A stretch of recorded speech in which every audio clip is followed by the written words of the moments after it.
Jane Eyre by Charlotte Bronte. This is a dramatic reading of Jane Eyre, with each character brought to life by a different reader. The full list of the cast is in the description below. If you like classical literature and public domain books, please click on the like button, leave us a comment and subscribe to our channel. Thank you for watching. Chapter 22. Mr. Rochester had given me but 1 week's leave of absence. Yet a month elapsed before I quitted Gateshead. I wished to leave immediately after the funeral, but Georgiana entreated me to stay till she could get off to London, whither she was now at last invited by her uncle, Mr. Gibson, who had come down to direct his sister's interment and settle the family affairs. Georgiana said she dreaded being left alone with Eliza. From her she got neither sympathy in her dejection, support in her fears, nor aid in her preparations. So I bore with her feeble-minded wailings and selfish lamentations as well as I could, and did my best in sewing for her and packing her dresses. It is true that while I worked she would idle, and I thought to myself, if you and I were destined to live always together, cousin, we would commence matters on a different footing. I should not settle tamely down into being the forbearing party. I should assign you your share of labour, and compel you to accomplish it, or else it should be left undone. I should insist also on your keeping some of those drawling, half-insincere complaints hushed in your own breast. It is only because our connection happens to be very transitory, and comes at a peculiarly mournful season, that I contend thus to render it so patient and compliant on my part. At last I saw Georgiana off, but now it was Eliza's turn to request me to stay another week. Her plans required all her time and attention, she said. She was about to depart for some unknown bourne, and all day long she stayed in her own room, her door bolted within, filling trunks, emptying drawers, burning papers, and holding no communication with anyone. She wished me to look after the house, to see callers, and answer notes of condolence. One morning she told me I was at liberty. "And," she added, "I am obliged to you for your valuable services and discreet conduct. There is some difference between living with such an one as you and with Georgiana. You perform your own part in life and burden no one. Tomorrow," she continued, "I set out for the Continent. I shall take up my abode in a religious house near Lisle, a nunnery you would call it. There I shall be quiet and unmolested. I shall devote myself for a time to examination of the Roman Catholic dogmas, and to a careful study of the workings of their system. If I find it to be, as I half suspect it is, the one best calculated to ensure the doing of all things decently and in order, I shall embrace the tenets of Rome and probably take the veil." I neither expressed surprise at this resolution, nor attempted to dissuade her from it. The vocation will fit you to a hair, I thought. Much good may it do you. When we parted, she said, "Good-bye, cousin Jane Eyre. I wish you well. You have some sense." I then returned, "You are not without sense, cousin Eliza, but what you have, I suppose, in another year will be walled up alive in a French convent. However, it is not my business, and so it suits you. I don't much care." "You are in the right," said she, and with these words we each went our separate way. As I shall not have occasion to refer either to her or her sister again, I may as well mention here that Georgiana made an advantageous match with a wealthy, worn-out man of fashion, and that Eliza actually took the veil, and is at this day superior of the convent where she passed the period of her novitiate, and which she endowed with her fortune. How people feel when they are returning home from an absence, long or short, I did not know. I had never experienced the sensation. I had known what it was to come back to Gateshead when a child, after a long walk, to be scolded for looking cold or gloomy, and later what it was to come back from church to Lowood, to long for a plenteous meal and a good fire, and to be unable to get either. Neither of these returnings was very pleasant or desirable. No magnet drew me to a given point, increasing in its strength of attraction the nearer I came. The return to Thornfield was yet to be tried. My journey seemed tedious, very tedious. 50 miles one day, a night spent at an inn, 50 miles the next day. During the first 12 hours I thought of Mrs. Reed in her last moments. I saw her disfigured and discoloured face, and heard her strangely altered voice.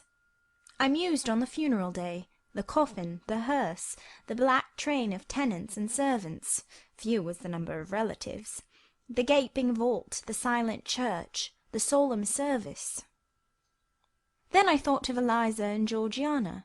I beheld one the cynosure of a ballroom, the other the inmate of a convent cell, and I dwelt on and analysed their separate peculiarities of person and character. The evening arrival at the great town of scattered these thoughts, gave them quite another turn. Laid down on my traveller's bed, I left reminiscence for anticipation. I was going back to Thornfield, but how long was I to stay there? Not long, of that I was sure. I had heard from Mrs. Fairfax in the interim of my absence. The party at the Hall was dispersed. Mr. Rochester had left for London 3 weeks ago, but he was then expected to return in a fortnight. Mrs. Fairfax surmised that he was gone to make arrangements for his wedding, as he had talked of purchasing a new carriage. She said the idea of his marrying Miss Ingram still seemed strange to her, but from what everybody said, and from what she had herself seen, she could no longer doubt that the event would shortly take place. "You would be strangely incredulous if you did doubt it," was my mental comment. "I don't doubt it." The question followed, where was I to go? I dreamt of Miss Ingram all the night. In a vivid morning dream I saw her closing the gates of Thornfield against me, and pointing me out another road, and Mr. Rochester looked on with his arms folded, smiling sardonically, as it seemed, at both her and me. I had not notified to Mrs. Fairfax the exact day of my return, for I did not wish either car or carriage to meet me at Millcote. I proposed to walk the distance quietly by myself, and very quietly, after leaving my box in the ostler's care, did I slip away from the George Inn about 6 o'clock of a June evening, and take the old road to Thornfield, a road which lay chiefly through fields, and was now little frequented. It was not a bright or splendid summer evening, though fair and soft. The haymakers were at work all along the road, and the sky, though far from cloudless, was such as promised well for the future. Its blue, where blue was visible, was mild and settled, and its cloud strata high and thin. The west, too, was warm. No watery gleam chilled it. It seemed as if there was a fire lit, an altar burning behind its screen of marbled vapour, and out of apertures shone a golden redness. I felt glad as the road shortened before me, so glad that I stopped once to ask myself what that joy meant, and to remind reason that it was not to my home I was going, or to a permanent resting place, or to a place where fond friends looked out for me, and waited my arrival. "Mrs. Fairfax will smile you a calm welcome, to be sure," said I, "and little Adele will clap her hands and jump to see you. But you know very well you are thinking of another than they, and that he is not thinking of you." But what is so headstrong as youth? What so blind as inexperience? These affirmed that it was pleasure enough to have the privilege of again looking on Mr. Rochester, whether he looked on me or not. And they added, "Hasten, hasten, be with him while you may, but a few more days or weeks at most, and you are parted from him for ever." And then I strangled a newborn agony, a deformed thing which I could not persuade myself to own and rear, and ran on. They are making hay, too, in Thornfield meadows, or rather the labourers are just quitting their work and returning home with their rakes on their shoulders, now at the hour I arrive. I have but a field or two to traverse, and then I shall cross the road and reach the gates. How full the hedges are of roses! But I have no time to gather any. I want to be at the house. I passed a tall briar, shooting leafy and flowery branches across the path. I see the narrow stile with stone steps, and I see Mr. Rochester sitting there, a book and a pencil in his hand. He is writing. Well, he is not a ghost, yet every nerve I have is unstrung. For a moment I am beyond my own mastery. What does it mean? I did not think I should tremble in this way when I saw him, or lose my voice or the power of motion in his presence. I will go back as soon as I can stir. I need not make an absolute fool of myself. I know another way to the house. It does not signify if I knew 20 ways, for he has seen me. "Hello!" he cries, and he puts up his book and his pencil. "There you are. Come on, if you please." I suppose I do come on, though in what fashion I know not, being scarcely cognizant of my movements, and solicitous only to appear calm, and, above all, to control the working muscles of my face, which I feel rebel insolently against my will, and struggle to express what I had resolved to conceal. But I have a veil. It is down. I may make shift yet to behave with decent composure. "And this is Jane Eyre? Are you coming from Millcote, and on foot? Yes, just one of your tricks. Not to send for a carriage, and come clattering over street and road like a common mortal, but to steal into the vicinage of your own home, along with twilight, just as if you were a dream or a shade. What the deuce have you done with yourself this last month?" I have been with my aunt, sir, who is dead. A true Janian reply. Good angels be my guard. She comes from the other world, from the abode of people who are dead, and tells me so when she meets me alone here in the gloaming. If I dared, I'd touch you, to see if you are substance or shadow, you elf. But I'd soon offer to take hold of a blue igneous fatuous light in a marsh. Truant, truant, he added, when he had paused an instant. Absent from me a whole month, and forgetting me quite, I'll be sworn. I knew there would be pleasure in meeting my master again, even though broken by the fear that he was so soon to cease to be my master, and by the knowledge that I was nothing to him. But there was ever in Mr. Rochester, so at least I thought, such a wealth of the power of communicating happiness, that, to taste but of the crumbs he scattered to stray and stranger birds like me, was to feast genially. His last words were balm. They seemed to imply that it imported something to him whether I forgot him or not. And he had spoken of Thornfield as my home. Would that it were my home! He did not leave the stile, and I hardly liked to ask to go by. I inquired soon if he had not been to London. Yes, I suppose you found that out by second sight. Mrs. Fairfax told me in a letter. And did she inform you what I went to do? Oh, yes, sir. Everybody knew your errand. You must see the carriage, Jane, and tell me if you don't think it will suit Mrs. Rochester exactly, whether she won't look like Queen Boadicea, leaning back against those purple cushions. I wish, Jane, I were a trifle better adapted to match with her externally. Tell me now, fairy as you are, can't you give me a charm, or a philtre, or something of that sort, to make me a handsome man? It would be past the power of magic, sir. And in thought I added, a loving eye is all the charm needed. To such you are handsome enough, or rather your sternness has a power beyond beauty. Mr. Rochester had sometimes read my unspoken thoughts with an acumen to me incomprehensible. In the present instance he took no notice of my abrupt vocal response, but he smiled at me with a certain smile he had of his own, and which he used but on rare occasions. He seemed to think it too good for common purposes. It was the real sunshine of feeling.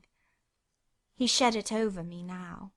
Pass, Janet, said he, making room for me to cross the stile. Go up home, and stay your weary little wandering feet at a friend's threshold. All I had now to do was to obey him in silence. No need for me to colloquize further. I got over the stile without a word, and meant to leave him calmly. An impulse held me fast. A force turned me round.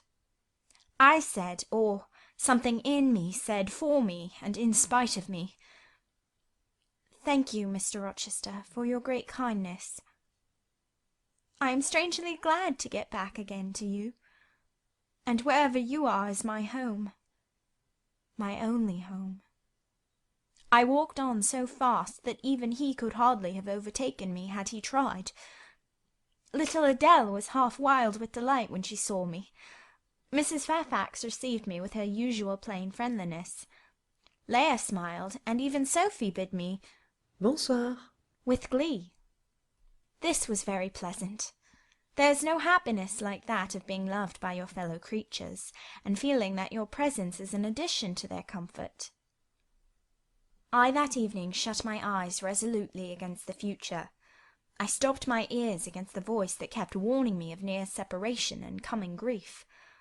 When tea was over, and Mrs. Fairfax had taken her knitting, and I had assumed a low seat near her, and Adele, kneeling on the carpet, had nestled close up to me, and a sense of mutual affection seemed to surround us with a ring of golden peace, I uttered a silent prayer that we might not be parted far or soon. But when, as we thus sat, Mr. Rochester entered unannounced, and, looking at us, seemed to take pleasure in the spectacle of a group so amicable, when he said he supposed the old lady was all right now that she had got her adopted daughter back again, and added that he saw Adele was prête à croquer sa petite maman anglaise, I half ventured to hope that he would, even after his marriage, keep us together somewhere under the shelter of his protection, and not quite exiled from the sunshine of his presence.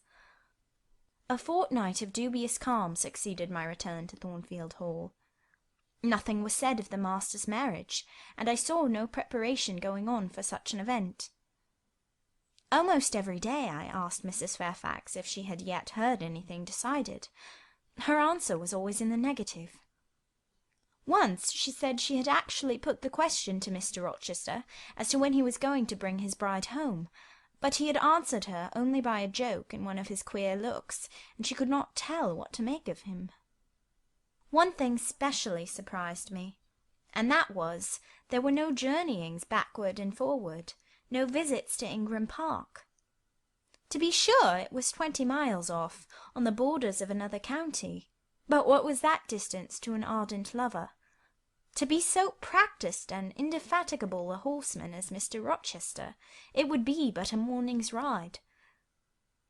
I began to cherish hopes I had no right to conceive, that the match was broken off, that rumour had been mistaken, that one or both parties had changed their minds. I used to look at my master's face to see if it was sad or fierce, but I could not remember the time when it had been so uniformly clear of clouds or evil feelings. If, in the moments I and my pupil spent with him, I lacked spirits and sank into inevitable dejection, he became even gay. Never had he called me more frequently to his presence, never been kinder to me when there, and alas, never had I loved him so well. Chapter 23. A splendid midsummer shone over England. Skies so pure, suns so radiant as were then seen in long succession, seldom favour even singly our wave-girt land. It was as if a band of Italian days had come from the south, like a flock of glorious passenger birds, and lighted to rest them on the cliffs of Albion. The hay was all got in, the fields round Thornfield were green and shorn, the roads white and baked, the trees were in their dark prime. Hedge and wood, full-leaved and deeply tinted, contrasted well with the sunny hue of the cleared meadows between. On Midsummer Eve, Adele, weary with gathering wild strawberries in Hay Lane half the day, had gone to bed with the sun. I watched her drop asleep, and when I left her, I sought the garden. It was now the sweetest hour of the 24. Day its fervid fires had wasted, and dew fell cool on panting plain and scorched summit. Where the sun had gone down in simple state, pure of the pomp of clouds, spread a solemn purple, burning with the light of red jewel and furnace flame at one point, on one hill peak, and extending high and wide, soft and still softer, over half heaven. The east had its own charm, all fine deep blue, and its own modest gem, a casino and solitary star. Soon it would boast the moon, but she was yet beneath the horizon. I walked a while on the pavement, but a subtle, well-known scent, that of a cigar, stole from some window. I saw the library casement open a handbreadth. I knew I might be watched thence, so I went apart into the orchard. No nook in the grounds more sheltered and more Eden-like. It was full of trees, it bloomed with flowers. A very high wall shut it out from the court on one side, on the other a beech avenue screened it from the lawn. At the bottom was a sunk fence, its sole separation from lonely fields. A winding walk, bordered with laurels and terminating in a giant horse-chestnut, circled at the base by a seat, led down to the fence.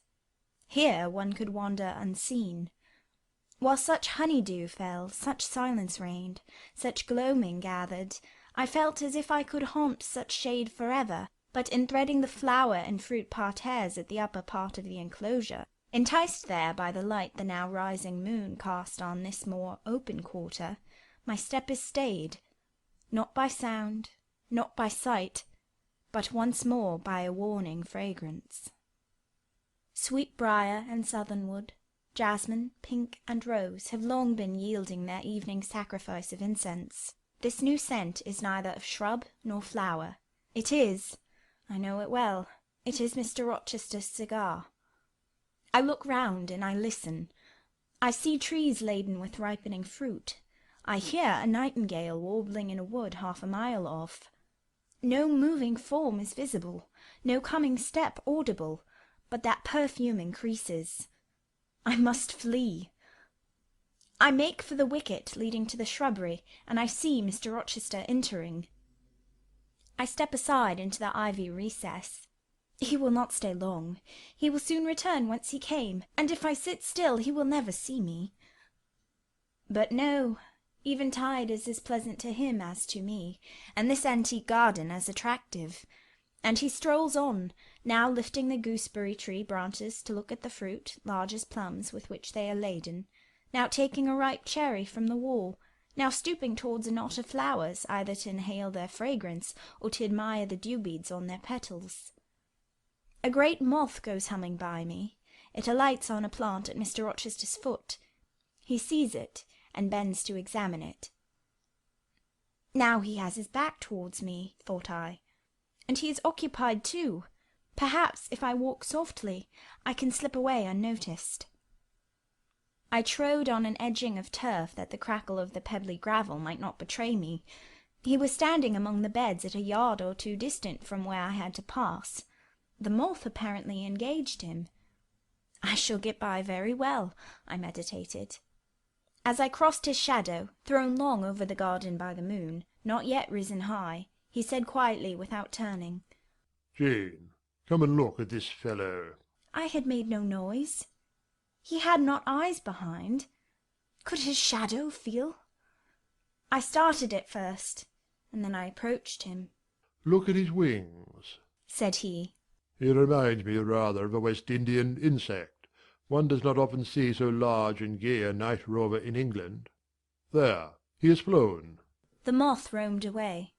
I was sheepishly retreating also, but Mr. Rochester followed me, and when we reached the wicket, he said, "Turn back. On so lovely a night it is a shame to sit in the house, and surely no one can wish to go to bed while sunset is thus at meeting with moonrise." It is one of my faults that, though my tongue is sometimes prompt enough at an answer, there are times when it sadly fails me in framing an excuse, and always the lapse occurs at some crisis, when a facile word or plausible pretext is specially wanted to get me out of painful embarrassment. I did not like to walk at this hour alone with Mr. Rochester in the shadowy orchard, but I could not find a reason to allege for leaving him. I followed with lagging step, and thoughts busily bent on discovering a means of extrication, but he himself looked so composed, and so grave also, I became ashamed of feeling any confusion. The evil, if evil existent or prospective there was, seemed to lie with me only. His mind was unconscious and quiet.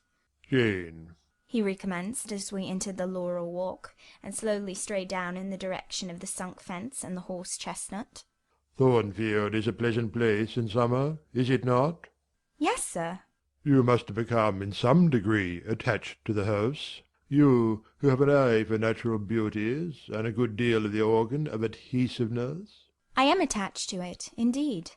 And though I don't comprehend how it is, I perceive you have acquired a degree of regard for that foolish little child, Adele, too. And even for simple Dame Fairfax? Yes, sir. In different ways I have an affection for both. And would be sorry to part with them? Yes, Pity. he said, and sighed and paused. It is always the way of events in this life. He continued presently. No sooner have you got settled in a pleasant resting place than a voice calls out to you to rise and move on, for the hour of repose is expired. Must I move on, sir? I asked. Must I leave Thornfield? I believe you must, Jane. I am sorry, Janet, but I believe indeed you must. This was a blow, but I did not let it prostrate me. Well, sir, I shall be ready when the order to march comes. It is come now. I must give it tonight. Then you are going to be married, sir? Exactly. Precisely. With your usual acuteness, you have hit the nail straight on the head. Soon, sir?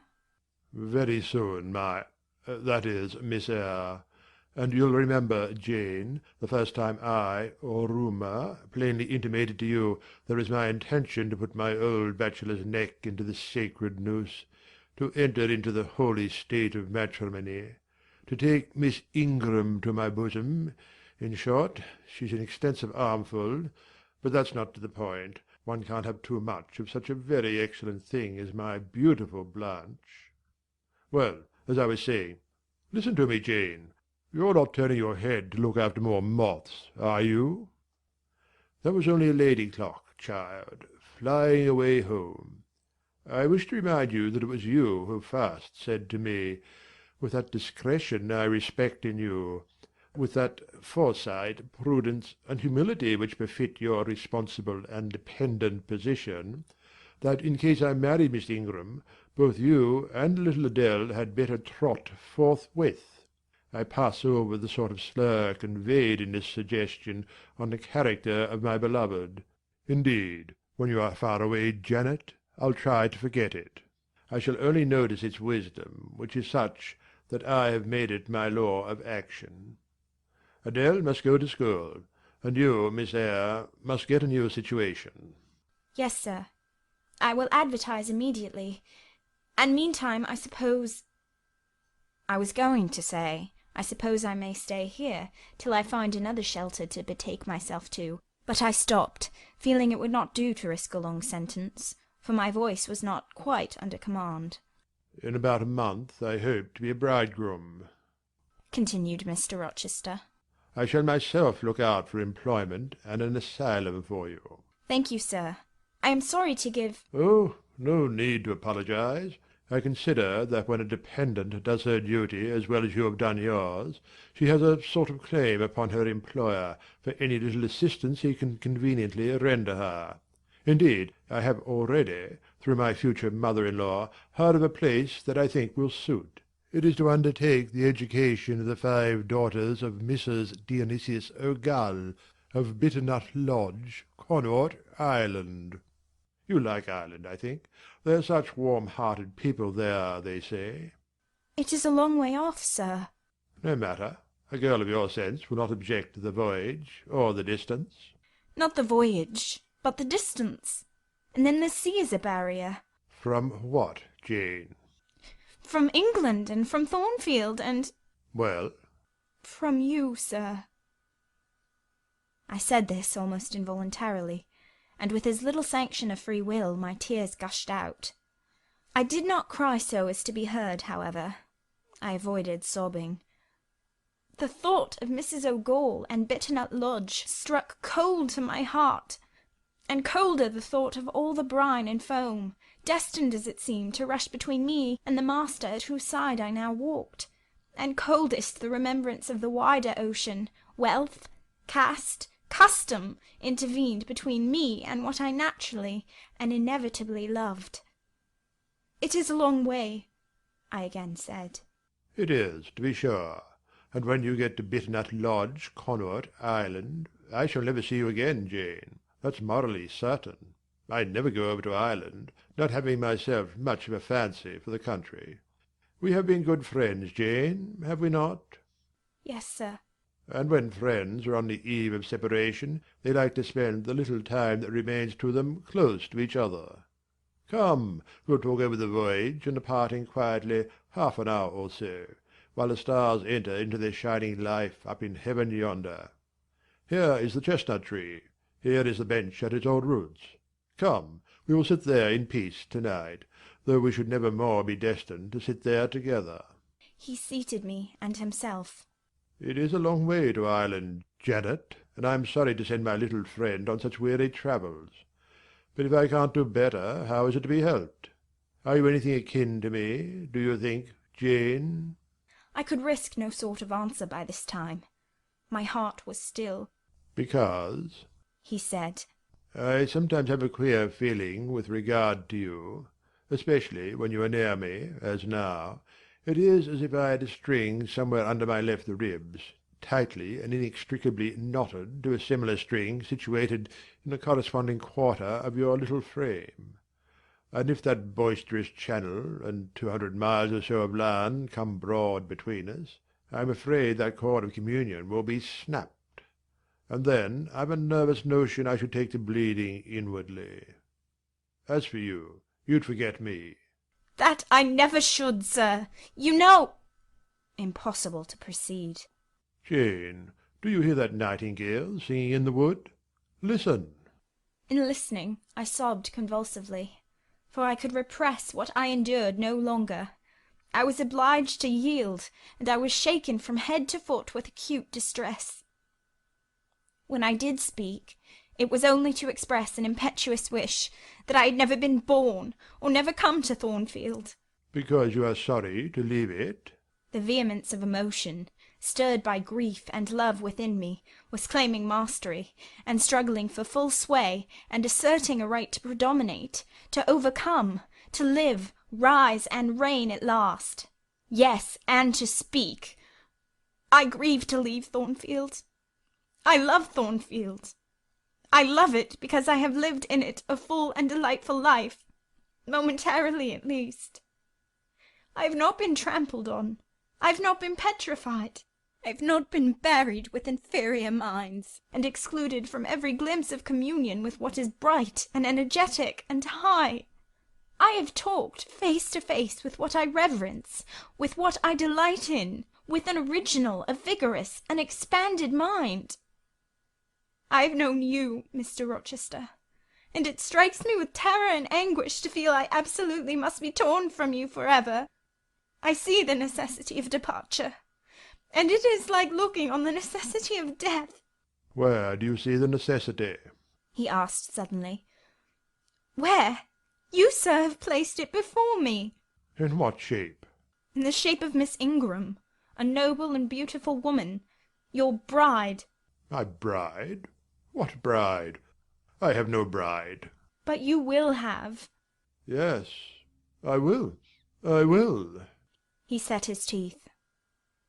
Then I must go. You have said it yourself. No, you must stay. I swear it, and the oath shall be kept. I tell you I must go, I retorted, roused to something like passion. Do you think I can stay to become nothing to you? Do you think I am an automaton, a machine without feelings, and can bear to have my morsel of bread snatched from my lips, and my drop of living water dashed from my cup? Do you think because I am poor, obscure, plain, and little, I am soulless and heartless? You think wrong. I have as much soul as you, and full as much heart. And if God had gifted me with some beauty and much wealth, I should have made it as hard for you to leave me as it is now for me to leave you.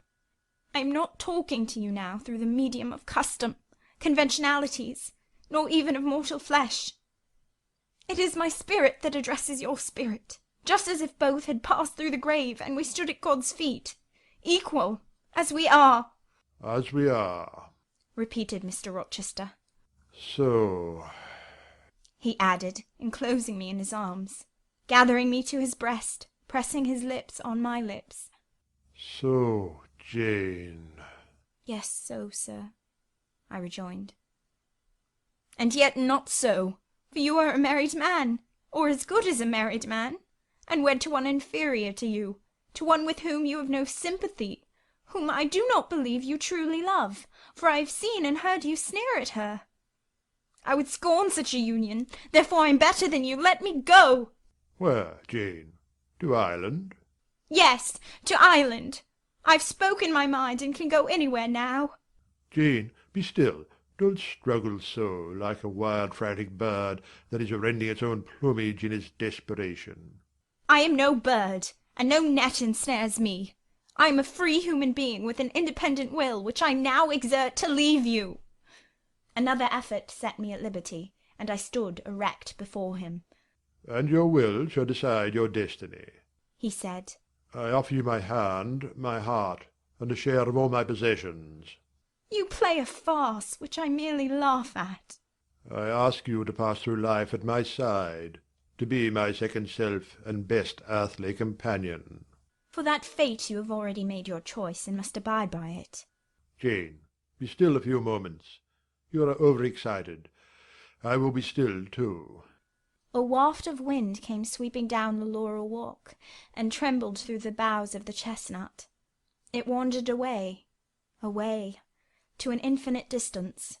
It died. The nightingale's song was then the only voice of the hour. In listening to it, I again wept. Mr. Rochester sat quiet, looking at me gently and seriously. Some time passed before he spoke. He at last said, Come to my side, Jane, and let us explain and understand one another.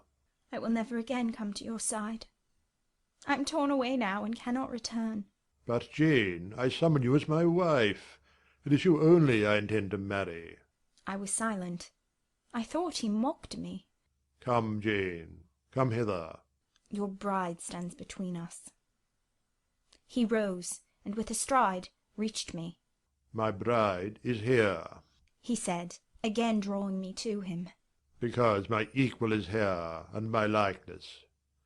Jane, will you marry me? Still I did not answer, and still I writhed myself from his grasp, for I was still incredulous.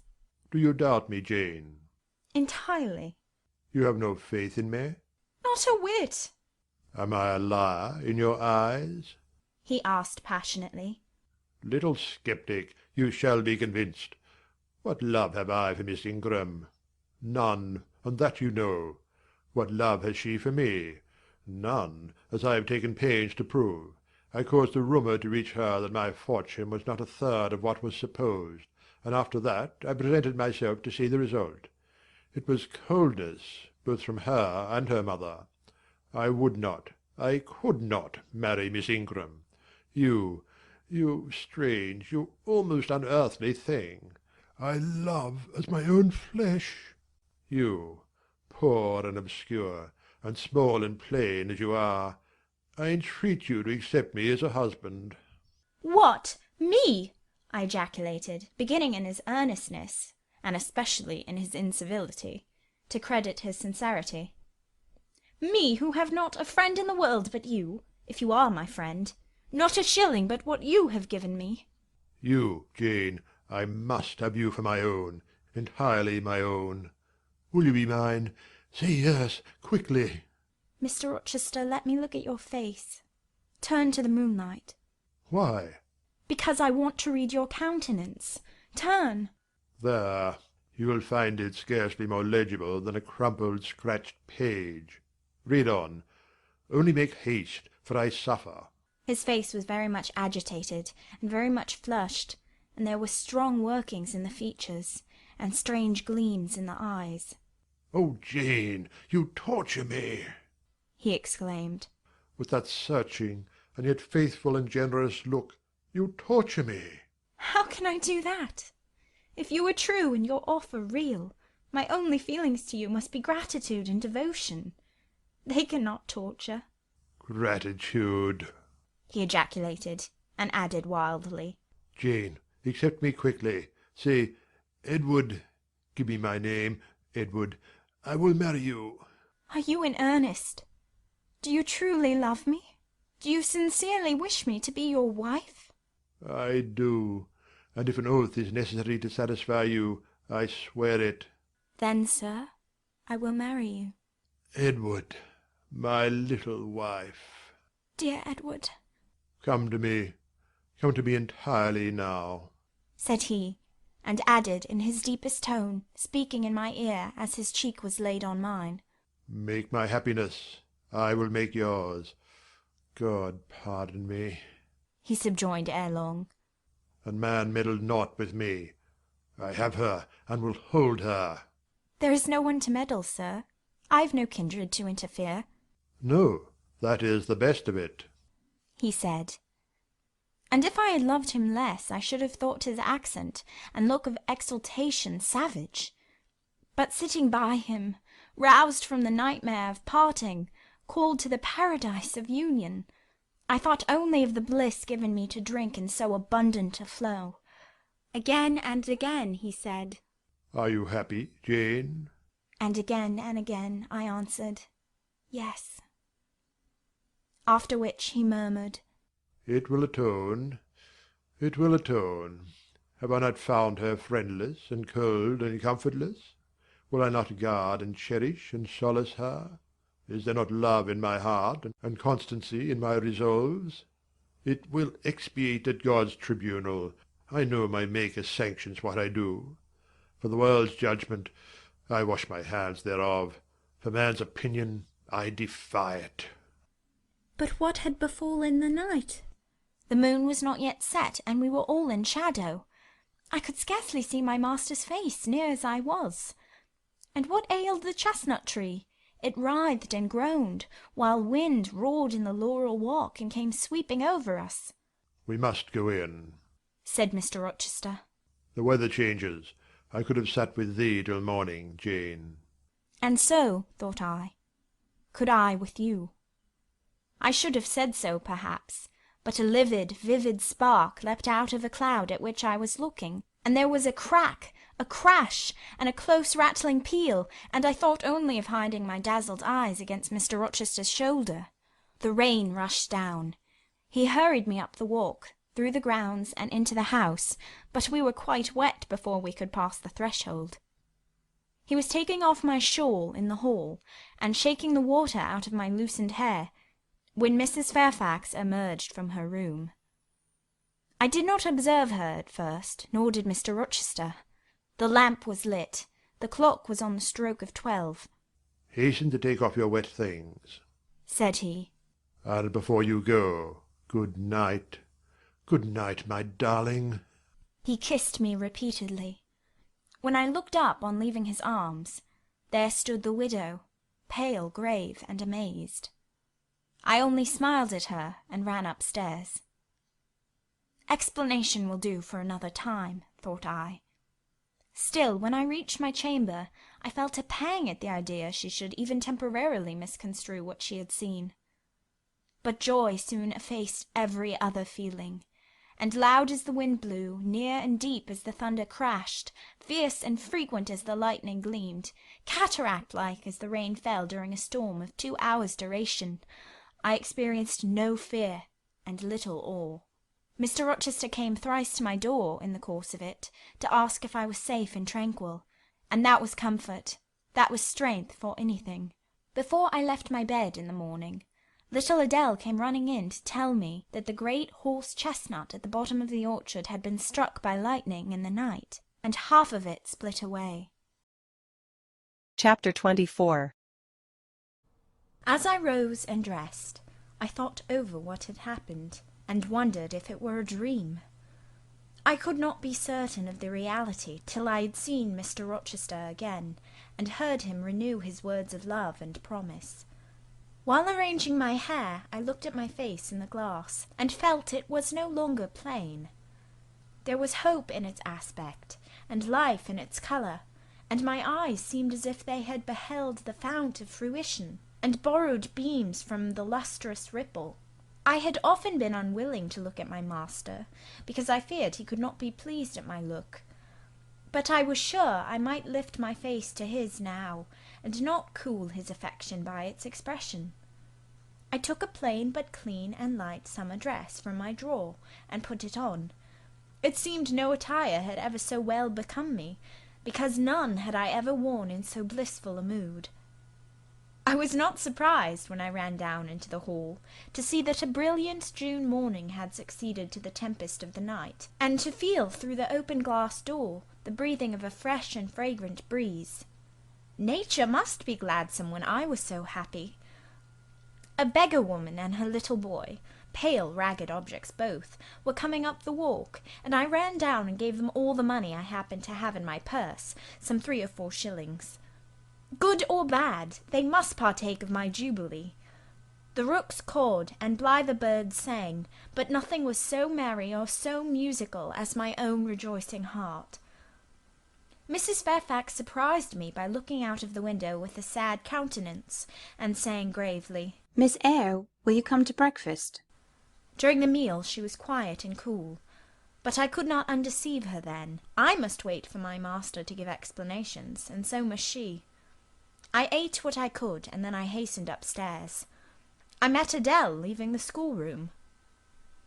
"Where are you going? It is time for lessons." "Mr. Rochester has sent me away to the nursery." "Where is he?"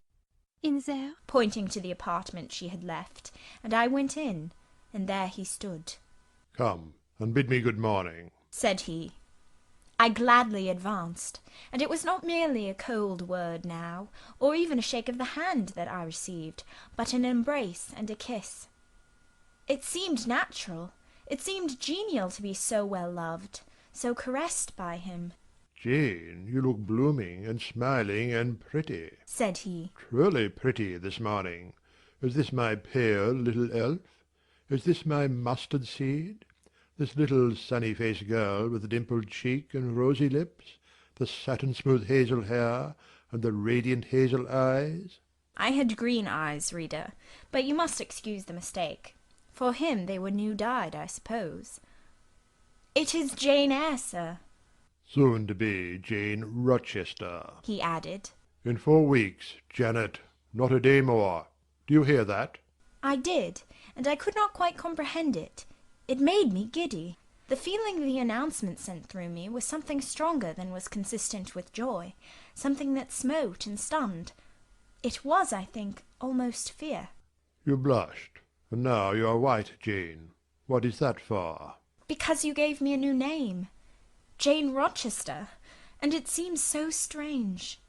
"Yes, Mrs. Rochester," said he. "young Mrs. Rochester, Fairfax Rochester's girl bride." "It can never be, sir. It does not sound likely.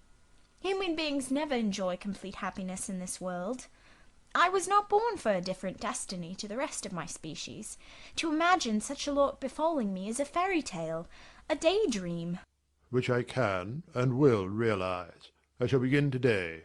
This morning I wrote to my banker in London to send me certain jewels he has in his keeping, heirlooms for the ladies of Thornfield. In a day or 2 I hope to pour them into your lap. For every privilege, every attention shall be yours that I will accord a peer's daughter, if about to marry her." "Oh, sir, never rain jewels. I don't like to hear them spoken of. Jewels for Jane Eyre sounds unnatural and strange. I would rather not have them." "I will myself put the diamond chain round your neck, and the circlet on your forehead, which it will become, for nature, at least, has stamped her patent of nobility on this brow, Jane. And I will clasp the bracelets on these fine wrists, and load these fairy-like fingers with rings." "No, no, sir. Think of other subjects and speak of other things, and in another strain. Don't address me as if I were a beauty. I am your plain Quakerish governess." "You are a beauty in my eyes, and a beauty just after the desire of my heart, delicate and aerial." "Puny and insignificant, you mean. You are dreaming, sir, or you are sneering. For God's sake, don't be ironical." "I will make the world acknowledge your beauty, too," he went on, while I really became uneasy at the strain he had adopted, because I felt he was either deluding himself or trying to delude me. "I will attire my Jane in satin and lace, and she shall have roses in her hair. and I will cover the head I love best with a priceless veil. And then you won't know me, sir, and I shall not be your Jane Eyre any longer, but an ape in a harlequin's jacket, a jay in borrowed plumes. I would as soon see you, Mr. Rochester, tricked out in stage trappings, as myself clad in a court lady's robe. And I don't call you handsome, sir, though I love you most dearly, far too dearly to flatter you. Don't flatter me. He pursued his theme, however, without noticing my deprecation. This very day I shall take you in a carriage to Millcote, and you must choose some dresses for yourself. I told you we shall be married in 4 weeks. The wedding is to take place quietly, in a church down below yonder, and then I shall waft you away at once to town. After a brief stay there, I shall bear my treasure to regions nearer the sun, to French vineyards and Italian plains, and she shall see whatever is famous in old story and in modern record. She shall taste, too, of the life of cities, and she shall learn to value herself by just comparison with others. Shall I travel? And with you, sir? You shall sojourn at Paris, Rome, and Naples, at Florence, Venice, and Vienna. All the ground I have wandered over shall be retrodden by you. Wherever I stamped my hoof, your sylph's foot shall step also. 10 years since I flew through Europe half mad, with disgust, hate, and rage as my companions. Now I shall visit it healed and cleansed, with the very angel as my comforter. I laughed at him as he said this. I am not an angel, I asserted, and I will not be one till I die. I will be myself. Mr. Rochester, you must neither expect nor exact anything celestial of me, for you will not get it, any more than I shall get it of you, which I do not at all anticipate. What do you anticipate of me? For a little while you will perhaps be as you are now. A very little while. And then you will turn cool, and then you will be capricious, and then you will be stern, and I shall have much ado to please you. But when you get well used to me, you will perhaps like me again. Like me, I say, not love me. I suppose your love will effervesce in 6 months, or less. I have observed in books written by men, that period assigned as the farthest to which a husband's ardour extends. Yet, after all, as a friend and companion, I hope never to become quite distasteful to my dear master. Distasteful? And like you again? I think I shall like you again, and yet again, and I will make you confess I do not only like, but love you, with truth, fervour, constancy. Yet are you not capricious, sir? To women who please me only by their faces, I am the very devil when I find out they have neither souls nor hearts, when they open to me a perspective of flatness, triviality, and perhaps imbecility, coarseness, and ill temper. But to the clear eye and eloquent tongue, to the soul made of fire, and the character that bends but does not break, at once supple and stable, tractable and consistent, I am ever tender and true. Had you ever experience of such a character, sir? Did you ever love such an one? I love it now. But before me, if I indeed in any respect come up to your difficult standard. I never met your likeness. Jane, you please me, and you master me. You seem to submit, and I like the sense of pliancy you impart. And while I am twining the soft silken skein around my finger, it sends a thrill up my arm to my heart. I am influenced, conquered, and the influence is sweeter than I can express, and the conquest I undergo has a witchery beyond any triumph I can win. Why do you smile, Jane? What does that inexplicable, that uncanny turn of countenance mean? I was thinking, sir, you will excuse the idea, it was involuntary. I was thinking of Hercules and Samson with their charmers. You were, you little elfish. Hush, sir! You don't talk very wisely just now, any more than those gentlemen acted very wisely. However, had they been married, they would no doubt by their severity as husbands have made up for their softness as suitors. And so will you, I fear. I wonder how you will answer me a year hence, should I ask a favour it does not suit your convenience or pleasure to grant. Ask me something now, Jane, the least thing, I desire to be entreated. Indeed I will, sir. I've my petition all ready. Speak. But if you look up and smile with that countenance, I shall swear concession before I know to what, and that will make a fool of me. Not at all, sir. I ask only this. Don't send for the jewels, and don't crown me with roses. You might as well put a border of gold lace round that plain pocket-handkerchief you have there. I might as well gild refined gold. I know it. Your request is granted, then, for the time. I will remand the order I dispatched to my banker. But you have not yet asked for anything. You have prayed a gift to be withdrawn. Try again. Well then, sir, have the goodness to gratify my curiosity, which is much piqued on one point. He looked disturbed. What? What? He said hastily. Curiosity is a dangerous petition. It is well I have not taken a vow to accord every request. But there can be no danger in complying with this, sir. Utter it, Jane. But I wish that instead of a mere inquiry into, perhaps, a secret, it was a wish for half my estate. Now, King Ahasuerus, what do I want with half your estate? Do you think I am a Jew usurer, seeking good investment in land? I would much rather have all your confidence. You will not exclude me from your confidence if you admit me to your heart. You are welcome to all my confidence that is worth having, Jane. But for God's sake, don't desire a useless burden. Don't long for poison. Don't turn out a downright Eve on my hands. Why not, sir?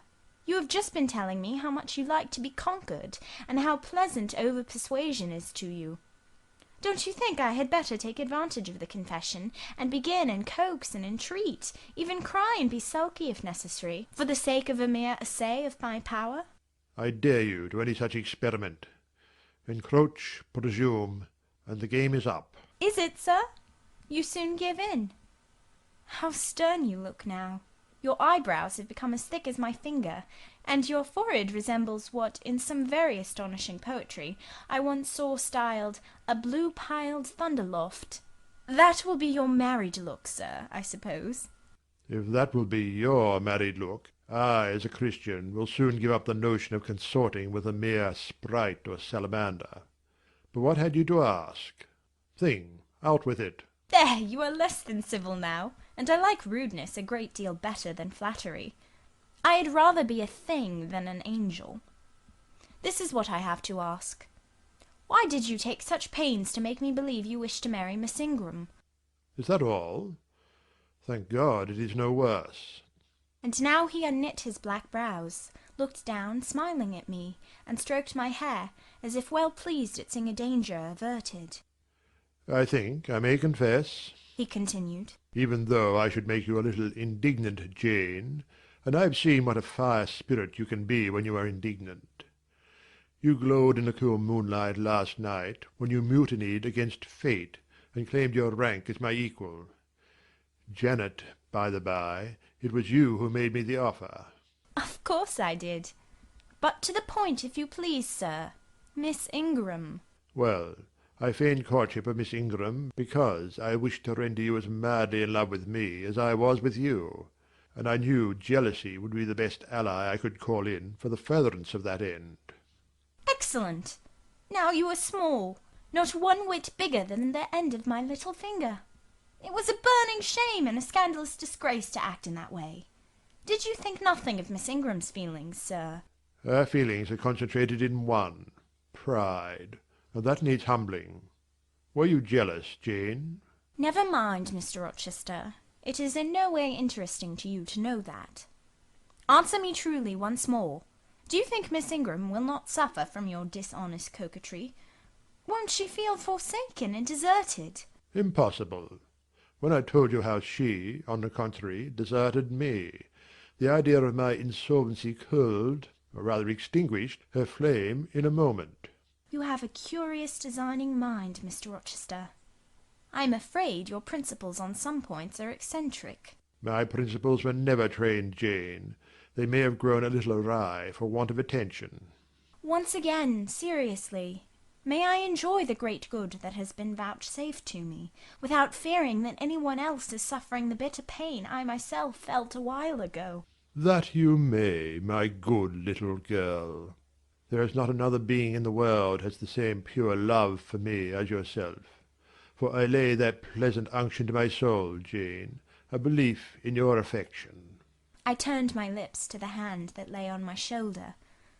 I loved him very much, more than I could trust myself to say, more than words had power to express. "Ask something more," he said presently. "It is my delight to be entreated and to yield." I was again ready with my request. "Communicate your intentions to Mrs. Fairfax, sir. She saw me with you last night in the hall, and she was shocked. Give her some explanation before I see her again. It pains me to be misjudged by so good a woman." "Go to your room and put on your bonnet," he replied. "I mean you to accompany me to Millcote this morning, and while you prepare for the drive I will enlighten the old lady's understanding. Did she think, Janet, you had given up the world for love, and considered it well lost?" "I believe she thought I had forgotten my station, and yours, sir." "Station? Station! Your station is in my heart, and on the necks of those who would insult you, now or hereafter. Go." I was soon dressed, and when I heard Mr. Rochester quit Mrs. Fairfax's parlour, I hurried down to it. The old lady had been reading her morning portion of Scripture, the lesson for the day. Her Bible lay open before her, and her spectacles were upon it. Her occupation, suspended by Mr. Rochester's announcement, seemed now forgotten. Her eyes, fixed on the blank wall opposite, expressed the surprise of a quiet mind stirred by unwonted tidings. Seeing me, she roused herself. She made a sort of effort to smile, and framed a few words of congratulation, but the smile expired, and the sentence was abandoned unfinished. She put up her spectacles, shut the Bible, and pushed back her chair from the table. "I feel so astonished," she began. "I hardly know what to say to you, Miss Eyre. I have surely not been dreaming, have I?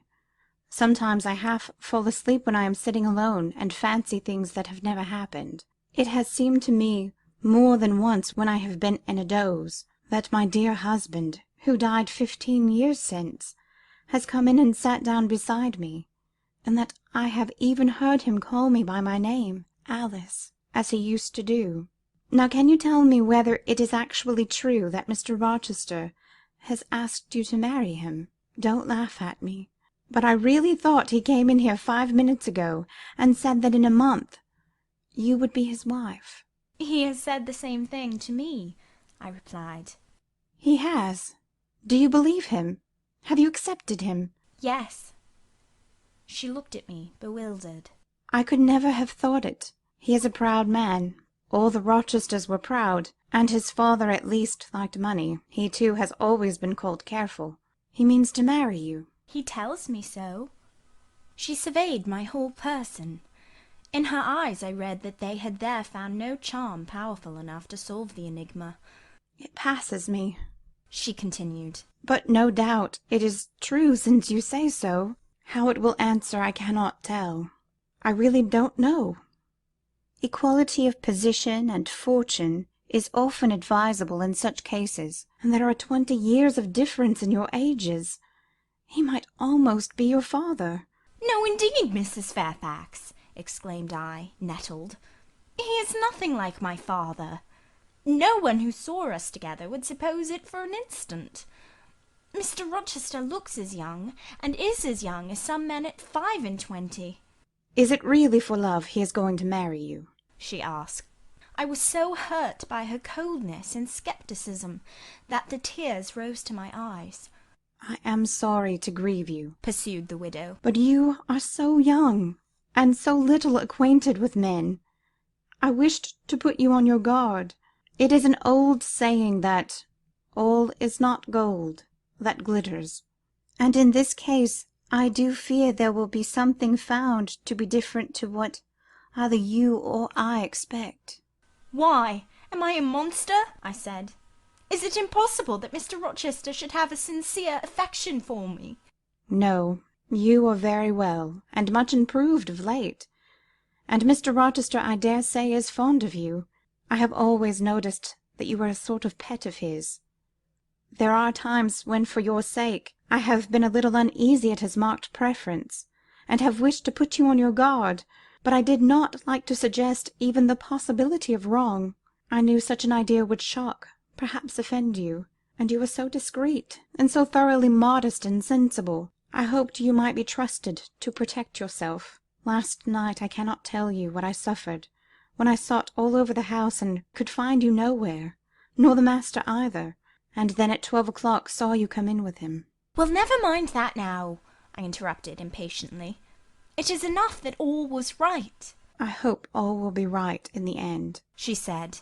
"but believe me, you cannot be too careful. Try and keep Mr. Rochester at a distance. Distrust yourself as well as him. Gentlemen in his station are not accustomed to marry their governesses." I was growing truly irritated.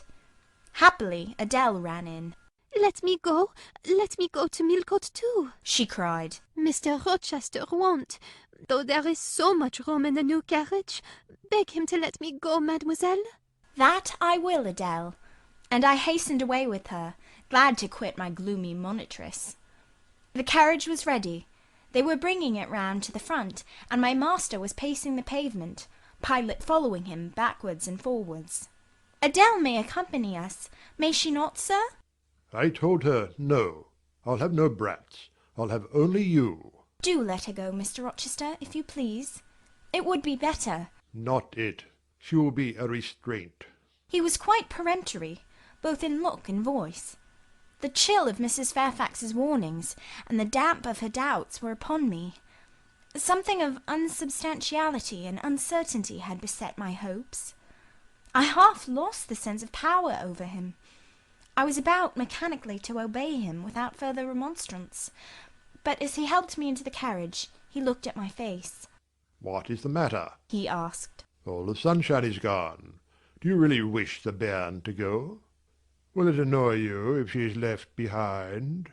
"I would far rather she went, sir." Then off your bonnet and back like a flash of lightning, cried he to Adele. She obeyed him with what speed she might. After all, a single morning's interruption will not matter much, said he, when I mean shortly to claim you, your thoughts, conversation, and company, for life. Adele, when lifted in, commenced kissing me by way of expressing her gratitude for my intercession. She was instantly stowed away into a corner on the other side of him. She then peeped round to where I sat. So stern a neighbour was too restrictive to him in his present fractious mood. She dared whisper no observations, nor ask of him any information. "Let her come to me," I entreated. "She will, perhaps, trouble you, sir. There is plenty of room on this side." He handed her over as if she had been a lapdog. I'll send her to school yet, he said, but now he was smiling. Adele heard him, and asked if she was to go to school. "Sans mademoiselle," yes, he replied. Absolutely sans mademoiselle, for I'm to take mademoiselle to the moon, and there I shall seek a cave in one of the white valleys among the volcano tops, and mademoiselle shall live with me there, and only me. "She will have nothing to eat. You will starve her," observed Adele. I shall gather manna for her morning and night. The plains and hillsides in the moon are bleached with manna, Adele. "She will want to warm herself. What will she do for a fire?" Fire rises out of the lunar mountains. When she is cold, I'll carry her up to a peak and lay her down on the edge of a crater. "Oh, qu'elle y sera mal, peu confortable. And her clothes, they will wear out. How can she get new ones?" Mr. Rochester professed to be puzzled. Ahem, said he. What would you do, Adele? Cudgel your brains for an expedient. How would a white or a pink cloud answer for a gown, do you think? One could cut a pretty enough scarf out of a rainbow. "She is far better as she is," concluded Adele, after musing some time. "Besides, she would get tired of living with only you and the moon. If I were mademoiselle, I would never consent to go with you." She has consented. She has pledged her word. "But you can't get her there. There is no road to the moon. It is all air, and neither you nor she can fly." Adele, look at that field. We were now outside Thornfield gates, and bowling lightly along the smooth road to Millcote, where the dust was well laid by the thunderstorm, and where the low hedges and lofty timber trees on each side glistened green and rain-refreshed.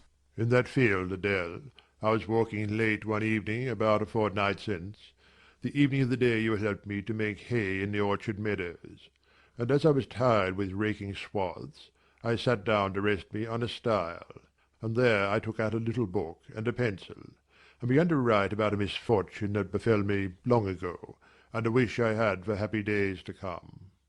I was writing away very fast, though daylight was fading from the leaf, when something came up the path and stopped 2 yards off me. I looked at it. It was a little thing with a veil of gossamer on its head. I beckoned it to come near me. It stood soon at my knee. I never spoke to it, and it never spoke to me, in words, but I read its eyes, and it read mine, and our speechless colloquy was to this effect.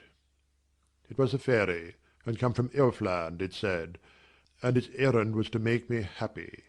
I must go with it out of the common world to a lonely place, such as the moon, for instance, and it nodded its head towards her horn, rising over Hay Hill.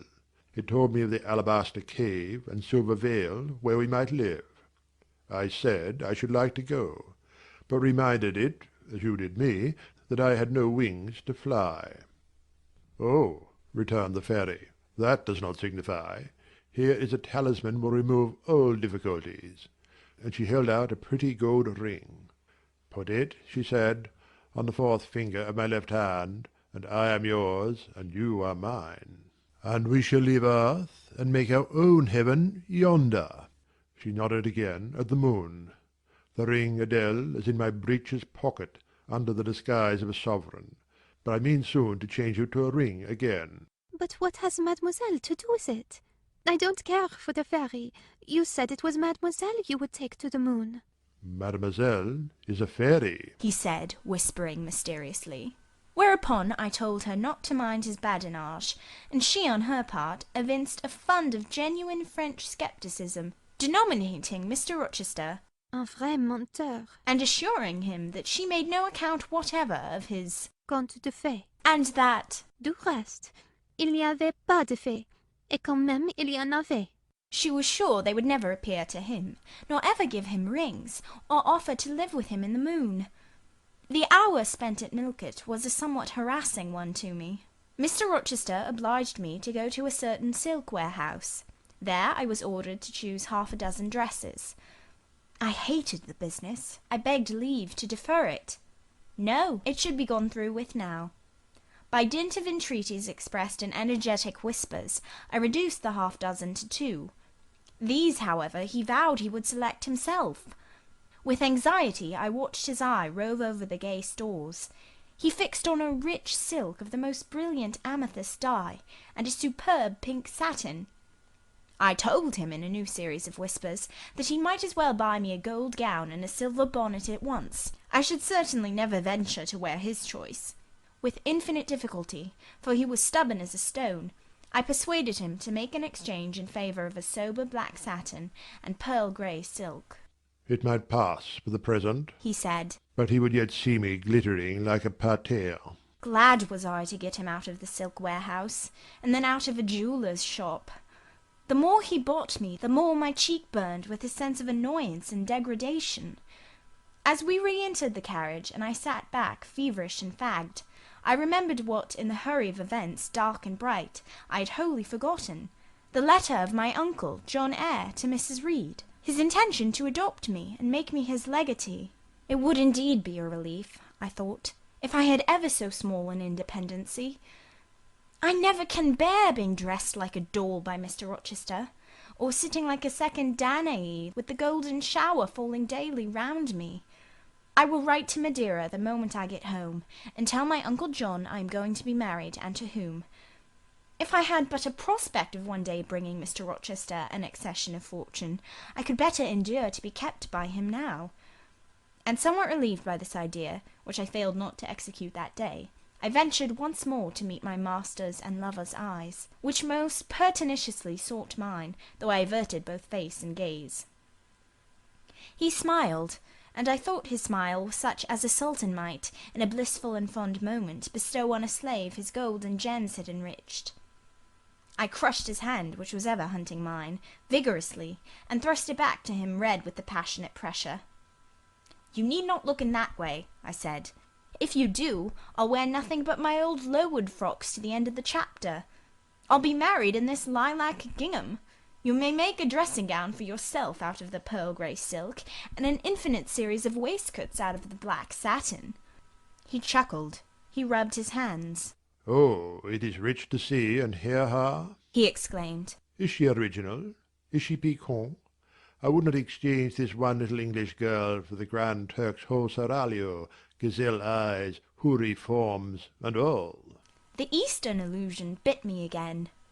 "I'll not stand you an inch in the stead of a Saralo," I said, "so don't consider me an equivalent for one. If you have a fancy for anything in that line, away with you, sir, to the bazaars of Stamboul, without delay, and lay out in extensive slave purchases some of that spare cash you seem at a loss to spend satisfactorily here." "And what will you do, Janet, while I am bargaining for so many tons of flesh and such an assortment of black eyes?" "I'll be preparing myself to go out as a missionary to preach liberty to them that are enslaved, your harem inmates amongst the rest. I'll get admitted there, and I'll stir up mutiny, and you, three-tailored bashaw as you are, sir, shall in a trice find yourself fettered amongst our hands. Nor will I, for one, consent to cut your bonds till you have signed a charter, the most liberal that despot ever yet conferred." "I would consent to be at your mercy, Jane." "I would have no mercy, Mr. Rochester, if you supplicated for it with an eye like that. While you looked so, I should be certain that whatever charter you might grant under coercion, your first act when released would be to violate its conditions." "Why, Jane, what would you have? I fear you will compel me to go through a private marriage ceremony, besides that performed at the altar. You will stipulate, I see, for peculiar terms. What will they be?" "I only want an easy mind, sir, not crushed by crowded obligations. Do you remember what you said of Céline Varens, of the diamonds, the cashmeres you gave her? I will not be your English Céline Varens. I shall continue to act as Adèle's governess. By that I shall earn my board and lodging, and £30 a year besides. I'll furnish my own wardrobe out of that money, and you shall give me nothing but—" "Well, but what?" "Your regard. And if I give you mine in return, that debt will be quit." "Well, for cool native impudence and pure innate pride, you haven't your equal," said he. We were now approaching Thornfield. "Will it please you to dine with me to-day?" he asked as we re-entered the gates. "No, thank you, sir." "And what for 'no, thank you,' if one may inquire?" "I have never dined with you, sir, and I see no reason why I should now, till—" "Till what? You delight in half-phrases." "Till I can't help it." "Do you suppose I eat like an ogre or a ghoul that you dread being the companion of my repast?" "I have formed no supposition on the subject, sir, but I want to go on as usual for another month." "You will give up your governessing slavery at once?" "Indeed, begging your pardon, sir, I shall not. I shall just go on with it as usual. I shall keep out of your way all day, as I have been accustomed to do. You may send for me in the evening when you feel disposed to see me, and I'll come then, but at no other time." "I want a smoke, Jane, or a pinch of snuff, to comfort me under all this pour me donner une contenance, as Adèle would say. And, unfortunately, I have neither my cigar-case nor my snuff-box. But listen, whisper. It is your time now, little tyrant, but it will be mine presently, and when once I have fairly seized you, to have and to hold, I'll just, figuratively speaking, attach you to a chain like this," touching his watch-guard. "Yes, bonny wee thing, I'll wear you in my bosom, lest my jewel I should tine." He said this as he helped me to alight from the carriage, and while he afterwards lifted out Adèle, I entered the house and made good my retreat upstairs. He duly summoned me to his presence in the evening. I had prepared an occupation for him, for I was determined not to spend the whole time in a tête-à-tête conversation. I remembered his fine voice. I knew he liked to sing. Good singers generally do. I was no vocalist myself, and in his fastidious judgment no musician either, but I delighted in listening when the performance was good. No sooner had twilight, that hour of romance, began to lower her blue and starry banner over the lattice, than I rose, opened the piano, and entreated him for the love of heaven to give me a song. He said I was a capricious witch, and that he would rather sing another time, but I averred that no time was like the present. Did I like his voice? He asked. Very much. I was not fond of pampering that susceptible vanity of his, but for once, and from motives of expediency, I would e'en soothe and stimulate it. Then, Jane, you must play the accompaniment. Very well, sir. I will try. I did try, but was presently swept off the stool, and denominated A little bungler. being pushed unceremoniously to one side, which was precisely what I wished for.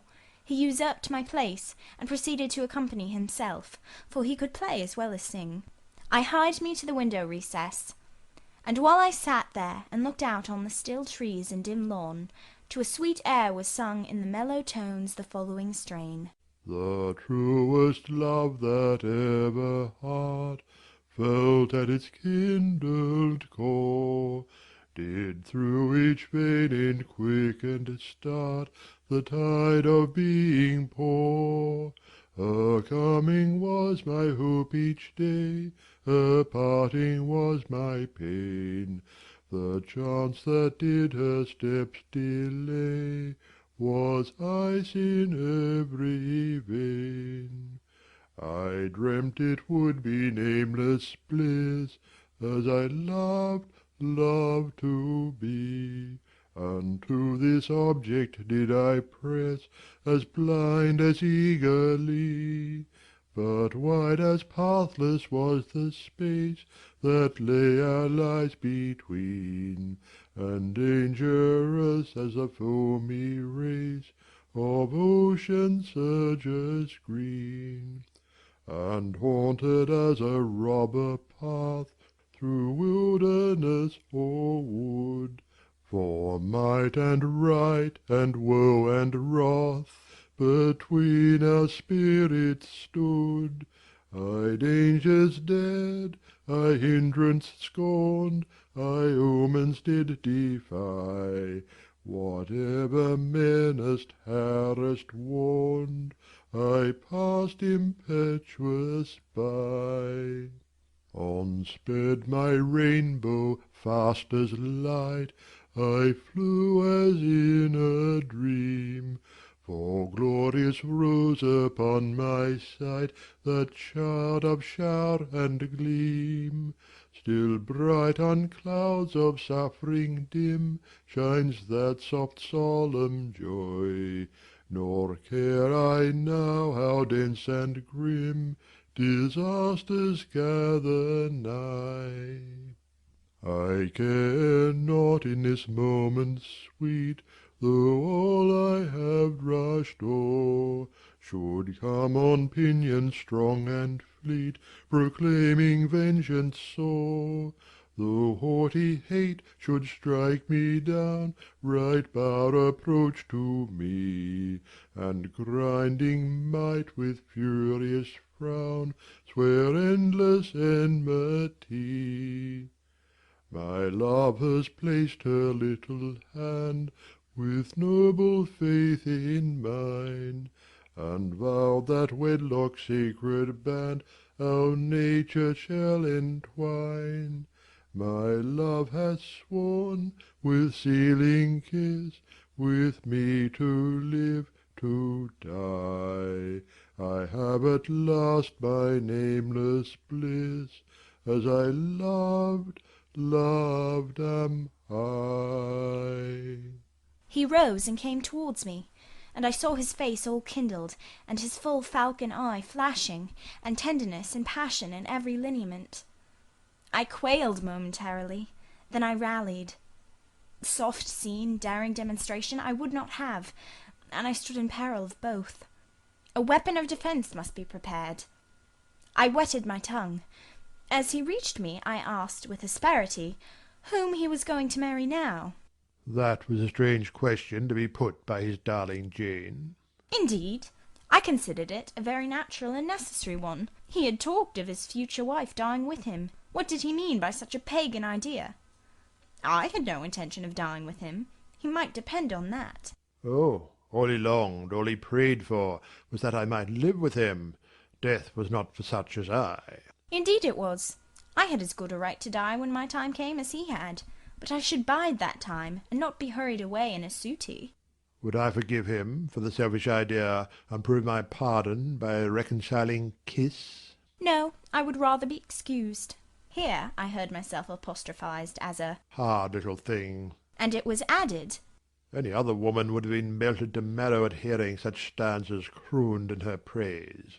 I assured him I was naturally hard, very flinty, and that he would often find me so, and that, moreover, I was determined to show him divers rugged points in my character before the ensuing 4 weeks elapsed. He should know fully what sort of a bargain he had made, while there was yet time to rescind it.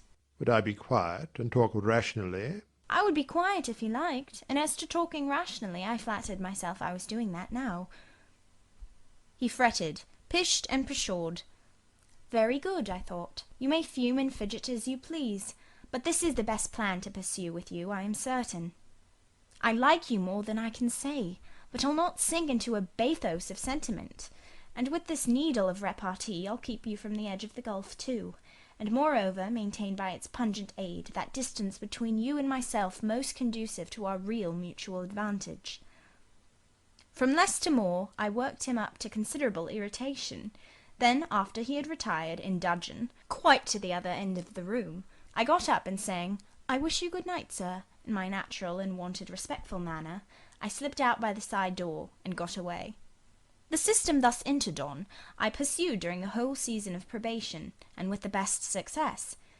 He was kept, to be sure, rather cross and crusty, but on the whole I could see he was excellently entertained, and that a lamb-like submission and turtle-dove sensibility, while fostering his despotism more, would have pleased his judgment, satisfied his common sense, and even suited his taste less. In other people's presence I was, as formerly, deferential and quiet, any other line of conduct being uncalled for. It was only in the evening conferences I thus thwarted and afflicted him. He continued to send for me punctually the moment the clock struck 7, though when I appeared before him now, he had no such honeyed terms as love and darling on his lips. The best words at my service were provoking puppet, malicious elf, sprite, changeling, etc. For caresses, too, I now got grimaces. For a pressure of the hand, a pinch on the arm. For a kiss on the cheek, a severe tweak of the ear. It was all right. At present I decidedly preferred these fierce favours to anything more tender. Mrs. Fairfax, I saw, approved me. Her anxiety on my account vanished. Therefore I was certain I did well. Meantime, Mr. Rochester affirmed I was wearing him to skin and bone, and threatened awful vengeance for my present conduct at some period fast coming. I laughed in my sleeve at his menaces. I can keep you in reasonable check now, I reflected, and I don't doubt to be able to do it hereafter. If one expedient loses its virtue, another must be devised. Yet, after all, my task was not an easy one. Often I would rather have pleased than teased him. My future husband was becoming to me my whole world, and more than the world, almost my hope of heaven. He stood between me and every thought of religion, as an eclipse intervenes between man and the broad sun. I could not, in those days, see God for his creature of whom I had made an idol. Chapter 25. The month of courtship had wasted. Its very last hours were being numbered. There was no putting off the day that advanced, the bridal day, and all preparations for its arrival were complete. I, at least, had nothing more to do. There were my trunks, packed, locked, corded, ranged in a row along the wall of my little chamber. Tomorrow at this time they would be far on their road to London, and so should I, D.V. Or rather not I, but one Jane Rochester, a person whom as yet I knew not. The cards of address alone remained to nail on. They lay, 4 little squares, in the drawer. Mr. Rochester had himself written the direction, Mrs. Rochester, Hotel, London, on each. I could not persuade myself to affix them, or to have them affixed. Mrs. Rochester! She did not exist. She would not be born till tomorrow, sometime after 8 a.m., and I would wait to be assured she had come into the world alive before I assigned to her all that property. It was enough that in yonder closet, opposite my dressing-table, garments said to be hers had already displaced my black stuff lowered frock and straw bonnet. For not to me appertained that suit of wedding raiment, the pearl-coloured robe, the vapoury veil pendant from the usurped portmanteau. I shut the closet to conceal the strange, wraith-like apparel it contained, which, at this evening hour, 9 o'clock, gave out certainly a most ghostly shimmer through the shadow of my apartment. "I will leave you by yourself, white dream," I said. "I am feverish. I hear the wind blowing. I will go out of doors and feel it." It was not only the hurry of preparation that made me feverish, not only the anticipation of the great change, the new life which was to commence tomorrow. Both these circumstances had their share, doubtless, in producing that restless, excited mood which hurried me forth at this late hour into the darkening grounds. But a third cause influenced my mind more than they. I had at heart a strange and anxious thought. Something had happened which I could not comprehend. No one knew of or had seen the event but myself. It had taken place the preceding night. Mr. Rochester that night was absent from home, nor was he yet returned. Business had called him to a small estate of 2 or 3 farms he possessed 30 miles off. Business it was requisite he should settle in person, previous to his meditated departure from England. I waited now his return, eager to disburden my mind, and to seek of him the solution of the enigma that perplexed me. Stay till he comes, reader, and when I disclose my secret to him, you shall share the confidence. I sought the orchard, driven to its shelter by the wind, which all day had blown strong and full from the south, without, however, bringing a speck of rain. Instead of subsiding as night drew on, it seemed to augment its rush and deepen its roar.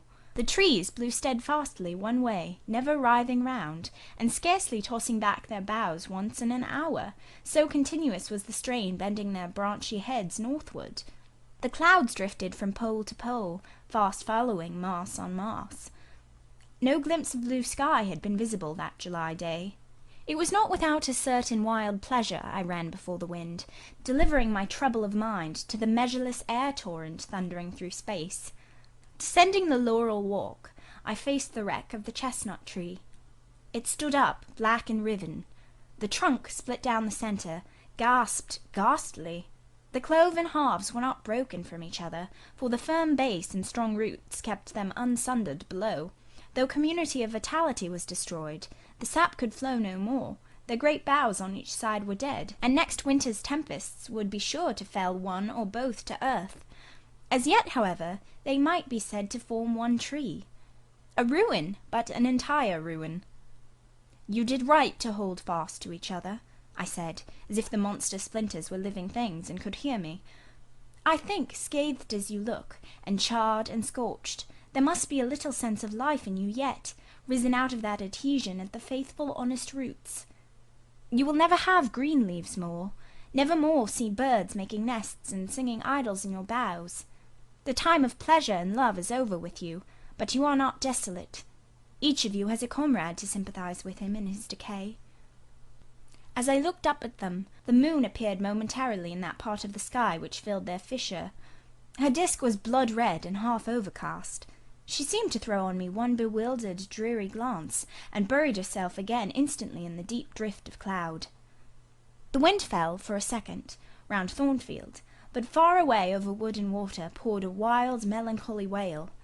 It was sad to listen to, and I ran off again. Here and there I strayed through the orchard, gathered up the apples with which the grass round the tree roots were thickly strewn. Then I employed myself in dividing the ripe from the unripe. I carried them into the house and put them away in the store-room. Then I repaired to the library, to ascertain whether the fire was lit, for, though summer, I knew on such a gloomy evening Mr. Rochester would like to see a cheerful hearth when he came in. Yes, the fire had been kindled some time, and burnt well. I placed his armchair by the chimney corner. I wheeled the table near it. I let down the curtain and had the candles brought in ready for lighting. More restless than ever when I had completed these arrangements, I could not sit still, nor even remain in the house. A little timepiece in the room and the old clock in the hall simultaneously struck 10. "How late it grows," I said. "I will run down to the gates. It is moonlight at intervals. I can see a good way on the road. He may be coming now, and to meet him will save some minutes of suspense." The wind roared high in the great trees which embowered the gates, but the road, as far as I could see, to the right hand and the left, was all still and solitary. Save for the shadows of clouds crossing it at intervals as the moon looked out, it was but a long pale line, unvaried by one moving speck. A puerile tear dimmed my eye while I looked, a tear of disappointment and impatience. Ashamed of it, I wiped it away. I lingered. The moon shut herself wholly within her chamber, and drew close her curtain of dense cloud. The night grew dark. Rain came driving fast on the gale. "I wish he would come! I wish he would come!" I exclaimed, seized with hypochondriac foreboding. I had expected his arrival before tea. Now it was dark. What could keep him?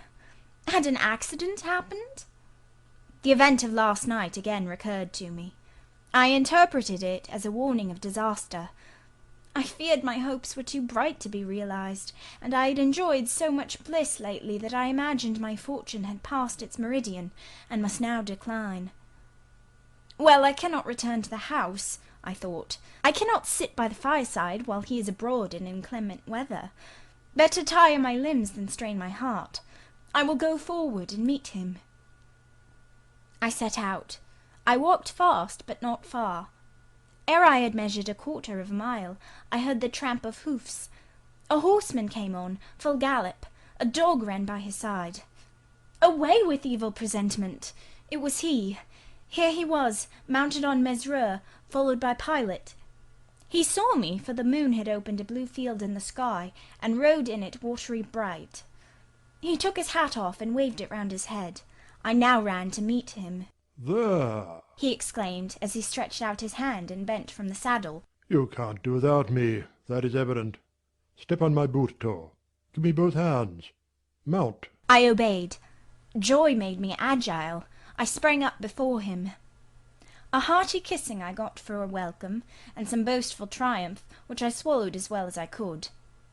He checked himself in his exultation to demand, "But is there anything the matter, Janet, that you come to meet me at such an hour? Is there anything wrong?" "No, but I thought you would never come. I could not bear to wait in the house for you, especially with this rain and wind." Rain and wind indeed. Yes, you are dripping like a mermaid. Pull my cloak round you. But I think you are feverish, Jane. Both your cheek and hand are burning hot. I ask again, is there anything the matter?" "Nothing now. I am neither afraid nor unhappy." "Then you have been both?" "Rather. But I'll tell you all about it by and by, sir, and I dare say you will only laugh at me for my pains." "I'll laugh at you heartily when tomorrow is past. Till then I dare not. My prize is not certain.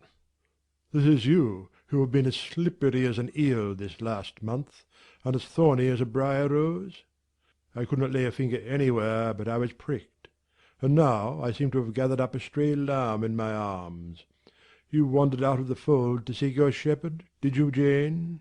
"I wanted you. But don't boast. Here we are at Thornfield. Now let me get down." He landed me on the pavement. As John took his horse and he followed me into the hall, he told me to make haste and put something dry on, and then return to him in the library.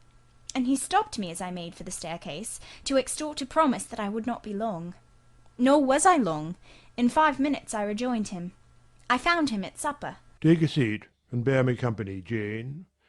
Please God, it is the last meal but one you will eat at Thornfield Hall for a long time." I sat down near him, but told him I could not eat. "Is it because you have the prospect of a journey before you, Jane? Is it the thoughts of going to London that takes away your appetite?" "I cannot see my prospects clearly tonight, sir, and I hardly know what thoughts I have in my head.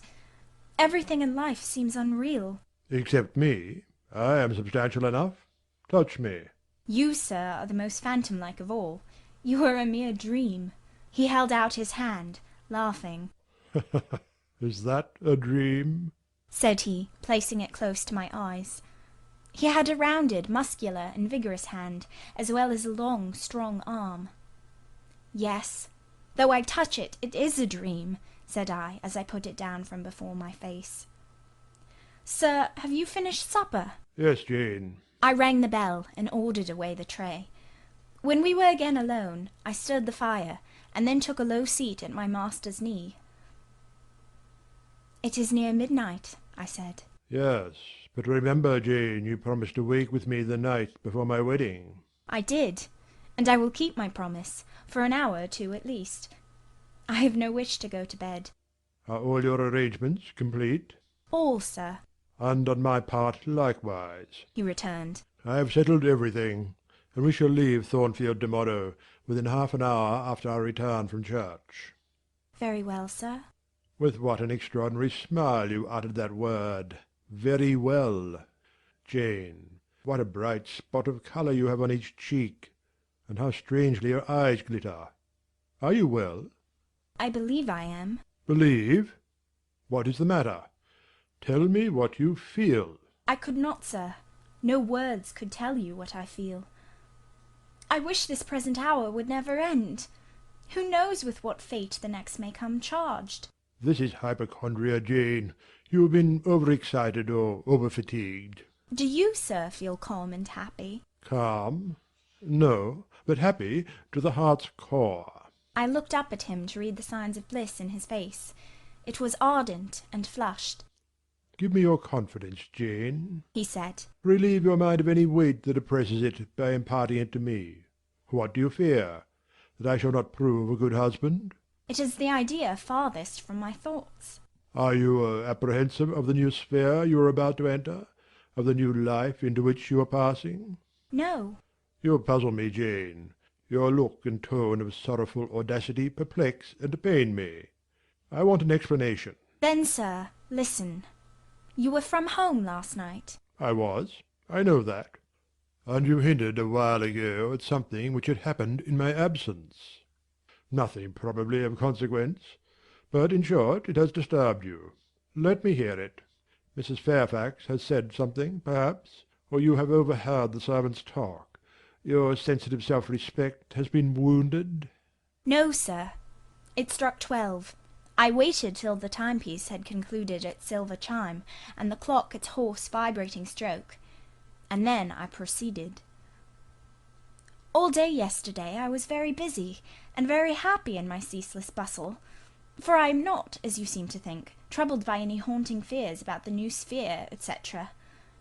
I think it a glorious thing to have the hope of living with you, because I love you. No, sir, don't caress me now. Let me talk undisturbed.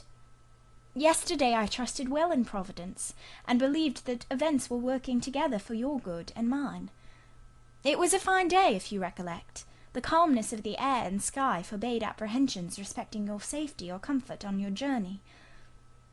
I walked a little while on the pavement after tea, thinking of you, and beheld you in imagination so near me, I scarcely missed your actual presence. I thought of the life that lay before me. Your life, sir, an existence more expansive and stirring than my own, as much more so as the depths of the sea to which the brook runs are than the shallows of its own straight channel. I wondered why moralists call this world a dreary wilderness. For me it blossomed like a rose. Just at sunset, the air turned cold and the sky cloudy. I went in. Sophie called me upstairs to look at my wedding dress, which they had just brought, and under it, in the box, I found your present, the veil which, in your princely extravagance, you sent for from London. Resolved, I suppose, since I would not have jewels, to cheat me into accepting something as costly. I smiled as I unfolded it, and devised how I would tease you about your aristocratic tastes, and your efforts to mask your plebeian bride in the attributes of a peeress. I thought how I would carry down to you the square of unembroidered blonde I had myself prepared as a covering for my low-born head, and ask if that was not good enough for a woman who could bring her husband neither fortune, beauty, nor connections. I saw plainly how you would look, and heard your impetuous republican answers, and your haughty disavowal of any necessity on your part to augment your wealth, or elevate your standing by marrying either a purse or a coronet. How well you read me, you witch! Interposed Mr. Rochester. But what did you find in the veil besides its embroidery? Did you find poison, or a dagger, that you look so mournful now? No, no, sir. Besides the delicacy and richness of the fabric, I found nothing save Fairfax Rochester's pride, and that did not scare me, because I am used to the sight of the demon. But, sir, as it grew dark, the wind rose. It blew yesterday evening, not as it blows now, wild and high, but with a sullen, moaning sound far more eerie. I wished you were at home. I came into this room, and the sight of the empty chair and fireless hearth chilled me. For some time after I went to bed I could not sleep. A sense of anxious excitement distressed me. The gale still rising seemed to my ear to muffle a mournful undersound. Whether in the house or abroad I could not at first tell, but it recurred, doubtful yet doleful, at every lull. At last I made out it must be some dog howling at a distance. I was glad when it ceased. On sleeping I continued in dreams the idea of a dark and gusty night. I continued also the wish to be with you, and experienced a strange regretful consciousness of some barrier dividing us.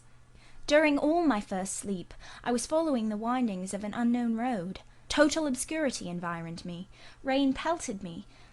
I was burdened with the charge of a little child, a very small creature, too young and feeble to walk, and which shivered in my cold arms, and wailed piteously in my ear.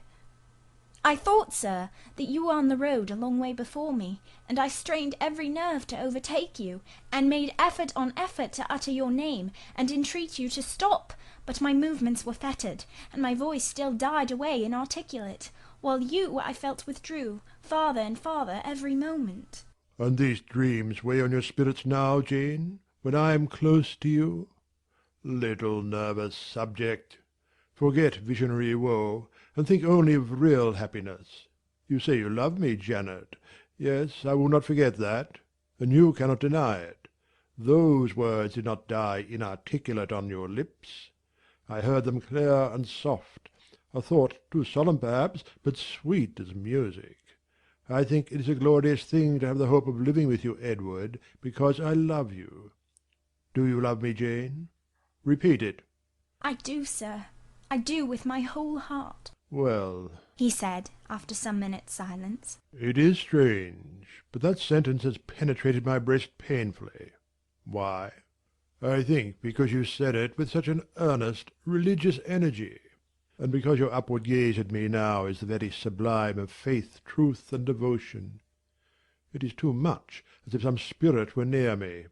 Look wicked, Jane, as you know well how to look. Coin one of your wild, shy, provoking smiles. Tell me you hate me, tease me, vex me, do anything but move me. I would rather be incensed than saddened. I will tease you and vex you to your heart's content when I have finished my tale. But hear me to the end. I thought, Jane, you had told me all. I thought I had found the source of your melancholy in a dream. I shook my head. What? Is there more? But I will not believe it to be anything important. I warn you of incredulity beforehand. Go on. The disquietude of his air, the somewhat apprehensive impatience of his manner surprised me, but I proceeded. I dreamt another dream, sir, that Thornfield Hall was a dreary ruin, the retreat of bats and owls. I thought that of all the stately front nothing remained but a shell-like wall, very high and very fragile-looking. I wandered on a moonlight night through the grass-grown enclosure within. Here I stumbled over a marble hearth, and there over a fallen fragment of cornice. Wrapped up in a shawl, I still carried the unknown little child. I might not lay it down anywhere, however tired were my arms, however much its weight impeded my progress. I must retain it. I heard the gallop of a horse at a distance on the road. I was sure it was you, and you were departing for many years, and for a distant country. I climbed the thin wall with frantic, perilous haste, eager to catch one glimpse of you from the top. The stones rolled from under my feet. The ivy branches I grasped gave way. The child clung round my neck in terror and almost strangled me. At last I gained the summit. I saw you like a speck on a white track, lessening every moment. The blast blew so strong I could not stand. I sat down on the narrow ledge. I hushed the scared infant in my lap. You turned an angle of the road. I bent forward to take a last look. The wall crumbled. I was shaken. The child rolled from my knee. I lost my balance, fell, and woke. Now, Jane, that is all? All the preface, sir. The tale is yet to come. On waking, a gleam dazzled my eyes. I thought, oh, it is daylight. But I was mistaken. It was only candlelight. Sophie, I supposed, had come in. There was a light in the dressing-table, and the door of the closet, where, before going to bed, I had hung my wedding dress and veil, stood open. I heard a rustling there. I asked, Sophie, what are you doing? No one answered, but a form emerged from the closet. It took the light, held it aloft, and surveyed the garments pendant from the portmanteau. Sophie! Sophie! I again cried, and still it was silent. I had risen up in bed. I bent forward. First surprise, then bewilderment came over me, and then my blood crept cold through my veins. Mr. Rochester, this was not Sophie. It was not Leah. It was not Mrs. Fairfax. It was not. No, I was sure of it, and am still. It was not even that strange woman, Grace Poole. It must have been one of them, interrupted my master. No, sir. I solemnly assure you to the contrary. The shape standing before me had never crossed my eyes within the precincts of Thornfield Hall before. The height, the contour were new to me. Describe it, Jane. It seemed, sir, a woman, tall and large, with thick and dark hair hanging long down her back. I know not what dress she had on. It was white and straight, but whether gown, sheet, or shroud I cannot tell. Did you see her face? Not at first, but presently she took my veil from its place. She held it up, gazed at it long, and then she threw it over her own head and turned it to the mirror. At that moment I saw the reflection of the visage and features quite distinctly in the dark oblong glass. And how were they? Fearful and ghastly to me. Oh, sir, I never saw a face like it. It was a discoloured face. It was a savage face. I wish I could forget the roll of the red eyes and the fearful blackened inflation of the lineaments. Ghosts are usually pale, Jane. This, sir, was purple. The eyes were swelled and dark, the brow furrowed, the black eyebrows widely raised over the bloodshot eyes. Shall I tell you of what it reminded me? You may. Of the foul German spectre, the vampire. Ah, what did it do? Sir, it removed my veil from its gaunt head, rent it in 2 parts, and flinging both on the floor, trampled on them. Afterwards? It drew aside the window curtain, and looked out. Perhaps it saw dawn approaching, for, taking the candle, it retreated to the door. Just at my bedside, the figure stopped. The fiery eyes glared upon me. She thrust up her candle close to my face, and extinguished it under my eyes. I was aware her lurid visage flamed over mine, and I lost consciousness. For the second time in my life, only the second time, I became insensible from terror. Who was with you when you revived? No one, sir, but the broad day. I rose, bathed my head and face in water, drank a long draught, felt that though enfeebled I was not ill, and determined that to none but you would I impart this vision. Now, sir, tell me who and what that woman was. The creature of an overstimulated brain. That is certain. I must be careful of you, my treasure. Nerves like yours were not made for rough handling. Sir, depend on it, my nerves were not in fault. The thing was real. The transaction actually took place. And your previous dreams, were they real too? Is Thornfield Hall a ruin? Am I severed from you by insuperable obstacles? Am I leaving you without a tear, without a kiss, without a word? Not yet. Am I about to do it? Why, the day is already commenced which is to bind us indissolubly, and when we are once united, there shall be no recurrence of these mental terrors. I guarantee that. Mental terrors, sir! I wish I could believe them to be only such. I wish it more now than ever, since even you cannot explain to me the mystery of that awful visitant. And since I cannot do it, Jane, it must have been unreal. But, sir, when I said so to myself on rising this morning, and when I looked round the room to gather courage and comfort from the cheerful aspect of each familiar object in full daylight, there, on the carpet, I saw what gave the distinct lie to my hypothesis.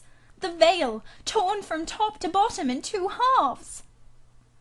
I felt Mr. Rochester start and shudder. He hastily flung his arms round me. Thank God, he exclaimed, that if anything malignant did come near you last night, it was only the veil that was harmed. Oh, to think what might have happened. He drew his breath short, and strained me so close to him I could scarcely pant. After some minutes' silence, he continued, cheerily, Now, Janet, I'll explain to you all about it. It was half dream, half reality. A woman did, I doubt not, enter your room, and that woman must have been, Grace Poole. You call her a strange being yourself. From all you know, you have reason so to call her. What did she do to me? What to Mason? In a state between sleeping and waking, you noticed her entrance and her actions. But feverish, almost delirious as you were, you ascribed to her a goblin appearance different from her own. The long dishevelled hair, the swelled black face, the exaggerated stature, were figments of imagination, results of nightmare. The spiteful tearing of the veil was real, and it is like her. I see you would ask why I keep such a woman in my house. When we have been married a year and a day, I will tell you, but not now. Are you satisfied, Jane? Do you accept my solution of the mystery? I reflected, and in truth it appeared to me the only possible one. Satisfied I was not, but to please him I endeavoured to appear so. Relieved I certainly did feel, so I answered him with a contented smile. And now, as it was long past 1, I prepared to leave him. Does not Sophie sleep with Adele in the nursery? He asked, as I lit my candle. Yes, sir. And there is room enough in Adele's little bed for you. You must share it with her to-night, Jane.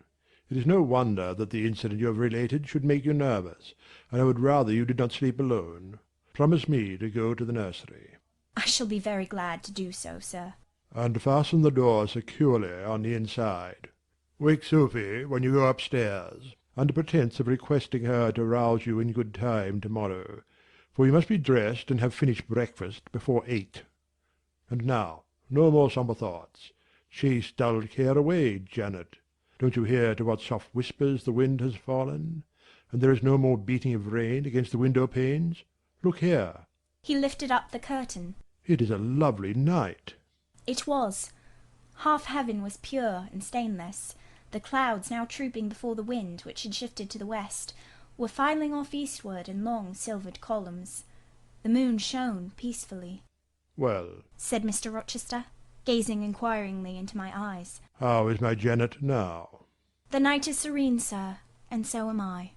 And you will not dream of separation and sorrow to-night, but of happy love and blissful union. This prediction was but half fulfilled. I did not indeed dream of sorrow, but as little did I dream of joy, for I never slept at all. With little Adele in my arms, I watched the slumber of childhood, so tranquil, so passionless, so innocent, and waited for the coming day. All my life was awake and astir in my frame, and as soon as the sun rose, I rose too. I remember Adele clung to me as I left her. I remember I kissed her as I loosened her little hands from my neck, and I cried over her with strange emotion, and quitted her because I feared my sobs would break her still sound repose. She seemed the emblem of my past life, and here I was now to array myself to meet the dread but adored type of my unknown future day. Chapter 26. Sophie came at 7 to dress me.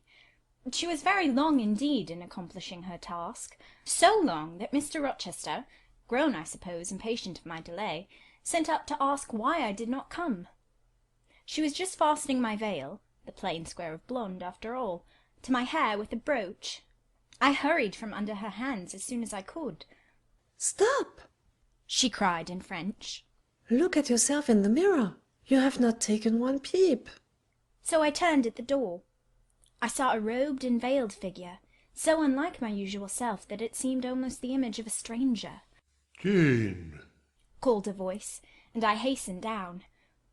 I was received at the foot of the stairs by Mr. Rochester. lingerer, he said. My brain is on fire with impatience, and you tarry so long. He took me into the dining room, surveyed me keenly all over, pronounced me fair as a lily, and not only the pride of his life, but the desire of his eyes. And then telling me he would give me but 10 minutes to eat some breakfast, he rang the bell. One of his lately hired servants, a footman, answered it.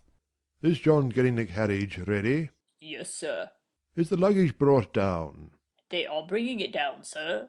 Go you to the church. See if Mr. Wood, the clergyman, and the clerk are there. Return and tell me. The church, as the reader knows, was but just beyond the gates. The footman soon returned. Mr. Wood is in the vestry, sir, putting on his surplice. And the carriage? The horses are harnessing. We shall not want it to go to church, but it must be ready the moment we return. All the boxes and luggage arranged and strapped on, and the coachman in his seat. Yes, sir. Jane, are you ready? I rose. There were no groomsmen, no bridesmaids, no relatives to wait for or marshal. None but Mr. Rochester and I. Mrs. Fairfax stood in the hall as we passed. I would fain have spoken to her, but my hand was held by a grasp of iron. I was hurried along by a stride I could hardly follow, and to look at Mr. Rochester's face was to feel that not a second of delay would be tolerated for any purpose. I wonder what other bridegroom ever looked as he did, so bent up to a purpose, so grimly resolute, or who under such steadfast brows ever revealed such flaming and flashing eyes. I know not whether the day was fair or foul. In descending the drive I gazed neither on sky nor earth. My heart was with my eyes, and both seemed migrated into Mr. Rochester's frame.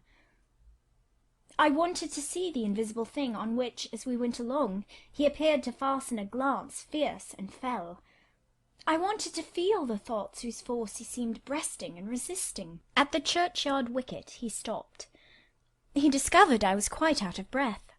Am I cruel in my love? he said. Delay an instant. Lean on me, Jane. And now I can recall the picture of the grey old house of God rising calm before me, of a rook wheeling round the steeple, of a ruddy morning sky beyond. I remember something, too, of the green grave mounds. And I have not forgotten either 2 figures of strangers straying amongst the low hillocks, and reading the mementos graven on the few mossy headstones. I noticed them, because as they saw us, they passed round to the back of the church, and I doubted not they were going to enter by the side aisle door, and witness the ceremony. By Mr. Rochester they were not observed. He was earnestly looking at my face, from which the blood had, I dare say, momentarily fled, for I felt my forehead dewy, and my cheeks and lips cold. When I rallied, which I soon did, he walked gently with me up the path to the porch. We entered the quiet and humble temple. The priest waited in his white surplice at the lowly altar, the clerk beside him. All was still. 2 shadows only moved in a remote corner. My conjecture had been correct. The strangers had slipped in before us, and they now stood by the vault of the Rochesters, their backs towards us, viewing through the rails of the old time-stained marble tomb, where a kneeling angel guarded the remains of Damer de Rochester, slain at Marston Moor in the time of the Civil Wars, and of Elizabeth, his wife. Our place was taken at the communion rails. Hearing a cautious step behind me, I glanced over my shoulder. One of the strangers, a gentleman evidently, was advancing up the chancel. The service began. The explanation of the intent of matrimony was gone through, and then the clergyman came a step further forward, and bending slightly towards Mr. Rochester, went on.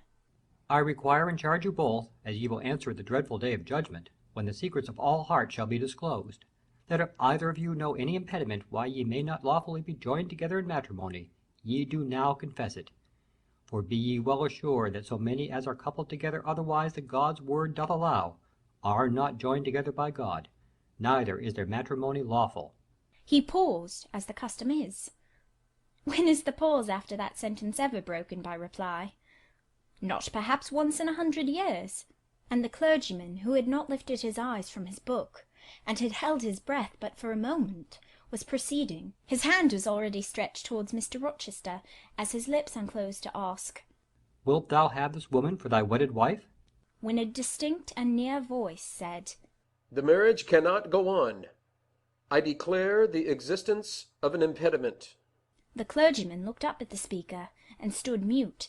The clerk did the same. Mr. Rochester moved slightly, as if an earthquake had rolled under his feet. Taking a firmer footing, and not turning his head or eyes, he said, Proceed. Profound silence fell when he had uttered that word, with deep but low intonation. Presently Mr. Wood said, I cannot proceed without some investigation into what has been asserted, and evidence of its truth or falsehood. The ceremony is quite broken off, subjoined the voice behind us. I am in a condition to prove my allegation. An insuperable impediment to this marriage exists. Mr. Rochester heard, but he did not.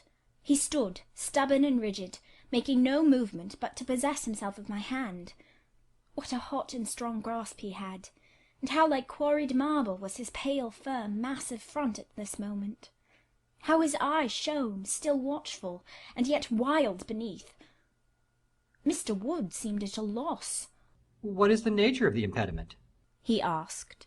Perhaps it may be got over, explained away? Hardly, was the answer. I have called it insuperable, and I speak advisedly. The speaker came forward and leaned on the rails. He continued, uttering each word distinctly, calmly, steadily, but not loudly. It simply consists in the existence of a previous marriage. Mr. Rochester has a wife now living. My nerves vibrated to those low-spoken words as they had never vibrated to thunder. My blood felt their subtle violence as it had never felt frost or fire. But I was collected, and in no danger of swooning. I looked at Mr. Rochester. I made him look at me. His whole face was colourless rock. His eye was both spark and flint. He disavowed nothing. He seemed as if he would defy all things. Without speaking, without smiling, without seeming to recognize in me a human being, he only twined my waist with his arm and riveted me to his side. Who are you? He asked of the intruder. My name is Briggs, a solicitor of Blank Street, London. And you would thrust on me a wife? I would remind you of your lady's existence, sir, which the law recognizes, if you do not. Favour me with an account of her, with her name, her parentage, her place of abode. Certainly. Mr. Briggs calmly took a paper from his pocket, and read out in a sort of official, nasal voice. I affirm and can prove that on the 20th of October, A.D., a date of 15 years back, Edward Fairfax Rochester of Thornfield Hall in the county of Blank and of Ferndean Manor in Blankshire, England, was married to my sister Bertha Antoinetta Mason, daughter of Jonas Mason, merchant, and of Antoinetta his wife, a Creole, at Blank Church, Spanish Town, Jamaica. The record of the marriage will be found in the register of that church, Blank. A copy of it is now in my possession. Signed, Richard Mason. That, if a genuine document, may prove I have been married, but it does not prove that the woman mentioned therein as my wife is still living. She was living 3 months ago, returned the lawyer. How do you know? I have a witness to the fact, whose testimony even you, sir, will scarcely controvert. Produce him, or go to hell. I will produce him first. He is on the spot. Mr. Mason, have the goodness to step forward. Mr. Rochester, on hearing the name, set his teeth. He experienced, too, a sort of strong convulsive quiver. Near to him as I was, I felt the spasmodic movement of fury or despair run through his frame. The second stranger, who had hitherto lingered in the background, now drew near. A pale face looked over the solicitor's shoulder. Yes, It was Mason himself. Mr. Rochester turned and glared at him. His eye, as I have often said, was a black eye. It had now a tawny, nay, a bloody light in its gloom, and his face flushed, olive cheek and hueless forehead received a glow as from spreading ascending heart-fire, and he stirred, lifted his strong arm.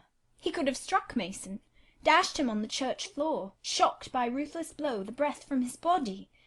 But Mason shrank away, and cried faintly, "Good God!" Contempt fell cool on Mr. Rochester.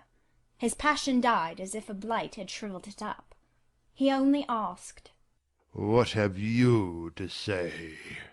An inaudible reply escaped Mason's white lips. The devil is in it if you cannot answer distinctly. I again demand, what have you to say? Sir, sir! Interrupted the clergyman. Do not forget you are in a sacred place. Then, addressing Mason, he inquired gently, Are you aware, sir, whether or not this gentleman's wife is still living? Courage! Urged the lawyer. Speak out!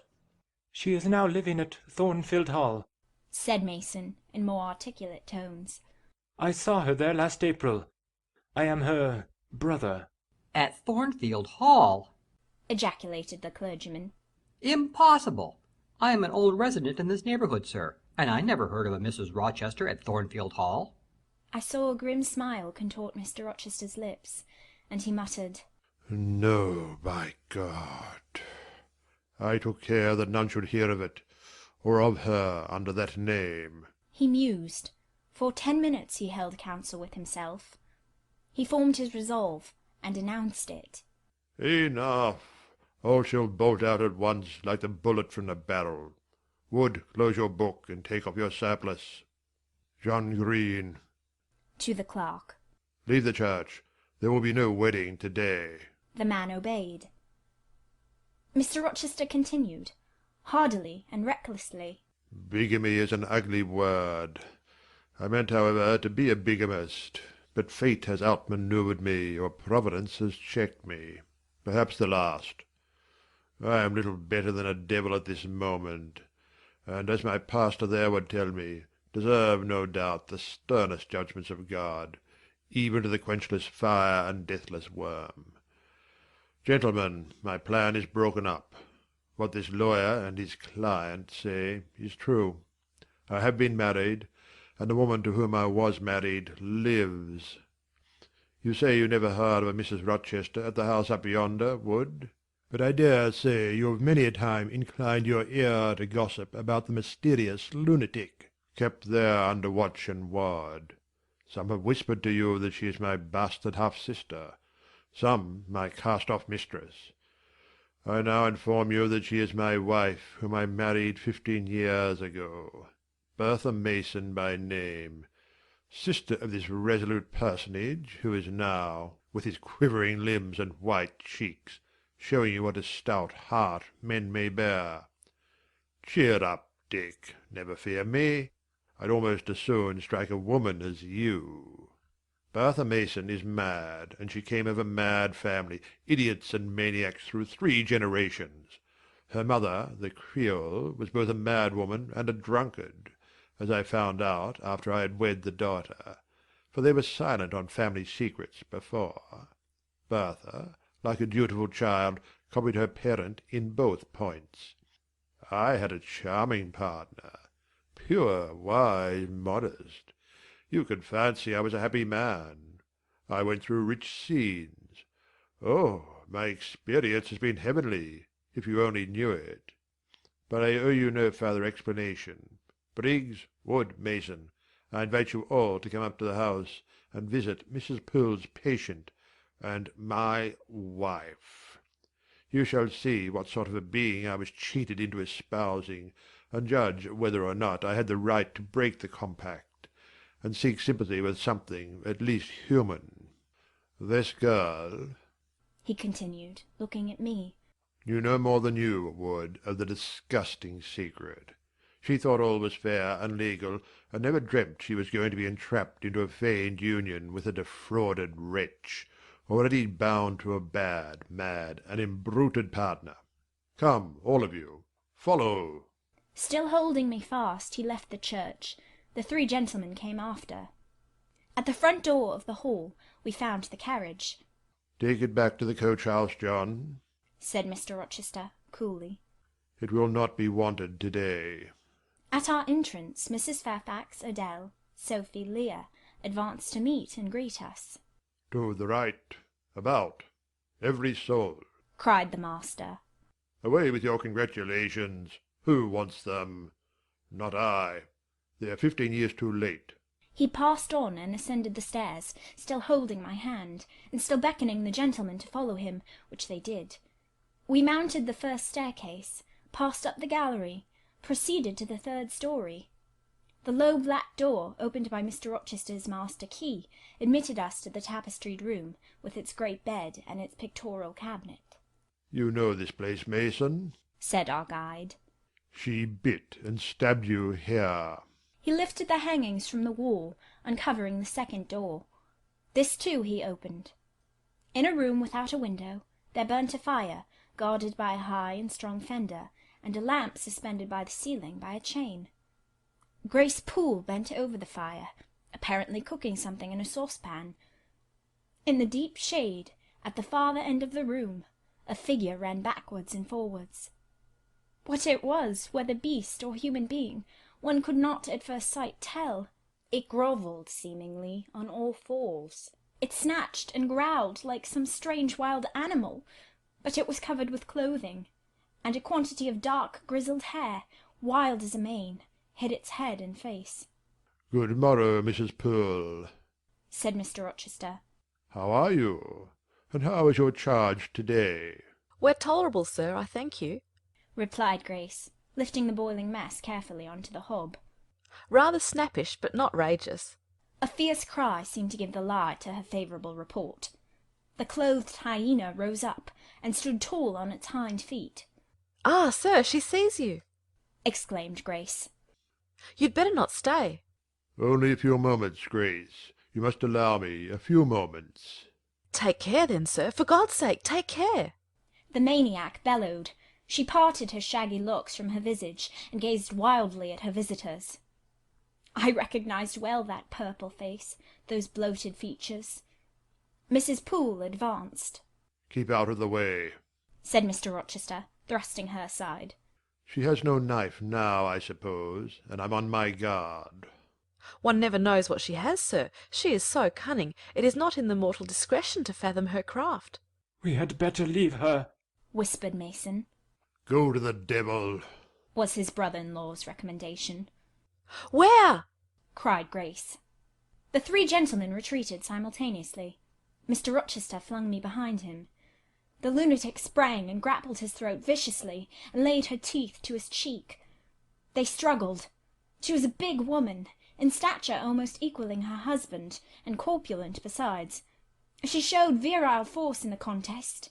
More than once she almost throttled him, athletic as he was. He could have settled her with a well-planted blow, but he would not strike. He would only wrestle. At last he mastered her arms. Grace Poole gave him a cord, and he pinioned them behind her. With more rope, which was at hand, he bound her to a chair. The operation was performed amidst the fiercest yells and the most convulsive plunges. Mr. Rochester then turned to the spectators. He looked at them with a smile both acrid and desolate. That is my wife, said he. Such is the sole conjugal embrace I am ever to know. Such are the endearments which are to solace my leisure hours. And this is what I wish to have, laying his hand on my shoulder. This young girl, who stands so grave and quiet at the mouth of hell, looking collectedly at the gambols of a demon. I wanted her just as a change after that fierce ragout. Wood and Briggs, look at the difference. Compare these clear eyes with the red bowls yonder. This face with that mask. This form with that bulk. Then judge me, priest of the gospel, and man of the law, and remember with what judgment ye judge, ye shall be judged. Off with you now. I must shut up my prize. We all withdrew. Mr. Rochester stayed a moment behind us, to give some further order to Grace Poole. The solicitor addressed me as he descended the stair. "You, madam," said he, "are cleared from all blame. Your uncle will be glad to hear it, if indeed he should be still living, when Mr. Mason returns to Madeira." My uncle? What of him? Do you know him? Mr. Mason does. Mr. Eyre has been the Funkel correspondent of his house for some years.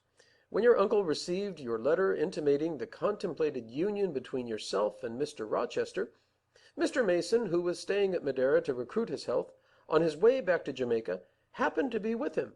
Mr. Eyre mentioned the intelligence, for he knew that my client here was acquainted with a gentleman of the name of Rochester. Mr. Mason, astonished and distressed as you may suppose, revealed the real state of matters. Your uncle, I am sorry to say, is now on a sick bed, from which, considering the nature of his disease, decline, and the stage it has reached, it is unlikely he will ever rise. He could not then hasten to England himself, to extricate you from the snare into which you had fallen, but he implored Mr. Mason to lose no time in taking steps to prevent the false marriage. He referred him to me for assistance. I used all dispatch, and am thankful I was not too late, as you, doubtless, must be also. Were I not morally certain that your uncle will be dead ere you reach Madeira, I would advise you to accompany Mr. Mason back. But as it is, I think you had better remain in England till you can hear further, either from or of Mr. Eyre. Have we anything else to stay for?" he inquired of Mr. Mason. "No, no, let us be gone," was the anxious reply, and without waiting to take leave of Mr. Rochester, they made their exit at the hall door. The clergyman stayed to exchange a few sentences, either of admonition or reproof, with his haughty parishioner. This duty done, he too departed. I heard him go as I stood at the half-open door of my own room, to which I had now withdrawn. The house cleared, I shut myself in, fastened the bolt that none might intrude, and proceeded, not to weep, not to mourn, I was yet too calm for that, but mechanically to take off the wedding dress, and replace it by the stuff gown I had worn yesterday, as I thought for the last time. I then sat down. I felt weak and tired. I leaned my arms on a table, and my head dropped on them, and now I thought. Till now I had only heard, seen, moved, followed up and down where I was led or dragged, watched event rush on event, disclosure open beyond disclosure. But now I thought. The morning had been a quiet morning enough, all except the brief scene with the lunatic. The transaction in the church had not been noisy. There was no explosion of passion, no loud altercation, no dispute, no defiance or challenge, no tears, no sobs.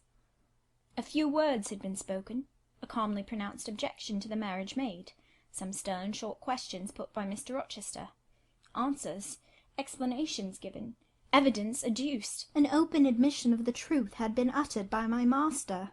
Then the living proof had been seen. The intruders were gone, and all was over. I was in my own room as usual, just myself, without obvious change. Nothing had smitten me, or scathed me, or maimed me. And yet, where was the Jane Eyre of yesterday? Where was her life? Where were her prospects? Jane Eyre, who had been an ardent, expectant woman, almost a bride, was a cold, solitary girl again. Her life was pale, her prospects were desolate. A Christmas frost had come at midsummer, a white December storm had whirled over June, ice glazed the ripe apples, drifts crushed the blowing roses. On hayfield and cornfield lay a frozen shroud. Lanes which last night blushed full of flowers, today were pathless with untrodden snow, and the woods which 12 hours since waved leafy and fragrant as groves between the tropics, now spread waste, wild and white as pine forests in wintry Norway. My hopes were all dead, struck with a subtle doom, such as in one night fell on all the firstborn in the land of Egypt. I looked on my cherished wishes, yesterday so blooming and glowing. They lay stark, chill, livid corpses that could never revive. I looked at my love, that feeling which was my master's, which he had created. It shivered in my heart, like a suffering child in a cold cradle. Sickness and anguish had seized it. It could not seek Mr. Rochester's arms. It could not derive warmth from his breast. Oh, never more could it turn to him, for faith was blighted, confidence destroyed. Mr. Rochester was not to me what he had been, for he was not what I had thought him. I would not ascribe vice to him. I would not say he had betrayed me, but the attribute of stainless truth was gone from his idea, and from his presence I must go. That I perceived well. When, how, whither, I could not yet discern. But he himself, I doubted not, would hurry me from Thornfield. Real affection, it seemed, he could not have for me. It had been only fitful passion. That was balked. He would want me no more.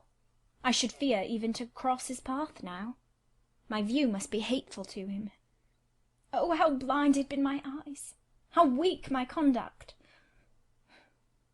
My eyes were covered and closed. Eddying darkness seemed to swim round me, and reflection came in as black and confused a flow. Self-abandoned, relaxed and effortless, I seemed to have laid me down in the dried-up bed of a great river. I heard a flood loosened in remote mountains, and felt the torrent come. To rise I had no will, to flee I had no strength. I lay faint, longing to be dead. One idea only still throbbed lifelike within me, a remembrance of God. It begot an unuttered prayer. These words went wandering up and down in my rayless mind, as something that should be whispered, but no energy was found to express them. Be not far from me, for trouble is near. There is none to help. It was near, and as I had lifted no petition to heaven to avert it, as I had neither joined my hands, nor bent my knees, nor moved my lips, it came. In full heavy swing the torrent poured over me. The whole consciousness of my life lorn, my love lost, my hope quenched, my faith death-struck, swayed full and mighty above me in one sullen mass. That bitter hour cannot be described. In truth, the waters came into my soul. I sank in deep mire. I felt no standing. I came into deep waters. The floods overflowed me. Chapter 27. Some time in the afternoon I raised my head, and looking round, and seeing the western sun gilding the sign of its decline on the wall, I asked, "What am I to do?" But the answer my mind gave, "Leave Thornfield at once," was so prompt, so dread, that I stopped my ears. I said I could not bear such words now. That I am not Edward Rochester's bride is the least part of my woe, I alleged. That I have wakened out of most glorious dreams, and found them all void and vain, is a horror I could bear and master. But that I must leave him, decidedly, instantly, entirely, is intolerable. I cannot do it. But then a voice within me averred that I could do it, and foretold that I should do it. I wrestled with my own resolution. I wanted to be weak that I might avoid the awful passage of further suffering I saw laid out for me. And conscience turned tyrant, held passion by the throat, told her tauntingly she had yet but dipped her dainty foot in the slough, and swore that with that arm of iron he would thrust her down to unsounded depths of agony. "Let me be torn away," then I cried. "Let another help me." "No, you shall tear yourself away. None shall help you. You shall yourself pluck out your right eye, yourself cut off your right hand. Your heart shall be the victim, and you the priest to transfix it." I rose up suddenly, terror-struck at the solitude which so ruthless a judge haunted, at the silence which so awful a voice filled. My head swam as I stood erect. I perceived that I was sickening from excitement and inanition. Neither meat nor drink had passed my lips that day, for I had taken no breakfast. And with a strange pang I now reflected that long as I had been shut up here, no message had been sent to ask how I was, or to invite me to come down. Not even little Adele had tapped at the door. Not even Mrs. Fairfax had sought me. "Friends always forget those whom fortune forsakes," I murmured, as I undrew the bolt and passed out. I stumbled over an obstacle. My head was still dizzy, my sight was dim, and my limbs were feeble. I could not soon recover myself. I fell, but not onto the ground. An outstretched arm caught me. I looked up. I was supported by Mr. Rochester, who sat in a chair across my chamber threshold. "You come out at last," he said. "Well, I've been waiting for you long, and listening. Yet not one movement have I heard, nor one sob. 5 minutes more of that death-like hush, and I should have forced the lock like a burglar. So you shun me. You shut yourself up and grieve alone. I would rather you had come and upbraided me with vehemence. You are passionate. I expected a scene of some kind. I was prepared for the hot rain of tears, only I wanted them to be shed on my breast. Now a senseless flaw has received them, or your drenched handkerchief. But I err. You have not wept at all. I see a white cheek and a faded eye, but no trace of tears. I suppose, then, your heart has been weeping blood? Well, Jane, not a word of reproach? Nothing bitter, nothing poignant? Nothing to cut a feeling or sting a passion? You sit quietly where I have placed you, and regard me with a weary, passive look. Jane, I never meant to wound you thus. If the man who had but one little ewe lamb that was dear to him as a daughter, that ate of his bread and drank of his cup and lay in his bosom, had by some mistake slaughtered it at the shambles, he would not have rued his bloody blunder more than I now rue mine. Will you ever forgive me? Reader, I forgave him at the moment, and on the spot. There was such deep remorse in his eye, such true pity in his tone, such manly energy in his manner, and besides there was such unchanged love in his whole look and mien. I forgave him all, yet not in words, not outwardly, only at my heart's core. You know I am a scoundrel, Jane? Ere long he inquired wistfully, wondering, I suppose, at my continued silence and tameness, the result rather of weakness than of will. Yes, sir. Then tell me so, roundly and sharply. Don't spare me. I cannot. I am tired and sick. I want some water. He heaved a sort of shuddering sigh, and taking me in his arms, carried me downstairs. At first I did not know to what room he had borne me. All was cloudy to my glazed sight. Presently I felt the reviving warmth of a fire, for summer as it was, I had become icy cold in my chamber. He put wine to my lips. I tasted it and revived. Then I ate something he offered me, and was soon myself. I was in the library, sitting in his chair. He was quite near. If I could go out of life now, without too sharp a pang, it would be well for me, I thought. Then I should not have to make the effort of cracking my heartstrings and rending them from among Mr. Rochester's. I must leave him, it appears. I do not want to leave him. I cannot leave him. How are you now, Jane? Much better, sir. I shall be well soon. Taste the wine again, Jane. I obeyed him. Then he put the glass on the table, stood before me, and looked at me attentively. Suddenly he turned away, with an inarticulate exclamation, full of passionate emotion of some kind. He walked fast through the room, and came back. He stooped towards me, as if to kiss me, but I remembered caresses were now forbidden. I turned my face away, and put his aside. What? How is this? He exclaimed hastily. Oh, I know. You won't kiss the husband of Bertha Mason? You consider my arms filled and my embraces appropriated? At any rate there is neither room nor claim for me, sir.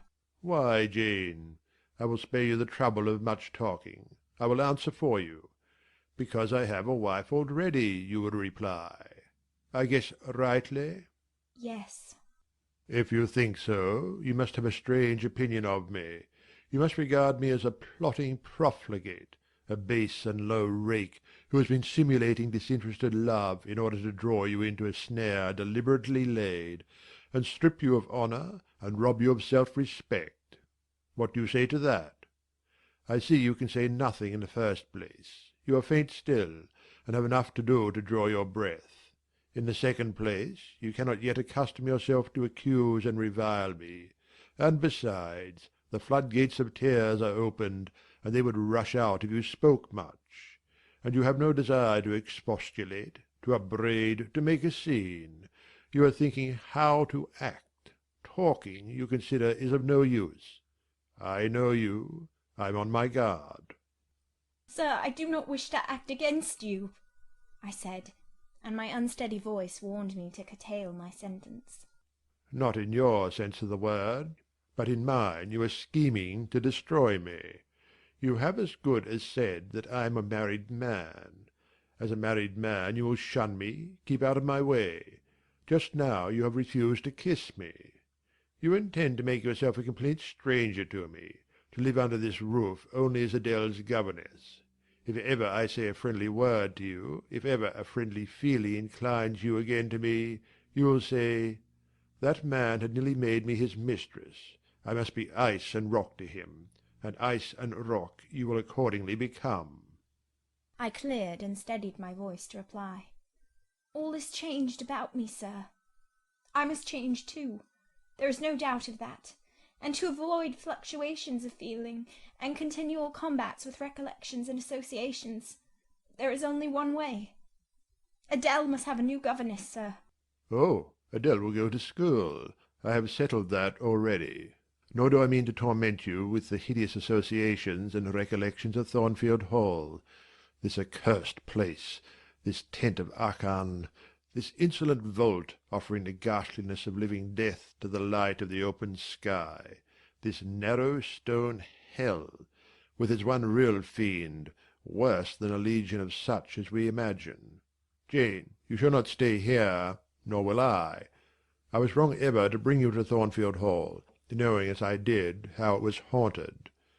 I charged them to conceal from you, before I ever saw you, all knowledge of the curse of the place, merely because I feared Adele never would have a governess to stay if she knew with what inmate she was housed, and my plans would not permit me to remove the maniac elsewhere, though I possess an old house, Ferndean Manor, even more retired and hidden than this, where I could have lodged her safely enough, had not a scruple about the unhealthiness of the situation, in the heart of a wood, made my conscience recoil from the arrangement. Probably those damp walls would soon have eased me of her charge. But to each villain his own vice, and mine is not a tendency to indirect assassination, even of what I most hate. Concealing the mad woman's neighbourhood from you, however, was something like covering a child with a cloak and laying it down near a upas tree. That demon's vicinage is poisoned, and always was. But I'll shut up Thornfield Hall. I'll nail up the front door and board the lower windows. I'll give Mrs. Poole 200 a year to live here with my wife, as you term that fearful hag. Grace will do much for money, and she shall have her son, the keeper at Grimsby Retreat, to bear her company, and be at hand to give her aid in the paroxysms, when my wife is prompted by her familiar to burn people in their beds at night, to stab them, to bite their flesh from their bones, and so on. Sir, I interrupted him, you are inexorable for that unfortunate lady. You speak of her with hate, with vindictive antipathy. It is cruel. She cannot help being mad. Jane, my little darling, so I will call you, for so you are. You don't know what you are talking about. You misjudge me again. It is not because she is mad I hate her. If you were mad, do you think I should hate you? I do indeed, sir. Then you are mistaken, and you know nothing about me, and nothing about the sort of love of which I am capable. Every atom of your flesh is as dear to me as my own. In pain and sickness it would still be dear. Your mind is my treasure, and if it were broken, it would be my treasure still. If you raved, my arms should confine you, and not a strait waistcoat. Your grasp, even in fury, would have a charm for me. If you flew at me as wildly as that woman did this morning, I should receive you in an embrace at least as fond as it would be restrictive. I should not shrink from you with disgust as I did from her. In your quiet moments you should have no watcher and no nurse but me. And I could hang over you with untiring tenderness, though you gave me no smile in return, and never weary of gazing into your eyes, though they had no longer a ray of recognition for me. But why do I follow that train of ideas? I was talking of removing you from Thornfield. All, you know, is prepared for prompt departure. Tomorrow you shall go. I only ask you to endure one more night under this roof, Jane, and then farewell to its miseries and terrors for ever. I have a place to repair to, which will be a secure sanctuary from hateful reminiscences, from unwelcome intrusion, even from falsehood and slander. And take Adele with you, sir, I interrupted. She will be a companion for you. What do you mean, Jane? I told you I would send Adele to school. And what do I want with a child for a companion, and not my own child, a French dancer's bastard? Why do you importune me about her? I say, why do you assign Adele to me for a companion? You spoke of a retirement, sir, and retirement and solitude are dull. Too dull for you. Solitude, solitude, he reiterated with irritation. I see I must come to an explanation. I don't know what sphinx-like expression is forming in your countenance. You are to share my solitude. Do you understand? I shook my head. It required a degree of courage, excited as he was becoming, even to risk that mute sign of dissent. He had been walking fast about the room, and he stopped, as if suddenly rooted to one spot. He looked at me long and hard. I turned my eyes from him, fixed them on the fire, and tried to assume and maintain a quiet, collected aspect. Now, for the hitch in Jane's character, he said at last, speaking more calmly than from his look I had expected him to speak. The reel of silk has run smoothly enough so far, but I always knew there would come a knot and a puzzle. Here it is. Now for vexation and exasperation and endless trouble. By God! I long to exert a fraction of Samson's strength, and break the entanglement like tow. He recommenced his walk, but soon again stopped, and this time just before me. Jane, will you hear reason? He stooped and approached his lips to my ear. Because if you won't, I'll try violence. His voice was hoarse, his look that of a man who is just about to burst an insufferable bond and plunge headlong into wild license. I saw that in another moment, and with one impetus of frenzy more, I should be able to do nothing with him. The present, the passing second of time, was all I had in which to control and restrain him. A movement of repulsion, flight, fear would have sealed my doom, and his. But I was not afraid, not in the least. I felt an inward power, a sense of influence which supported me. The crisis was perilous, but not without its charm, such as the Indian perhaps feels when he slips over the rapid in his canoe. I took hold of his clenched hand, loosened the contorted fingers, and said to him soothingly, "Sit down. I'll talk to you as long as you like, and hear all you have to say, whether reasonable or unreasonable." He sat down, but he did not get leave to speak directly. I had been struggling with tears for some time. I had taken great pains to repress them, because I knew he would not like to see me weep. Now, however, I considered it well to let them flow as freely and as long as they liked. If the flood annoyed him, so much the better. So I gave way, and cried heartily. Soon I heard him earnestly entreating me to be composed. I said I could not, while he was in such a passion. But I am not angry, Jane. I only love you too well, and you had steeled your little pale face with such a resolute frozen look, I could not endure it. Hush now, and wipe your eyes. His softened voice announced that he was subdued, so I, in my turn, became calm. Now he made an effort to rest his head on my shoulder, but I would not permit it. Then he would draw me to him. "No." Jane, Jane, he said, in such an accent of bitter sadness it thrilled along every nerve I had. You don't love me, then? It was only my station and the rank of my wife that you valued. Now that you think me disqualified to become your husband, you recoil from my touch as if I were some toad or ape. These words cut me. Yet what could I do or I say? I ought probably to have done or said nothing, but I was so tortured by a sense of remorse at thus hurting his feelings, I could not control the wish to drop balm where I had wounded. "I do love you," I said, "more than ever. But I must not show or indulge the feeling, and this is the last time I must express it." The last time, Jane? What? Do you think you can live with me, and see me daily, and yet, if you still love me, be always cold and distant? No, sir, that I am certain I could not, and therefore I see there is but one way. But you will be furious if I mention it. Oh, mention it. If I storm, you have the art of weeping. Mr. Rochester, I must leave you. For how long, Jane? For a few minutes, while you smooth your hair, which is somewhat dishevelled, and bathe your face, which looks feverish? I must leave Adele and Thornfield. I must part with you for my whole life.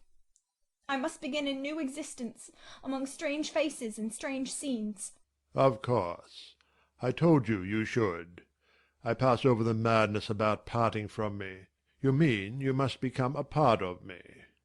As to the new existence, it is all right. You shall yet be my wife. I am not married. You shall be Mrs. Rochester, both virtually and nominally. I shall keep only to you so long as you and I live. You shall go to a place I have in the south of France, a whitewashed villa on the shores of the Mediterranean. There you shall live a happy and guarded and most innocent life.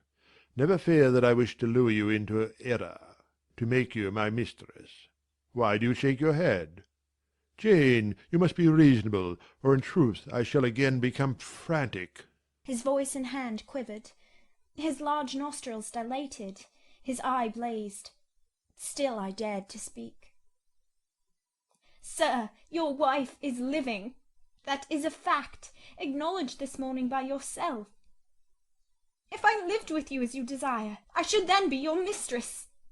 To say otherwise is sophistical, is false." Jane, I am not a gentle-tempered man. You forget that. I am not long-enduring. I am not cool and dispassionate. Out of pity to me and yourself, put your finger on my pulse, feel how it throbs, and beware. He bared his wrist and offered it to me. The blood was forsaking his cheek and lips. They were growing livid. I was distressed on all hands. To agitate him thus deeply by a resistance he so abhorred was cruel. To yield was out of the question. I did what human beings do instinctively when they are driven to utter extremity, looked for aid to one higher than man. The words, "God help me," burst involuntarily from my lips. I am a fool, cried Mr. Rochester suddenly. I keep telling her I am not married, and do not explain to her why. I forget she knows nothing of the character of that woman, or of the circumstances attending my infernal union with her. Oh, I am certain Jane will agree with me in opinion when she knows all that I know. Just put your hand in mine, Janet, that I may have the evidence of touch as well as sight to prove you are near me, and I will in a few words show you the real state of the case. Can you listen to me? Yes, sir, for hours if you will. I ask only minutes. Jane, did you ever hear or know that I was not the eldest son of my house? That I had once a brother older than I? I remember Mrs. Fairfax told me so once. And did you ever hear that my father was an avaricious, grasping man? I have understood something to that effect. Well, Jane, being so, it was his resolution to keep the property together. He could not bear the idea of dividing his estate and leaving me a fair portion. All he resolved should go to my brother Roland. Yet as little could he endure that a son of his should be a poor man. I must be provided for by a wealthy marriage. He sought me a partner betimes. Mr. Mason, a West India planter and merchant, was his old acquaintance. He was certain his possessions were real and vast. He made inquiries. Mr. Mason, he found, had a son and daughter, and he learned from him that he could and would give the latter a fortune of £30,000. That sufficed. When I left college I was sent out to Jamaica to espouse a bride already courted for me. My father said nothing about her money, but he told me Miss Mason was the boast of Spanish Town for her beauty, and this was no lie. I found her a fine woman, in the style of Blanche Ingram, tall, dark, and majestic. Her family wished to secure me because I was of a good race, and so did she. They showed her to me in parties, splendidly dressed. I seldom saw her alone, and had very little private conversation with her. She flattered me, and lavishly displayed for my pleasure her charms and accomplishments. All the men in her circle seemed to admire her and envy me. I was dazzled, stimulated, my senses were excited, and being ignorant, raw, and inexperienced, I thought I loved her. There is no folly so besotted that the idiotic rivalries of society, the prurience, the rashness, the blindness of youth, will not hurry a man to its commission. Her relatives encouraged me. Competitors piqued me. She allured me. A marriage was achieved almost before I knew where I was. Oh, I have no respect for myself when I think of that act.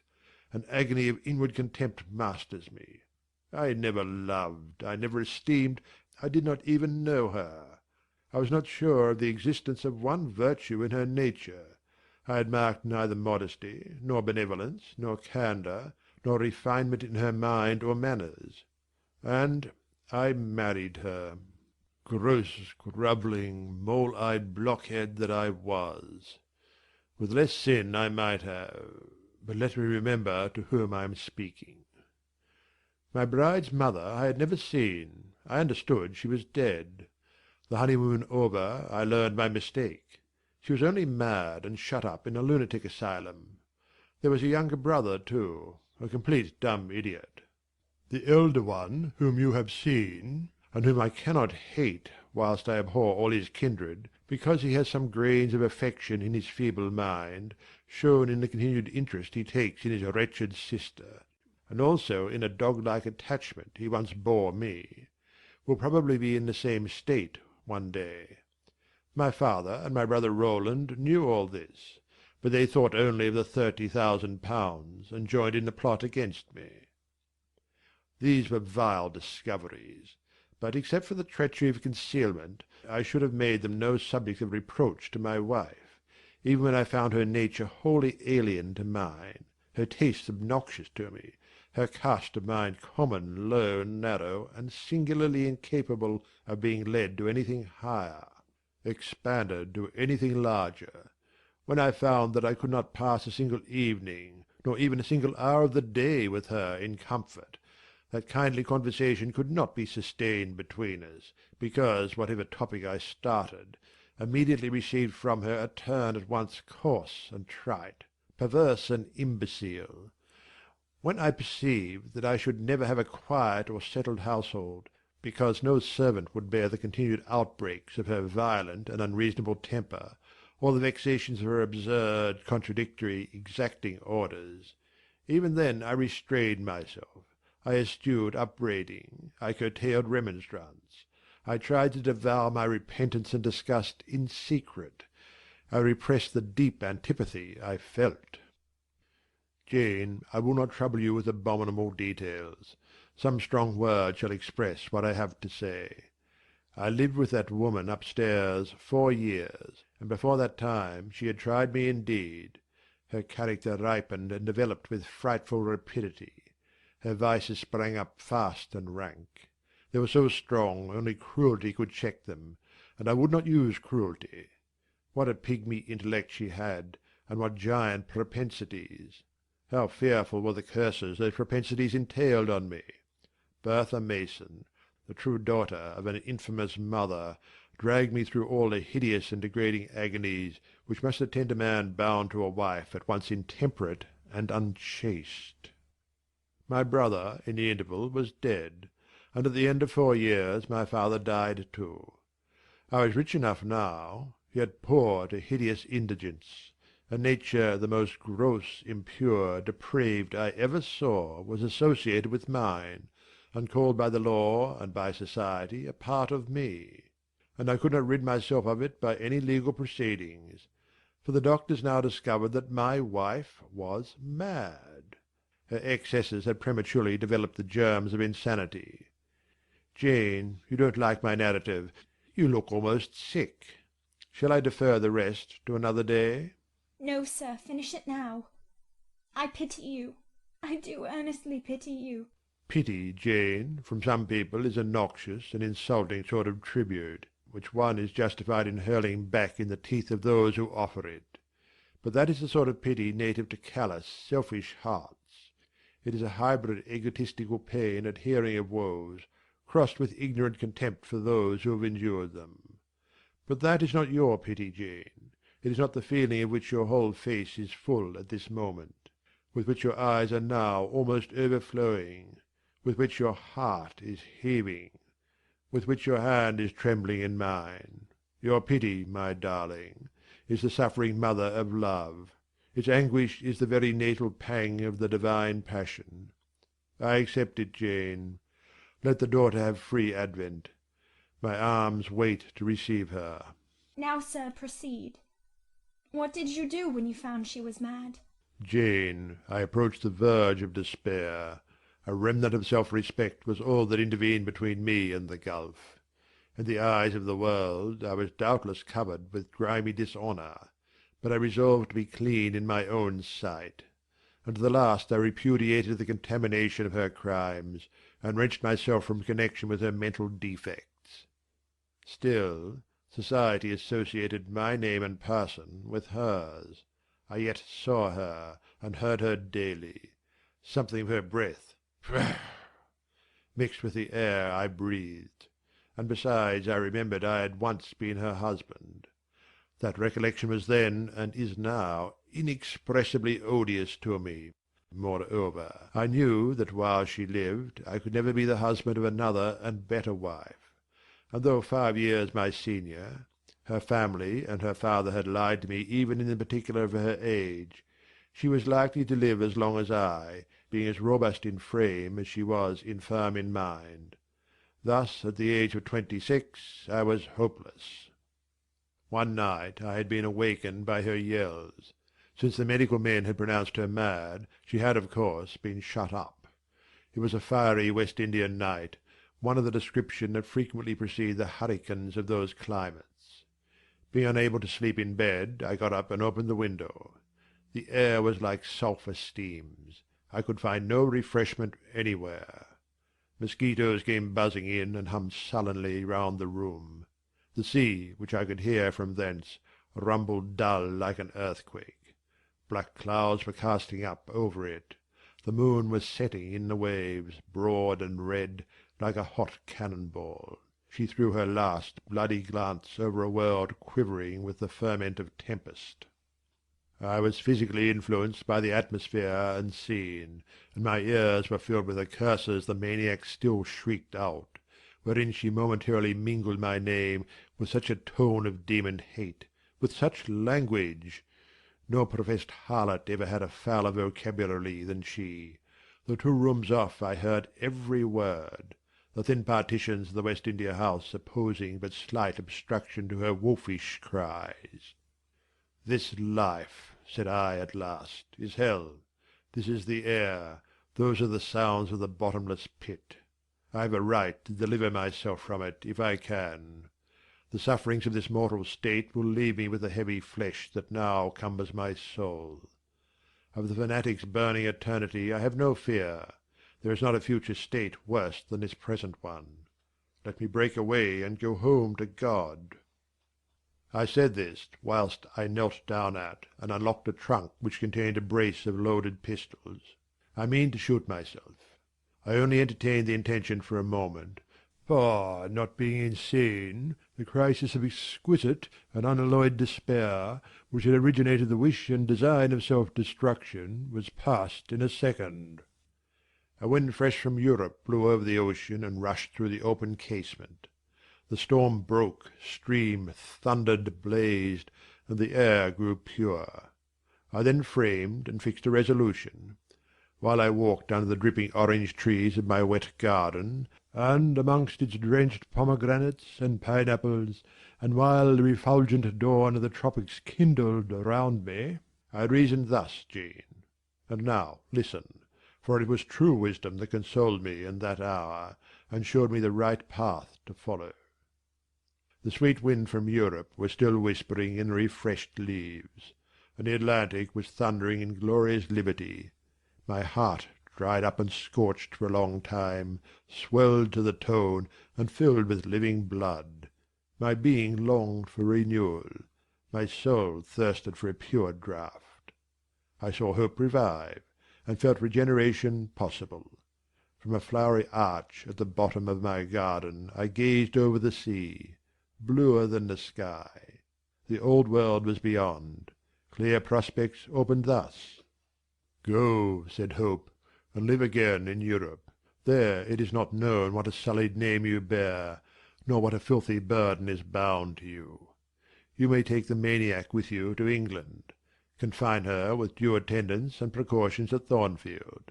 Then travel yourself to what clime you will, and form what new tie you like.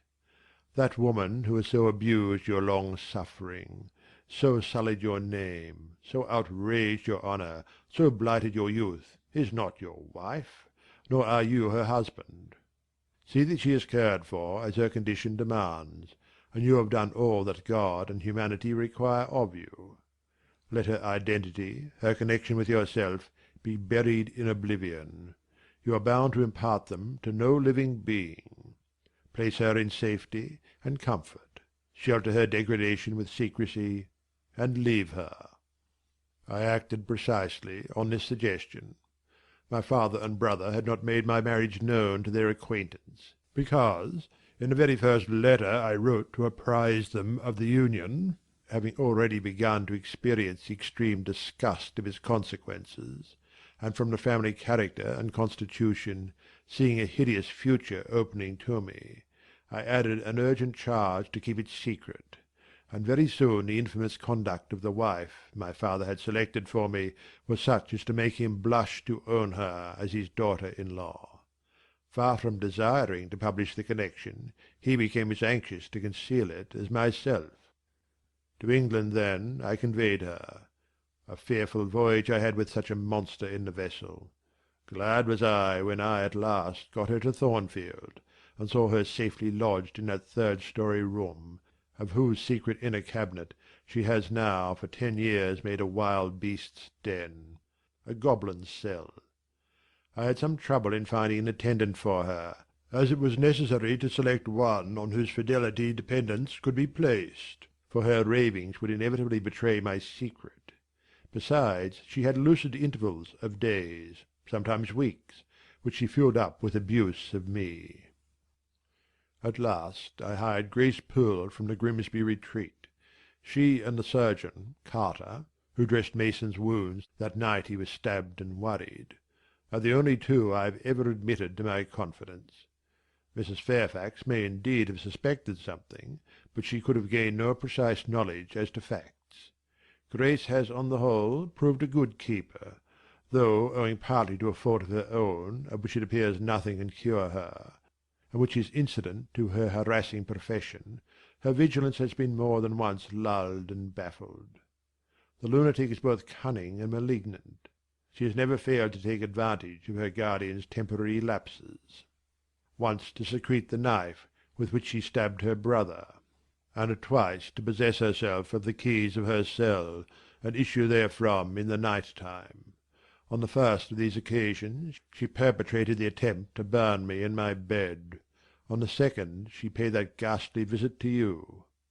I thank Providence, who watched over you, that she then spent her fury on your wedding apparel, which perhaps brought back vague reminiscences of her own bridal days.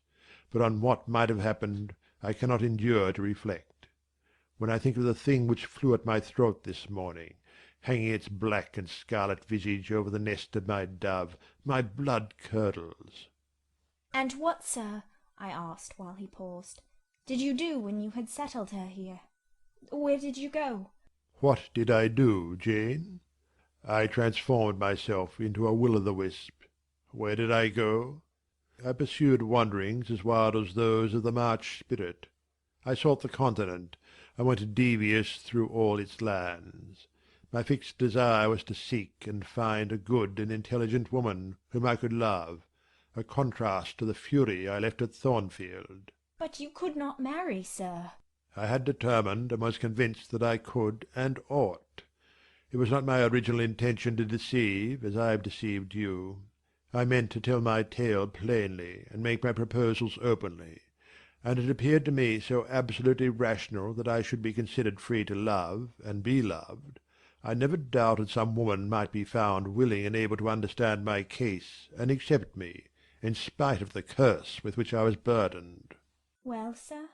When you are inquisitive, Jane, you always make me smile. You open your eyes like an eager bird, and make every now and then a restless movement, as if answers in speech did not flow fast enough for you, and you wanted to read the tablet of one's heart. But before I go on, tell me what you meant by your "well, sir." It is a small phrase very frequent with you, and which many a time has drawn me on and on through interminable talk. I don't very well know why. "I mean, what next? How did you proceed? What came of such an event?" Precisely. And what do you wish to know now? "Whether you found anyone you liked? Whether you asked her to marry you? And what she said?" I can tell you whether I found anyone I liked, and whether I asked her to marry me. But what she said is yet to be recorded in a book of fate. For 10 long years I roved about, living first in one capital, then another, sometimes in St. Petersburg, oftener in Paris, occasionally in Rome, Naples, and Florence. Provided with plenty of money and the passport of an old name, I could choose my own society. No circles were closed against me. I sought my ideal of a woman amongst English ladies, French countesses, Italian signoras, and German Grafinnen. I could not find her. Sometimes, for a fleeting moment, I thought I caught a glance, heard a tone, beheld a form, which announced the realization of my dream. But I was presently undeserved. You are not to suppose that I desired perfection, either of mind or person. I longed only for what suited me, for the antipodes of the Creole. And I longed vainly. Amongst them all I found not one whom, had I been ever so free, I, warned as I was of the risks, the horrors, the loathings of incongruous unions, would have asked to marry me. Disappointment made me reckless. I tried dissipation, never debauchery, that I hated and hate. That was my Indian Messalina's attribute. Rooted disgust at it and her restrained me much, even in pleasure. Any enjoyment that bordered on riot seemed to approach me to her and her vices, and I eschewed it. Yet I could not live alone, so I tried the companionship of mistresses. The first I chose was Céline Varens, another of those steps which make a man spurn himself when he recalls them. You already know what she was, and how my liaison with her terminated. She had 2 successors, an Italian, Giacinta, and a German, Clara, both considered singularly handsome. What was their beauty to me in a few weeks? Giacinta was unprincipled and violent. I tired of her in 3 months. Clara was honest and quiet, but heavy, mindless, and unimpressible, not one whit to my taste. I was glad to give her a sufficient sum to set her up in a good line of business, and so get decently rid of her. But, Jane, I see by your face you are not forming a very favourable opinion of me just now. You think me an unfeeling, loose-principled rake, don't you? "I don't like you so well as I have done sometimes, indeed, sir. Did it not seem to you in the least wrong to live in that way, first with one mistress and then another? You talk of it as a mere matter of course." It was, with me, and I did not like it. It was a grovelling fashion of existence. I should never like to return to it. Hiring a mistress is the next worst thing to buying a slave. Both are often by nature, and always by position, inferior, and to live familiarly with inferiors is degrading. I now hate the recollection of the time I passed with Celine, Giacinta, and Clara. I felt the truth of these words, and I drew from them the certain inference that if I was so far to forget myself and all the teaching that had ever been instilled into me, as under any pretext, with any justification, through any temptation, to become the successor of these poor girls, he would one day regard me with the same feeling which now in his mind desecrated their memory. I did not give utterance to this conviction. It was enough to feel it. I impressed it on my heart that it might remain there to serve me as aid in the time of trial. Now, Jane, why don't you say, "Well, sir"? I have not done. You are looking grave. You disapprove of me still, I see. But let me come to the point. Last January, rid of all mistresses, in a harsh, bitter frame of mind, the result of a useless, roving, lonely life, corroded with disappointment, sourly disposed against all men, and especially against all womankind, for I began to regard the notion of an intellectual, faithful, loving woman as a mere dream. Recalled by business, I came back to England. On a frosty winter afternoon I rode in sight of Thornfield Hall. Abhorred spot! I expected no peace, no pleasure there. On a stile in Hay Lane I saw a quiet little figure sitting by itself. I passed it as negligently as I did the pollard willow opposite to it. I had no presentiment of what it would be to me, no inward warning that the arbitress of my life, my genius for good or evil, waited there in humble guise.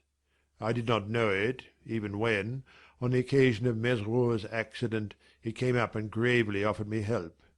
Childish and slender creature! It seemed as if a linnet had hopped to my foot and proposed to bear me on its tiny wing. I was surly, but the thing would not go. It stood by me with a strange perseverance, and looked and spoke with a sort of authority.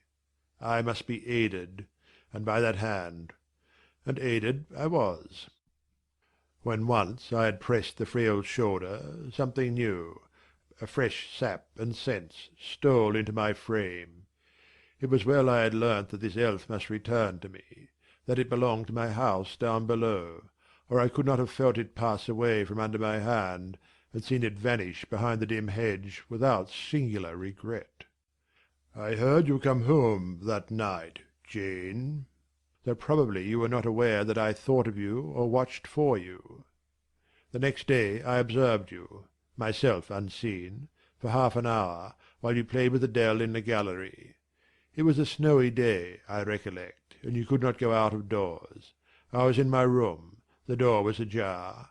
I could both listen and watch. Adele claimed your outward attention for a while. Yet I fancied your thoughts were elsewhere. But you were very patient with her, my little Jane. You talked to her and amused her a long time. When at last she left you, you lapsed at once into deep reverie. You betook yourself slowly to pace the gallery. Now and then, in passing a casement, you glanced out at the thick falling snow. You listened to the sobbing wind, and again you paced gently on and dreamed. I think those day visions were not dark. There was a pleasurable illumination in your eye occasionally, a soft excitement in your aspect, which told of no bitter, bilious, hypochondriac brooding. Your look revealed rather the sweet musings of youth, when its spirit follows on willing wings the flight of hope up and on to an ideal heaven. The voice of Mrs. Fairfax, speaking to a servant in the hall, wakened you, and how curiously you smiled too, and at yourself, Janet. There was much sense in your smile. It was very shrewd, and seemed to make light of your own abstraction. It seemed to say, "My fine visions are all very well, but I must not forget they are absolutely unreal. I have a rosy sky and a green flowery Eden in my brain, but without, I am perfectly aware, lies at my feet a rough tract to travel, and around me gather black tempests to encounter." You ran downstairs and demanded of Mrs. Fairfax some occupation, the weekly house accounts to make up, or something of that sort, I think it was. I was vexed with you for getting out of my sight. Impatiently I waited for evening, when I might summon you to my presence. An unusual, to me, a perfectly new character, I suspected, was yours. I desired to search it deeper and know it better.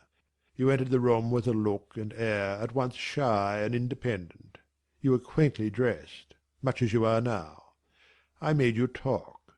Ere long I found you full of strange contrasts. Your garb and manner were restricted by rule. Your air was often diffident, and altogether that of one refined by nature, but absolutely unused to society, and a good deal afraid of making herself disadvantageously conspicuous by some solecism or blunder. Yet when addressed you lifted a keen, a daring, and a glowing eye to your interlocutor's face. There was penetration and power in each glance you gave. When plied by close questions, you found ready and round answers. Very soon you seemed to get used to me. I believe you felt the existence of sympathy between you and your grim and cross master, Jane. For it was astonishing to see how quickly a certain pleasant ease tranquillized your manner. Snarl as I would, you showed no surprise, fear, annoyance, or displeasure at my moroseness. You watched me, and now and then smiled at me with a simple yet sagacious grace I cannot describe. I was at once content and stimulated with what I saw. I liked what I had seen, and wished to see more. Yet for a long time I treated you distantly, and sought your company rarely. I was an intellectual epicure, and wished to prolong the gratification of making this novel and piquant acquaintance. Besides, I was for a while troubled with a haunting fear that if I handled the flower freely, its bloom would fade, the sweet charm of freshness would leave it. I did not then know that it was no transitory blossom, but rather the radiant resemblance of one, cut in an indestructible gem. Moreover, I wished to see whether you would seek me if I shunned you. But you did not. You kept in the schoolroom as still as your own desk and easel. If by chance I met you, you passed me as soon, and with as little token of recognition as was consistent with respect. Your habitual expression in those days, Jane, was a thoughtful look. Not despondent, for you were not sickly, but not buoyant, for you had little hope and no actual pleasure. I wondered what you thought of me, or if you ever thought of me, and resolved to find this out. I resumed my notice of you. There was something glad in your glance and genial in your manner when you conversed. I saw you had a social heart. It was the silent schoolroom, it was the tedium of your life, that made you mournful. I permitted myself the delight of being kind to you. Kindness stirred emotion soon. Your face became soft in expression, your tones gentle. I liked my name pronounced by your lips in a grateful, happy accent. I used to enjoy a chance meeting with you, Jane, at this time. There was a curious hesitation in your manner. You glanced at me with a slight trouble, a hovering doubt. You did not know what my caprice might be, whether I was going to play the master and be stern, or the friend and be benignant. I was now too fond of you often to simulate the first whim, and when I stretched my hand out cordially, such bloom and light and bliss rose to your young wistful features. I had much ado often to avoid straining you then and there to my heart. "Don't talk any more of those days, sir," I interrupted, furtively dashing away some tears from my eyes. "His language was torture to me, for I knew what I must do, and do soon, and all these reminiscences and these revelations of his feelings only made my work more difficult." "No, Jane," he returned. "What necessity is there to dwell on the past, when the present is so much surer, the future so much brighter?" I shuddered to hear the infatuated assertion. "You see now how the case stands, do you not?" he continued. "After youth and manhood passed half in unutterable misery and half in dreary solitude, I have for the first time found what I can truly love. I have found you. You are my sympathy, my better self, my good angel. I am bound to you with a strong attachment. I think you good, gifted, lovely. A fervent, a solemn passion is conceived in my heart. It leans to you, draws you to my centre and spring of life, wraps my existence around you, and, kindling in pure powerful flame, fuses you and me in one. It was because I felt and knew this that I resolved to marry you. To tell me that I had already a wife is empty mockery. You know now that I had but a hideous demon. I was wrong to attempt to deceive you, but I feared a stubbornness that exists in your character. I feared early instilled prejudice. I wanted to have you safe before hazarding confidences. This was cowardly. I should have appealed to your nobleness and magnanimity at first, as I do now, opened to you plainly my life of agony, described to you my hunger and thirst after a higher and worthier existence, shown to you, not my resolution, that word is weak, but my resistless bent to love faithfully and well, where I am faithfully and well loved in return. Then I should have asked you to accept my pledge of fidelity, and to give me yours. Jane, give it me now. A pause. Why are you silent, Jane? I was experiencing an ordeal. A hand of fiery iron grasped my vitals. Terrible moment, full of struggle, blackness, burning. Not a human being that ever lived could wish to be loved better than I was loved. And him who thus loved me I absolutely worshipped. And I must renounce love and idol. One drear word comprised my intolerable duty. Depart. Jane, you understand what I want of you? Just this promise. I will be yours, Mr. Rochester. Mr. Rochester, I will not be yours. Another long silence. Jane, recommenced he, with a gentleness that broke me down with grief, and turned me stone cold with ominous terror, for the still voice was the pant of a lion rising. Jane, do you mean to go one way in the world, and let me go another? I do. Jane, bending towards and embracing me. Do you mean it now? I do. And now? Softly kissing my forehead and cheek. I do. Extricating myself from restraint rapidly and completely. Oh, Jane, this is bitter. This is wicked. It would not be wicked to love me. It would to obey you. A wild look raised his brows, crossed his features. He rose, but he forbore yet. I laid my hand on the back of a chair for support. I shook, I feared, but I resolved. One instant, Jane. Give one glance to my horrible life when you are gone. All happiness will be torn away with you. What then is left? For a wife I have but the maniac upstairs. As well might you refer me to some corpse in yonder churchyard. What shall I do, Jane? Where turn for a companion and for some hope? Do as I do. Trust in God and yourself. Believe in heaven. Hope to meet again there. Then you will not yield? No. Then you condemn me to live wretched and to die accursed. His voice rose. I advise you to live sinless, and I wish you to die tranquil. Then you snatch love and innocence from me.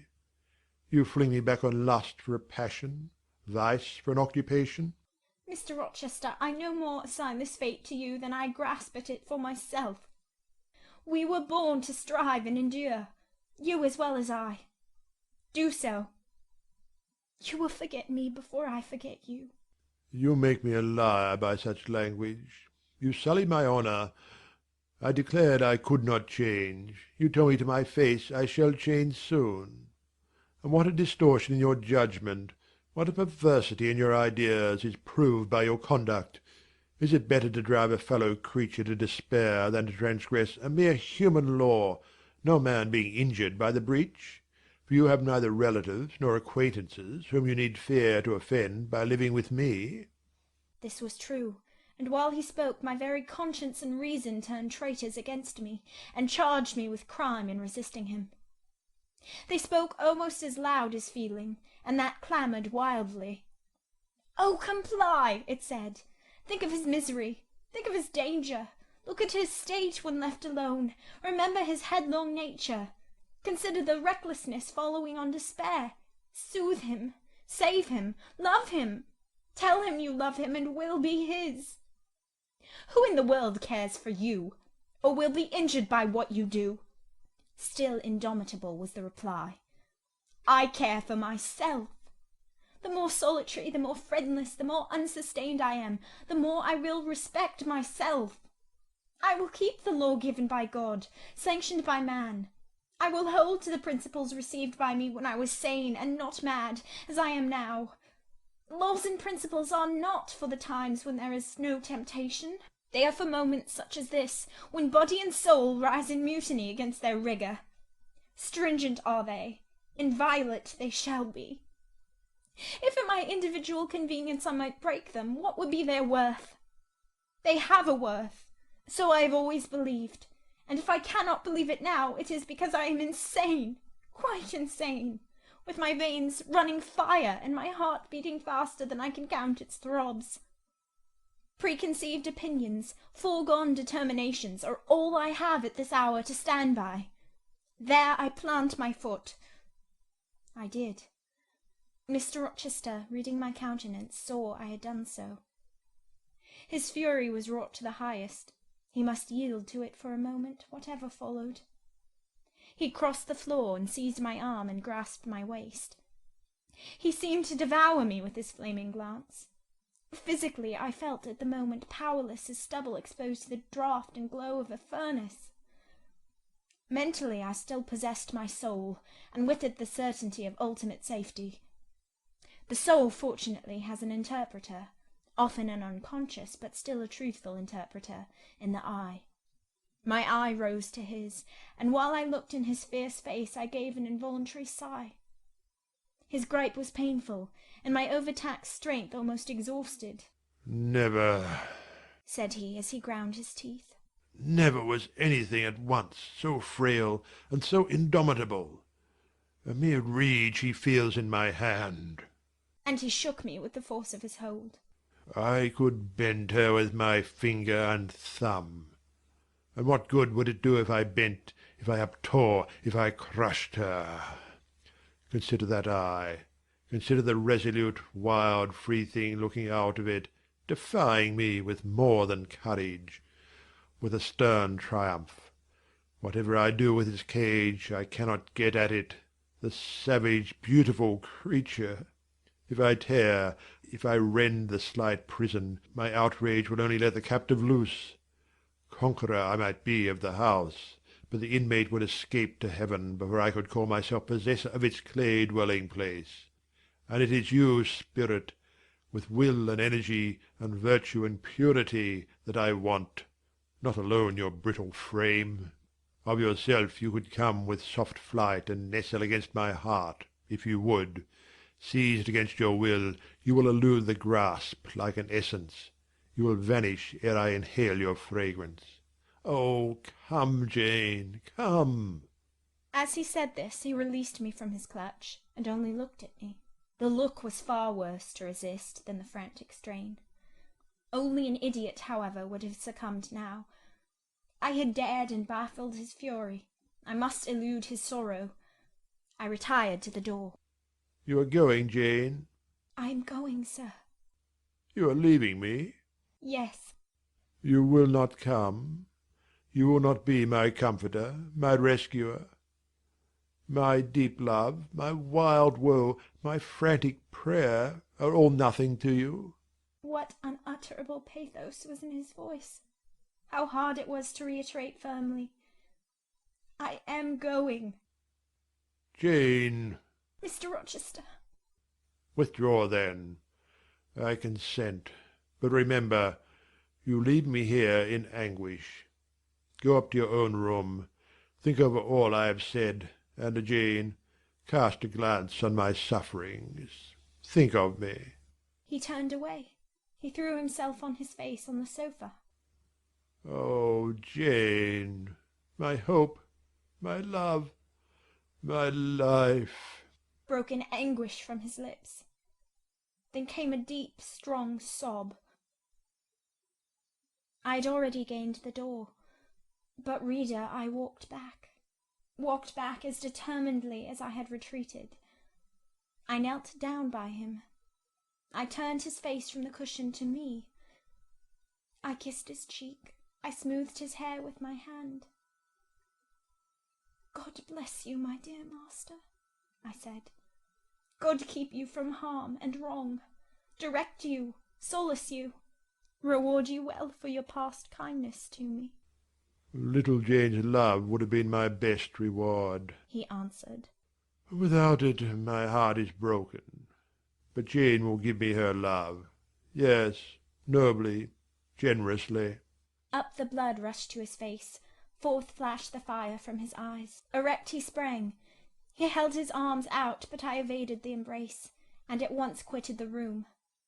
"Farewell," was the cry of my heart as I left him. Despair added, "Farewell for ever." That night I never thought to sleep, but a slumber fell on me as soon as I lay down in bed. I was transported in thought to the scenes of childhood. I dreamt I lay in the Red Room at Gateshead, that the night was dark, and my mind impressed with strange fears. The light that long ago had struck me into syncope, recalled in this vision, seemed glidingly to mount the wall, and tremblingly to pause in the centre of the obscured ceiling. I lifted up my head to look.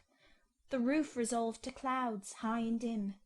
The gleam was such as the moon imparts to vapours she is about to sever. I watched her come, watched with the strangest anticipation, as though some word of doom were to be written on her disk. She broke forth as never moon yet burst from cloud. A hand first penetrated the sable folds and waved them away.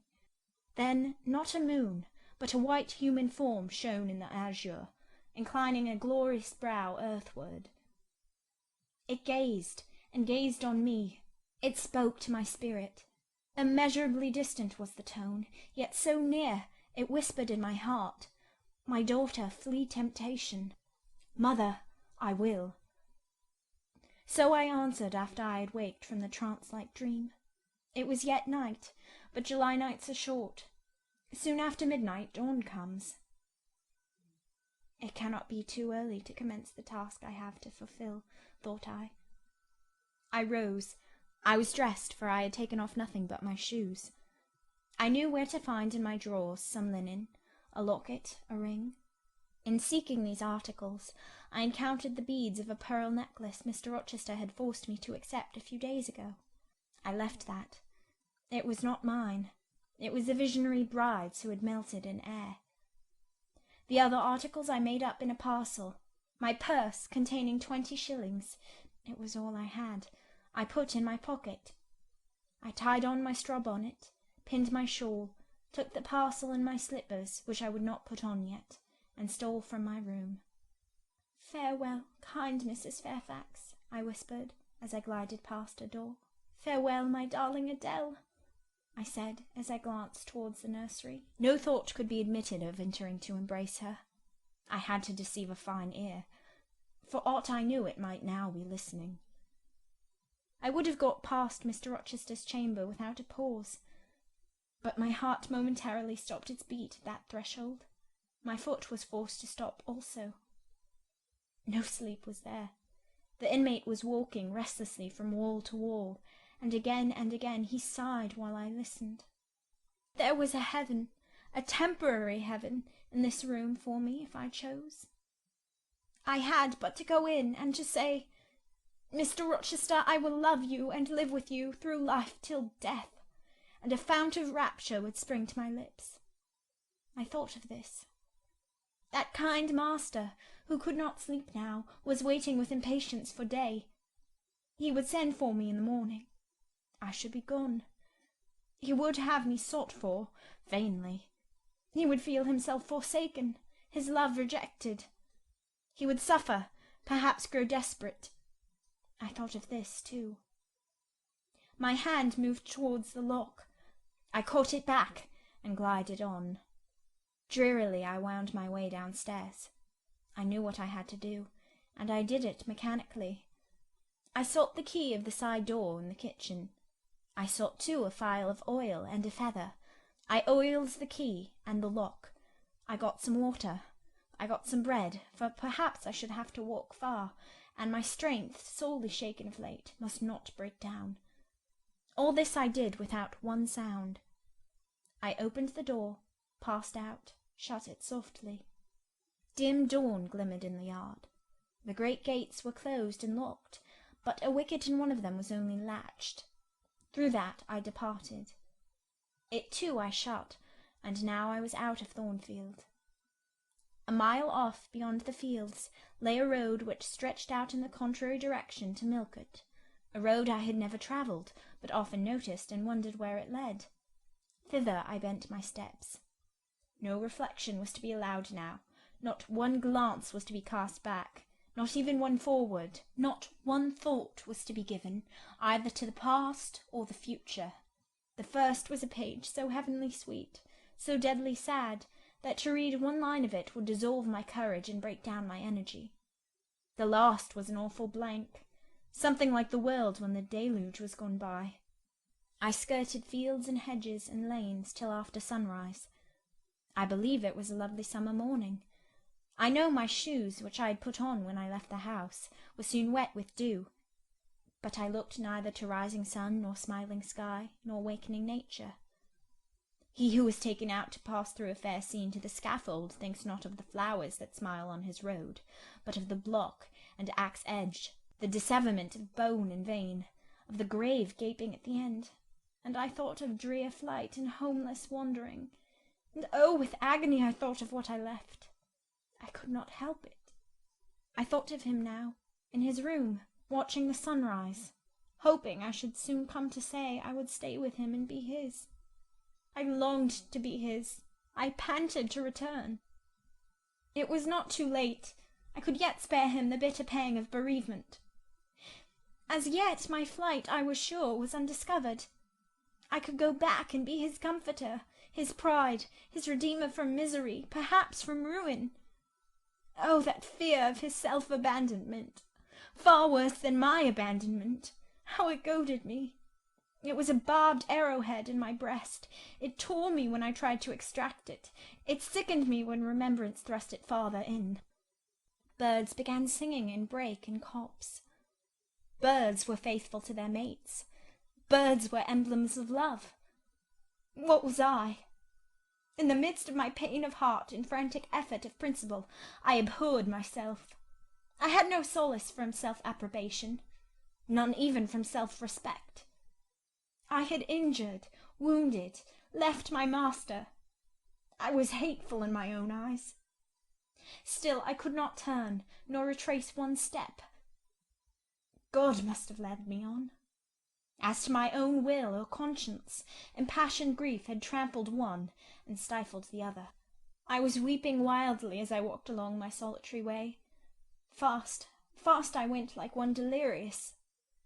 A weakness, beginning inwardly, extending to the limbs, seized me, and I fell. I lay on the ground some minutes, pressing my face to the wet turf. I had some fear, or hope, that here I should die, but I was soon up, crawling forwards on my hands and knees, and then again raised to my feet, as eager and as determined as ever to reach the road.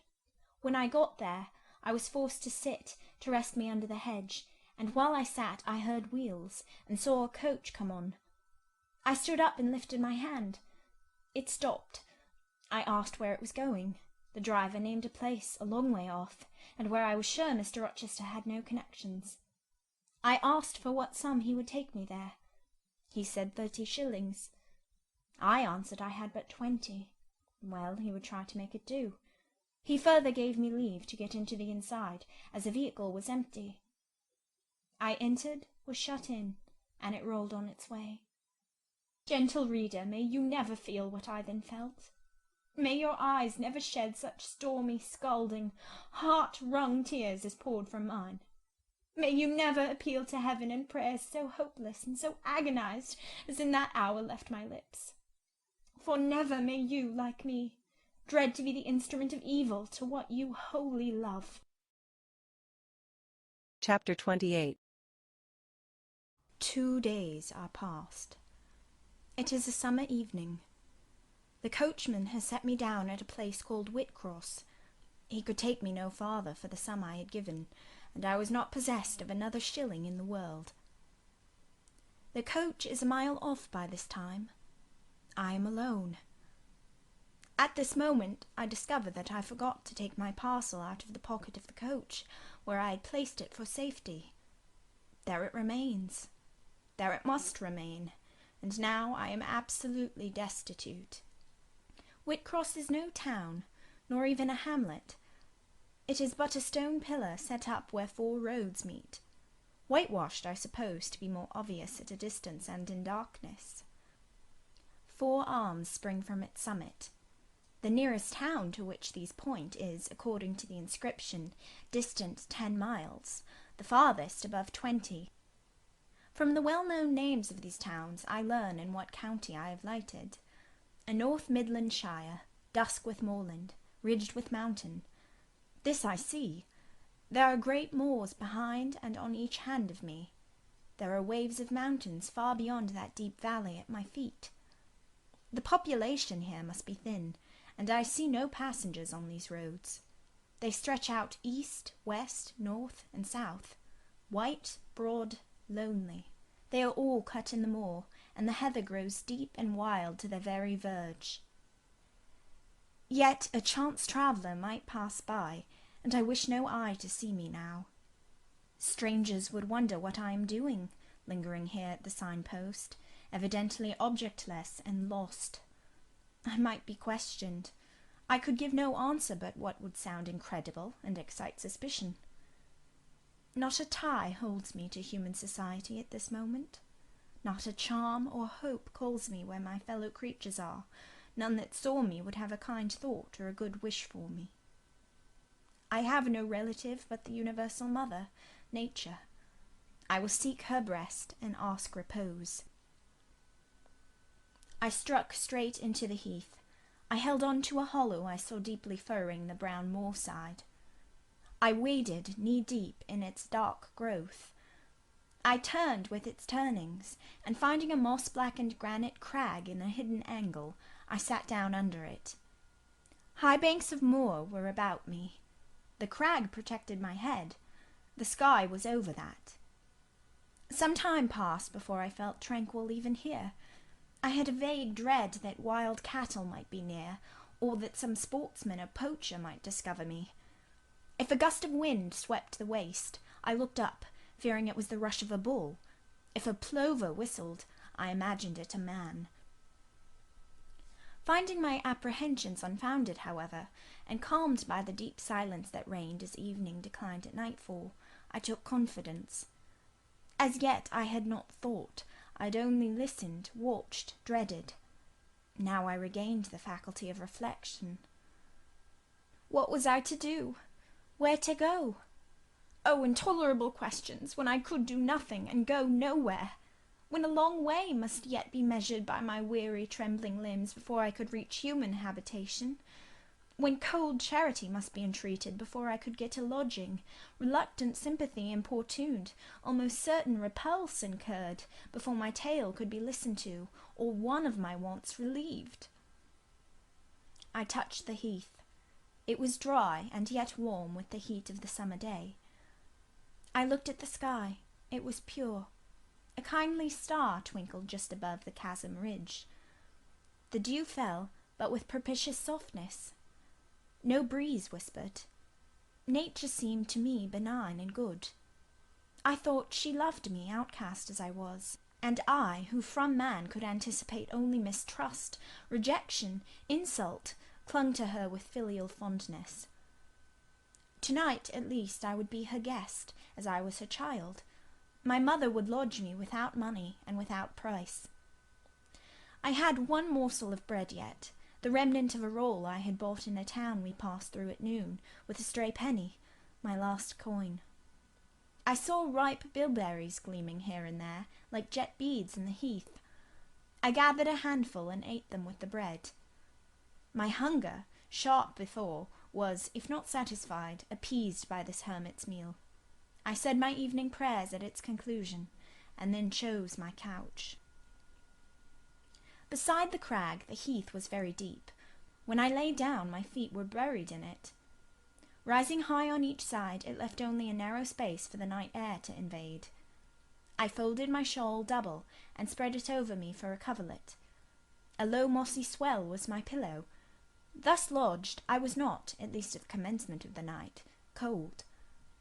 My rest might have been blissful enough, only a sad heart broke it. It plained of its gaping wounds, its inward bleeding, its riven cords. It trembled for Mr. Rochester and his doom. It bemoaned him with bitter pity. It demanded him with ceaseless longing, and impotent as a bird with both wings broken, it still quivered its shattered pinions in vain attempts to seek him. Worn out with this torture of thought, I rose to my knees. Night was come, and her planets were risen. A safe, still night, too serene for the companionship of fear. We know that God is everywhere, but certainly we feel his presence most when his works are on the grandest scale spread before us. And it is in the unclouded night sky, where his worlds wheel their silent course, that we read clearest his infinitude, his omnipotence, his omnipresence. I had risen to my knees to pray for Mr. Rochester. Looking up, I with tear-dimmed eyes saw the mighty Milky Way. Remembering what it was, what countless systems there swept space like a soft trace of light, I felt the might and strength of God. Sure was I of his efficiency to save what he had made. Convinced I grew that neither earth should perish, nor one of the souls it treasured. I turned my prayer to thanksgiving. The source of life was also the saviour of spirits. Mr. Rochester was safe, he was God's, and by God would he be guarded. I again nestled to the breast of the hill, and ere long in sleep forgot sorrow. But next day want came to me pale and bare. Long after the little birds had left their nests, long after bees had come in the sweet prime of day to gather the heath honey before the dew was dried, when the long morning shadows were curtailed and the sun filled earth and sky, I got up and I looked round me. What a still, hot, perfect day! What a golden desert this spreading moor! Everywhere sunshine! I wished I could live in it and on it. I saw a lizard run over the crag. I saw a busy bee among the sweet bilberries. I would fain at the moment have become bee or lizard, that I might have found fitting nutriment, permanent shelter here. But I was a human being, and had a human being's wants. I must not linger where there was nothing to supply them. I rose. I looked back at the bed I had left. Hopeless of the future, I wished but this, that my Maker had that night thought good to require my soul of me while I slept, and that this weary frame, absolved by death from further conflict with fate, had now but to decay quietly and mingle in peace with the soil of this wilderness. Life, however, was yet in my possession, with all its requirements and pains and responsibilities.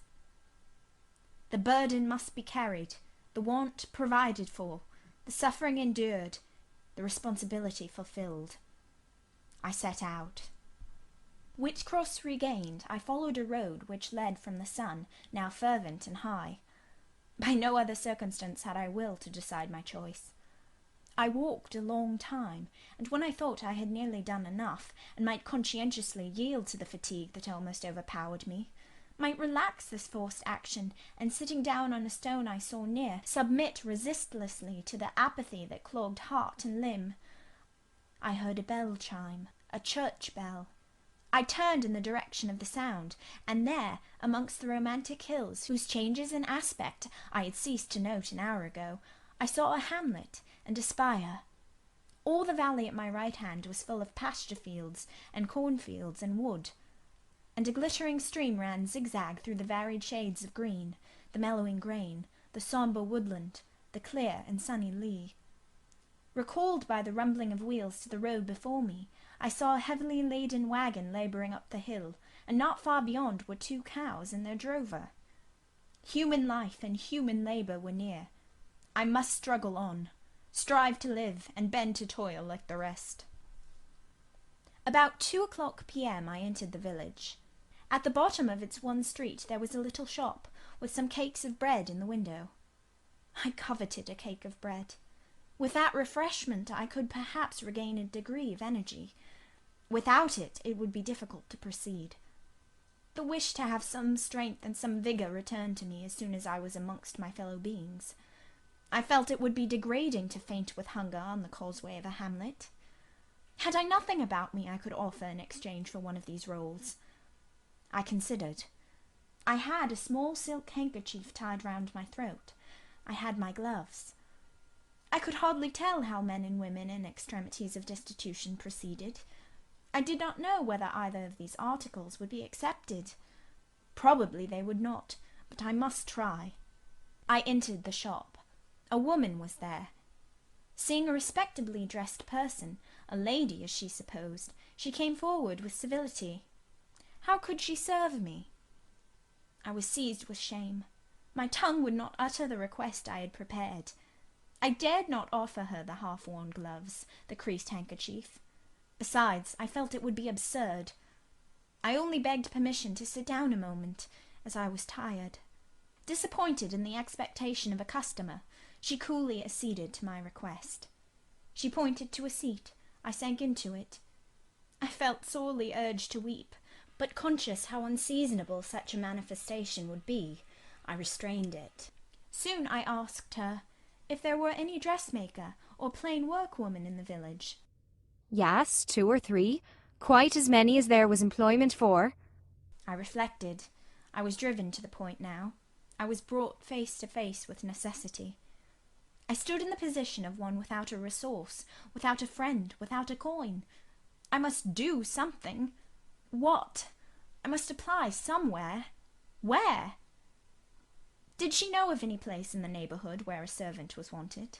Nay, she couldn't say. What was the chief trade in this place? What did most of the people do? Some were farm labourers. A good deal worked at Mr. Oliver's needle factory and at the foundry. Did Mr. Oliver employ women? Nay, it was men's work. And what do the women do? I noddn't, was the answer. Some does one thing and some another. Poor folk mun get on as they can. She seemed to be tired of my questions, and indeed, what claim had I to importune her? A neighbour or two came in. My chair was evidently wanted. I took leave. I passed up the street, looking as I went at all the houses to the right hand and to the left, but I could discover no pretext, nor see an inducement to enter any. I rambled round the hamlet, going sometimes to a little distance and returning again, for an hour or more. Much exhausted, and suffering greatly now for want of food, I turned aside into a lane and sat down under the hedge. Ere many minutes had elapsed, I was again on my feet, however, and again searching something, a resource, or at least an informant. A pretty little house stood at the top of the lane, with a garden before it, exquisitely neat and brilliantly blooming. I stopped at it. What business had I to approach the white door, or touch the glittering knocker? In what way could it possibly be the interest of the inhabitants of that dwelling to serve me? Yet I drew near and knocked. A mild-looking, cleanly attired young woman opened the door. In such a voice as might be expected from a hopeless heart and fainting frame, a voice wretchedly low and faltering, I asked if a servant was wanted here. No, said she. We do not keep a servant. Can you tell me where I could get employment of any kind? I continued. I am a stranger, without acquaintance in this place. I want some work, no matter what. But it was not her business to think for me, or to seek a place for me. Besides, in her eyes, how doubtful must have appeared my character, position, tale. She shook her head. She was sorry she could give me no information. And the white door closed, quite gently and civilly, but it shut me out. If she had held it open a little longer, I believe I should have begged a piece of bread, for I was now brought low. I could not bear to return to the sordid village, where besides no prospect of aid was visible. I should have longed rather to deviate to a wood I saw not far off, which appeared in its thick shade to offer inviting shelter. But I was so sick, so weak, so gnawed with nature's cravings, Instinct kept me roaming round abodes where there was a chance of food. Solitude would be no solitude, rest no rest, while the vulture, hunger, thus sank beak and talons in my side. I drew near houses. I left them and came back again, and again I wandered away, always repelled by the consciousness of having no claim to ask, no right to expect interest in my isolated lot. Meantime, the afternoon advanced while I thus wandered about like a lost and starving dog. In crossing a field, I saw the church spire before me. I hastened towards it. Near the churchyard, and in the middle of a garden, stood a well-built, though small house, which I had no doubt was the parsonage. I remembered that strangers who arrive at a place where they have no friends, and who want employment, sometimes apply to the clergyman for introduction and aid. It is the clergyman's function to help, at least with advice, those who wish to help themselves. I seemed to have something like a right to seek counsel here. Renewing then my courage, and gathering my feeble remains of strength, I pushed on. I reached the house, and knocked at the kitchen door. An old woman opened. I asked, was this the parsonage? Yes. Was the clergyman in? No. Would he be in soon? No, he was gone from home. To a distance? Not so far. Happened 3 mile. He'd been called away by the sudden death of his father. He was at Marsh End now, and would very likely stay there a fortnight longer. Was there any lady of the house? Nay, there was naught but her, and she was housekeeper. And of her, reader, I could not bear to ask the relief for want of which I was sinking. I could not yet beg, and again I crawled away. Once more I took off my handkerchief. Once more I thought of the cakes of bread in the little shop. Oh, for but a crust! For but one mouthful to allay the pang of famine. Instinctively I turned my face again to the village. I found the shop again, and I went in, and though others were there besides the woman, I ventured the request, would she give me a roll for this handkerchief? She looked at me with evident suspicion. Nay, she never sold stuff in that way. Almost desperate, I asked for half a cake. She again refused. How could she tell where I had got the handkerchief? She said. Would she take my gloves? No, what could she do with them? Reader, it is not pleasant to dwell on these details. Some say there is an enjoyment in looking back to painful experience past, but at this day I can scarcely bear to review the times to which I allude. The moral degradation, blent with the physical suffering, form too distressing a recollection ever to be willingly dwelt on. I blamed none of those who repulsed me. I felt it was what was to be expected, and what could not be helped. An ordinary beggar is frequently an object of suspicion, a well-dressed beggar inevitably so. To be sure, what I begged was employment, but whose business was it to provide me with employment? Not certainly that of persons who saw me then for the first time, and who knew nothing about my character. And as to the woman who would not take my handkerchief in exchange for her bread, why, she was right if the offer appeared to her sinister, or the exchange unprofitable. Let me condense now. I am sick of the subject. A little before dark I passed a farmhouse, at the open door of which the farmer was sitting, eating his supper of bread and cheese. I stopped and said, "Will you give me a piece of bread, for I am very hungry?" He cast on me a glance of surprise, but without answering he cut a thick slice from his loaf and gave it to me. I imagine he did not think I was a beggar, but only an eccentric sort of lady who had taken a fancy to his brown loaf. As soon as I was out of sight of his house, I sat down and ate it. I could not hope to get a lodging under a roof, and sought it in the wood I have before alluded to. But my night was wretched, my rest broken. The ground was damp, the air cold. Besides, intruders passed near me more than once, and I had again and again to change my quarters. No sense of safety or tranquillity befriended me. Towards morning it rained. The whole of the following day was wet. Do not ask me, reader, to give a minute account of that day. As before, I sought work. As before, I was repulsed. As before, I starved. But once did food pass my lips. At the door of a cottage, I saw a little girl about to throw a mess of cold porridge into a pig trough. "Will you give me that?" I asked. She stared at me. "Mother," she exclaimed. "There is a woman wants me to give her these porridge." "Well, lass," replied a voice within, "give it her if she's a beggar. The pig doesn't want it." The girl emptied the stiffened mould into my hand, and I devoured it ravenously. As the wet twilight deepened, I stopped in a solitary bridle path which I had been pursuing an hour or more. "My strength is quite failing me," I said in a soliloquy. "I feel I cannot go much farther.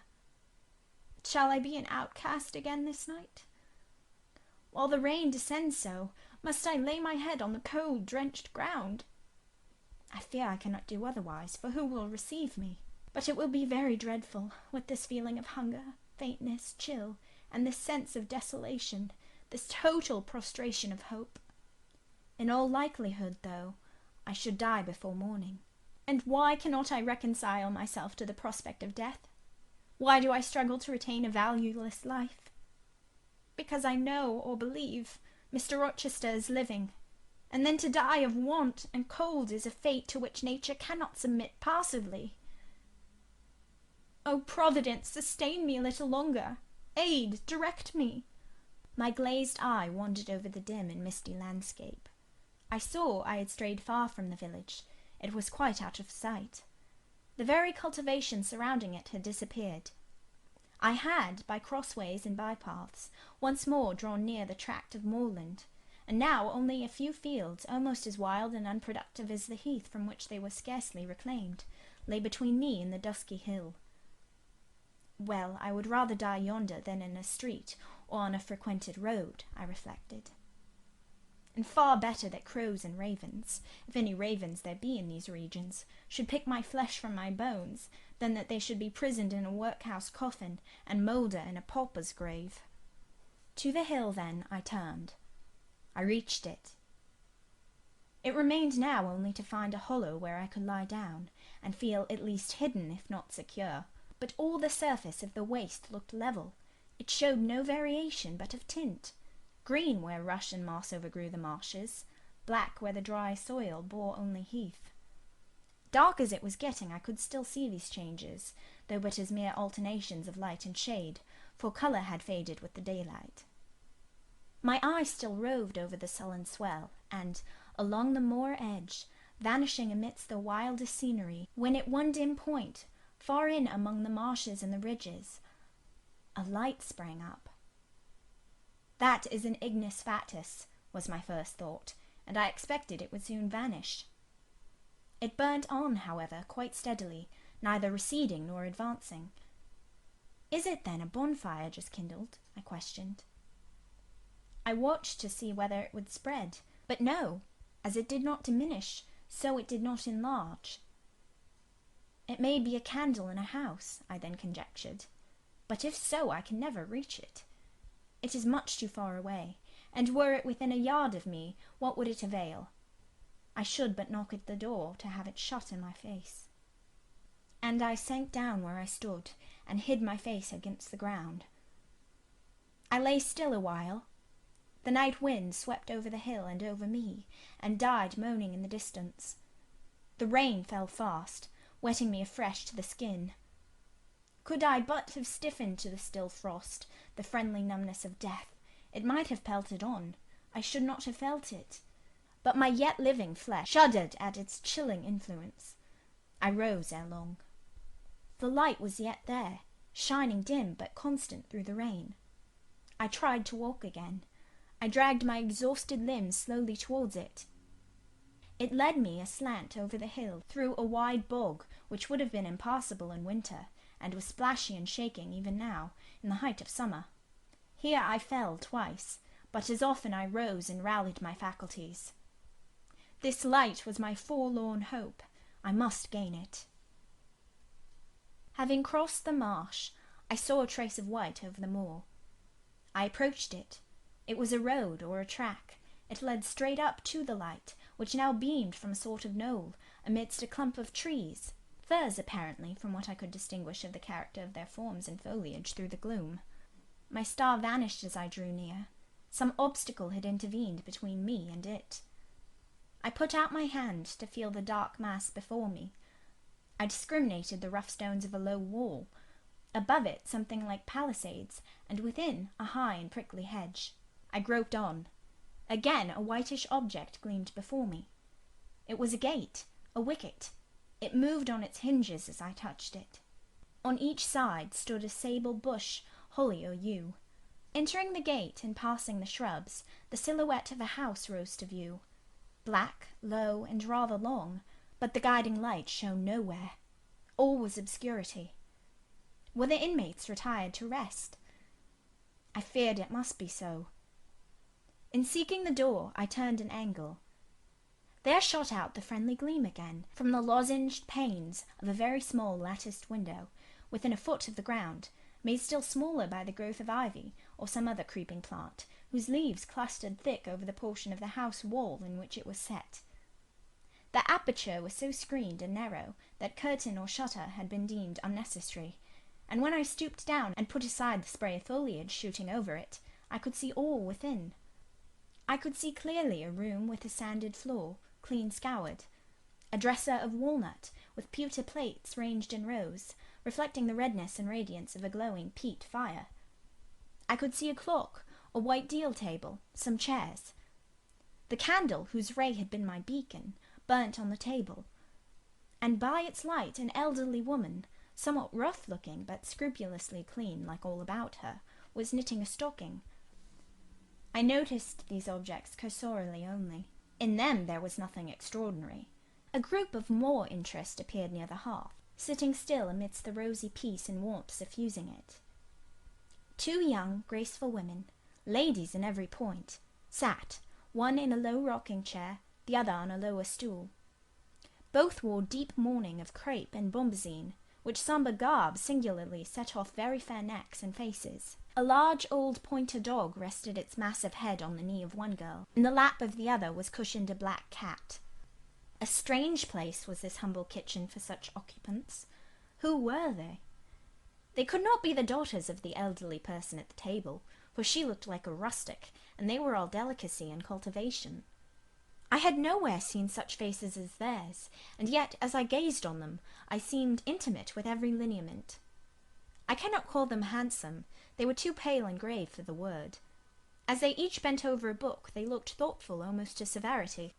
A stand between them supported a second candle, and 2 great volumes, to which they frequently referred, comparing them seemingly with the smaller books they held in their hands, like people consulting a dictionary to aid them in the task of translation. This scene was as silent as if all the figures had been shadows, and the fire-lit apartment a picture. So hushed was it, I could hear the cinders fall from the grate, the clock tick in its obscure corner, and I even fancied I could distinguish the click-click of the woman's knitting needles. When, therefore, a voice broke the strange stillness at last, it was audible enough to me. "Listen, Diana," said one of the absorbed students. "Franz and old Daniel are together in the night-time, and Franz is telling a dream from which he is awakened in terror. Listen." And in a low voice she read something, of which not one word was intelligible to me, for it was in an unknown tongue, neither French nor Latin. Whether it were Greek or German I could not tell. "That is strong," she said when she had finished. "I relish it." The other girl, who had lifted her head to listen to her sister, repeated while she gazed at the fire a line of what had been read. At a later day I knew the language and the book, therefore I will here quote the line, though when I first heard it, it was only like a stroke on sounding brass to me, conveying no meaning. Da trat hervor einer, anzusachen wie die Sternennacht. Good, good, she exclaimed, while her dark and deep eye sparkled. There you have a dim and mighty archangel fitly set before you. The line is worth 100 pages of fustian. Ich wage die Gedanken in der Schale meines Zornes und die Werk mit dem Gewichte meines Grimms. I like it. "Is there any country where they talk in that way?" asked the old woman, looking up from her knitting. Yes, Hannah, a far larger country than England, where they talk in no other way. "Well, for sure case, I no doubt they can understand one t'other. And if either o' ye went there, you could tell what they said, I guess?" We could probably tell something of what they said, but not all, for we are not as clever as you think us, Hannah. We don't speak German, and we cannot read it without a dictionary to help us. "And what good does it do you?" We mean to teach it some time, or at least the elements, as they say, and then we shall get more money than we do now. Very like, but give o'er study, and you've done enough for to-night. I think we have. At least I'm tired. Mary, are you? Mortally. After all, it's tough work fagging away at a language with no master but a lexicon. It is, especially such a language as this crabbed but glorious Deutsch. I wonder when St. John will come home. Surely he will not be long now. It is just 10. Looking at a little gold watch she drew from her girdle. It rains fast. Hannah, will you have the goodness to look at the fire in the parlour? The woman rose. She opened a door, through which I dimly saw a passage. Soon I heard her stir a fire in an inner room. She presently came back. Ah, childer, said she, it fair troubles me to go into yonder room now. It looks so lonesome, with a chair empty and set back in a corner. She wiped her eyes with her apron. The two girls, grave before, looked sad now. But he is in a better place, continued Hannah. We shouldn't wish him here again, and then nobody need have a quieter death nor he had. You say he never mentioned us? Inquired one of the ladies. He hadn't time, bairn. He was gone in a minute, was your father. He had been a bit ailing like the day before, but not to signify, and when Mr. St. John asked if he would like either of you to be sent for, he fair laughed at him. He began again with a bit of heaviness in his head the next day, that is, a fortnight since, and he went to sleep and never wakened. He wore a most stark when your brother went into the chamber and found him. Ah, childer, that's the last of the old stock, for ye and Mr. St. John is like a different sort to them at's gone. For all your mother were mick in your way, and almost as book-learned. She were the picture of ye, Mary. Diana's more like your father. I thought them so similar I could not tell where the old servant, for such I now concluded her to be, saw the difference. Both were fair-complexioned and slenderly made. Both possessed faces full of distinction and intelligence. One, to be sure, had a hair a shade darker than the other, and there was a difference in their style of wearing it. Mary's pale brown locks were parted and braided smooth. Diana's duskier tresses covered her neck with thick curls. The clock struck 10. You'll want your supper, I'm sure, observed Hannah. And so will Mr. St. John when he comes in. And she proceeded to prepare the meal. The ladies rose. They seemed about to withdraw to the parlour. Till this moment I had been so intent on watching them, their appearance and conversation had excited in me so keen an interest, I had half forgotten my own wretched position. Now it recurred to me. More desolate, more desperate than ever, it seemed from contrast. And how impossible did it appear to touch the inmates of this house with concern on my behalf, to make them believe in the truth of my wants and woes, to induce them to vouchsafe a rest for my wanderings. As I groped out the door, and knocked at it hesitatingly, I felt that last idea to be a mere chimera. Hannah opened. What do you want? She inquired, in a voice of surprise, as she surveyed me by the light of the candle she held. May I speak to your mistresses? I said. You had better tell me what you have to say to them. Where'd you come from? I am a stranger. What is your business here at this hour? I want a night's shelter in an outhouse, or anywhere, and a morsel of bread to eat. Distrust, the very feeling I dreaded, appeared in Hannah's face. I'll give you a piece of bread, she said, after a pause. But we can't take in a vagrant to lodge. It isn't likely. Do let me speak to your mistresses. No, not I. What can they do for you? You should not be roving about now. It looks very ill. But where shall I go if you drive me away? What shall I do? Oh, I'll warrant you know where to go and what to do. Mind you don't do wrong, that's all. Here's a penny. Now go. A penny cannot feed me, and I have no strength to go farther. Don't shut the door. Oh, don't, for God's sake. I must. The rain is driving in. Tell the young ladies. Let me see them. Indeed, I will not. You are not what you ought to be, or you wouldn't make such a noise. Move off.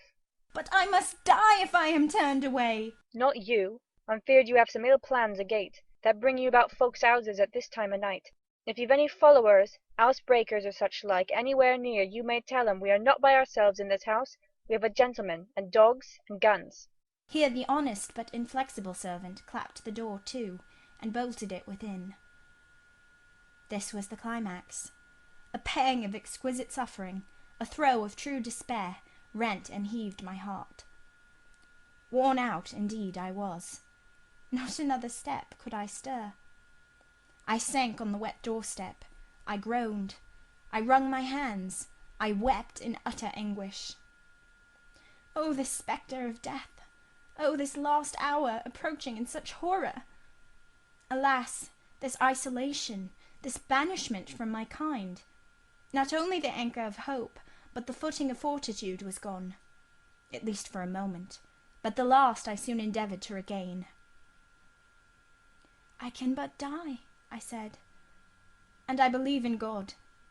Let me try to wait his will in silence. These words I not only thought, but uttered, and thrusting back all my misery into my heart, I made an effort to compel it to remain there, dumb and still. All men must die, said a voice close at hand. but all are not condemned to meet a lingering and premature doom, such as yours would be if you perished here of want. Who or what speaks? I asked, terrified at the unexpected sound, and incapable now of deriving from any occurrence a hope of aid. A form was near. What form the pitch-dark night and my enfeebled vision prevented me from distinguishing. With a loud, long knock, the newcomer appealed to the door. "Is it you, Mr. St. John?" cried Hannah. Yes, yes, open quickly. "Well, how wet and cold you must be, such a wild night as it is. Come in, your sisters are quite uneasy about you, and I believe there are bad folks about. There has been a beggar woman, I declare she is not gone yet, laid down there. Get up, for shame, move off, I say." Hush, Hannah. I have a word to say to the woman. You have done your duty in excluding. Now let me do mine in admitting her. I was near, and listened to both you and her. I think this is a peculiar case. I must at least examine into it. Young woman, rise and pass before me into the house. With difficulty I obeyed him. Presently I stood within that clean, bright kitchen, on the very hearth, trembling, sickening, conscious of an aspect in the last degree ghastly, wild, and weather-beaten. The two ladies, their brother, Mr. St. John, the old servant, were all gazing at me. St. John, who is it? I heard one ask. I cannot tell. I found her at the door. Was the reply. "She does look white," said Hannah. As white as clay or death. Was responded. She will fall. Let her sit. And indeed my head swam. I dropped, but a chair received me. I still possessed my senses, though just now I could not speak. Perhaps a little water would restore her. Hannah, fetch some, but she is worn to nothing. How very thin, and how very bloodless. A mere spectre. Is she ill, or only famished? Famished, I think. Hannah, is that milk? Give it me, and a piece of bread. Diana, I knew her by the long curls which I saw drooping between me and the fire as she bent over me, broke some bread, dipped it in milk, and put it to my lips. Her face was near mine. I saw there was pity in it, and I felt sympathy in her hurried breathing. In her simple words, too, the same balm-like emotion spoke. Try to eat. Yes, try, repeated Mary gently, and Mary's hand removed my sodden bonnet and lifted my head. I tasted what they offered me, feebly at first, eagerly soon. Not too much at first. Restrain her, said the brother. She has had enough. And he withdrew the cup of milk and the plate of bread. A little more, St. John. Look at the avidity in her eyes. No more at present, sister. Try if she can speak now. Ask her name. I felt I could speak, and I answered, "My name is Jane Elliot." Anxious as ever to avoid discovery, I had before resolved to assume an alias. And where do you live? Where are your friends? I was silent. Can we send for anyone you know? I shook my head. What account can you give of yourself? Somehow, now that I had once crossed the threshold of this house, and once was brought face to face with its owners, I felt no longer outcast, vagrant, and disowned by the wide world. I dared to put off the mendicant, to resume my natural manner and character.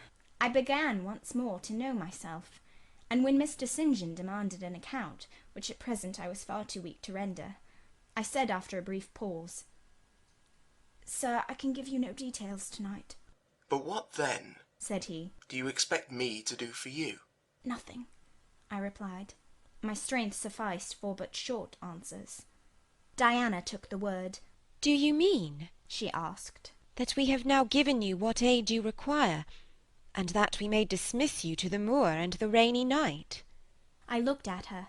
She had, I thought, a remarkable countenance, instinct both with power and goodness. I took sudden courage. Answering her compassionate gaze with a smile, I said, "I will trust you. If I were a masterless and stray dog, I know that you would not turn me from your hearth tonight. As it is, I really have no fear.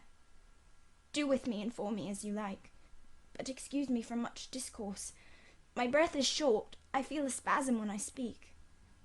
All three surveyed me, and all three were silent. "Hannah," said Mr. St. John at last, "let her sit there at present, and ask her no questions. In 10 minutes more give her the remainder of that milk and bread. Mary and Diana, let us go into the parlour and talk the matter over." They withdrew. Very soon one of the ladies returned, I could not tell which. A kind of pleasant stupor was stealing over me as I sat by the genial fire.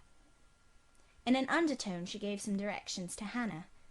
Ere long, with the servant's aid, I contrived to mount a staircase. My dripping clothes were removed. Soon a warm, dry bed received me. I thanked God, experienced amidst unutterable exhaustion a glow of grateful joy, and slept. Chapter 29. The recollection of about 3 days and nights succeeding this is very dim in my mind. I can recall some sensations felt in that interval, but few thoughts framed, and no actions performed. I knew I was in a small room, and in a narrow bed. To that bed I seemed to have grown. I lay on it motionless as a stone, and to have torn me from it would have been almost to kill me. I took no note of the lapse of time, of the change from morning to noon, from noon to evening. I observed when anyone entered or left the apartment. I could even tell who they were. I could understand what was said when the speaker stood near to me, but I could not answer. To open my lips or move my limbs was equally impossible. Hannah, the servant, was my most frequent visitor. Her coming disturbed me. I had a feeling that she wished me away, that she did not understand me or my circumstances, that she was prejudiced against me. Diana and Mary appeared in the chamber once or twice a day.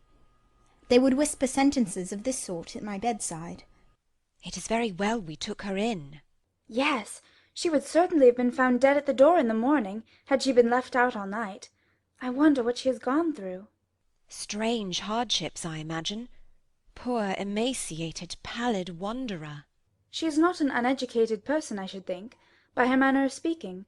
Her accent was quite pure, and the clothes she took off, though splashed and wet, were little worn and fine." "She has a peculiar face. Fleshless and haggard as it is, I rather like it. And when in good health and animated, I can fancy her physiognomy would be agreeable." Never once in their dialogues did I hear a syllable of regret at the hospitality they had extended to me, or of suspicion of, or aversion to myself. I was comforted. Mr. St. John came but once. He looked at me, and said my state of lethargy was the result of reaction from excessive and protracted fatigue. He pronounced it needless to send for a doctor. Nature, he was sure, would manage best left to herself. He said every nerve had been overstrained in some way, and the whole system must sleep torpid awhile. There was no disease. He imagined my recovery would be rapid enough when once commenced. These opinions he delivered in a few words, in a quiet, low voice, and added, after a pause, in the tone of a man little accustomed to expensive comment, "Rather an unusual physiognomy. Certainly not indicative of vulgarity or degradation." "Far otherwise," responded Diana. "To speak truth, St. John, my heart rather warms to the poor little soul. I wish we may be able to benefit her permanently." "That is hardly likely," was the reply. "You will find she is some young lady who has had a misunderstanding with her friends, and has probably injudiciously left them. We may, perhaps, succeed in restoring her to them, if she is not obstinate. But I trace lines of force in her face which make me sceptical of her tractability." He stood considering me some minutes, then added, "She looks sensible, but not at all handsome." She is so ill, St. John. Ill or well, she would always be plain. The grace and harmony of beauty are quite wanting in those features. On the third day I was better. On the fourth I could speak, move, rise in bed, and turn. Hannah had brought me some gruel and dry toast, about, as I supposed, the dinner hour. I had eaten with relish. The food was good, void of the feverish flavour which had hitherto poisoned what I had swallowed. When she left me, I felt comparatively strong and revived. Ere long, satiety of repose and desire for action stirred me. I wished to rise, but what could I put on? Only my damp and bemired apparel, in which I had slept on the ground and fallen in the marsh. I felt ashamed to appear before my benefactors so clad. I was spared the humiliation. On a chair by the bedside were all my own things, clean and dry. My black silk frock hung against the wall. The traces of the bog were removed from it, the creases left by the wet smoothed out. It was quite decent. My very shoes and stockings were purified and rendered presentable. There were the means of washing in the room, and a comb and a brush to smooth my hair. After a weary process, and resting every 5 minutes, I succeeded in dressing myself. My clothes hung loose on me, for I was much wasted, but I covered deficiencies with a shawl, and once more clean and respectable looking. No speck of the dirt, no trace of the disorder I so hated, and which seemed to degrade me, left. I crept down a stone staircase with the aid of the banisters, to a narrow low passage, and found my way presently to the kitchen. It was full of the fragrance of new bread, and the warmth of a generous fire. Hannah was baking. Prejudices, it is well known, are most difficult to eradicate from the heart whose soil has never been loosened or fertilized by education. They grow there, firm as weeds among stones. Hannah had been cold and stiff indeed at the first. Latterly she had begun to relent a little, and when she saw me come in tidy and well dressed, she even smiled. "What, you have got up?" she said. "You are better then. You may sit down on my chair on the hearthstone if you will." She pointed to the rocking chair. I took it. She bustled about, examining me every now and then with the corner of her eye. Turning to me, as she took some loaves from the oven, she asked bluntly, "Did you ever go a-begging afore you came here?" I was indignant for a moment, but remembering that anger was out of the question, and that I had indeed appeared as a beggar to her, I answered quietly, but still not without a certain marked firmness. "You are mistaken in supposing me a beggar. I am no beggar, any more than yourself or your young ladies." After a pause, she said, "I do not understand that. You've like no house nor no brass, I guess." "The want of house or brass, by which I suppose you mean money, does not make a beggar in your sense of the word." "Are you book-learned?" she inquired presently. "Yes, very." "But you've never been to a boarding school?" "I was at a boarding school 8 years." She opened her eyes wide. "Whatever cannot ye keep yourself for, then?" "I have kept myself, and I trust shall keep myself again." "What are you going to do with these gooseberries?" I inquired, as she brought out a basket of the fruit. "Make 'em into pies." "Give them to me, and I'll pick them." "Nay, I dinna want you to do nought." "But I must do something. Let me have them." She consented, and she even brought me a clean towel to spread over my dress. "Lest," as she said, "I should mucky it. Ye've not been used to servants' work, I see by your hands," she remarked. "Happen ye've been a dressmaker?" "No, you are wrong. And now never mind what I have been. Don't trouble your head further about me, but tell me the name of the house where we are." "Some calls it Marsh End, and some calls it Moor House." "And the gentleman who lives here is called Mr. St. John?" "Nay, he doesn't live here. He's only staying a while. While he is at home, he is in his own parish at Morton." "That village a few miles off?" "Aye." "And what is he?" "He is a parson." I remembered the answer of the old housekeeper at the parsonage, when I had asked to see the clergyman. This, then, was his father's residence? "Aye, old Mr. Rivers lived here, and his father, and grandfather, and Great. grandfather afore him." The name, then, of that gentleman is Mr. St. John Rivers? Aye, St. John is his cursed name. And his sisters are called Diana and Mary Rivers? Yes. Their father is dead? Dead 3 weeks sin of a stroke. They have no mother? The mistress has been dead this many a year. Have you lived with the family long? I've lived here 30 year. I nursed them all 3. That proves you must have been an honest and faithful servant. I will say so much for you, though you have had the incivility to call me a beggar. She again regarded me with a surprised stare. I believe, she said, I was quite mistaken in my thoughts of you, but there is so many cheats goes about, you mun forgive me. And though, I continued rather severely, you wished to turn me from the door on a night when you should not have shut out a dog. Well, it was hard, but what can a body do? I thought more of the children nor myself, poor things. They've like nobody to take care of 'em but me. I'm like to look sharpish. I maintained a grave silence for some minutes. You munna think too hardly of me, she again remarked. But I do think hardly of you, I said, and I'll tell you why. Not so much because you refused to give me shelter, or regarded me as an impostor, as because you just now made it a species of reproach that I had no brass and no house. Some of the best people that ever lived have been as destitute as I am, and if you are a Christian, you ought not to consider poverty a crime. No more I ought, said she. Mr. St. John tells me so too, and I see I were wrong, but I've a clear different notion on you now to what I had. You look a right down decent little crater. That will do. I forgive you now. Shake hands. She put her flowery and horny hand into mine. Another and heartier smile illumined her rough face, and from that moment we were friends. Hannah was evidently fond of talking. While I picked the fruit and she made the paste for the pies, she proceeded to give me sundry details about her deceased master and mistress, and the childer, as she called the young people. Old Mr. Rivers, she said, was a plain man enough, but a gentleman, and of as ancient a family as could be found. Marsh End had belonged to the Rivers ever since it was a house, and it was, she affirmed, aboon 200 year old, for all it looked but a small humble place, not to compare with Mr. Oliver's grand old down in Morton Vale.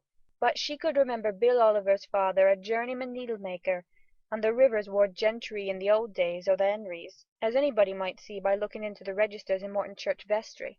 Still, she allowed, the old master was like other folk, not much out of the common way, stark mad o' shooting and farming and such like.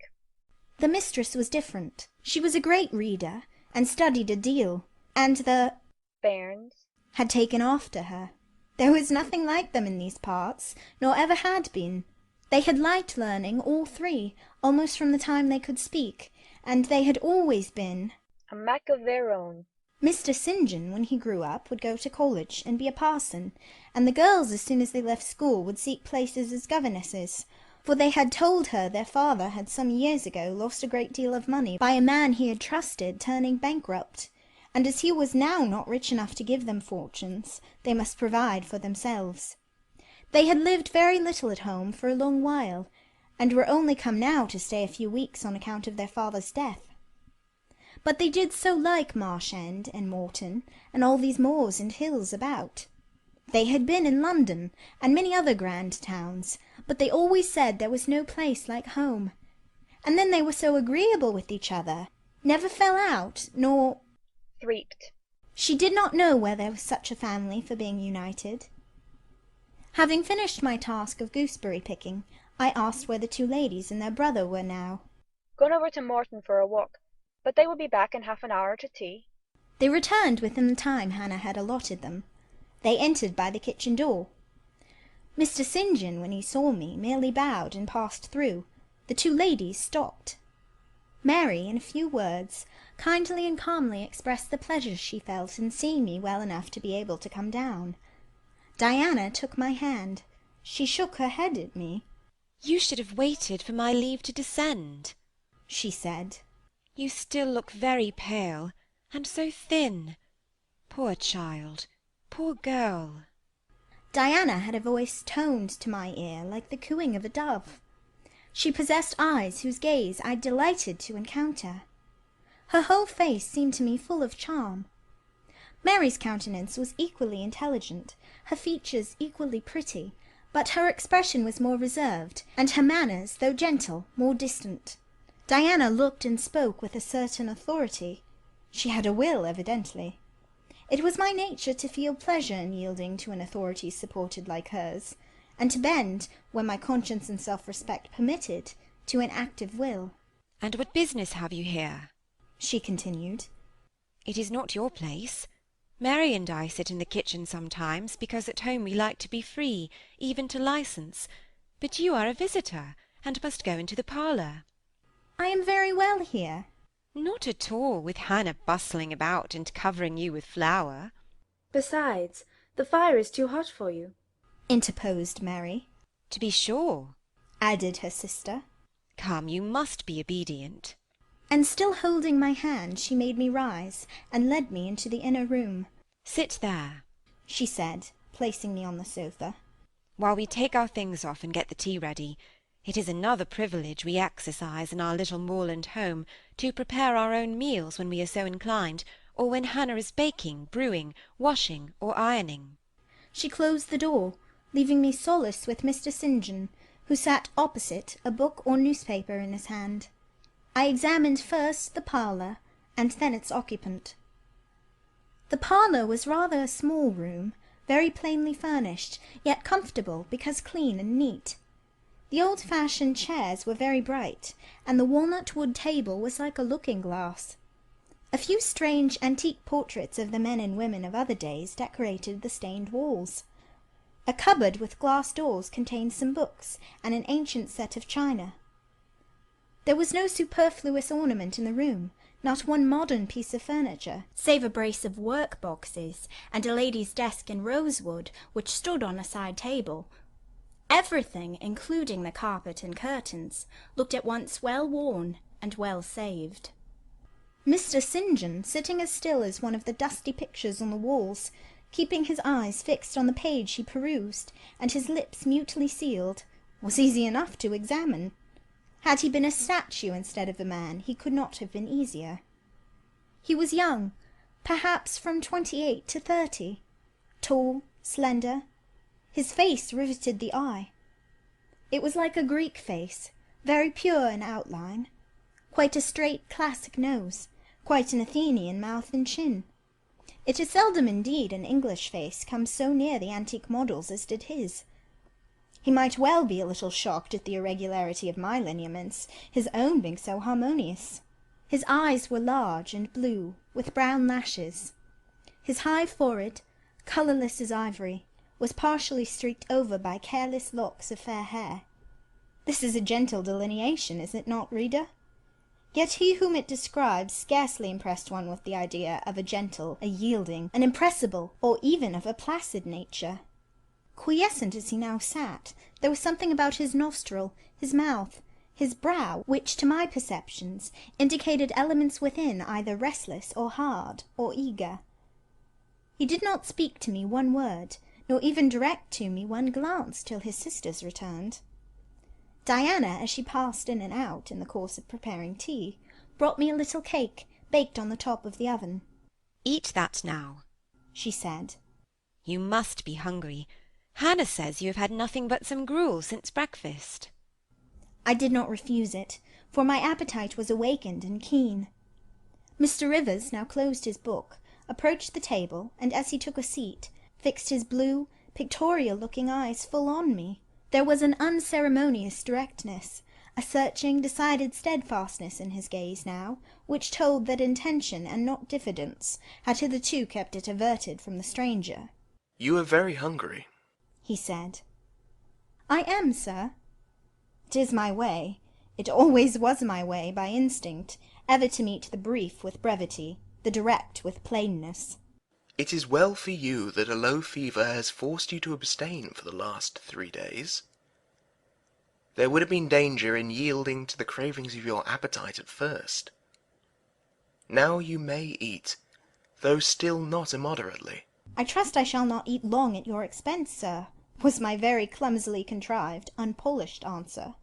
"No," he said coolly. When you have indicated to us the residence of your friends, we can write to them, and you may be restored to home. That, I must plainly tell you, is out of my power to do, being absolutely without home and friends. The three looked at me, but not distrustfully. I felt there was no suspicion in their glances. There was more of curiosity. I speak particularly of the young ladies. St. John's eyes, though clear enough in a literal sense, in a figurative one were difficult to fathom. He seemed to use them rather as instruments to search other people's thoughts than as agents to reveal his own, the which combination of keenness and reserve was considerably more calculated to embarrass than to encourage. Do you mean to say, he asked, that you are completely isolated from every connection? I do. Not a tie links me to any living thing. Not a claim do I possess to admittance under any roof in England. A most singular position at your age. Here I saw his glance directed to my hands, which were folded on the table before me. I wondered what he sought there. His words soon explained the quest. You have never been married? You are a spinster? Diana laughed. Why, she can't be above 17 or 18 years old, St. John, said she. I am near 19, but I am not married. No. I felt a burning glow mount to my face, for bitter and agitating recollections were awakened by the allusion to marriage. They all saw the embarrassment and the emotion. Diana and Mary relieved me by turning their eyes elsewhere than to my crimsoned visage, but the colder and sterner brother continued to gaze, till the trouble he had excited forced out tears as well as colour. Where did you last reside? He now asked. You are too inquisitive, St. John, murmured Mary in a low voice, but he leaned over the table and required an answer by a second firm and piercing look. The name of the place where, and of the person with whom I lived, is my secret, I replied concisely. which, if you like, you have, in my opinion, a right to keep, both from St. John and every other questioner, remarked Diana. Yet, if I know nothing about you, or your history, I cannot help you, he said. And you need help, do you not? I need it, and I seek it so far, sir, that some true philanthropist will put me in the way of getting work which I can do, and the remuneration for which will keep me, if but in the barest necessaries of life. I know not whether I am a true philanthropist, yet I am willing to aid you to the utmost of my power in a purpose so honest. First, then tell me what you have been accustomed to do, and what you can do. I had now swallowed my tea. I was mightily refreshed by the beverage, as so much so as a giant with wine. It gave new tone to my unstrung nerves, and enabled me to address this penetrating young judge steadily. Mr. Rivers, I said, turning to him and looking at him, as he looked at me, openly and without diffidence, you and your sisters have done me a great service, the greatest man can do his fellow being. You have rescued me by your noble hospitality from death. This benefit conferred gives you an unlimited claim on my gratitude, and a claim to a certain extent on my confidence. I will tell you as much of the history of the wanderer you have harboured as I can tell without compromising my own peace of mind, my own security, moral and physical, and that of others. I am an orphan, the daughter of a clergyman. My parents died before I could know them. I was brought up a dependent, educated in a charitable institution. I will even tell you the name of the establishment, where I passed 6 years as a pupil, and 2 as a teacher. Lowood Orphan Asylum, Shire. You will have heard of it, Mr. Rivers. The Reverend Robert Brocklehurst is the treasurer. I have heard of Mr. Brocklehurst, and I have seen the school. I left Lowood nearly a year since to become a private governess. I obtained a good situation, and was happy. This place I was obliged to leave 4 days before I came here. The reason of my departure I cannot and ought not to explain. It would be useless, dangerous, and would sound incredible. No blame attached to me. I am as free from culpability as any one of you 3.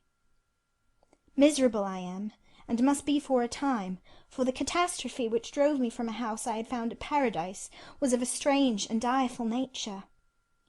I observed but 2 points in planning my departure: speed, secrecy.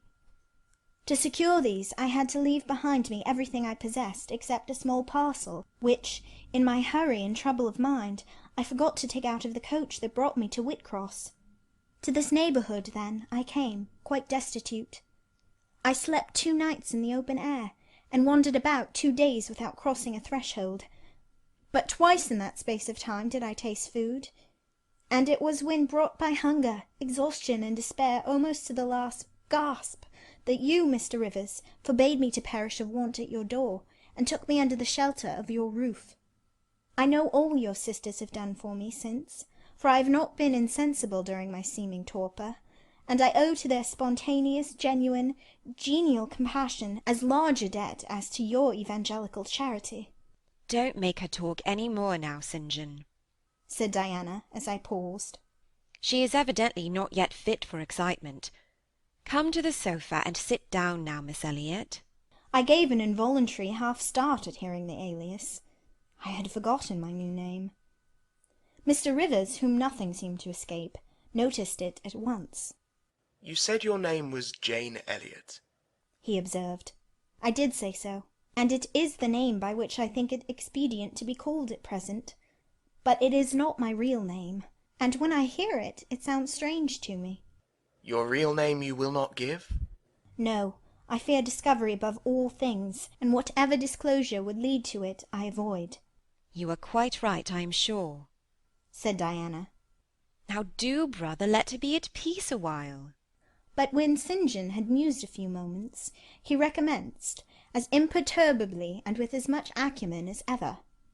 You would not like to be long dependent on our hospitality. You would wish, I see, to dispense as soon as may be with my sister's compassion, and above all, with my charity. I am quite sensible of the distinction drawn, nor do I resent it. It is just. You desire to be independent of us. I do. I have already said so. Show me how to work or how to seek work. That is all I now ask. Then let me go, if it be but to the meanest cottage. But till then allow me to stay here. I dread another essay of the horrors of homeless destitution. Indeed you shall stay here, said Diana, putting her white hand on my head.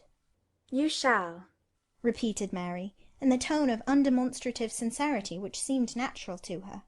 My sisters, you see, have a pleasure in keeping you, said Mr. St. John. As they would have a pleasure in keeping and cherishing a half-frozen bird some wintry wind might have driven through their casement. I feel more inclination to put you in the way of keeping yourself, and shall endeavour to do so. But observe, my sphere is narrow. I am but the incumbent of a poor country parish. My aid must be of the humblest sort. And if you are inclined to despise the day of small things, seek some more efficient succour than such as I can offer. She has already said that she is willing to do anything honest she can do, answered Diana for me. And you know, St. John, she has no choice of helpers. She is forced to put up with such crusty people as you. I will be a dressmaker. I will be a plain workwoman. I will be a servant, a nurse-girl, if I can be no better, I answered. Right, said Mr. St. John, quite coolly. If such is your spirit, I promise to aid you in my own time and way. He now resumed the book with which he had been occupied before tea. I soon withdrew, for I had talked as much and sat up as long as my present strength would permit. Chapter 30. The more I knew of the inmates of Moor House, the better I liked them. In a few days I had so far recovered my health that I could sit up all day and walk out sometimes. I could join with Diana and Mary in all their occupations, converse with them as much as they wished, and aid them when and where they would allow me. There was a reviving pleasure in this intercourse, of a kind now tasted by me for the first time, the pleasure arising from perfect congeniality of tastes, sentiments, and principles. I liked to read what they liked to read. What they enjoyed delighted me. What they approved, I reverenced. They loved their sequestered home. I too, in the grey, small, antique structure, with its low roof, its latticed casements, its mouldering walls, its avenue of aged firs, all grown aslant under the stress of mountain winds, its garden dark with yew and holly, and where no flowers but of the hardiest species would bloom, found a charm both potent and permanent. They clung to the purple moors behind and around their dwelling, to the hollow vale into which the pebbly bridle path leading from their gate descended, and which wound between fern banks first, and then amongst a few of the wildest little pasture fields that ever bordered a wilderness of heath, or gave sustenance to a flock of grey moorland sheep, with their little mossy-faced lambs. They clung to this scene, I say, with a perfect enthusiasm of attachment. I could comprehend the feeling, and share both its strength and truth. I saw the fascination of the locality. I felt the consecration of its loneliness. My eye feasted on the outline of swell and sweep, on the wild colouring communicated to ridge and dell by moss, by heath-bell, by flower-sprinkled turf, by brilliant bracken and mellow granite crag. These details were just to me what they were to them, so many pure and sweet sources of pleasure. The strong blast and the soft breeze, the rough and the halcyon day, the hours of sunrise and sunset, the moonlight and the clouded night, developed for me in these regions the same attraction as for them, wound round my faculties the same spell that entranced theirs. Indoors we agreed equally well.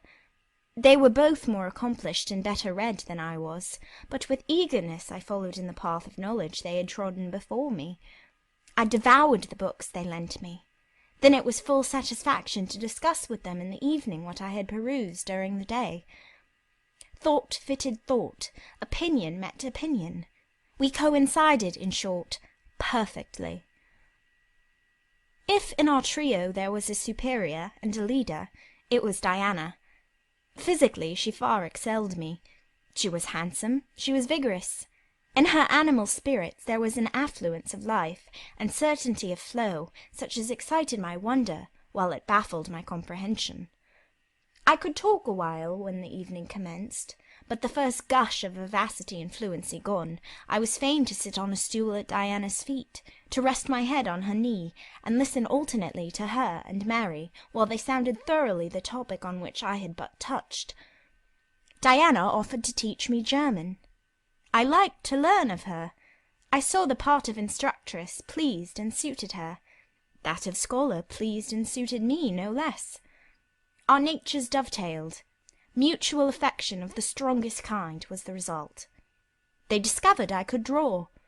Their pencils and colour boxes were immediately at my service. My skill, greater in this one point than theirs, surprised and charmed them.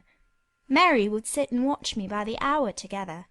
Then she would take lessons, and a docile, intelligent, assiduous pupil she made. Thus occupied and mutually entertained, days passed like hours, and weeks like days. As to Mr. St. John, the intimacy which had arisen so naturally and rapidly between me and his sisters did not extend to him. One reason of the distance yet observed between us was, that he was comparatively seldom at home. A large proportion of his time appeared devoted to visiting the sick and poor among the scattered population of his parish. No weather seemed to hinder him in these pastoral excursions. Rain or fair, he would, when his hours of morning study were over, take his hat, and, followed by his father's old pointer Carlo, go out on his mission of love or duty. I scarcely know in which light he regarded it. Sometimes, when the day was very unfavourable, his sisters would expostulate. He would then say, with a peculiar smile, more solemn than cheerful, "And if I let a gust of wind or a sprinkling of rain turn me aside from these easy tasks, what preparation would such sloth be for the future I propose to myself?" Diana and Mary's general answer to this question was a sigh, and some minutes of apparently mournful meditation. But besides his frequent absences, there was another barrier to friendship with him.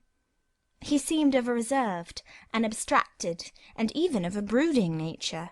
Zealous in his ministerial labours, blameless in his life and habits, he yet did not appear to enjoy that mental serenity, that inward content, which should be the reward of every sincere Christian and practical philanthropist. Often of an evening, when he sat at the window, his desk and papers before him, he would cease reading or writing, rest his chin on his hand, and deliver himself up to I know not what course of thought. But that it was perturbed and exciting might be seen in the frequent flash and changeful dilation of his eye. I think, moreover, that nature was not to him that treasury of delight it was to his sisters. He expressed once, and but once in my hearing, a strong sense of the rugged charm of the hills, and an inborn affection for the dock roof and hoary walls he called his home, but there was more of gloom than pleasure in the tone and words in which the sentiment was manifested, and never did he seem to roam the moors for the sake of their soothing silence, never seek out or dwell upon the thousand peaceful delights they could yield.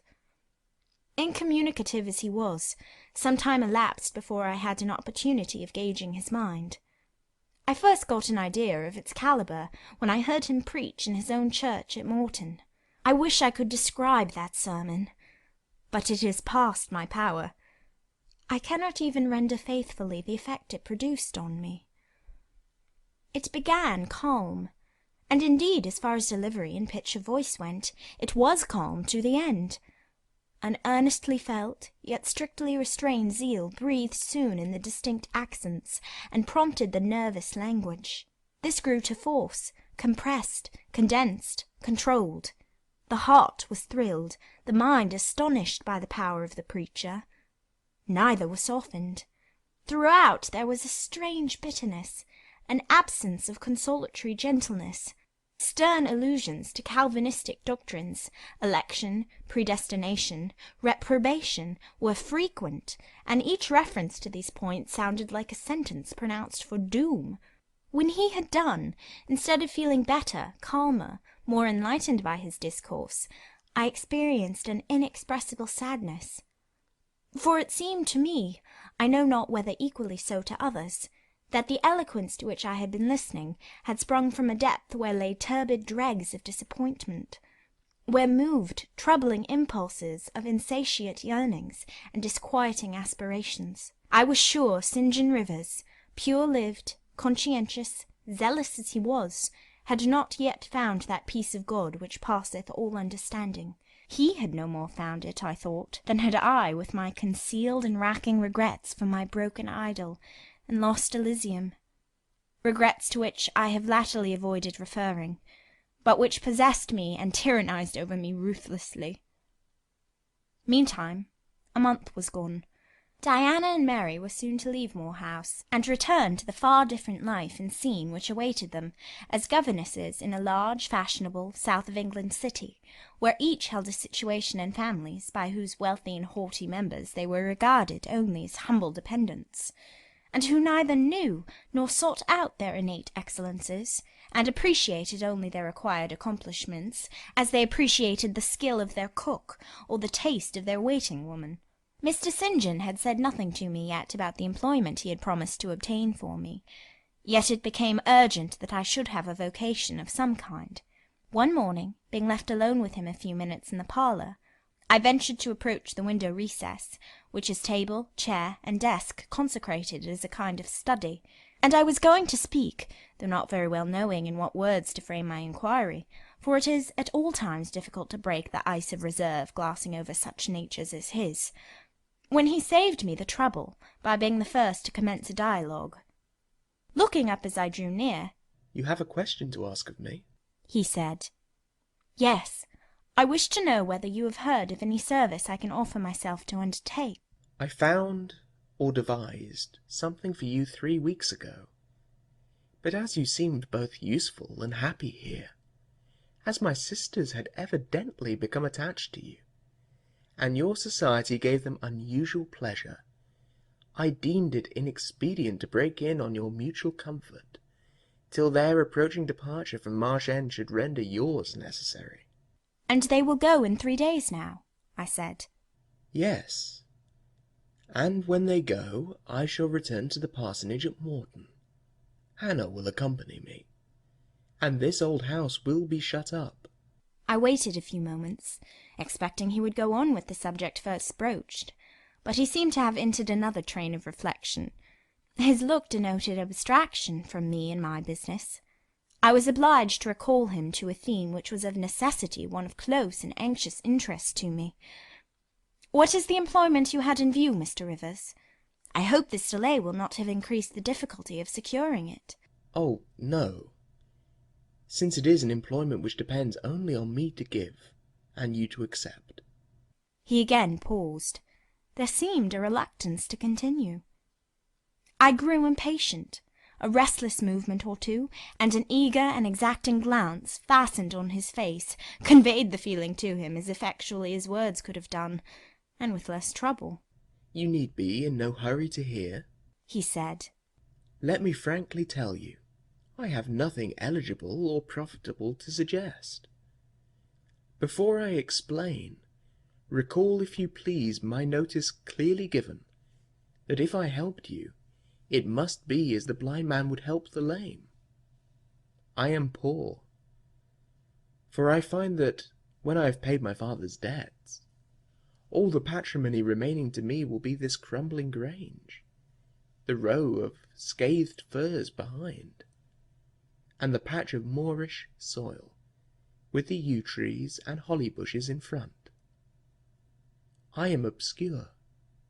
Rivers is an old name, but of the 3 sole descendants of the race, 2 earn the dependent's crust among strangers, and the 3rd considers himself an alien from his native country, not only for life, but in death.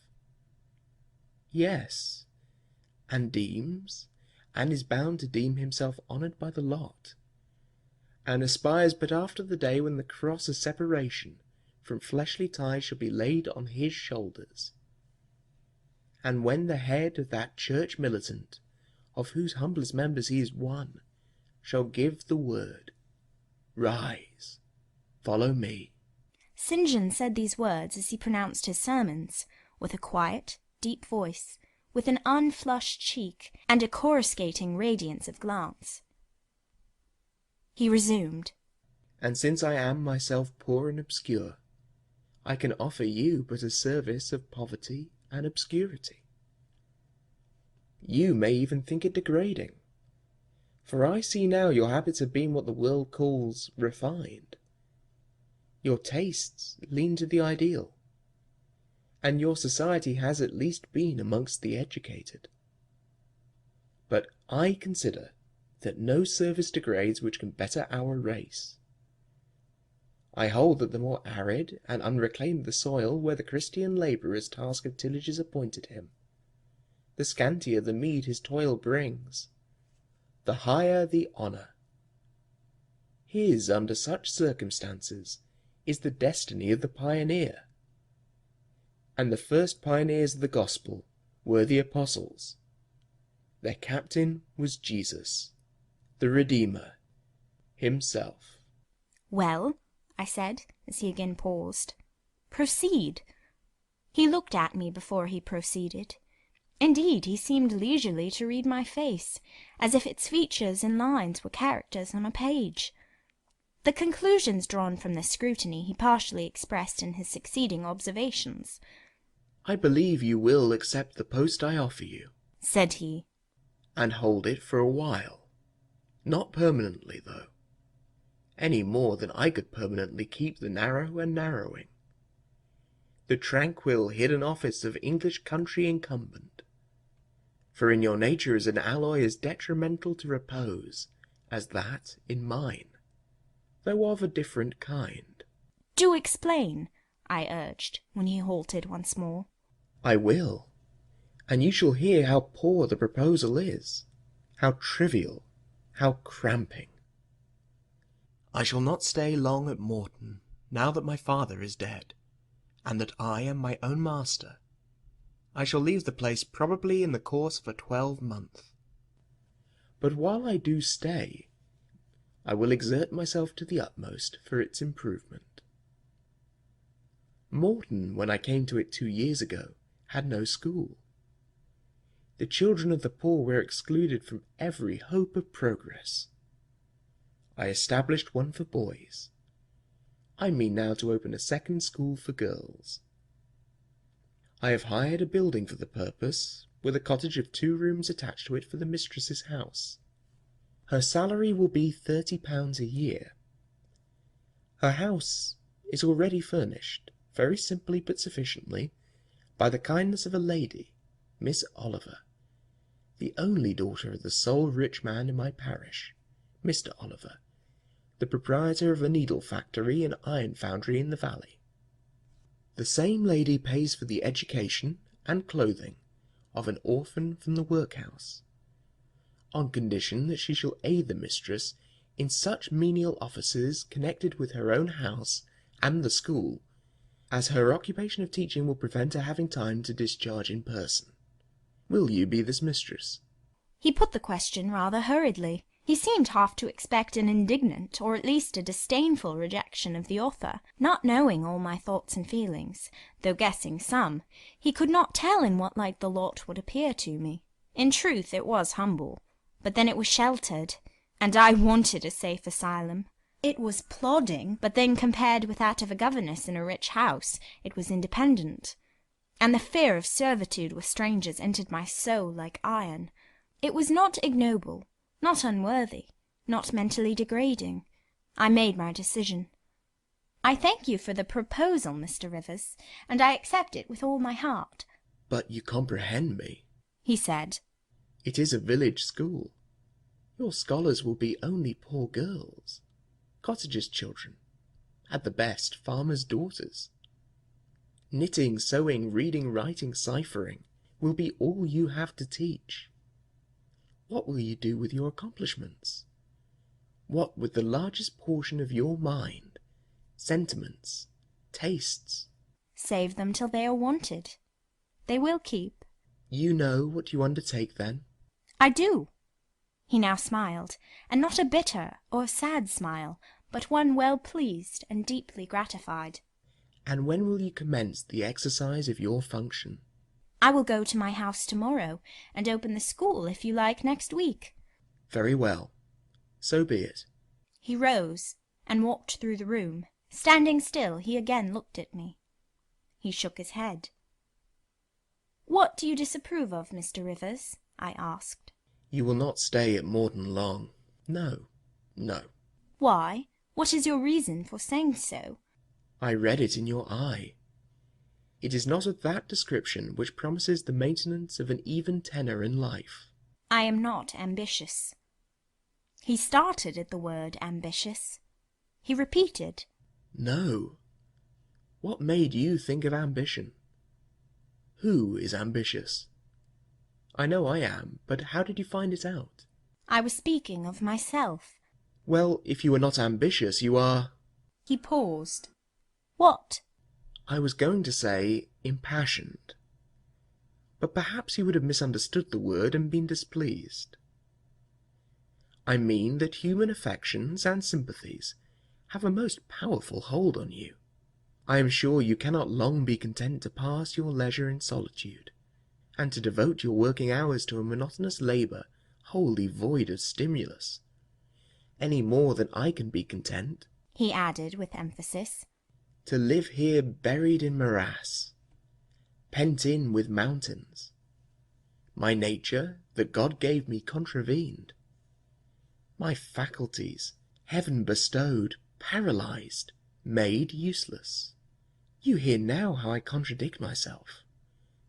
I, who preached contentment with a humble lot, and justified the vocation even of hewers of wood and drawers of water in God's service. I, his ordained minister, almost rave in my restlessness. Well, propensities and principles must be reconciled by some means. He left the room. In this brief hour I had learnt more of him than in the whole previous month. Yet still he puzzled me. Diana and Mary Rivers became more sad and silent as the day approached for leaving their brother and their home. They both tried to appear as usual, but the sorrow they had to struggle against was one that could not be entirely conquered or concealed. Diana intimated that this would be a different parting from any they had ever yet known. It would probably, as far as St. John was concerned, be a parting for years. It might be a parting for life. "He will sacrifice all to his long-framed resolves," she said. "Natural affection and feelings more potent still. St. John looks quiet, Jane, but he hides a fever in his vitals. You would think him gentle, yet in some things he is inexorable as death. And the worst of it is, my conscience will hardly permit me to dissuade him from his severe decision. Certainly I cannot for a moment blame him for it. It is right, noble, Christian. Yet it breaks my heart." And the tears gushed to her fine eyes. Mary bent her head low over her work. "We are now without father. We shall soon be without home and brother," she murmured. At that moment a little accident supervened, which seemed decreed by fate purposely to prove the truth of the adage that misfortunes never come singly, and to add to their distresses the vexing one of the slip between the cup and the lip. St. John passed the window reading a letter. He entered. "Our Uncle John is dead," said he. Both the sisters seemed struck, not shocked or appalled. The tidings appeared in their eyes rather momentous than afflicting. "Dead?" repeated Diana. "Yes." She riveted a searching gaze on her brother's face. "And what then?" she demanded in a low voice. "What then? Die?" he replied, maintaining a marble immobility of feature. "What then? Why, nothing. Read." He threw the letter into her lap. She glanced over it and handed it to Mary. Mary perused it in silence and returned it to her brother. All three looked at each other, and all three smiled. A dreary, pensive smile enough. "Amen. We can yet live," said Diana at last. "At any rate, it makes us no worse off than we were before," remarked Mary. "Only it forces rather strongly on the mind the picture of what might have been," said Mr. Rivers, "and contrasts it somewhat too vividly with what is." He folded the letter, locked it in his desk, and again went out. For some minutes no one spoke. Diana then turned to me. "Jane, you will wonder at us and our mysteries," she said, "and think us hard-hearted beings not to be more moved at the death of so near a relation as an uncle. But we have never seen him or known him. He was my mother's brother. My father and he quarrelled long ago. It was by his advice that my father risked most of his property in the speculation that ruined him. Mutual recrimination passed between them. They parted in anger, and were never reconciled. My uncle engaged afterwards in more prosperous undertakings. It appears he realized a fortune of £20,000. He was never married, and had no near kindred but ourselves and one other person, not more closely related than we. My father always cherished the idea that he would atone for his error by leaving his possessions to us. That letter informs us that he has bequeathed every penny to the other relation, with the exception of 30 guineas, to be divided between St. John, Diana, and Mary Rivers, for the purchase of 3 mourning rings. He had a right, of course, to do as he pleased, and yet a momentary damp is cast on the spirits by the receipt of such news. Mary and I would have esteemed ourselves rich with £1,000 each, and to St. John such a sum would have been valuable for the good it would have enabled him to do." This explanation given, the subject was dropped, and no further reference made to it by either Mr. Rivers or his sisters. The next day I left Marsh End for Morton. The day after, Diana and Mary quitted it for distant B. In a week Mr. Rivers and Hannah repaired to the parsonage, and so the old Grange was abandoned. Chapter 31. My home, then, when I at last find a home, is a cottage, a little room with whitewashed walls and a sanded floor, containing 4 painted chairs and a table, a clock, a cupboard, with 2 or 3 plates and dishes, and a set of tea-things in delf. Above, a chamber of the same dimensions as the kitchen, with a deal bedstead and chest of drawers. Small, yet too large to be filled with my scanty wardrobe, though the kindness of my gentle and generous friends has increased that by a modest stock of such things as are necessary. It is evening. I have dismissed, with the fee of an orange, the little orphan who serves me as a handmaid. I am sitting alone on the hearth. This morning the village school opened. I had 20 scholars. But 3 of the number can read, none write or cipher. Several knit, and a few sew a little. They speak with the broadest accent of the district. At present they and I have a difficulty in understanding each other's language. Some of them are unmannered, rough, intractable, as well as ignorant, but others are docile, have a wish to learn, and evince a disposition that pleases me. I must not forget that these coarsely clad little peasants are of flesh and blood as good as the scions of gentlest genealogy, and that the germs of native excellence, refinement, intelligence, kind feeling, are as likely to exist in their hearts as in those of the best born. My duty will be to develop these germs. Surely I shall find some happiness in discharging that office. Much enjoyment I do not expect in the life opening before me, yet it will, doubtless, if I regulate my mind, and exert my powers as I ought, yield me enough to live on from day to day. Was I very gleeful, settled, content, during the hours I passed in yonder bare, humble schoolroom this morning and afternoon? Not to deceive myself, I must reply, no. I felt desolate to a degree. I felt, yes, idiot that I am, I felt degraded. I doubted I had taken a step which sank instead of raising me in the scale of social existence. I was weakly dismayed at the ignorance, the poverty, the coarseness of all I heard and saw around me. But let me not hate and despise myself too much for these feelings. I know them to be wrong. That is a great step gained. I shall strive to overcome them. Tomorrow, I trust, I shall get the better of them partially, and in a few weeks, perhaps, they will be quite subdued.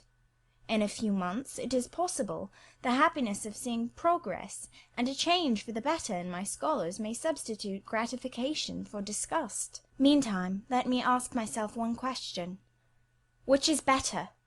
To have surrendered to temptation, listened to passion, made no painful effort, no struggle, but to have sunk down in the silken snare, fallen asleep on the flowers covering it, wakened in a southern clime amongst the luxuries of a pleasure villa, to have been now living in France, Mr. Rochester's mistress, delirious with his love half my time, for he would, oh yes, he would have loved me well for a while. He did love me. No one will ever love me so again. I shall never more know the sweet homage given to beauty, youth, and grace, for never to anyone else shall I seem to possess these charms. He was fond and proud of me. It is what no man besides will ever be. But where am I wandering, and what am I saying, and above all feeling? Whether it is better, I ask, to be a slave in a fool's paradise at Marseilles, fevered with delusive bliss one hour, suffocating with the bitterest tears of remorse and shame the next, or to be a village schoolmistress, free and honest, in a breezy mountain nook in the healthy heart of England. Yes, I feel now that I was right when I adhered to principle and law, and scorned and crushed the insane promptings of a frenzied moment. God directed me to a correct choice. I thank his providence for the guidance.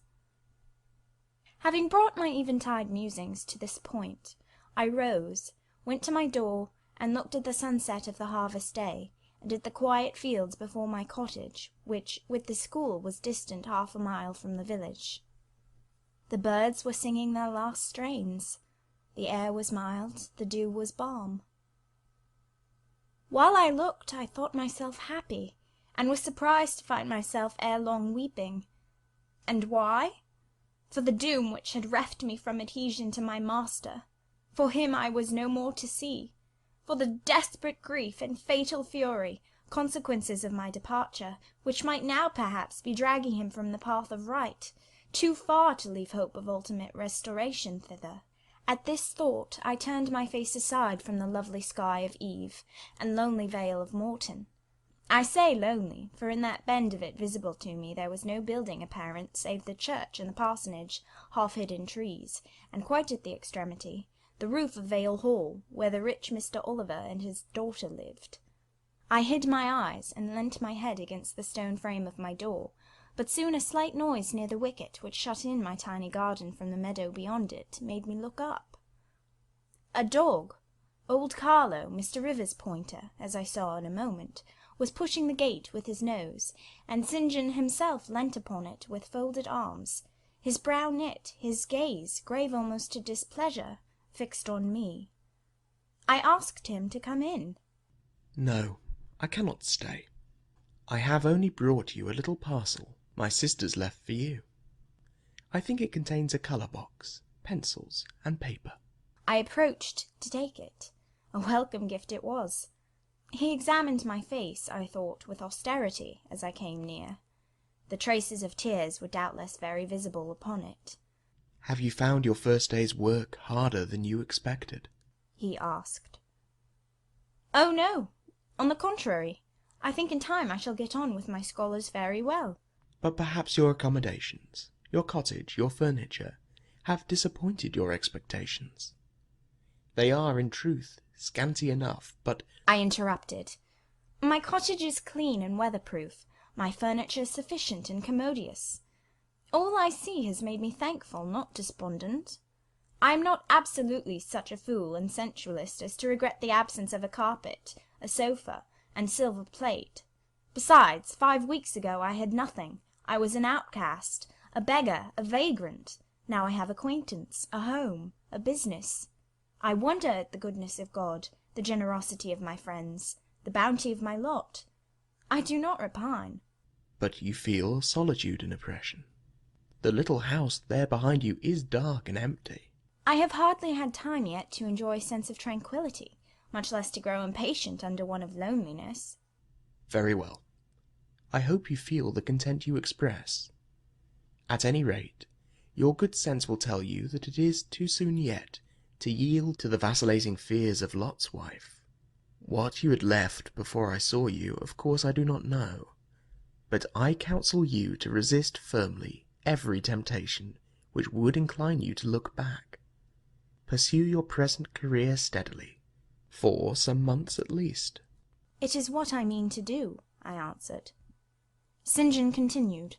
It is hard work to control the workings of inclination, and turn the bent of nature, but that it may be done, I know from experience. God has given us, in a measure, the power to make our own fate, and when our energies seem to demand a sustenance they cannot get, when our will strains after a path we may not follow, we need neither starve from inanition, nor stand still in despair. We have but to seek another nourishment for the mind, as strong as the forbidden food it longed to taste, and perhaps purer, and to hew out for the adventurous foot a road as direct and broad as the one fortune has blocked up against us, if rougher than it. A year ago I was myself intensely miserable, because I thought I had made a mistake in entering the ministry. Its uniform duties wearied me to death. I burnt for the more active life of the world, for the more exciting toils of a literary career, for the destiny of an artist, author, orator, anything rather than that of a priest. Yes, the heart of a politician, of a soldier, of a votary of glory, a lover of renown, a luster after power, beat under my curate's surplice. I considered my life was so wretched it must be changed, or I must die. After a season of darkness and struggling, light broke, and relief fell. My cramped existence all at once spread out to a plain without bounds. My powers heard a call from heaven to rise, gather their full strength, spread their wings, and mount beyond ken. God had an errand for me, to bear which afar, to deliver it well, skill and strength, courage and eloquence, the best qualifications of soldier, statesman, and orator, were all needed. For these all centre in the good missionary. A missionary I resolved to be. From that moment my state of mind changed, the fetters dissolved, and dropped from every faculty, leaving nothing of bondage but its galling soreness, which time only can heal. My father indeed imposed the determination, but since his death I have not a legitimate obstacle to contend with. Some affairs settled, a successor for Morton provided, an entanglement or two of the feelings broken through, or cut asunder. A last conflict with human weakness, in which I know I shall overcome, because I have vowed that I will overcome, and I leave Europe for the East. He said this in his peculiar, subdued, yet emphatic voice, looking, when he had ceased speaking, not at me, but at the setting sun, at which I looked too. Both he and I had our backs towards the path leading up the field to the wicket. We had heard no step on that grass-grown track. The water running in the vale was the one lulling sound of the hour and scene. We might well then start, when a gay voice, sweet as a silver bell, exclaimed, "Good evening, Mr. Rivers, and good evening, old Carlo. Your dog is quicker to recognize his friends than you are, sir. He pricked his ears and wagged his tail when I was at the bottom of the field, and you have your back towards me now."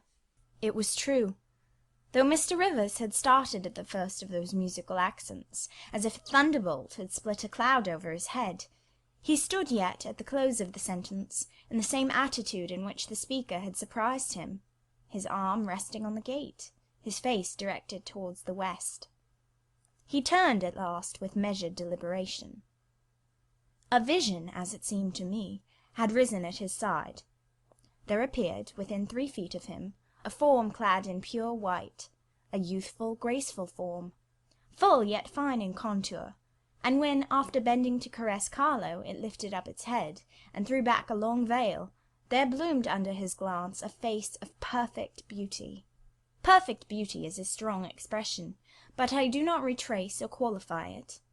As sweet features as ever the temperate clime of Albion moulded, as pure hues of rose and lily as ever her humid gales and vapory skies generated and screened, justified in this instance the term.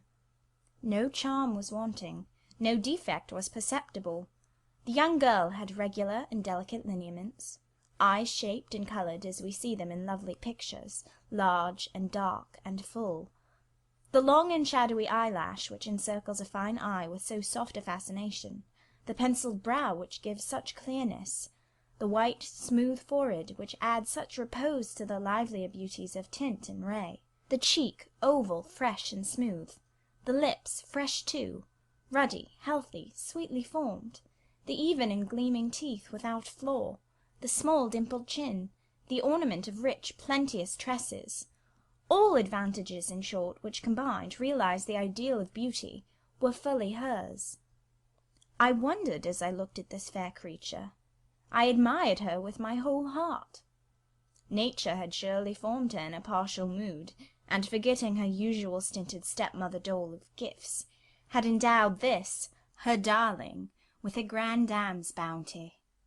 What did St. John Rivers think of this earthly angel? I naturally asked myself that question as I saw him turn to her and look at her, and as naturally I sought the answer to the inquiry in his countenance. He had already withdrawn his eye from the Peri, and was looking at a humble tuft of daisies which grew by the wicket. "A lovely evening, but late for you to be out alone," he said, as he crushed the snowy heads of the closed flowers with his foot. "Oh, I only came home from S." She mentioned the name of a large town some 20 miles distant. This afternoon. Papa told me you had opened your school, and that the new mistress was come, and so I put on my bonnet after tea, and ran up the valley to see her. This is she?" Pointing to me. "It is," said St. John. "Do you think you shall like Morton?" she asked of me, with a direct and naive simplicity of tone and manner, pleasing if childlike. "I hope I shall. I have many inducements to do so." "Did you find your scholars as attentive as you expected?" "Quite." "Do you like your house?" "Very much." "Have I furnished it nicely?" "Very nicely indeed." "And made a good choice of an attendant for you in Alice Wood?" "You have indeed. She is teachable and handy. This, then, I thought, is Miss Oliver, the heiress, favoured, it seems, in the gifts of fortune as well as in those of nature. What happy combination of the planets presided over her birth, I wonder?" "I shall come up and help you to teach sometimes," she added. "It will be a change for me to visit you now and then, and I like a change. Mr. Rivers, I have been so gay during my stay at S. Last night, or rather this morning, I was dancing till 2 o'clock. The regiment are stationed there since the riots, and the officers are the most agreeable men in the world. They put all our young knife-grinders and scissor merchants to shame." It seemed to me that Mr. St. John's under lip protruded, and his upper lip curled a moment. His mouth certainly looked a good deal compressed, and the lower part of his face unusually stern and square, as the laughing girl gave him this information. He lifted his gaze, too, from the daisies, and turned it on her. An unsmiling, a searching, a meaning gaze it was. She answered it with a second laugh, and laughter well became her youth, her roses, her dimples, her bright eyes. As he stood, mute and grave, she again fell to caressing Carlo. "Poor Carlo loves me," said she. "He is not stern and distant to his friends, and if he could speak, he would not be silent." As she patted the dog's head, bending with native grace before his young and austere master, I saw a glow rise to that master's face. I saw his solemn eye melt with sudden fire, and flicker with resistless emotion. Flushed and kindled thus, he looked nearly as beautiful for a man as she for a woman. His chest heaved once, as if his large heart, weary of despotic constriction, had expanded despite the will, and made a vigorous bound for the attainment of liberty. But he curbed it, I think, as a resolute rider would curb a rearing steed. He responded neither by word nor movement to the gentle advances made him. "Papa says you never come to see us now," continued Miss Oliver, looking up. "You are quite a stranger at Vale Hall. He is alone this evening and not very well. Will you return with me and visit him?" "It is not a seasonable hour to intrude on Mr. Oliver," answered St. John. "Not a seasonable hour, but I declare it is. It is just the hour when papa most wants company, when the works are closed and he has no business to occupy him. Now, Mr. Rivers, do come. Why are you so very shy and so very sombre?" She filled up the hiatus his silence left by a reply of her own. "I forgot!" she exclaimed, shaking her beautiful curled head, as if shocked at herself. "I am so giddy and thoughtless. Do excuse me. It had slipped my memory that you have good reasons to be indisposed for joining in my chatter. Diana and Mary have left you, and Moor House is shut up, and you are so lonely. I am sure I pity you. Do come and see papa." "Not tonight, Miss Rosamond. Not tonight." Mr. St. John spoke almost like an automaton. Himself only knew the effort it cost him thus to refuse. "Well, if you are so obstinate, I will leave you, for I dare not stay any longer. The dew begins to fall. Good evening." She held out her hand. He just touched it. "Good evening," he repeated, in a voice low and hollow as an echo. She turned, but in a moment returned. "Are you well?" she asked. Well might she put the question. His face was blanched as her gown. "Quite well," he enunciated, and with a bow he left the gate. She went one way, he another. She turned twice to gaze after him as she tripped fairy-like down the field. He, as he strode firmly across, never turned at all. This spectacle of another's suffering and sacrifice rapt my thoughts from exclusive meditation on my own. Diana Rivers had designated her brother inexorable as death. She had not exaggerated. Chapter 32.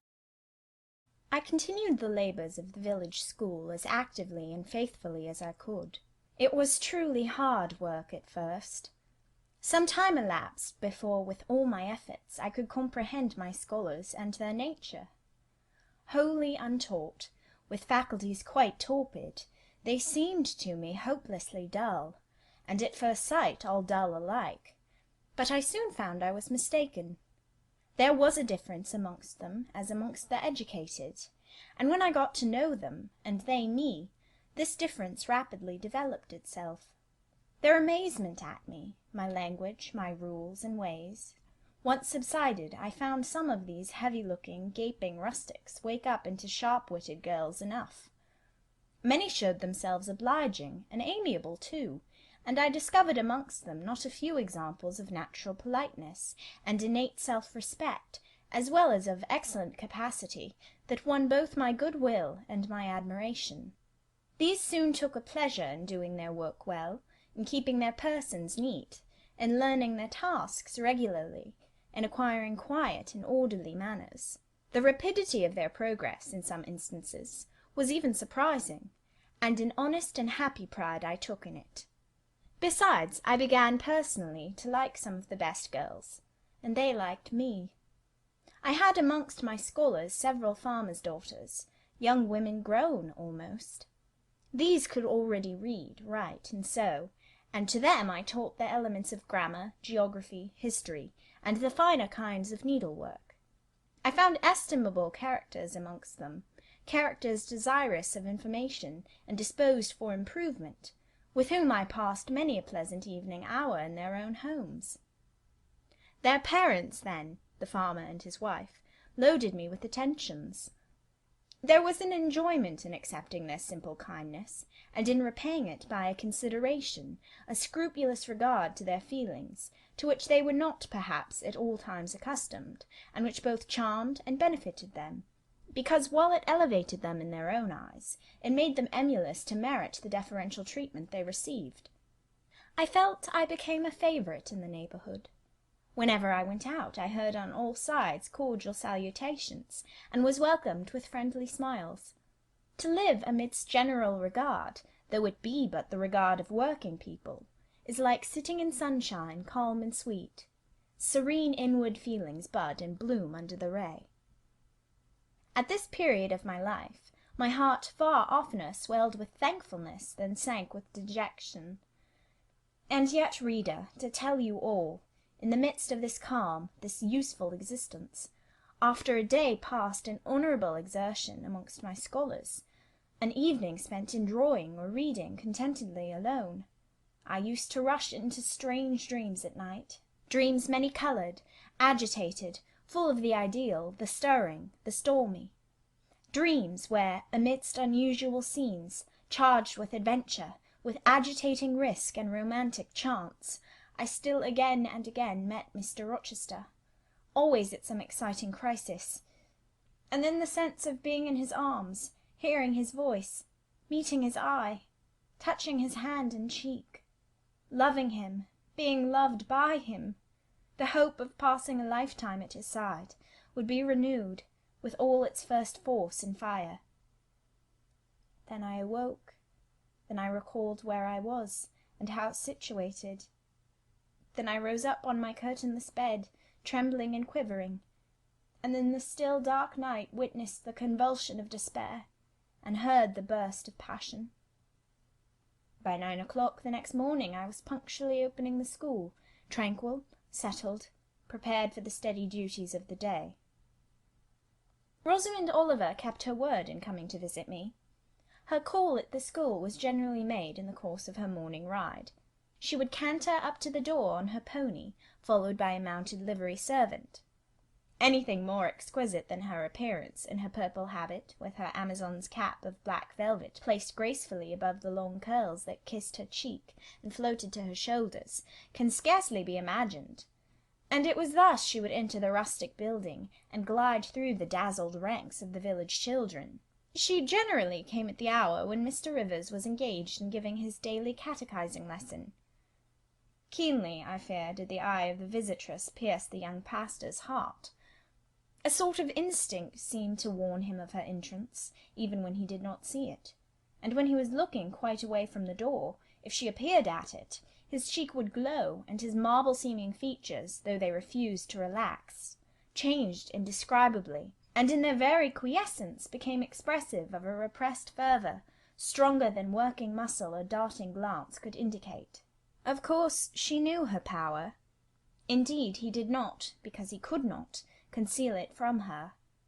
In spite of his Christian stoicism, when she went up and addressed him, and smiled gaily, encouragingly, even fondly in his face, his hand would tremble and his eye burn. He seemed to say with his sad and resolute look, if he did not say it with his lips, I love you, and I know you prefer me. It is not despair of success that keeps me dumb. If I offered my heart, I believe you would accept it. But that heart is already laid on a sacred altar. The fire is arranged round it. It will soon be no more than a sacrifice consumed. And then she would pout like a disappointed child. A pensive cloud would soften her radiant vivacity. She would withdraw her hand hastily from his, and turn in transient petulance from his aspect, at once so heroic and so martyr-like. St. John, no doubt, would have given the world to follow, recall, retain her, when she thus left him, but he would not give one chance of heaven, nor relinquish for the Elysium of her love one hope of the true eternal paradise. Besides, he could not bind all that he had in his nature, the rover, the aspirant, the poet, the priest, in the limits of a single passion. He could not, he would not renounce his wild field of mission warfare for the parlours and the peace of Vale Hall. I learnt so much from himself in an inroad I once, despite his reserve, had the daring to make on his confidence. Miss Oliver already honoured me with frequent visits to my cottage. I had learnt her whole character, which was without mystery or disguise. She was coquettish, but not heartless, exacting, but not worthlessly selfish. She had been indulged from her birth, but was not absolutely spoilt. She was hasty, but good-humoured. Vain, she could not help it, when every glance in the glass showed her such a flush of loveliness, but not affected, liberal-handed, innocent of the pride of wealth, ingenuous, sufficiently intelligent, gay, lively, and unthinking. She was very charming, in short, even to a cool observer of her own sex like me, but she was not profoundly interesting or thoroughly impressive. A very different sort of mind was hers from that, for instance, of the sisters of St. John. Still, I liked her almost as I liked my pupil Adele, except that for a child whom we have watched over and taught, a closer affection is engendered than we can give an equally attractive adult acquaintance. She had taken an amiable caprice to me. She said I was like Mr. Rivers, only certainly, she allowed, not 1/10 so handsome, though I was a nice neat little soul enough, but he was an angel. I was, however, good, clever, composed, and firm, like him. I was a lusus naturae, she affirmed, as a village schoolmistress. She was sure my previous history, if known, would make a delightful romance. One evening, while with her usual childlike activity, and thoughtless yet not offensive inquisitiveness, she was rummaging the cupboard in the table drawer of my little kitchen, she discovered first 2 French books, a volume of Schiller, a German grammar and dictionary, and then my drawing materials and some sketches, including a pencil-head of a pretty little cherub-like girl, one of my scholars, and sundry views from nature, taken in the Vale of Morton and on the surrounding moors. She was first transfixed with surprise, and then electrified with delight. Had I done these pictures? Did I know French and German? What a love! What a miracle I was! I drew better than her master in the first school in S. Would I sketch a portrait of her to show to papa? With pleasure, I replied, and I felt a thrill of artist's delight at the idea of copying from so perfect and radiant a model. She had then on a dark blue silk dress. Her arms and her neck were bare. Her only ornament was her chestnut tresses, which waved over her shoulders with all the wild grace of natural curls. I took a sheet of fine cardboard, and drew a careful outline. I promised myself the pleasure of colouring it, and as it was getting late then, I told her she must come and sit another day. She made such a report of me to her father that Mr. Oliver himself accompanied her next evening, a tall, massive-featured, middle-aged, and grey-headed man, at whose side his lovely daughter looked like a bright flower near a hoary turret. He appeared a taciturn and perhaps a proud personage, but he was very kind to me. The sketch of Rosamond's portrait pleased him highly. He said I must make a finished picture of it. He insisted, too, on my coming the next day to spend the evening at Vale Hall. I went. I found it a large, handsome residence, showing abundant evidences of wealth in the proprietor. Rosamond was full of glee and pleasure all the time I stayed. Her father was affable, and when he entered into conversation with me after tea, he expressed in strong terms his approbation of what I had done in Morton School, and said he only feared, from what he saw and heard, I was too good for the place, and would soon quit it for one more suitable. "Indeed," cried Rosamond, "she is clever enough to be a governess in a high family, papa." I thought I would far rather be where I am than in any high family in the land. Mr. Oliver spoke of Mr. Rivers, of the Rivers family, with great respect. He said it was a very old name in that neighbourhood, that the ancestors of the house were wealthy, that all Morton had once belonged to them, that even now he considered the representative of that house might, if he liked, make an alliance with the best. He accounted it a pity that so fine and talented a young man should have formed the design of going out as a missionary. It was quite throwing a valuable life away.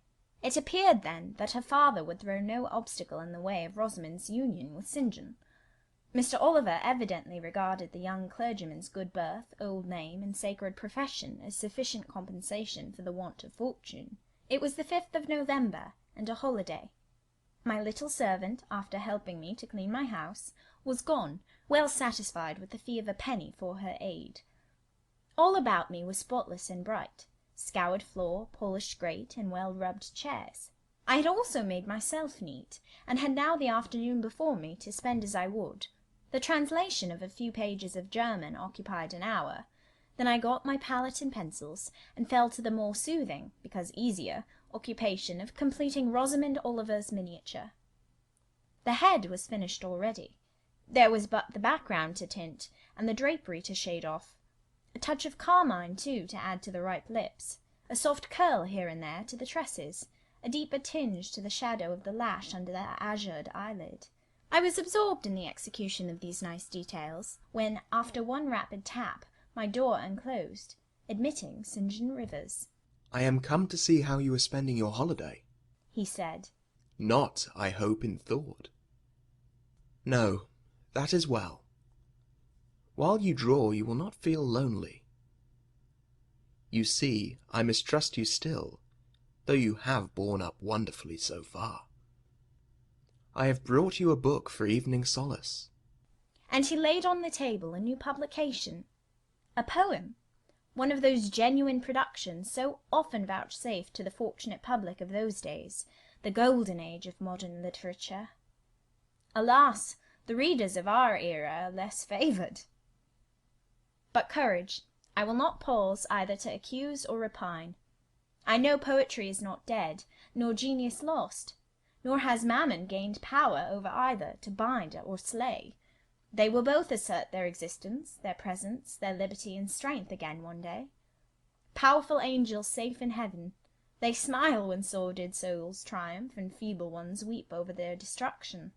Poetry destroyed, genius banished. No. Mediocrity, no. Do not let envy prompt you to the thought.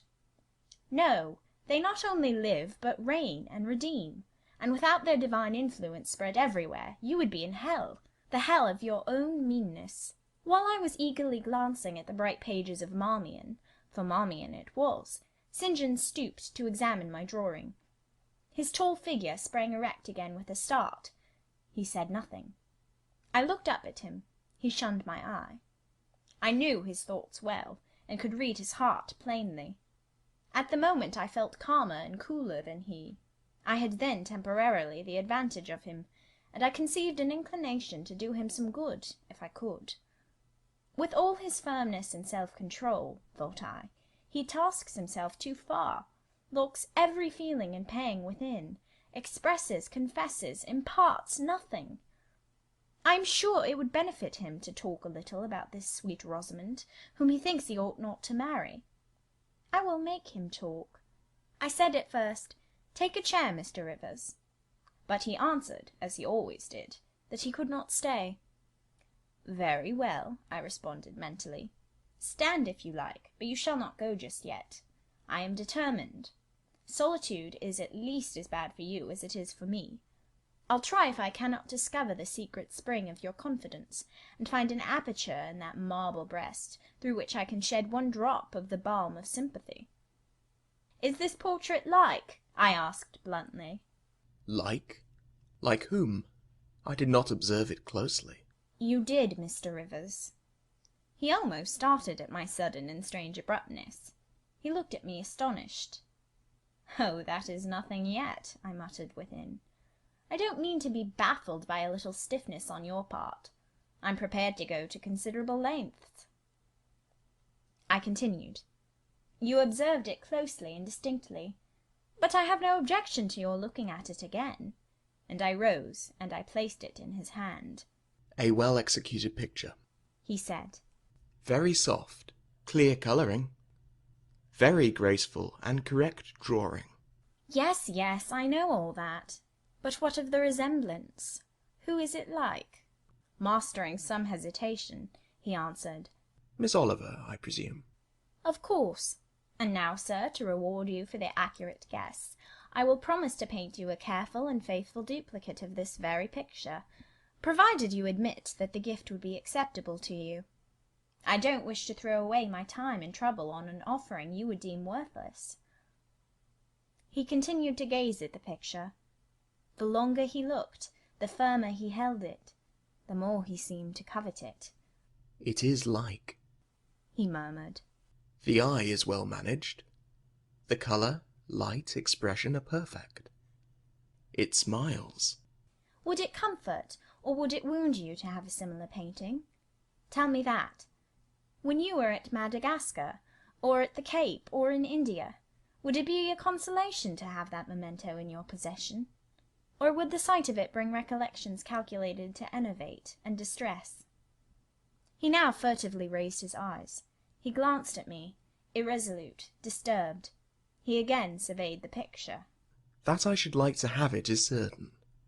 Whether it would be judicious or wise is another question. Since I had ascertained that Rosamond really preferred him, and that her father was not likely to oppose the match, I, less exalted in my views than St. John, had been strongly disposed in my own heart to advocate their union.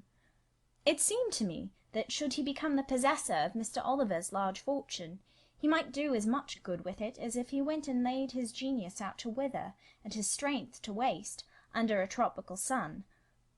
With this persuasion I now answered, "As far as I can see, it would be wiser and more judicious if you were to take yourself to the original at once." By this time he had sat down. He had laid the picture on the table before him, and with his brow supported on both hands, hung fondly over it. I discerned he was now neither angry nor shocked at my audacity. I saw even that to be thus frankly addressed on a subject he had deemed unapproachable, to hear it thus freely handled, was beginning to be felt by him as a new pleasure, an unhoped-for relief. Reserved people often really need the frank discussion of their sentiments and griefs more than the expansive. The sternest seeming stoic is human after all, and to burst with boldness and goodwill into the silent sea of their souls is often to confer on them the first of obligations. "She likes you, I am sure," said I, as I stood behind his chair, "and her father respects you. Moreover, she is a sweet girl, rather thoughtless, but you would have sufficient thought for both yourself and her. You ought to marry her." Does she like me? he asked. "Certainly, better than she likes anyone else. She talks of you continually.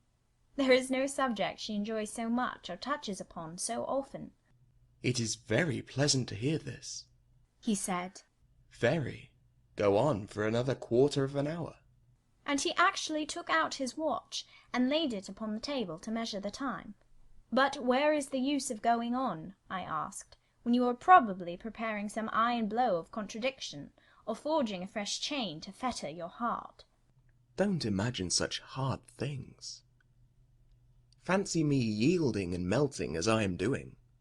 Human love rising like a freshly opened fountain in my mind, and overflowing with sweet inundation all the field I have so carefully and with such labour prepared, so assiduously sown with the seeds of good intentions, of self-denying plans. And now it is deluged with a nectarous flood, the young germs swamped, delicious poison cankering them. Now I see myself stretched on an ottoman in the drawing-room at Vale Hall, at my bride Rosamond Oliver's feet. She is talking to me with her sweet voice, gazing down on me with those eyes your skilful hand has copied so well, smiling at me with these coral lips. She is mine, I am hers. This present life and passing world suffice to me.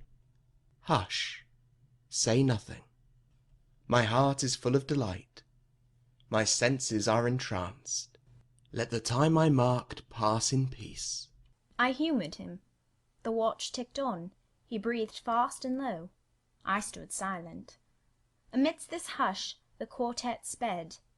He replaced the watch, laid the picture down, rose and stood on the hearth. Now, said he, that little space was given to delirium and delusion. I rested my temples on the breast of temptation, and put my neck voluntarily under her yoke of flowers. I tasted her cup. The pillow was burning. There is an asp in the garland. The wine has a bitter taste. Her promises are hollow, her offers false. I see and know all this. I gazed at him in wonder. It is strange, pursued he, that while I love Rosamond Oliver so wildly, with all the intensity indeed of a first passion, the object of which is exquisitely beautiful, graceful, fascinating, I experience at the same time a calm, unwarped consciousness that she would not make me a good wife, that she is not the partner suited to me, that I should discover this within a year after marriage, and that to 12 months' rapture would succeed a lifetime of regret. This I know. Strange indeed, I could not help ejaculating. While something in me, he went on, is acutely sensible to her charms, something else is as deeply impressed with her defects. They are such that she could sympathize in nothing I aspired to, cooperate in nothing I undertook. Rosamond a sufferer, a labourer, a female apostle, Rosamond a missionary's wife? No. But you need not be a missionary. You might relinquish that scheme. Relinquish? What? My vocation? My great work? My foundation laid on earth for a mansion in heaven? My hopes of being numbered in the band who have merged all ambitions in the glorious one of bettering their race, of carrying knowledge into the realms of ignorance, of substituting peace for war, freedom for bondage, religion for superstition, the hope of heaven for the fear of hell. Must I relinquish that? It is dearer than the blood in my veins. It is what I have to look forward to, and to live for. After a considerable pause, I said, And Miss Oliver? Are her disappointment and sorrow of no interest to you? Miss Oliver is ever surrounded by suitors and flatterers. In less than a month, my image will be effaced from her heart. She will forget me, and will marry, probably, someone who will make her far happier than I should do. You speak coolly enough, but you suffer in the conflict. You are wasting away. No. If I get a little thin, it is with anxiety about my prospects, yet unsettled. My departure continually procrastinated.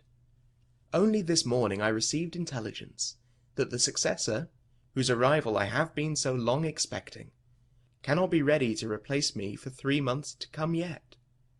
And perhaps the 3 months may extend to 6. You tremble and become flushed whenever Miss Oliver enters the schoolroom. Again the surprised expression crossed his face. He had not imagined that a woman would dare to speak so to a man. For me, I felt at home in this sort of discourse. I could never rest in communication with strong, discreet, and refined minds, whether male or female, till I had passed the outworks of conventional reserve, and crossed the threshold of confidence, and won a place by their heart's very hearthstone. You are original, said he, and not timid. There is something brave in your spirit, as well as penetrating in your eye. But allow me to assure you that you partially misinterpret my emotions. You think them more profound and potent than they are. You give me a larger allowance of sympathy than I have a just claim to. When I colour, and when I shade before Miss Oliver, I do not pity myself. I scorn the weakness. I know it is ignoble, a mere fever of the flesh. Not, I declare, the convulsion of the soul. That is just as fixed as a rock, firm set in the depths of a restless sea. Know me to be what I am, a cold, hard man. I smiled incredulously. You have taken my confidence by storm, he continued, and now it is much at your service. I am simply in my original state, stripped of that blood-bleached robe with which Christianity covers human deformity. A cold, hard, ambitious man. Natural affection only, of all the sentiments, has permanent power over me. Reason, and not feeling, is my guide. My ambition is unlimited. My desire to rise higher, to do more than others, insatiable. I honour endurance, perseverance, industry, talent, because these are the means by which men achieve great ends, and mount to lofty eminence. I watch your career with interest because I consider you a specimen of a diligent, orderly, energetic woman. Not because I deeply compassionate what you have gone through, or what you still suffer. You would describe yourself as a mere pagan philosopher, I said. No. There is this difference between me and deistic philosophers. I believe, and I believe the gospel. You missed your epithet. I am not a pagan, but a Christian philosopher, a follower of the sect of Jesus. As his disciple, I adopt his pure, his merciful, his benignant doctrines. I advocate them. I am sworn to spread them. Won in youth to religion, she has cultivated my original qualities thus. From the minute germ, natural affection, she has developed the overshadowing tree, philanthropy. From the wild, stringy root of human uprightness, she has reared a due sense of the divine justice. Of the ambition to win power and renown for my wretched self, she has formed the ambition to spread my Master's kingdom, to achieve victories for the standard of the cross. So much has religion done for me, turning the original materials to the best account, pruning and training nature. But she could not eradicate nature, nor will it be eradicated, till this mortal shall put on immortality. Having said this, he took his hat, which lay on the table beside my pallet. Once more he looked at the portrait. She is lovely, he murmured. She is well named the Rose of the World, indeed. And may I not paint one like it for you? Cui bono? No. He drew over the picture the sheet of thin paper on which I was accustomed to rest my hand in painting, to prevent the cardboard from being sullied. What he suddenly saw on this blank paper it was impossible for me to tell, but something had caught his eye. He took it up with a snatch. He looked at the edge, then shot a glance at me, inexpressibly peculiar and quite incomprehensible, a glance that seemed to take and make note of every point in my shape, face, and dress, for it traversed all, quick, keen as lightning. His lips parted as if to speak, but he checked the coming sentence, whatever it was. "What is the matter?" I asked. Nothing in the world, was the reply, and replacing the paper, I saw him dexterously tear a narrow slip from the margin. It disappeared in his glove, and with one hasty nod and "Good afternoon," he vanished. "Well," I exclaimed, using an expression of the district, "that caps the globe, however." I in my turn scrutinized the paper, but saw nothing on it save a few dingy stains of paint where I had tried the tint in my pencil. I pondered the mystery a minute or two, but finding it insolvable, and being certain it could not be of much moment, I dismissed and soon forgot it. Chapter 33. When Mr. St. John went, it was beginning to snow. The whirling storm continued all night. The next day, a keen wind brought fresh and blinding falls. By twilight the valley was drifted up and almost impassable. I had closed my shutter, laid a mat to the door to prevent the snow from blowing in under it, trimmed my fire, and after sitting nearly an hour on the hearth listening to the muffled fury of the tempest, I lit a candle, took down Marmion, and beginning, day set on Norham's castled steep, and Tweed's fair river broad and deep, and Cheviot's mountains lorn, the massive towers the donjon keep, the flanking walls that round them sweep, in yellow lustre shone. I soon forgot storm in music. I heard a noise. The wind, I thought, shook the door. No, it was St. John Rivers, who, lifting the latch, came in out of the frozen hurricane, the howling darkness, and stood before me, the cloak that covered his tall figure all white as glacier. I was almost in consternation, so little had I expected any guest from the blocked-up vale that night. "Any ill news?" I demanded. "Has anything happened?" "No. How very easily alarmed you are," he answered, removing his cloak and hanging it up against the door, towards which he again coolly pushed the mat which his entrance had deranged. He stamped the snow from his boots. "I shall sully the purity of your floor," said he. "But you must excuse me for once." Then he approached the fire. "I have had hard work to get here, I assure you," he observed, as he warmed his hands over the flame. "One drift took me up to the waist. Happily the snow is quite soft yet." "But why are you come?" I could not forbear saying. Rather an inhospitable question to put to a visitor. But, since you ask it, I answer simply to have a little talk with you. I got tired of minute books and empty rooms.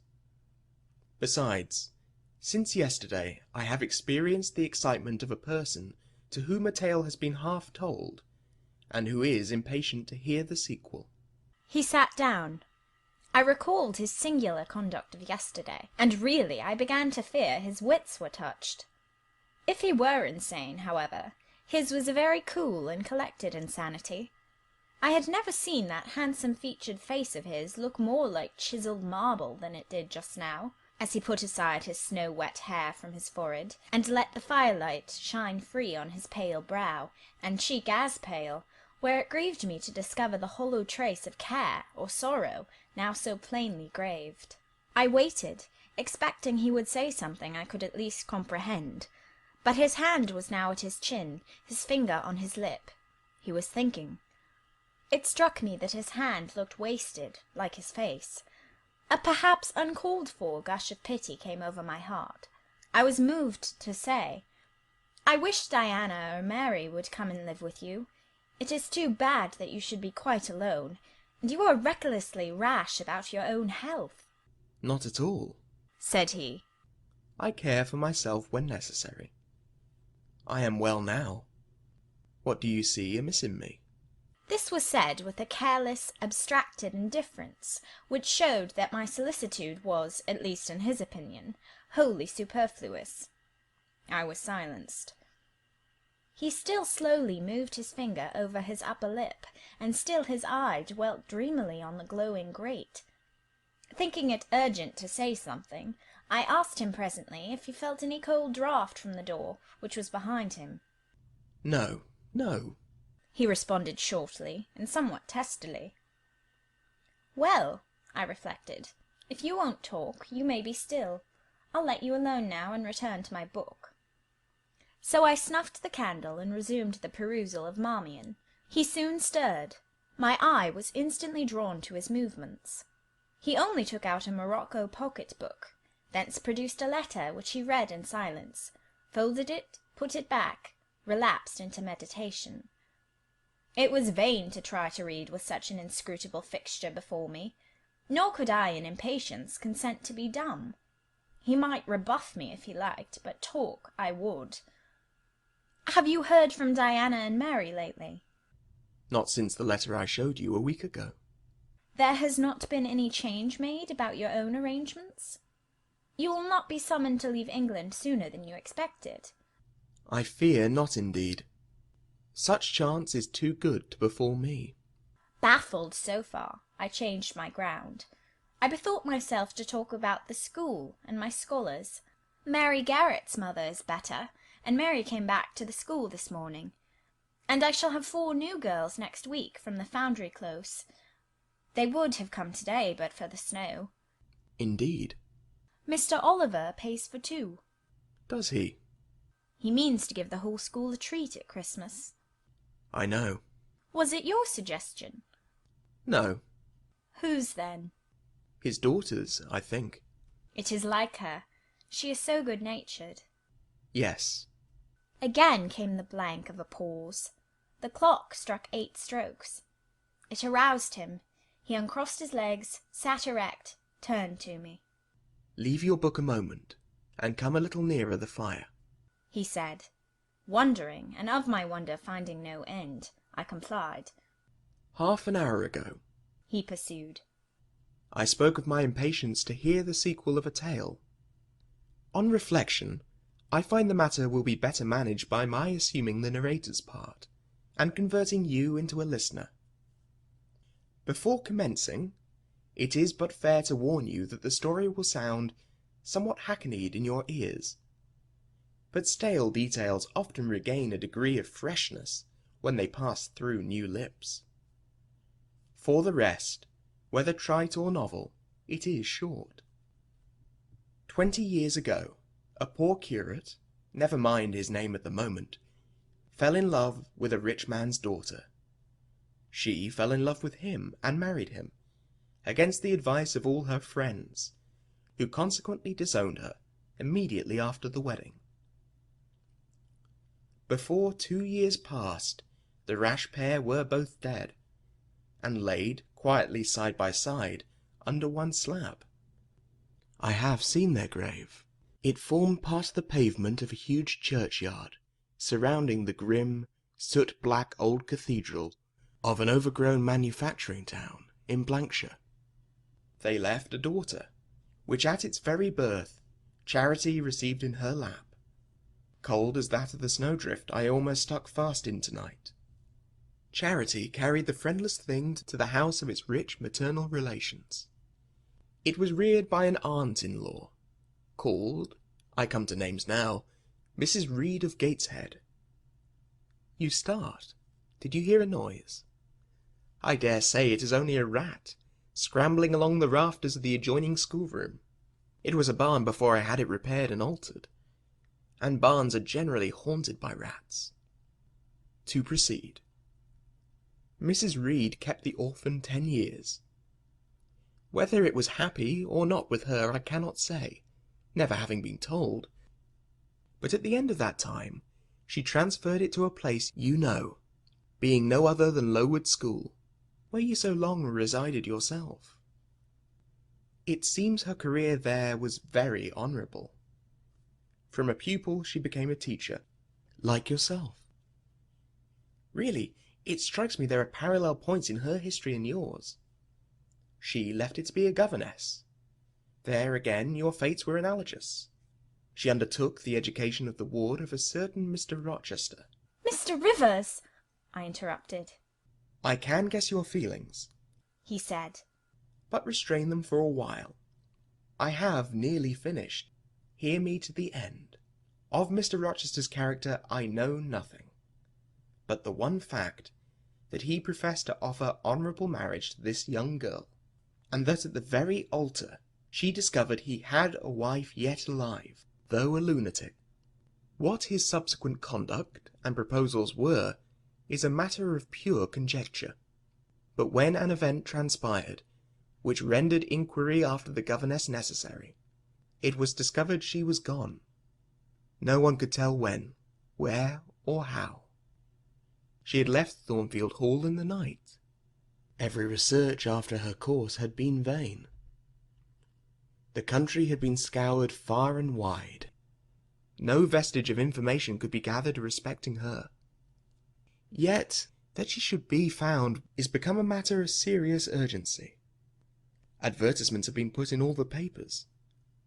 I myself have received a letter from one Mr. Briggs, a solicitor, communicating the details I have just imparted. Is it not an odd tale? Just tell me this, said I, and since you know so much, you surely can tell it me. What of Mr. Rochester? How and where is he? What is he doing? Is he well? I am ignorant of all concerning Mr. Rochester. The letter never mentions him, but to narrate the fraudulent and illegal attempt I have adverted to. You should rather ask the name of the governess, the nature of the event which requires her appearance. Did no one go to Thornfield Hall, then? Did no one see Mr. Rochester? I suppose not. But they wrote to him? Of course. And what did he say? Who has his letters? Mr. Briggs intimates that the answer to his application was not from Mr. Rochester, but from a lady. It is signed Alice Fairfax. I felt cold and dismayed. My worst fears, then, were probably true. He had in all probability left England, and rushed in reckless desperation to some former haunt on the continent. And what opiate for his severe sufferings, what object for his strong passions had he sought there? I dared not answer the question. Oh, my poor master! Once almost my husband, whom I had often called my dear Edward. He must have been a bad man, observed Mr. Rivers. You don't know him, don't pronounce an opinion upon him, I said with warmth. Very well, he answered quietly. And indeed my head is otherwise occupied than with him. I have my tale to finish. Since you won't ask the governess's name, I must tell it of my own accord. Stay, I have it here. It is always more satisfactory to see important points written down, fairly committed to black and white. And the pocket-book was again deliberately produced, opened, sought through. From one of its compartments was extracted a shabby slip of paper, hastily torn off. I recognized in its texture and its stains of ultramarine and lake and vermilion the ravished margin of the portrait cover. He got up, held it close to my eyes, and I read, traced in Indian ink, in my own handwriting, the words Jane Eyre. The work, doubtless, of some moment of abstraction. Briggs wrote to me of a Jane Eyre, he said. The advertisements demanded a Jane Eyre. I knew a Jane Elliot. I confess I had my suspicions, but it was only yesterday afternoon they were at once resolved into certainty. You own the name, and renounce the alias? Yes, yes, but where is Mr. Briggs? He perhaps knows more of Mr. Rochester than you do. Briggs is in London. I should doubt his knowing anything at all about Mr. Rochester. It is not in Mr. Rochester he is interested. Meantime, you forget essential points in pursuing trifles. You do not inquire why Mr. Briggs sought after you. what he wanted with you. Well, what did he want? Merely to tell you that your uncle, Mr. Eyre of Madeira, is dead. That he has left you all his property, and that you are now rich. Merely that, nothing more. I? Rich? Yes, you rich. Quite an heiress. Silence succeeded. You must prove your identity, of course. Resumed St. John presently. A step which will offer no difficulties. You can then enter on immediate possession. Your fortune is vested in the English funds. Briggs has the will, and the necessary documents. Here was a new card turned up. It is a fine thing, reader, to be lifted in a moment from indigence to wealth.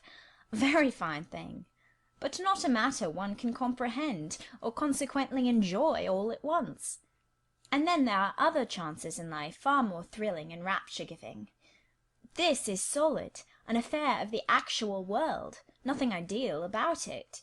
All its associations are solid and sober, and its manifestations are the same. One does not jump and spring and shout hurrah at hearing one has got a fortune. One begins to consider responsibilities, and to ponder business. On a base of steady satisfaction rise certain grave cares, and we contain ourselves, and brood over our bliss with a solemn brow.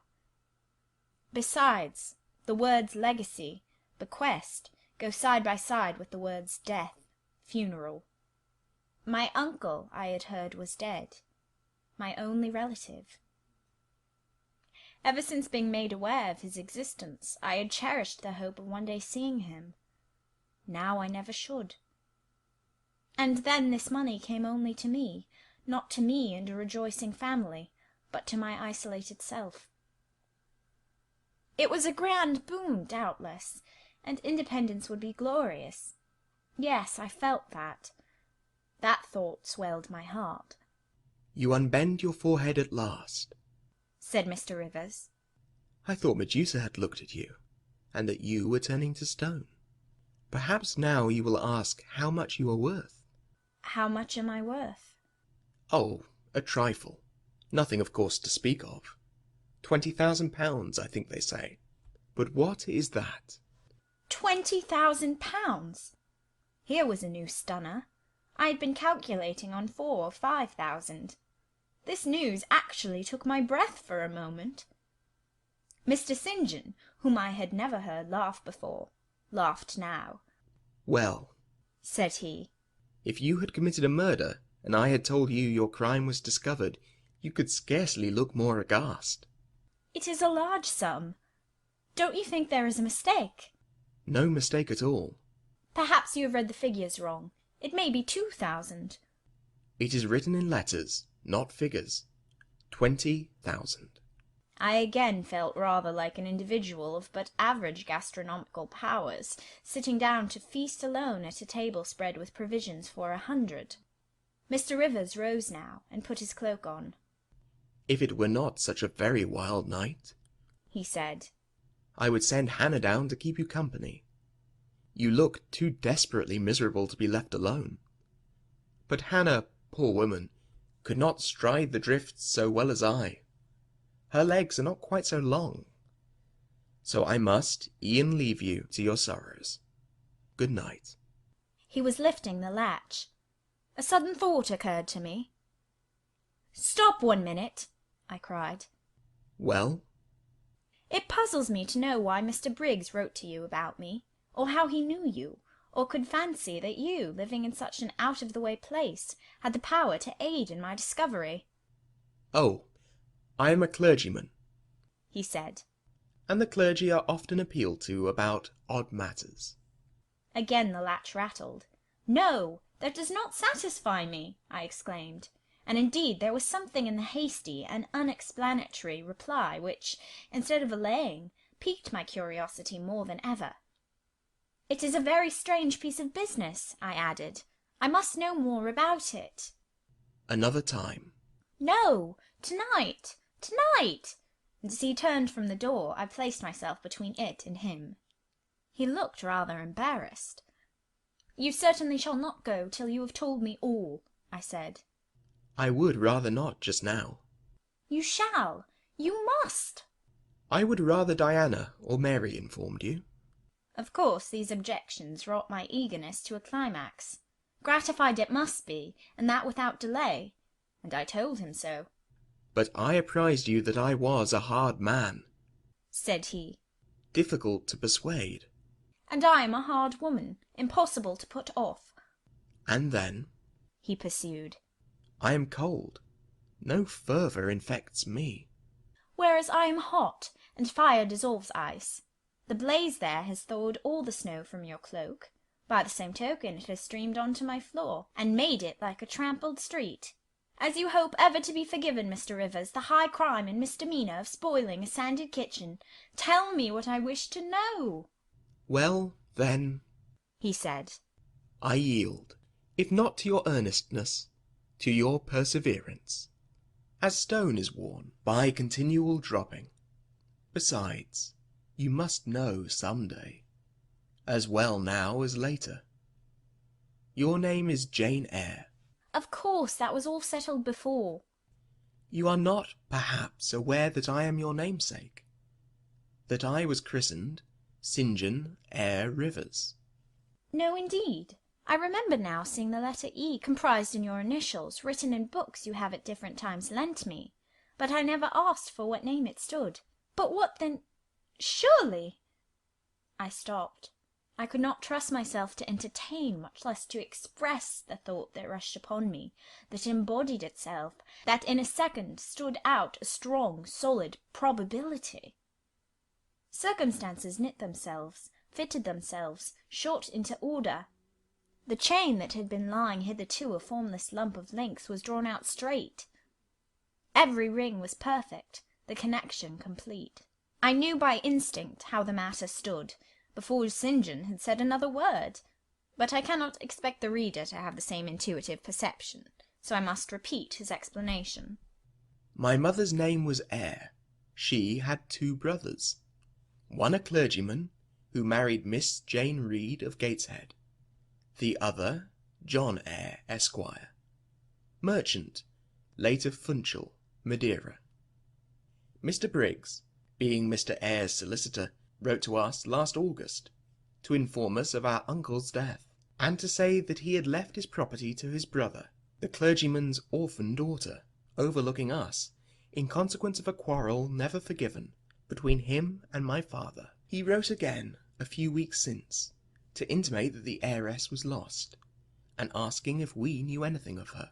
A name casually written on a slip of paper has enabled me to find her out. You know the rest. Again he was going, but I set my back against the door. "Do let me speak," I said. "Let me have one moment to draw breath and reflect." I paused. He stood before me, hat in hand, looking composed enough. I resumed. "Your mother was my father's sister." Yes. "My aunt, consequently." He bowed. "My Uncle John was your Uncle John. You, Diana, and Mary are his sister's children, as I am his brother's child." Undeniably. "You 3 then are my cousins. Half our blood on each side flows from the same source." We are cousins. Yes. I surveyed him. It seemed I had found a brother, one I could be proud of, one I could love, and 2 sisters whose qualities were such that, when I knew them but as mere strangers, they had inspired me with genuine affection and admiration. The 2 girls, on whom, kneeling down on the wet ground, and looking through the low latticed window of Moor House kitchen, I had gazed with so bitter a mixture of interest and despair, were my near kinswomen, and the young and stately gentleman who had found me almost dying at his threshold was my blood relation. Glorious discovery to a lonely wretch. This was wealth indeed, wealth to the heart, a mine of pure, genial affections. This was a blessing, bright, vivid, and exhilarating, not like the ponderous gift of gold, rich and welcome enough in its way, but sobering from its weight. I now clapped my hands in sudden joy. My pulse bounded, my veins thrilled. "Oh, I am glad! I am glad!" I exclaimed. St. John smiled. Did I not say you neglected essential points to pursue trifles? He asked. You were serious when I told you you had got a fortune. And now, for a matter of no moment, you are excited. What can you mean? It may be of no moment to you. You have sisters and don't care for a cousin. But I had nobody, and now 3 relations, or 2 if you don't choose to be counted, are born into my world full grown. I say again, I am glad. I walked fast through the room. I stopped, half suffocated with the thoughts that rose faster than I could receive, comprehend, settle them. Thoughts of what might, could, would, and should be, and that ere long. I looked at the blank wall. It seemed a sky thick with ascending stars. Every one lit me to a purpose or delight. Those who had saved my life, whom till this hour I'd loved barrenly, I could now benefit. They were under a yoke, I could free them. They were scattered, I could reunite them. The independence, the affluence which was mine might be theirs too. Were we not 4? £20,000 shared equally would be 5,000 each. Justice enough, and to spare. Justice would be done, mutual happiness secured. Now the wealth did not weigh on me. Now it was not a mere bequest of coin. It was a legacy of life, hope, enjoyment. How I looked while these ideas were taking my spirit by storm, I cannot tell, but I perceived soon that Mr. Rivers had placed a chair behind me, and was gently attempting to make me sit down on it. He also advised me to be composed. I scorned the insinuation of helplessness and distraction, shook off his hand, and began to walk about again. "Write to Diana and Mary tomorrow," I said, "and tell them to come home directly." Diana said they would both consider themselves rich with £1,000, so with 5,000 they will do very well. Tell me where I can get you a glass of water, said St. John. You must really make an effort to tranquilize your feelings. Nonsense! And what sort of an effect will the bequest have on you? Will it keep you in England, induce you to marry Miss Oliver, and settle down like an ordinary mortal? You wonder. Your head becomes confused. I have been too abrupt in communicating the news. It has excited you beyond your strength. Mr. Rivers, you quite put me out of patience. I am rational enough. It is you who misunderstand, or rather who affect to misunderstand. Perhaps, if you explained yourself a little more fully, I should comprehend better. Explain? What is there to explain? You cannot fail to see that £20,000, the sum in question, divided equally between the nephew and 3 nieces of our uncle, will give 5,000 to each. What I want is that you should write to your sisters and tell them of the fortune that has accrued to them. To you, you mean? I have intimated my view of the case. I am incapable of taking any other. I am not brutally selfish, blindly unjust, or fiendishly ungrateful. Besides, I am resolved I will have a home and connections. I like Moor House, and I will live at Moor House. I like Diana and Mary, and I will attach myself for life to Diana and Mary. It would please and benefit me to have £5,000. It would torment and oppress me to have 20,000, which, moreover, could never be mine in justice, though it might in law. I abandon to you, then, what is absolutely superfluous to me. Let there be no opposition and no discussion about it. Let us agree amongst each other and decide the point at once. This is acting on first impulses. You must take days to consider such a matter. Ere your word can be regarded as valid. Oh, if all you doubt is my sincerity, I'm easy. You see the justice of the case. I do see a certain justice, but it is contrary to all custom. Besides, the entire fortune is your right. My uncle gained it by his own efforts. He was free to leave it to whom he would. He left it to you. After all, justice permits you to keep it. You may, with a clear conscience, consider it absolutely your own. With me, said I, it is fully as much a matter of feeling as of conscience. I must indulge my feelings. I so seldom have had an opportunity of doing so. Were you to argue, object, and annoy me for a year, I could not forego the delicious pleasure of which I have caught a glimpse, that of repaying in part a mighty obligation, and winning to myself lifelong friends. You think so now, rejoined St. John, because you do not know what it is to possess, nor consequently to enjoy wealth. You cannot form a notion of the importance £20,000 would give you, of the place it would enable you to take in society, of the prospects it would open to you. You cannot. And you, I interrupted, cannot at all imagine the craving I have for fraternal and sisterly love. I never had a home. I never had brothers or sisters. I must and will have them now. You are not reluctant to admit me and own me, are you?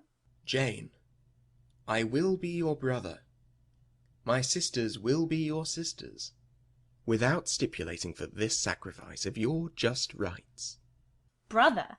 Yes, at the distance of 1,000 leagues. Sisters? Yes, slaving amongst strangers. I, wealthy, gorged with gold I never earned, and do not merit. You, penniless. Famous equality and fraternization, close union, intimate attachment. But Jane, your aspirations after family ties and domestic happiness may be realized otherwise than by the means you contemplate. You may marry. Nonsense again. Marry? I don't want to marry, and never shall marry. That is saying too much. Such hazardous affirmations are a proof of the excitement under which you labour. It is not saying too much. I know what I feel, and how averse are my inclinations to the bare thought of marriage. No one would take me for love, and I will not be regarded in the light of a mere money speculation. And I do not want a stranger, unsympathizing, alien, different from me. I want my kindred, those with whom I have full fellow-feeling. Say again you will be my brother. When you uttered the words, I was satisfied, happy. Repeat them, if you can. Repeat them sincerely. I think I can. I know I have always loved my own sisters, and I know on what my affection for them is grounded. Respect for their worth, and admiration of their talents. You, too, have principle and mind. Your tastes and habits resemble Diana's and Mary's. Your presence is always agreeable to me. In your conversation, I have already for some time found a salutary solace. I feel I can easily and naturally make room in my heart for you, as my third and youngest sister. Thank you. That contents me for tonight.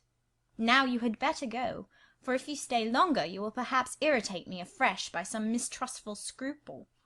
And the school, Miss Eyre? It must now be shut up, I suppose. No, I will retain my post of mistress till you get a substitute. He smiled approbation. We shook hands, and he took leave.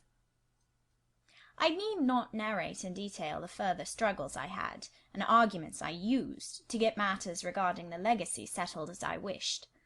My task was a very hard one, but as I was absolutely resolved, as my cousin saw at length that my mind was really and immutably fixed on making a just division of the property, as they must in their own hearts have felt the equity of the intention, and must besides have been innately conscious that in my place they would have done precisely what I wished to do, they yielded at length so far as to consent to put the affair to arbitration. The judges chosen were Mr. Oliver and an able lawyer. Both coincided in my opinion. I carried my point. The instruments of transfer were drawn out. St. John, Diana, Mary, and I each became possessed of a competency. Chapter 34. It was near Christmas by the time all was settled. The season of general holiday approached. I now closed Morton School, taking care that the parting should not be barren on my side. Good fortune opens the hand as well as the heart wonderfully, and to give somewhat when we have largely received is but to afford a vent to the unusual ebullition of the sensations. I had long felt with pleasure that many of my rustic scholars liked me, and when we parted that consciousness was confirmed. They manifested their affection plainly and strongly. Deep was my gratification to find I had really a place in their unsophisticated hearts. I promised them that never a week should pass in future that I did not visit them, and give them an hour's teaching in their school.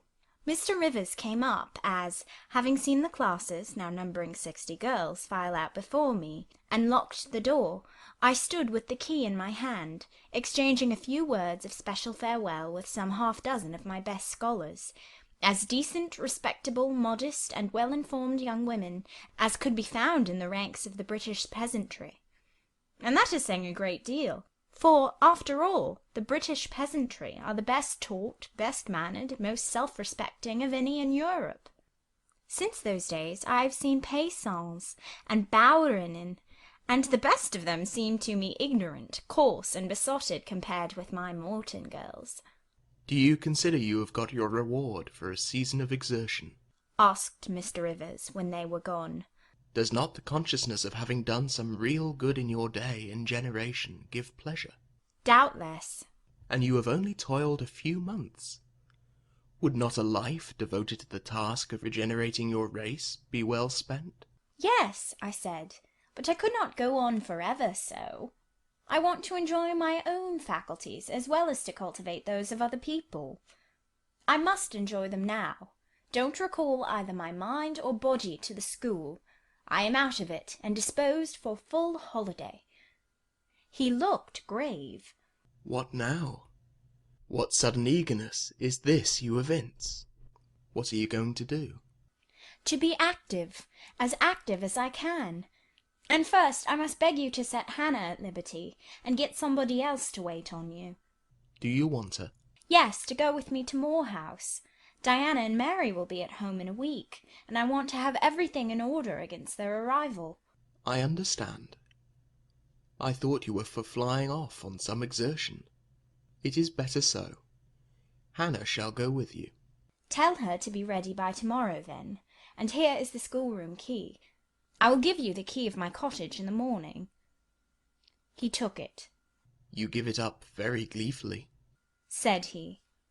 I don't quite understand your light-heartedness, because I cannot tell what employment you propose to yourself as a substitute for the one you are relinquishing. What aim, what purpose, what ambition in life have you now? My first aim will be to clean down. Do you comprehend the full force of the expression? To clean down Moor House from chamber to cellar. My next, to rub it up with beeswax, oil, and an indefinite number of cloths, till it glitters again. My third, to arrange every chair, table, bed, carpet, with mathematical precision. Afterwards I shall go near to ruin you in coals and peat to keep up good fires in every room. And lastly, the 2 days preceding that on which your sisters are expected will be devoted by Hannah and me to such a beating of eggs, sorting of currants, grating of spices, compounding of Christmas cakes, chopping up of materials for mince pies, and solemnizing of other culinary rites, as words can convey but an inadequate notion of to the uninitiated like you. My purpose, in short, is to have all things in an absolutely perfect state of readiness for Diana and Mary before next Thursday, and my ambition is to give them a beau ideal of a welcome when they come. St. John smiled slightly. Still he was dissatisfied. It is all very well for the present, said he. But seriously, I trust that when the first flush of vivacity is over, you will look a little higher than domestic endearments and household joys. The best things the world has, I interrupted. No, Jane, no. This world is not the scene of fruition. Do not attempt to make it so. Nor of rest. Do not turn slothful. I mean, on the contrary, to be busy. Jane, I excuse you for the present. 2 months' grace I allow you for the full enjoyment of your new position, and for pleasing yourself with this late-found charm of relationship. But then, I hope you will begin to look beyond Moor House and Morton, and sisterly society, and the selfish calm and sensual comfort of civilized affluence. I hope your energies will then once more trouble you with their strength. I looked at him with surprise. St. John, I said, I think you are almost wicked to talk so. I'm disposed to be as content as a queen, and you try to stir me up to restlessness. To what end? To the end of turning to profit the talents which God has committed to your keeping, and of which he will surely one day demand a strict account. Jane, I shall watch you closely and anxiously. I warn you of that. And try to restrain the disproportionate fervour with which you throw yourself into commonplace home pleasures. Don't cling so tenaciously to ties of the flesh. Save your constancy and ardour for an adequate cause. Forbear to waste them on trite, transient objects. Do you hear, Jane? Yes, just as if you were speaking Greek. I feel I have adequate cause to be happy, and I will be happy. Good-bye. Happy at Moor House I was, and hard I worked, and so did Hannah. She was charmed to see how jovial I could be amidst the bustle of a house turned topsy-turvy, how I could brush and dust and clean and cook. And really, after a day or two of confusion worse confounded, it was delightful by degrees to invoke order from the chaos ourselves had made. I had previously taken a journey to S to purchase some new furniture, my cousins having given me carte blanche to effect what alterations I pleased, and a sum having been set aside for that purpose. The ordinary sitting-room and bedrooms I left much as they were, for I knew Diana and Mary would derive more pleasure from seeing again the old homely tables and chairs and beds than from the spectacle of the smartest innovations. Still, some novelty was necessary to give their return piquancy with which I wished it to be invested. Dark, handsome new carpets and curtains, an arrangement of some carefully selected antique ornaments in porcelain and bronze, new coverings and mirrors, and dressing-cases for the toilet tables, answered the end. They looked fresh without being glaring. A spare parlour and bedroom I refurnished entirely, with old mahogany and crimson upholstery. I laid canvas on the passage, and carpets on the stairs. When all was finished, I thought Moor House as complete a model of bright, modest snugness within, as it was at this season a specimen of wintry waste and desert dreariness without. The eventful Thursday at length came. They were expected about dark, and ere dusk fires were lit upstairs and below, the kitchen was in perfect trim. Hannah and I were dressed, and all was in readiness. St. John arrived first.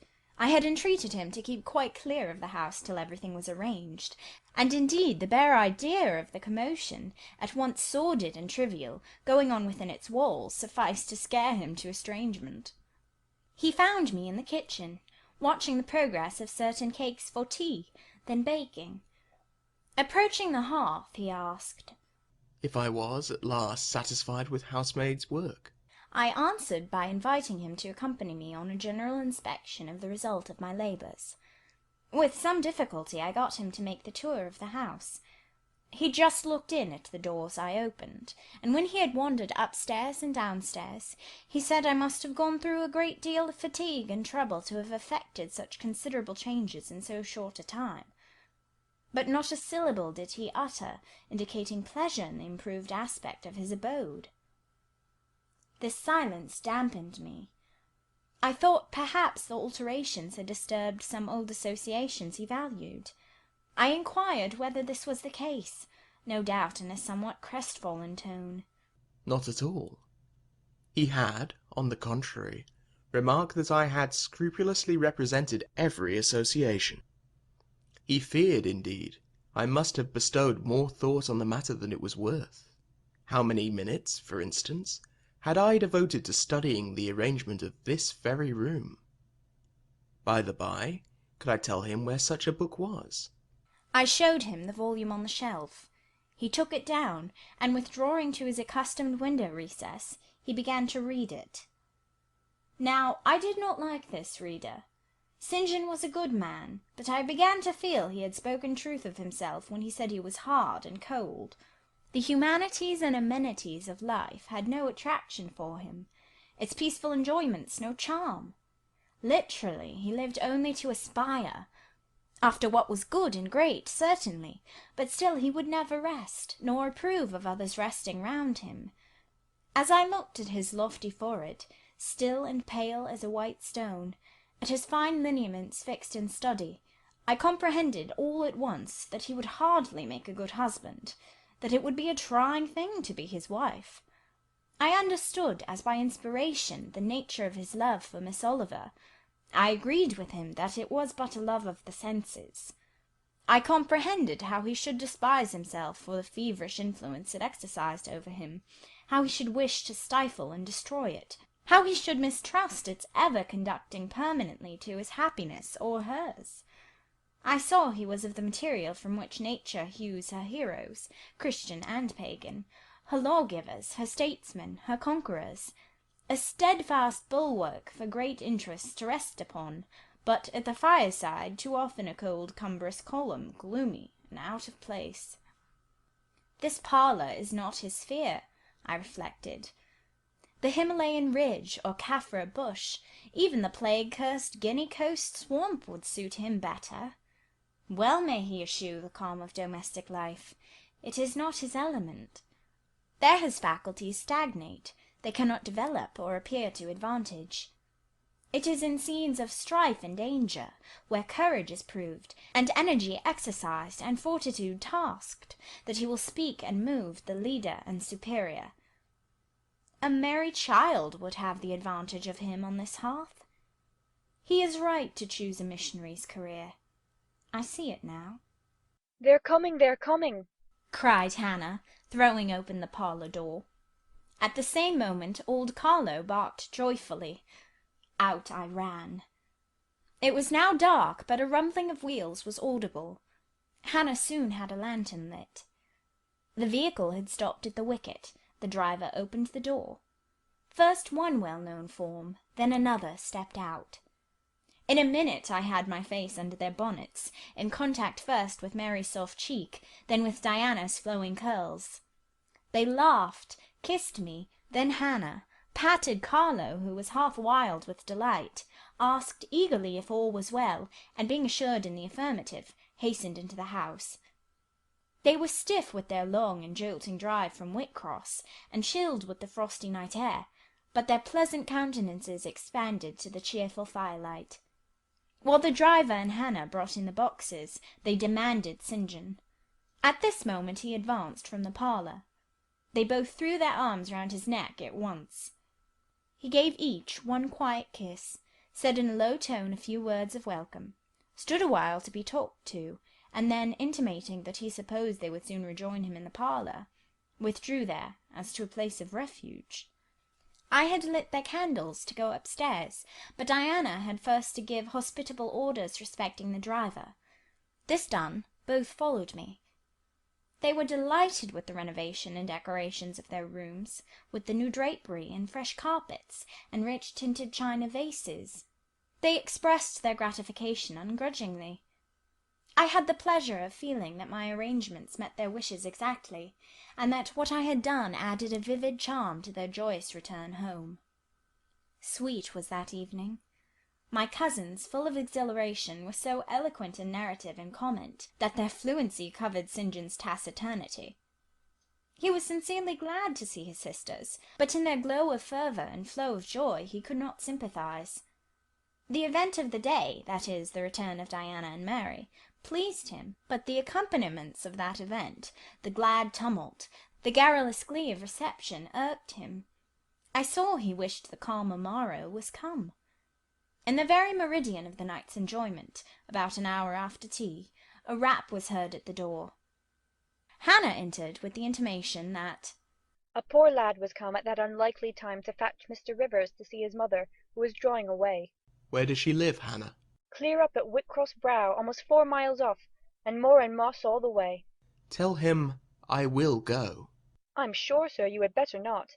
It's the worst road to travel after dark that can be. There's no track at all over the bog, and then it is such a bitter night, the keenest wind you ever felt. You had better send word, sir, that you will be there in the morning." But he was already in the passage, putting on his cloak, and without one objection, one murmur, he departed. It was then 9 o'clock. He did not return till midnight. Starved and tired enough he was, but he looked happier than when he set out. He had performed an act of duty, made an exertion, felt his own strength to do and deny, and was on better terms with himself. I am afraid the whole of the ensuing week tried his patience. It was Christmas week. We took to no settled employment, but spent it in a sort of merry domestic dissipation. The air of the moors, the freedom of home, the dawn of prosperity, acted on Diana and Mary's spirits like some life-giving elixir. They were gay from morning till noon, and from noon till night. They could always talk, and their discourse, witty, pithy, original, had such charms for me that I preferred listening to, and sharing in it, to doing anything else. St. John did not rebuke our vivacity, but he escaped from it. He was seldom in the house. His parish was large, the population scattered, and he found daily business in visiting the sick and poor in its different districts. One morning at breakfast, Diana, after looking a little pensive for some minutes, asked him, if his plans were yet unchanged. Unchanged and unchangeable, was the reply. And he proceeded to inform us that his departure from England was now definitively fixed for the ensuing year. And Rosamond Oliver? Suggested Mary, the words seeming to escape her lips involuntarily, for no sooner had she uttered them than she made a gesture as if wishing to recall them. St. John had a book in his hand. It was his unsocial custom to read at meals. He closed it and looked up. Rosamond Oliver, said he, is about to be married to Mr. Granby, one of the best connected and most estimable residents in S. Grandson and heir to Sir Frederick Granby. I had the intelligence from her father yesterday. His sisters looked at each other, and at me. We all three looked at him. He was serene as glass. The match must have been got up hastily, said Diana. They cannot have known each other long. But 2 months. They met in October at the country ball at S. But where there are no obstacles to a union, as in the present case, where the connection is in every point desirable, delays are unnecessary. They will be married as soon as S Place, which Sir Frederick gives up to them, can be refitted for their reception. The first time I found St. John alone after this communication, I felt tempted to inquire if the event distressed him. But he seemed so little to need sympathy, that so far from venturing to offer him more, I experienced some shame at the recollection of what I had already hazarded. Besides, I was out of practice in talking to him. His reserve was again frozen over, and my frankness was congealed beneath it. He had not kept his promise of treating me like his sisters. He continually made little chilling differences between us, which did not at all tend to the development of cordiality. In short, now that I was acknowledged his kinswoman, and lived under the same roof with him, I felt the distance between us to be far greater than when he had known me only as the village schoolmistress. When I remembered how far I had once been admitted to his confidence, I could hardly comprehend his present frigidity. Such being the case, I felt not a little surprised when he raised his head suddenly from the desk over which he was stooping, and said, You see, Jane, the battle is fought, and the victory won. Startled at being thus addressed, I did not immediately reply. After a moment's hesitation, I answered, But are you sure you are not in the position of those conquerors whose triumphs have cost them too dear?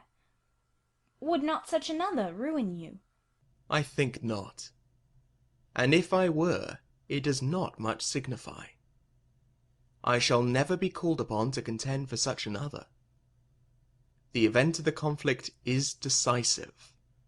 My way is now clear. I thank God for it. So saying, he returned to his papers, and his silence. As our mutual happiness, i.e. Diana's, Mary's, and mine, settled into a quieter character, and we resumed our usual habits and regular studies, St. John stayed more at home. He sat with us in the same room, sometimes for hours together. While Mary drew, Diana pursued a course of encyclopedic reading she had, to my awe and amazement, undertaken, and I fagged away at German. He pondered a mystic lore of his own, that of some Eastern tongue, the acquisition of which he thought necessary to his plans. Thus engaged, he appeared, sitting in his own recess, quiet and absorbed enough. But that blue eye of his had a habit of leaving the outlandish-looking grammar, and wandering over, and sometimes fixing upon us, his fellow students, with a curious intensity of observation. If caught, it would be instantly withdrawn, yet ever and anon it returned searchingly to our table. I wondered what it meant. I wondered, too, at the punctual satisfaction he never failed to exhibit on an occasion that seemed to me of small moment, namely my weekly visit to Morton School. And still more was I puzzled when, if the day was unfavourable, if there was snow or rain or high wind, and his sisters urged me not to go, he would invariably make light of their solicitude, and encourage me to accomplish the task without regard to the elements.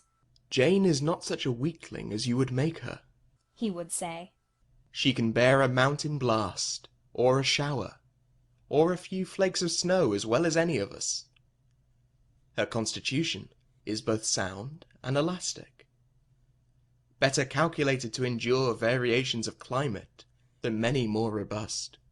And when I returned, sometimes a good deal tired, and not a little weather-beaten, I never dared complain, because I saw that to murmur would be to vex him. On all occasions fortitude pleased him. The reverse was a special annoyance. One afternoon, however, I got leave to stay at home, because I really had a cold. His sisters were gone to Morton in my stead. I sat reading Schiller, he deciphering his crabbed oriental scrolls. As I exchanged a translation for an exercise, I happened to look his way. There I found myself under the influence of the ever-watchful blue eye. How long it had been searching me through and over, I cannot tell. So keen was it, and yet so cold, I felt for the moment superstitious, as if I were sitting in the room with something uncanny. "Jane, what are you doing?" Learning German. "I want you to give up German and learn Hindustani." You are not in earnest. "In such earnest that I must have it so, and I will tell you why." He then went on to explain that Hindustani was the language he was himself at present studying, that, as he advanced, he was apt to forget the commencement, that it would assist him greatly to have a pupil with whom he might again and again go over the elements, and so fix them thoroughly in his mind, that his choice had hovered for some time between me and his sisters, but that he had fixed on me because he saw I could sit at a task the longest of the three. Would I do him this favour?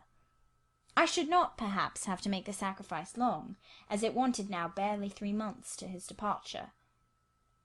St. John was not a man to be lightly refused. You felt that every impression made on him, either for pain or pleasure, was deep-graved and permanent. I consented. When Diana and Mary returned, the former found her scholar transferred from her to her brother. She laughed, and both she and Mary agreed that St. John should never have persuaded them to such a step. He answered quietly, "I know it." I found him a very patient, very forbearing, and yet an exacting master. He expected me to do a great deal, and when I fulfilled his expectations, he, in his own way, fully testified his approbation. By degrees he acquired a certain influence over me that took away my liberty of mind. His praise and notice were more restraining than his indifference. I could no longer talk or laugh freely when he was by, because a tiresomely importunate instinct reminded me that vivacity, at least in me, was distasteful to him. I was so fully aware that only serious moods and occupations were acceptable, that in his presence every effort to sustain or follow any other became vain. I fell under a freezing spell. When he said go, I went. Come, I came. Do this, I did it. But I did not love my servitude. I wished many a time he had continued to neglect me. One evening, when at bedtime his sisters and I stood round him, bidding him good night, he kissed each of them, as was his custom, and, as was equally his custom, he gave me his hand. Diana, who chanced to be in a frolicsome humour, she was not painfully controlled by his will, for hers in another way was as strong, exclaimed, "St. John, you used to call Jane your third sister, but you don't treat her as such. You should kiss her too." She pushed me towards him. I thought Diana very provoking, and felt uncomfortably confused. And while I was thus thinking and feeling, St. John bent his head. His Greek face was brought to a level with mine. His eyes questioned my eyes piercingly. He kissed me. There are no such things as marble kisses, or ice kisses, or I should say my ecclesiastical cousin's salute belonged to one of these classes. But there may be experiment kisses, and his was an experiment kiss. When given, he viewed me to learn the result. It was not striking. I am sure I did not blush. Perhaps I might have turned a little pale, for I felt as if this kiss were a seal affixed to my fetters. He never omitted the ceremony afterwards, and the gravity and quiescence with which I underwent it seemed to invest it for him with a certain charm. As for me, I daily wished more to please him, but to do so I felt daily more and more that I must disown half my nature, stifle half my faculties, wrest my tastes from their original bent, force myself to the adoption of pursuits for which I had no natural vocation. He wanted to train me to an elevation I could never reach. It racked me hourly to aspire to the standard he uplifted. The thing was as impossible as to mould my irregular features to his correct and classic pattern, to give to my changeable green eyes the sea-blue tint and solemn lustre of his own. Not his ascendancy alone, however, held me in thrall at present. Of late it had been easy enough for me to look sad. A cankering evil sat at my heart and drained my happiness at its source, the evil of suspense. Perhaps you think I had forgotten Mr. Rochester, reader, amidst these changes of place and fortune. Not for a moment. His idea was still with me, because it was not a vapour sunshine could disperse, nor a sand-traced effigy storms could wash away. It was a name graven on a tablet, fated to last as long as the marble it inscribed. The craving to know what had become of him followed me everywhere. When I was at Morton, I re-entered my cottage every evening to think of that, and now at Moor House I sought my bedroom each night to brood over it. In the course of my necessary correspondence with Mr. Briggs about the will, I had inquired if he knew anything of Mr. Rochester's present residence and state of health, but, as St. John had conjectured, he was quite ignorant of all concerning him. I then wrote to Mrs. Fairfax, entreating information on the subject. I had calculated with certainty on this step answering my end. I felt sure it would elicit an early answer. I was astonished when a fortnight passed without reply, but when 2 months wore away, and day after day the post arrived and brought nothing for me, I fell a prey to the keenest anxiety. I wrote again. There was a chance of my first letter having missed. Renewed hope followed renewed effort. It shone like the former for some weeks. Then, like it faded, flickered. Not a line, not a word reached me. When half a year wasted in vain expectancy, my hope died out, and then I felt dark indeed. A fine spring shone round me, which I could not enjoy. Summer approached. Diana tried to cheer me. She said I looked ill, and wished to accompany me to the seaside. This St. John opposed. He said I did not want dissipation. I wanted employment. My present life was too purposeless. I required an aim.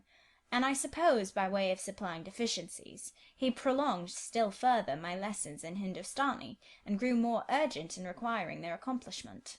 And I, like a fool, never thought of resisting him. I could not resist him. One day I had come to my studies in lower spirits than usual. The ebb was occasioned by a poignantly felt disappointment. Hannah had told me in the morning there was a letter for me, and when I went down to take it, almost certain that the long-looked-for tidings were vouchsafed me at last, I found only an unimportant note from Mr. Briggs on business. The bitter check had wrung from me some tears, and now, as I sat poring over the crabbed characters and flourishing tropes of an Indian scribe, my eyes filled again. St. John called me to his side to read. In attempting to do this, my voice failed me. Words were lost in sobs. He and I were the only occupants of the parlour. Diana was practising her music in the drawing-room. Mary was gardening. It was a very fine May day, clear, sunny, and breezy. My companion expressed no surprise at this emotion, nor did he question me as to its cause. He only said, "We will wait a few minutes, Jane, till you are more composed." And while I smothered the paroxysm with all haste, he sat calm and patient, leaning on his desk, and looking like a physician watching with the eye of science an expected and fully understood crisis in a patient's malady. Having stifled my sobs, wiped my eyes, and muttered something about not being very well that morning, I resumed my task, and succeeded in completing it. St. John put away my books and his, locked his desk, and said, "Now, Jane, you shall take a walk, and with me." "I will call Diana and Mary." "No. I want only one companion this morning, and that must be you. Put on your things. Go out by the kitchen door. Take the road towards the head of Marsh Glen. I will join you in a moment." I know no medium. I never in my life have known any medium in my dealings with positive, hard characters, antagonistic to my own, between absolute submission and determined revolt. I have always faithfully observed the one, up to the very moment of bursting, sometimes with volcanic vehemence, into the other. And as neither present circumstances warranted, nor my present mood inclined me to mutiny, I observed careful obedience to St. John's directions, and in 10 minutes I was treading the wild track of the glen, side by side with him. The breeze was from the west. It came over the hills, sweet with scents of heath and rush.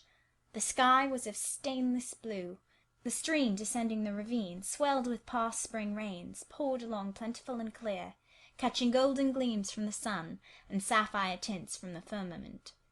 As we advanced and left the track, we trod a soft turf, mossy fine and emerald green, minutely enamelled with a tiny white flower, and spangled with a star-like yellow blossom. The hills, meantime, shut us quite in, for the glen, towards its head, wound to their very core. "Let us rest here," said St. John, as we reached the first stragglers of a battalion of rocks, guarding a sort of pass, beyond which the beck rushed down a waterfall, and where, still a little farther, the mountain shook off, turf and flower, had only heath for raiment, and crag for gem, where it exaggerated the wild to the savage, and exchanged the fresh for the frowning, where it guarded the forlorn hope of solitude, and a last refuge for silence. I took a seat. St. John stood near me. He looked up the pass and down the hollow. His glance wandered away with the stream, and returned to traverse the unclouded heaven which coloured it. He removed his hat, let the breeze stir his hair and kiss his brow. He seemed in communion with the genius of the haunt. With his eye he bade farewell to something. "And I shall see it again," he said aloud, "in dreams when I sleep by the Ganges, and again in a more remote hour, when another slumber overcomes me, on the shore of a darker stream." Strange words of a strange love, an austere patriot's passion for his fatherland. He sat down. For half an hour we never spoke, neither he to me, nor I to him. That interval past, he recommenced. "Jane, I go in 6 weeks. I have taken my berth in an East Indiaman, which sails on the 20th of June. God will protect you, for you have undertaken his work, I answered. Yes, said he. There is my glory and joy. I am the servant of an infallible master. I am not going out under human guidance, subject to the defective laws and erring control of my feeble fellow worms. My king, my lawgiver, my captain, is the all-perfect. It seems strange to me that all round me do not burn to enlist under the same banner. to join in the same enterprise. All have not your powers, and it would be folly for the feeble to wish to march with the strong. I do not speak to the feeble, or think of them. I address only such as are worthy of the work, and competent to accomplish it. Those are few in number, and difficult to discover. You say truly. But when found, it is right to stir them up, to urge and exhort them to the effort, to show them what their gifts are, and why they were given, to speak heaven's message in their ear, to offer them, direct from God, a place in the ranks of his chosen. If they are really qualified for the task, will not their own hearts be the first to inform them of it? I felt as if an awful charm was framing round and gathering over me. I trembled to hear some fatal word spoken which would at once declare and rivet the spell. And what does your heart say? Demanded St. John. My heart is mute. My heart is mute, I answered, struck and thrilled. Then I must speak for it, continued the deep, relentless voice. Jane, come with me to India. Come as my helpmeet and fellow labourer. The glen and sky spun round, the hills heaved. It was as if I had heard a summons from heaven, as if a visionary messenger, like him of Macedonia, had announced, "Come over and help us." But I was no apostle. I could not behold the herald. I could not receive his call. "Oh, St. John," I cried, "have some mercy!" I appealed to one who, in the discharge of what he believed his duty, knew neither mercy nor remorse. He continued, God and nature intended you for a missionary's wife. It is not personal, but mental endowments they have given you. You are formed for labour, not for love. A missionary's wife you shall be. You shall be mine. I claim you, not for my pleasure, but for my sovereign service. "I am not fit for it. I have no vocation," I said. He had calculated on these first objections. He was not irritated by them. Indeed, as he leaned back against the crag behind him, folded his arms on his chest, and fixed his countenance, I saw he was prepared for a long and trying opposition, and had taken in a stock of patience to last him to its close, resolved, however, that close should be conquest for him. Humility, Jane, said he, is the groundwork of Christian virtues. You say right that you are not fit for the work. Who is fit for it? Or who that ever was truly called, believed himself worthy of the summons? I, for instance, am but dust and ashes. With St. Paul I acknowledge myself the chiefest of sinners, but I do not suffer the sense of my personal vileness to daunt me. I know my leader, that he is just as well as mighty, and while he has chosen a feeble instrument to perform a great task, he will, from the boundless stores of his providence, supply the inadequacy of the means to the end. Think like me, Jane. Trust like me. It is the rock of ages I ask you to lean on. Do not doubt but it will bear the weight of your human weakness. "I do not understand a missionary life. I have never studied missionary labours." There I, humble as I am, can give you the aid you want. I can set you your task from hour to hour, stand by you always, help you from moment to moment. This I could do in the beginning. Soon, for I know your powers, you would be as strong and apt as myself, and would not require my help. "But my powers, where are they for this undertaking? I do not feel them. Nothing speaks or stirs in me while you talk. I am sensible of no light kindling, no life quickening, no voice counselling or cheering. Oh, I wish I could make you see how much my mind is at this moment like a rayless dungeon, with one shrinking fear fettered in its depths. the fear of being persuaded by you to attempt what I cannot accomplish. I have an answer for you. Hear it. I have watched you ever since we first met. I have made you my study for 10 months. I have proved you in that time by sundry tests. And what have I seen and elicited? In the village school I found you could perform well, punctually, uprightly, labour uncongenial to your habits and inclinations. I saw you could perform it with capacity and tact.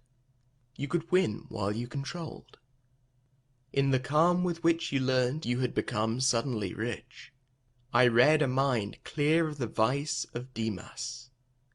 Lucre had no undue power over you.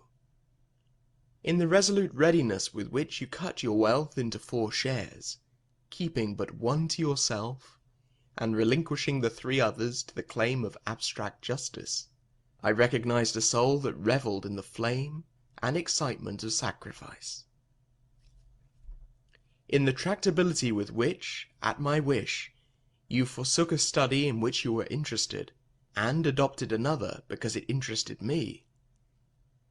In the untiring assiduity with which you have since persevered in it.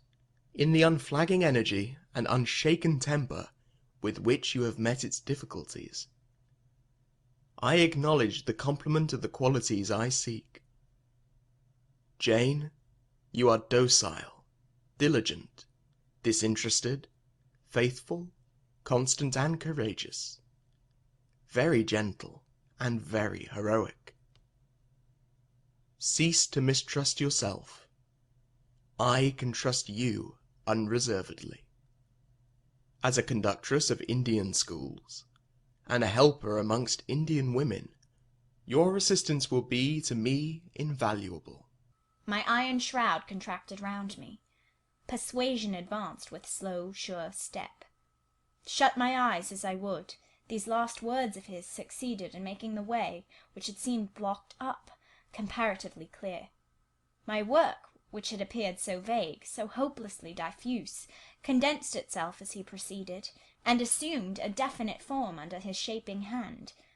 He waited for an answer. I demanded a quarter of an hour to think, before I again hazarded a reply. Very willingly, he rejoined, and rising, he strode a little distance up the pass, threw himself down on a swell of heath, and there lay still. I can do what he wants me to do. I am forced to see and acknowledge that, I meditated. That is, if life be spared me. But I feel mine is not the existence to be long protracted under an Indian sun. What then? He does not care for that. When my time came to die, he would resign me in all serenity and sanctity to the God who gave me. The case is very plain before me.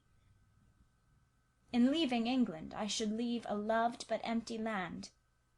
Mr. Rochester is not there. And if he were, what can that ever be to me? My business is to live without him now. Nothing so absurd, so weak, as to drag on from day to day, as if I were waiting some impossible change in circumstances which might reunite me to him. Of course, as St. John once said, I must seek another interest in life to replace the one lost. Is not the occupation he now offers me truly the most glorious man can adopt or God assign?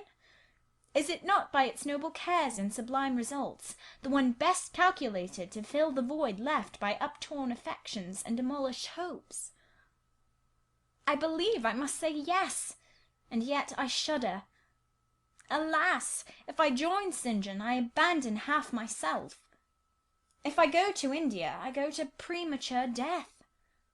And how will the interval between leaving England for India and India for the grave be filled? Oh, I know well. That too is very clear to my vision. By straining to satisfy St. John till my sinews ache, I shall satisfy him, to the finest central point and farthest outward circle of his expectations. If I do go with him, if I do make the sacrifice he urges, I will make it absolutely. I will throw all on the altar, heart, vitals, the entire victim. He will never love me, but he shall approve me. I will show him energies he has not yet seen, resources he has never suspected. Yes, I can work as hard as he can, and with as little grudging. Consent, then, to his demand is possible, but for one item, one dreadful item. It is that he asks me to be his wife, and has no more of a husband's heart for me than that frowning giant of a rock down which the stream is foaming in yonder gorge. He prizes me as a soldier would a good weapon, and that is all. Unmarried to him, this would never grieve me. But can I let him complete his calculations, coolly put into practice his plans, go through the wedding ceremony? Can I receive from him the bridal ring, endure all the forms of love, which I doubt not he would scrupulously observe, and know that the spirit was quite absent? Can I bear the consciousness that every endearment he bestows is a sacrifice made on principle? No, such a martyrdom would be monstrous. I will never undergo it. As his sister I might accompany him, not as his wife. I will tell him so. I turned towards the knoll. There he lay, still as a prostrate column, his face turned to me, his eye beaming, watchful and keen. He started to his feet and approached me. I am ready to go to India, if I may go free. Your answer requires a commentary, he said. It is not clear. You have hitherto been my adopted brother, I your adopted sister. Let us continue as such. You and I had better not marry. He shook his head. Adopted fraternity will not do in this case. If you were my real sister, it would be different. I should take you and seek no wife. But as it is, either our union must be consecrated and sealed by marriage, or it cannot exist. Practical obstacles oppose themselves to any other plan. Do you not see it, Jane? Consider a moment. Your strong sense will guide you. I did consider, and still my sense, such as it was, directed me only to the fact that we did not love each other as man and wife should, and therefore it inferred we ought not to marry. I said so. St. John, I returned, I regard you as a brother, you me as a sister. So let us continue. We cannot. We cannot. He answered with short, sharp determination. It would not do. You have said you will go with me to India. Remember, you have said that. Conditionally. Well, well. To the main point. The departure with me from England. The cooperation with me in my future labours, you do not object. You have already as good as put your hand to the plough. You are too consistent to withdraw it. You have but one end to keep in view. How the work you have undertaken can best be done. Simplify your complicated interests, feelings, thoughts, wishes, aims. Merge all considerations in one purpose, that of fulfilling with effect, with power, the mission of your great master. To do so you must have a coadjutor, not a brother, that is a loose tie, but a husband. I, too, do not want a sister. A sister might any day be taken from me. I want a wife. The sole helpmeet I can influence efficiently in life, and retain absolutely till death. I shuddered as he spoke. I felt his influence in my marrow, his hold on my limbs. Seek one elsewhere than in me, St. John. Seek one fitted to you. One fitted to my purpose, you mean? Fitted to my vocation. Again, I tell you, it is not the insignificant private individual, the mere man with the man's selfish senses, I wish to mate. It is the missionary. And I will give the missionary my energies. It is all he wants, but not myself. That would be only adding the husk and shell to the kernel. For them he has no use. I retain them. You cannot. You ought not. Do you think God will be satisfied with half an oblation? will he accept a mutilated sacrifice? It is the cause of God I advocate. It is under his standard I enlist you. I cannot accept on his behalf a divided allegiance. It must be entire. "Oh, I will give my heart to God," I said. "You do not want it." I will not swear, reader, that there was not something of repressed sarcasm, both in the tone in which I uttered the sentence, and in the feeling that accompanied it. I had silently feared St. John till now, because I had not understood him. He had held me in awe, because he had held me in doubt. How much of him was saint, how much mortal, I could not heretofore tell, but revelations were being made in this conference. The analysis of his nature was proceeding before my eyes. I saw his fallibilities. I comprehended them. I understood that, sitting there where I did, on the bank of heath, and with that handsome form before me, I sat at the feet of a man, carrying his eye. The veil fell from his hardness and despotism. Having felt in him the presence of these qualities, I felt his imperfection, and took courage. I was with an equal, one with whom I might argue, one whom, if I saw good, I might resist. He was silent after I had uttered the last sentence, and I presently risked an upward glance at his countenance. His eye, bent on me, expressed at once stern surprise and keen inquiry. Is she sarcastic, and sarcastic to me? It seemed to say. What does this signify? Do not let us forget that this is a solemn matter, he said ere long, one of which we may neither think nor talk lightly without sin. I trust, Jane, you are in earnest when you say you will serve your heart to God. It is all I want. Once wrench your heart from man and fix it on your Maker.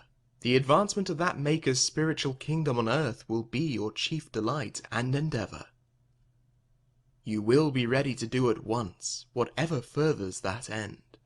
You will see what impetus would be given to your efforts and mine by our physical and mental union in marriage, the only union that gives a character of permanent conformity to the destinies and designs of human beings, and, passing over all minor caprices, all trivial difficulties and delicacies of feeling, all scruple about the degree, kind, strength, or tenderness of mere personal inclination, you will hasten to enter into that union at once.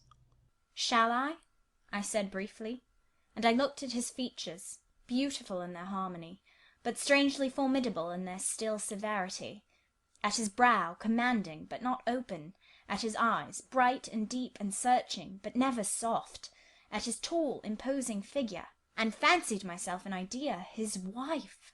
Oh, it would never do! As his curate, his comrade, all would be right. I would cross oceans with him in that capacity, toil under eastern suns, in Asian deserts with him in that office, admire and emulate his courage and devotion and vigour, accommodate quietly to his masterhood, smile undisturbed at his ineradicable ambition, discriminate the Christian from the man, profoundly esteem the one and freely forgive the other. I should suffer often, no doubt, attached to him only in this capacity. My body would be under rather a stringent yoke, but my heart and mind would be free. I should still have my unblighted self to turn to, my natural unenslaved feelings with which to communicate in moments of loneliness. There would be recesses in my mind which would be only mine, to which he never came, and sentiments growing there fresh and sheltered, which his austerity could never blight, nor his measured warrior march trample down. But as his wife, at his side always, and always restrained, and always checked, forced to keep the fire of my nature continually low, to compel it to burn inwardly and never utter a cry, though the imprisoned flame consumed vital after vital, this would be unendurable. "St. John," I exclaimed, when I had got so far in my meditation. Well? He answered icily. "I repeat, I freely consent to go with you as your fellow missionary, but not as your wife." I cannot marry you and become part of you. A part of me you must become. He answered steadily. Otherwise the whole bargain is void. How can I, a man not yet 30, take out with me to India a girl of 19, unless she be married to me? How can we be forever together, sometimes in solitudes, sometimes amidst savage tribes, and unwed? Very well, I said shortly, under the circumstances, quite as well as if I were either your real sister or a man and a clergyman like yourself. It is known that you are not my sister. I cannot introduce you as such. To attempt it would be to fasten injurious suspicions on us both. And for the rest, though you have a man's vigorous brain, you have a woman's heart, and it would not do. It would do, I affirmed with some disdain, perfectly well. I have a woman's heart, but not where you are concerned. For you I have only a comrade's constancy, a fellow soldier's frankness, fidelity, fraternity, if you like, a neophyte's respect and submission to his hierophant. Nothing more, don't fear. It is what I want, he said, speaking to himself. It is just what I want. And there are obstacles in the way. They must be hewn down. Jane, you would not repent marrying me. Be certain of that. We must be married. I repeat it, there is no other way, and undoubtedly enough of love would follow upon marriage to render the union right, even in your eyes. I scorn your idea of love, I could not help saying, as I rose up and stood before him, leaning my back against the rock. I scorn the counterfeit sentiment you offer. Yes, St. John, and I scorn you when you offer it. He looked at me fixedly, compressing his well-cut lips while he did so. Whether he was incensed or surprised, or what, it was not easy to tell. He could command his countenance thoroughly. I scarcely expected to hear that expression from you, he said. I think I have done and uttered nothing to deserve scorn. I was touched by his gentle tone, and overawed by his high, calm mien. Forgive me the words, St. John, but it is your own fault that I have been roused to speak so unguardedly. You have introduced a topic on which our natures are at variance, a topic we should never discuss. The very name of love is an apple of discord between us. If the reality were required, what should we do? How should we feel? My dear cousin, abandon your scheme of marriage. Forget it. No, said he. It is a long-cherished scheme, and the only one which can secure my great end. But I shall urge you no further at present. Tomorrow I leave home for Cambridge.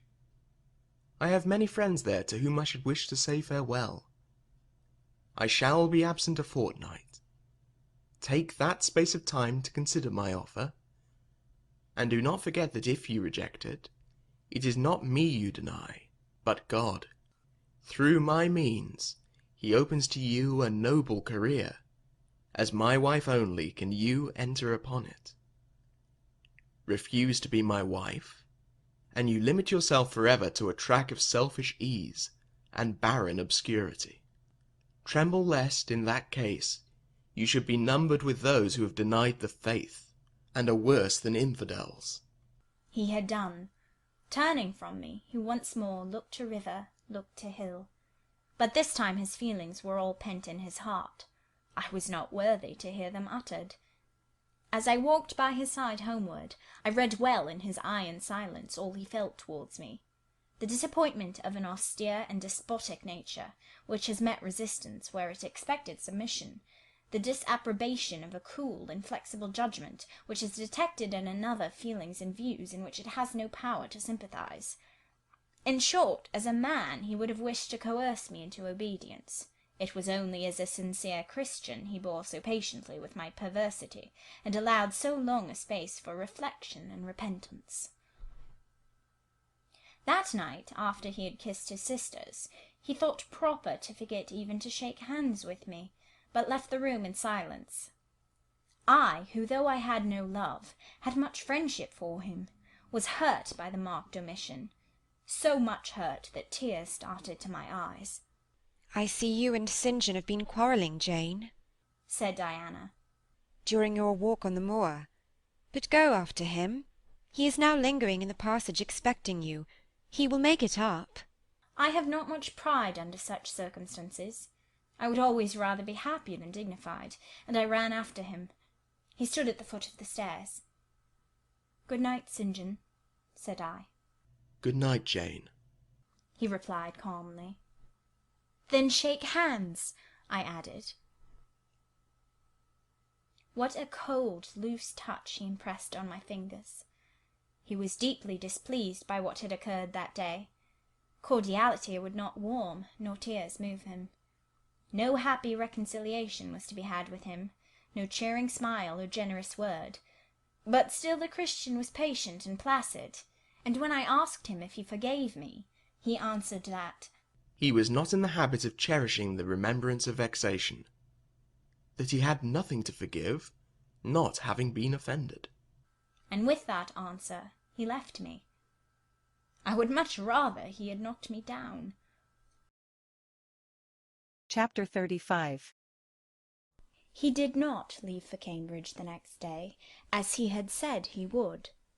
He deferred his departure a whole week, and during that time he made me feel what severe punishment a good yet stern, a conscientious yet implacable man can inflict on one who has offended him. Without one overt act of hostility, one upbraiding word, he contrived to impress me momently with the conviction that I was put beyond the pale of his favour. Not that St. John harboured a spirit of unchristian vindictiveness, not that he would have injured a hair of my head, if it had been fully in his power to do so. Both by nature and principle he was superior to the mean gratification of vengeance. He had forgiven me for saying I scorned him and his love, but he had not forgotten the words, and as long as he and I lived, he never would forget them. I saw by his look when he turned to me that they were always written on the air between me and him. Whenever I spoke, they sounded in my voice to his ear, and their echo toned every answer he gave me. He did not abstain from conversing with me. He even called me as usual each morning to join him at his desk, and I fear the corrupt man within him had a pleasure unimparted to and unshared by the pure Christian, in evincing with what skill he could, while acting and speaking apparently just as usual, extract from every deed and every phrase the spirit of interest and approval which had formerly communicated a certain austere charm to his language and manner. To me he was in reality become no longer flesh, but marble. His eye was a cold, bright, blue gem, his tongue a speaking instrument, nothing more. All this was torture to me, refined, lingering torture. It kept up a slow fire of indignation and a trembling trouble of grief, which harassed and crushed me altogether. I felt how, if I were his wife, this good man, pure as the deep sunless source, could soon kill me, without drawing from my veins a single drop of blood, or receiving on his own crystal conscience the faintest stain of crime. Especially I felt this when I made any attempt to propitiate him. No ruth met my ruth. He experienced no suffering from estrangement, no yearning after reconciliation, and though, more than once, my fast-falling tears blistered the page over which we both bent, they produced no more effect on him than if his heart had been really a matter of stone or metal. To his sisters, meantime, he was somewhat kinder than usual, as if, afraid that mere coldness would not sufficiently convince me how completely I was banished and banned, he added the force of contrast, and this, I am sure, he did not by force, but on principle. The night before he left home, happening to see him walking in the garden about sunset, and remembering, as I looked at him, that this man, alienated as he now was, had once saved my life, and that we were near relations, I was moved to make a last attempt to regain his friendship. I went out and approached him as he stood leaning over the little gate. I spoke to the point at once. St. John, I am unhappy because you are still angry with me. Let us be friends. I hope we are friends, was the unmoved reply, while he still watched the rising of the moon, which he had been contemplating as I approached. No, St. John, we are not friends as we were. You know that. Are we not? That is wrong. For my part, I wish you no ill, and all good. I believe you, St. John, for I am sure you are incapable of wishing any one ill. But as I am your kinswoman, I should desire somewhat more of affection than that sort of general philanthropy you extend to mere strangers. Of course, he said. Your wish is reasonable, and I am far from regarding you as a stranger. This, spoken in a cool, tranquil tone, was mortifying and baffling enough. Had I attended to the suggestions of pride and ire, I should immediately have left him. But something worked within me more strongly than those feelings could. I deeply venerated my cousin's talent and principle. His friendship was of value to me. To lose it tried me severely. I would not so soon relinquish the attempt to reconquer it. Must we part in this way, St. John?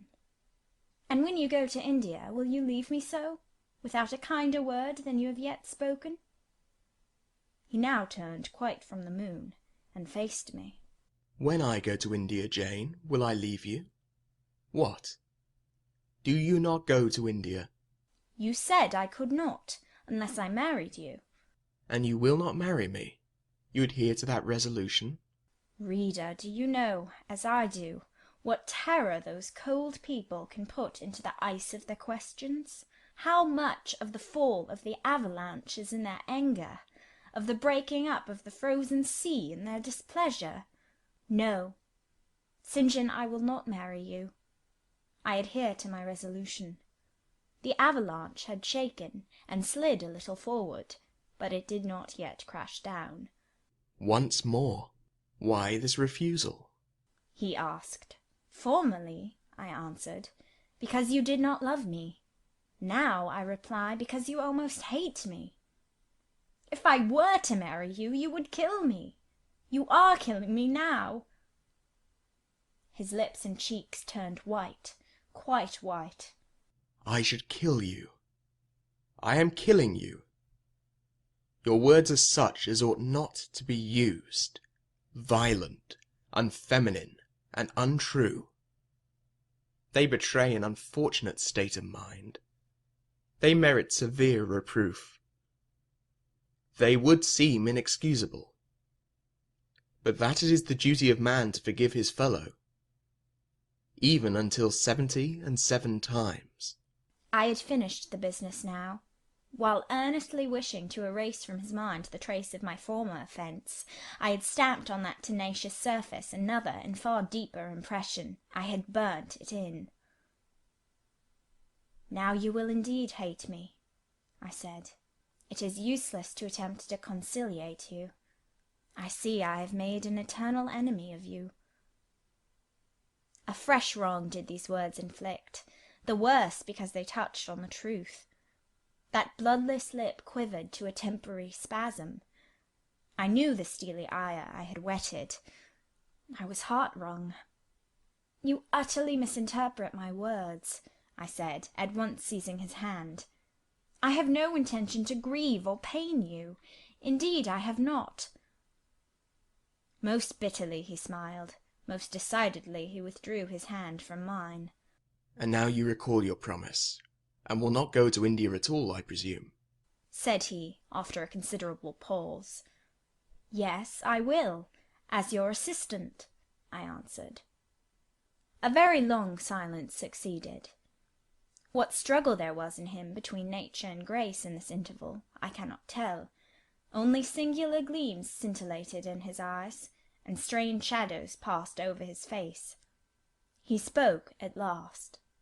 I before proved to you the absurdity of a single woman of your age proposing to accompany abroad a single man of mine.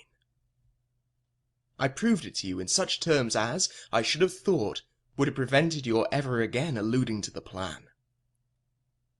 That you have done so, I regret, for your sake. I interrupted him. Anything like a tangible reproach gave me courage at once. Keep to common sense, St. John. You are verging on nonsense. You pretend to be shocked by what I have said. You are not really shocked, for with your superior mind you cannot be either so dull or so conceited as to misunderstand my meaning. I say again, I will be your curate if you like, but never your wife. Again he turned lividly pale, but as before controlled his passion perfectly. He answered emphatically but calmly, A female curate, who is not my wife, would never suit me. With me, then, it seems, you cannot go. But if you are sincere in your offer, I will, while in town, speak to a married missionary, whose wife needs a coadjutor. Your own fortune will make you independent of the Society's aid, and thus you may still be spared the dishonour of breaking your promise, and deserting the band you engaged to join. Now I never had, as the reader knows, either given any formal promise, or entered into any engagement, and this language was all much too hard and much too despotic for the occasion. I replied, There is no dishonour, no breach of promise, no desertion in the case. I am not under the slightest obligation to go to India, especially with strangers.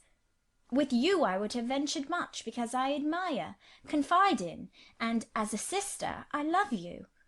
But I am convinced that, go when and with whom I would, I should not live long in that climate. Ah, you are afraid of yourself, he said, curling his lip. I am.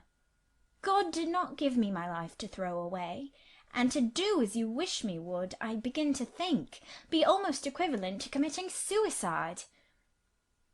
Moreover, before I definitively resolve on quitting England, I will know for certain whether I cannot be of greater use by remaining in it than by leaving it. What do you mean?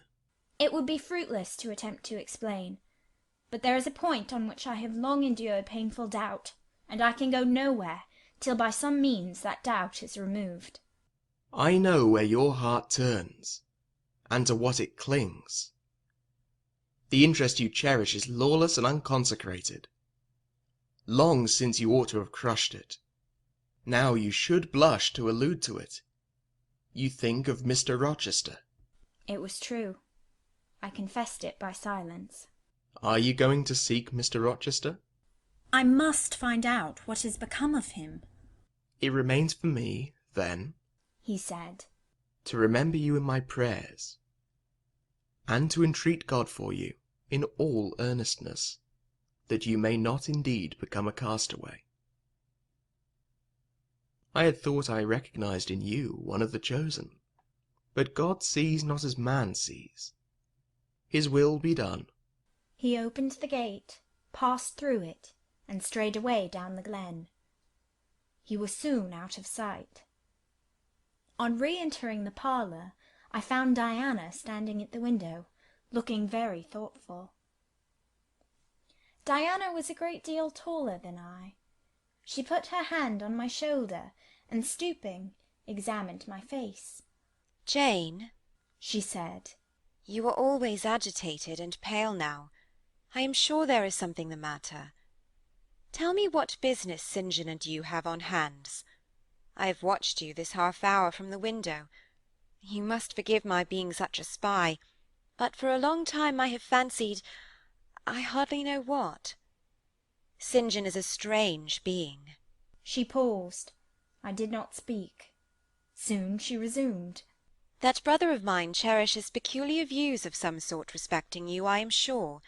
He has long distinguished you by a notice and interest he never showed to any one else. To what end? I wish he loved you. Does he, Jane? I put her cool hand to my hot forehead.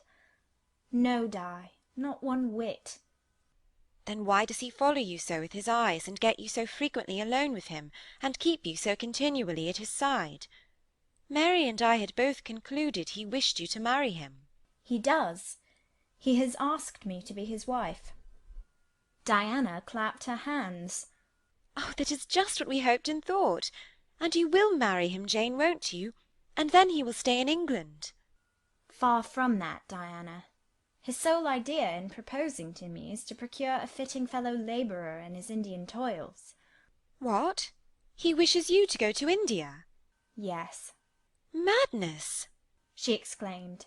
You would not live 3 months there, I am certain. You never shall go.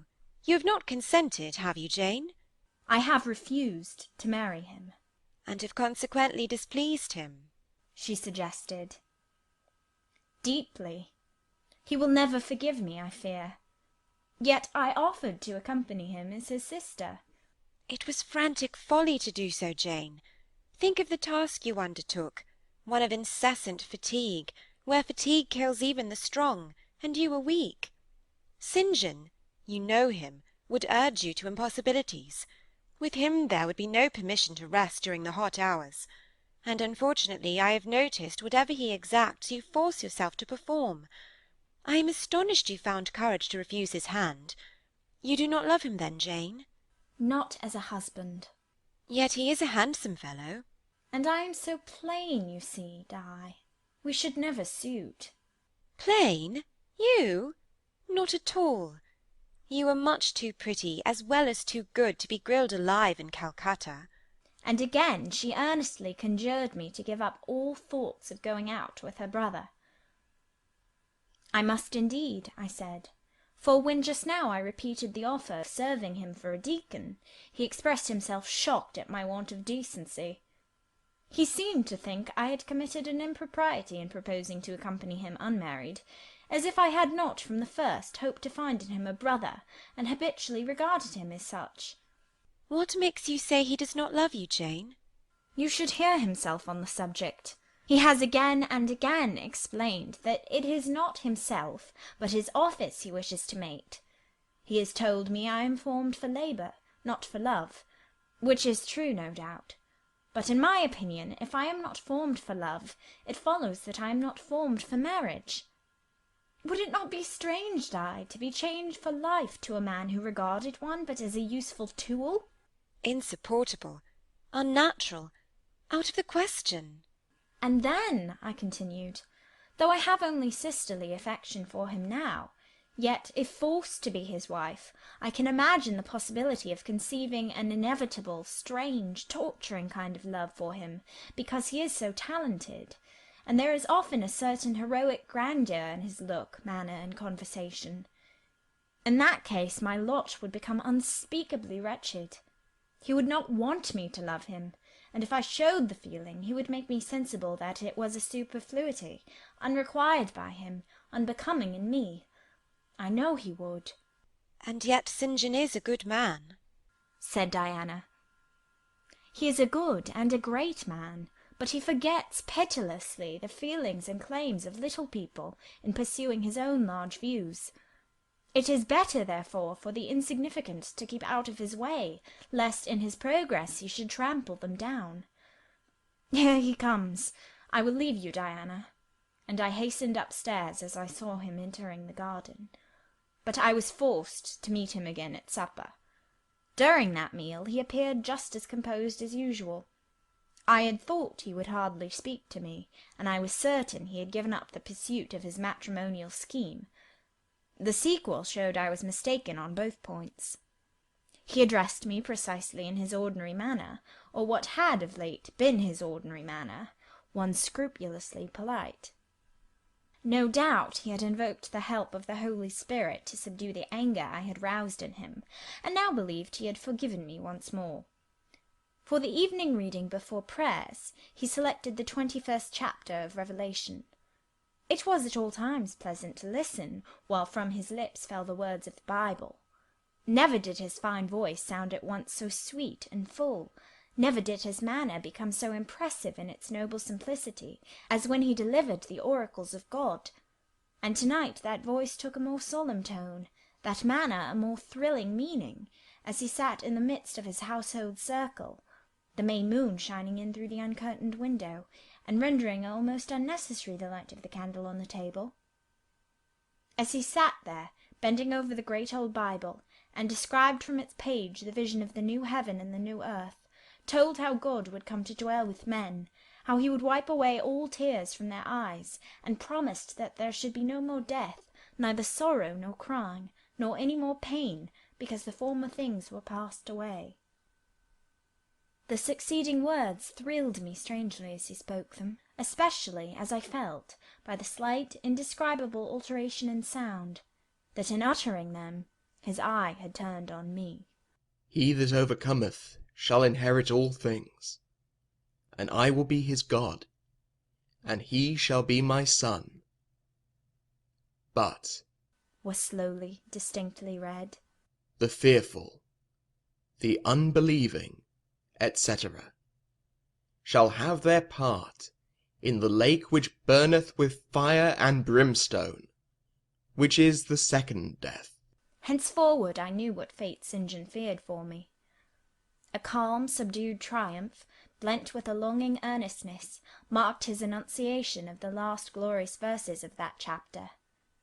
The reader believed his name was already written in the Lamb's book of life, and he yearned after the hour which should admit him to the city, to which the kings of the earth bring their glory and honour, which has no need of sun or moon to shine in it, because the glory of God lightens it, and the Lamb is the light thereof. In the prayer following the chapter, all his energy gathered, all his stern zeal woke. He was in deep earnest, wrestling with God, and resolved on a conquest. He supplicated strength for the weak-hearted, guidance for wanderers from the fold, a return, even at the 11th hour, for those whom the temptations of the world and the flesh were luring from the narrow path. He asked, he urged, he claimed the boon of a brand snatched from the burning. Earnestness is ever deeply solemn.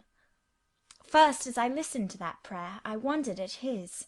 Then, when it continued and rose, I was touched by it, and at last awed. He felt the greatness and goodness of his purpose so sincerely. Others who heard him plead for it could not but feel it too. The prayer over, we took leave of him. He was to go at a very early hour in the morning. Diana and Mary, having kissed him, left the room, in compliance, I think, with a whispered hint from him. I tendered my hand, and wished him a pleasant journey. Thank you, Jane. As I said, I shall return from Cambridge in a fortnight. That space, then, is yet left you for reflection. If I listened to human pride, I should say no more to you of marriage with me. But I listen to my duty, and keep steadily in view my first aim, to do all things to the glory of God. My master was long-suffering. So will I be. I cannot give you up to perdition as a vessel of wrath. Repent. Resolve, while there is yet time. Remember, we are bid to work while it is day, warned that the night cometh when no man shall work. Remember the fate of Dives, who had his good things in this life. God give you strength to choose that better part which shall not be taken from you. He laid his hand on my head as he uttered the last words. He had spoken earnestly, mildly. His look was not indeed that of a lover beholding his mistress, but it was that of a pastor recalling his wandering sheep, or better, of a guardian angel watching the soul for which he is responsible. All men of talent, whether they be men of feeling or not, whether they be zealots, or aspirants, or despots, provided only they be sincere, have their sublime moments when they subdue and rule. I felt veneration for St. John, veneration so strong that its impetus thrust me at once to the point I had so long shunned. I was tempted to cease struggling with him, to rush down the torrent of his will into the gulf of his existence, and there lose my own. I was almost as hard beset by him now as I had been once before, in a different way, by another. I was a fool both times. To have yielded then would have been an error of principle. To have yielded now would have been an error of judgment. So I think at this hour, when I look back to the crisis through the quiet medium of time. I was unconscious of folly at the instant. I stood motionless under my hierophant's touch. My refusals were forgotten, my fears overcome, my wrestlings paralyzed. The impossible, i.e. my marriage with St. John, was fast becoming the possible. All was changing utterly with a sudden sweep. Religion called, angels beckoned, God commanded, life rolled together like a scroll, death's gates opening showed eternity beyond. It seemed that for safety and bliss there, all here might be sacrificed in a second. The dim room was full of visions. Could you decide now? Asked the missionary. The inquiry was put in gentle tones. He drew me to him as gently. Oh, that gentleness! How far more potent is it than force! I could resist St. John's wrath. I grew pliant as a reed under his kindness. Yet I knew all the time if I yielded now, I should not the less be made to repent some day of my former rebellion. His nature was not changed by 1 hour of solemn prayer. It was only elevated. I could decide if I were but certain, I answered. Were I but convinced that it is God's will I should marry you, I could vow to marry you here and now, come afterwards what would. My prayers are heard, ejaculated St. John. He pressed his hand firmer on my head, as if he claimed me. He surrounded me with his arm, almost as if he loved me. I say almost. I knew the difference, for I had felt what it was to be loved. But like him, I had now put love out of the question, and thought only of duty. I contended with my inward dimness of vision, before which clouds yet rolled. I sincerely, deeply, fervently longed to do what was right, and only that. Show me the path, I entreated of heaven. I was excited more than I had ever been, and whether what followed was the effect of excitement, the reader shall judge. All the house was still, for I believe all except St. John and myself were now retired to rest. The one candle was dying out. The room was full of moonlight. My heart beat fast and thick. I heard its throb. Suddenly it stood still to an inexpressible feeling that thrilled it through, and passed at once to my head and extremities. The feeling was not like an electric shock, but it was quite as sharp, as strange, as startling. It acted on my senses as if their utmost activity hitherto had been but torpor, from which they were now summoned and forced to wake. They rose expectant. Eye and ear waited while the flesh quivered on my bones. What have you heard? What do you see? Asked St. John. I saw nothing, but I heard a voice somewhere cry, Jane! Jane! Jane! Nothing more. Oh God! What is it? I gasped. I might have said, where is it? For it did not seem in the room, nor in the house, nor in the garden. It did not come out of the air, nor from under the earth, nor from overhead. I had heard it, where or whence, for ever impossible to know. And it was the voice of a human being, a known, loved, well-remembered voice, that of Edward Fairfax Rochester, and it spoke in pain and woe, wildly, eerily, urgently. "I am coming!" I cried. "Wait for me! Oh, I will come!" I flew to the door and looked into the passage. It was dark. I ran out into the garden. It was void. "Where are you?" I exclaimed. The hills beyond Marsh Glen sent the answer faintly back. "Where are you?" I listened. The wind sighed low in the firs. All was moorland loneliness and midnight hush. "Down, superstition!" I commented, as that spectre rose up black by the black yew at the gate. "This is not thy deception, nor thy witchcraft. It is the work of nature. She was roused, and did no miracle, but her best." I broke from St. John, who had followed and would have detained me. It was my time to assume ascendancy. My powers were in play and in force. I told him to forbear question or remark. I desired him to leave me. I must and would be alone. He obeyed at once. Where there is energy to command well enough, obedience never fails. I mounted to my chamber, locked myself in, fell on my knees and prayed in my way, a different way to St. John's, but effective in its own fashion. I seemed to penetrate very near a mighty spirit, and my soul rushed out in gratitude at his feet. I rose from the thanksgiving, took a resolve, and lay down, unscared, enlightened, eager but for the daylight. Chapter 36. The daylight came. I rose at dawn. I busied myself for an hour or two with arranging my things in my chamber, drawers, and wardrobe, in the order wherein I should wish to leave them during a brief absence. Meantime I heard St. John quit his room. He stopped at my door. I feared he would knock. No, but a slip of paper was passed under the door. I took it up.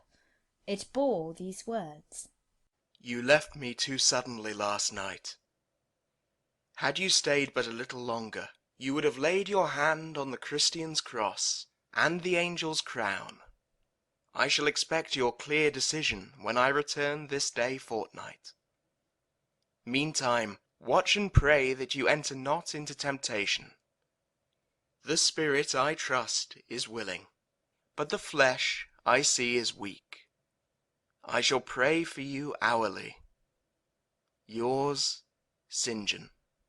My spirit, I answered mentally, is willing to do what is right, and my flesh, I hope, is strong enough to accomplish the will of heaven, when once that will is distinctly known to me. At any rate, it shall be strong enough to search, inquire, to grope an outlet from this cloud of doubt, and find the open day of certainty. It was the 1st of June, yet the morning was overcast and chilly. Rain beat fast on my casement. I heard the front door open, and St. John pass out. Looking through the window, I saw him traverse the garden. He took the way over the misty moors in the direction of Whitcross. There he would meet the coach. In a few more hours I shall succeed you in that track, cousin, thought I. I too have a coach to meet at Whitcross. I too have some to see and ask after in England, before I depart for ever. It wanted yet 2 hours of breakfast time. I filled the interval in walking softly about my room, and pondering the visitation which had given my plans their present bent. I recalled that inward sensation I had experienced, for I could recall it with all its unspeakable strangeness. I recalled the voice I had heard. Again I questioned whence it came, as vainly as before. It seemed in me, not in the external world. I asked, was it a mere nervous impression, a delusion? I could not conceive or believe. It was more like an inspiration. The wondrous shock of feeling had come like the earthquake which shook the foundation of Paul in Silas's prison.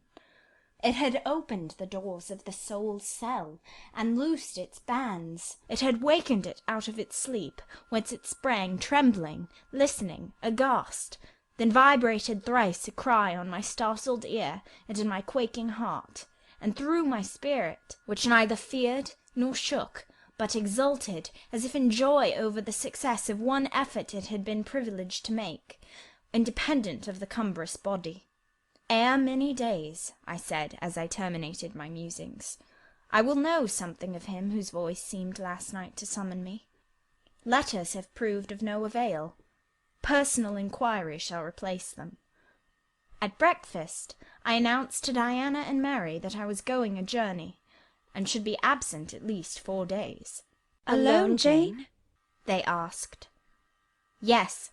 It was to see or hear news of a friend, about whom I had for some time been uneasy. They might have said, as I have no doubt they thought, that they had believed me to be without any friends, save them, for indeed I had often said so, but with their true natural delicacy they abstained from comment, except that Diana asked me if I was sure I was well enough to travel. I looked very pale, she observed. I replied that nothing ailed me save anxiety of mind, which I hoped soon to alleviate. It was easy to make my further arrangements, for I was troubled with no inquiries, no surmises. Having once explained to them that I could not now be explicit about my plans, they kindly and wisely acquiesced in the silence with which I pursued them, according to me the privilege of free action I should under similar circumstances have accorded them.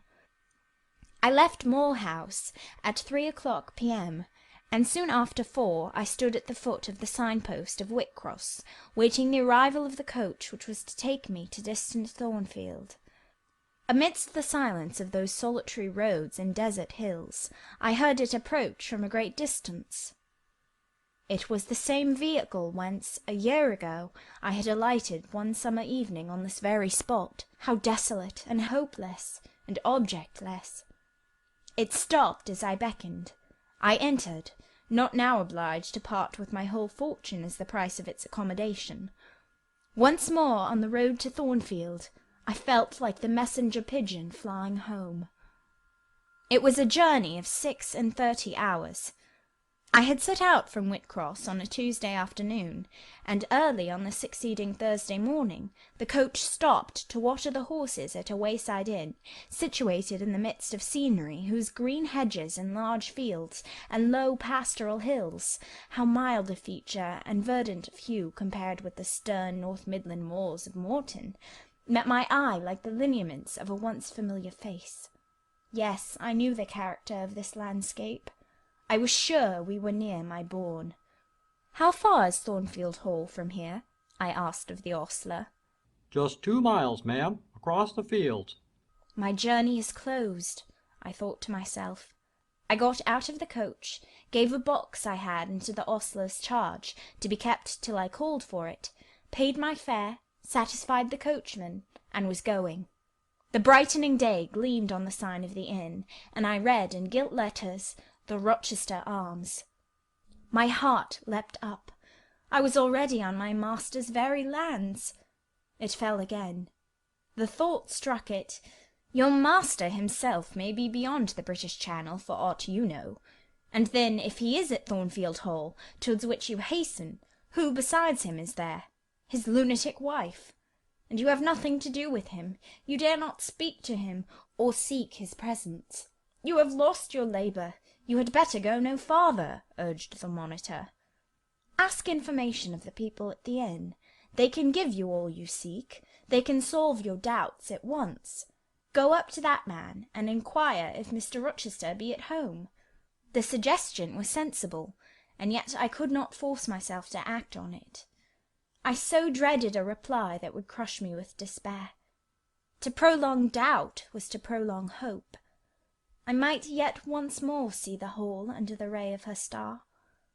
There was the stile before me, the very fields through which I had hurried, blind, deaf, distracted with a revengeful fury tracking and scourging me, on the morning I fled from Thornfield. Ere I well knew what course I had resolved to take, I was in the midst of them. How fast I walked! How I ran sometimes! How I looked forward to catch the first view of the well-known woods! With what feelings I welcomed single trees I knew, and familiar glimpses of meadow and hill between them! At last the woods rose, the rookery clustered dark, a loud cawing broke the morning stillness. Strange delight inspired me. On I hastened. Another field crossed, a lane threaded, and there were the courtyard walls. The back offices, the house itself, the rookery still hid. My first view of it shall be in front, I determined, where its bold battlements will strike the eye nobly at once, and where I can single out my master's very window. Perhaps he will be standing at it. He rises early. Perhaps he is now walking in the orchard, or on the pavement in front. Could I but see him! But a moment! Surely in that case I should not be so mad as to run to him. I cannot tell. I am not certain. And if I did, what then? God bless him, what then? Who would be hurt by my once more tasting the life his glance can give me? I rave. Perhaps at this moment he is watching the sun rise over the Pyrenees, or on the tideless sea of the south. I had coasted along the lower wall of the orchard, turned its angle. There was a gate just there, opening into the meadow between two stone pillars crowned by stone balls. From behind one pillar I could peep round quietly at the full front of the mansion. I advanced my head with precaution, desirous to ascertain if any bedroom window blinds were yet drawn up. Battlements, windows, long front, all from this sheltered station were at my command. The crows sailing overhead perhaps watched me while I took this survey. I wonder what they thought. They must have considered I was very careful and timid at first, and that gradually I grew very bold and reckless. A peep, and then a long stare, and then a departure from my niche, and a straying out into the meadow, and a sudden stop full in front of the great mansion, and a protracted, hardy gaze towards it. What affectation of diffidence was this at first? They might have demanded. What stupid regardlessness now? Here an illustration, reader. A lover finds his mistress asleep on a mossy bank. He wishes to catch a glimpse of her fair face without waking her. He steals softly over the grass, careful to make no sound. He pauses, fancying she has stirred. He withdraws. Not for worlds would he be seen. All is still. He again advances. He bends above her. A light veil rests on her features. He lifts it, bends lower. Now his eyes anticipate the vision of beauty, warm and blooming, and lovely in rest. How hurried was their first glance! But how they fix! How he starts! How he suddenly and vehemently clasps in both arms the form he dared not a moment since touch with his finger! How he calls aloud a name, and drops his burden, and gazes on it wildly! He thus grasps and cries and gazes, because he no longer fears to waken by any sound he can utter, by any movement he can make. He thought his love slept sweetly. He finds she is stone dead. I looked with timorous joy towards a stately house. I saw a blackened ruin. No need to cower behind a gate-post, indeed, to peep up at chamber lattices, fearing life was astir behind them. No need to listen for doors opening, to fancy steps on the pavement or the gravel walk. The lawn, the grounds were trodden and waste. The portal yawned void. The front was, as I had once seen it in a dream, but a well-like wall, very high and very fragile-looking, perforated with paneless windows. No roof, no battlements, no chimneys. All had crashed in, and there was the silence of death about it, the solitude of a lonesome wild. No wonder that letters addressed to people here had never received an answer. As well dispatch epistles to a vault in a church aisle. The grim blackness of the stones told by what fate the hall had fallen. By conflagration. But how kindled? What story belonged to this disaster? What loss besides mortar and marble and woodwork had followed upon it? Had life been wrecked as well as property? If so, whose? Dreadful question. There was no one here to answer it. Not even dumb sign, mute token. In wandering round the shattered walls, and through the devastated interior, I gathered evidence that the calamity was not of late occurrence. Winter snows, I thought, had drifted through that void arch, winter rains beaten in at those hollow casements, for, amidst the drenched piles of rubbish, spring had cherished vegetation. Grass and weed grew here and there between the stones and fallen rafters. And oh, where, meantime, was the hapless owner of this wreck? In what land? Under what auspices? My eye involuntarily wandered to the grey church tower near the gates, and I asked, "Is he with Dame de Rochester, sharing the shelter of his narrow marble house?" Some answer must be had to these questions. I could find it nowhere but at the inn, and thither ere long I returned. The host himself brought my breakfast into the parlour. I requested him to shut the door and sit down. I had some questions to ask him. But when he complied, I scarcely knew how to begin. Such horror had I of the possible answers. And yet the spectacle of desolation I had just left prepared me in a measure for a tale of misery. The host was a respectable-looking, middle-aged man. "You know Thornfield Hall, of course?" I managed to say at last. "Yes, ma'am, I lived there once." "Did you? Not in my time, I thought.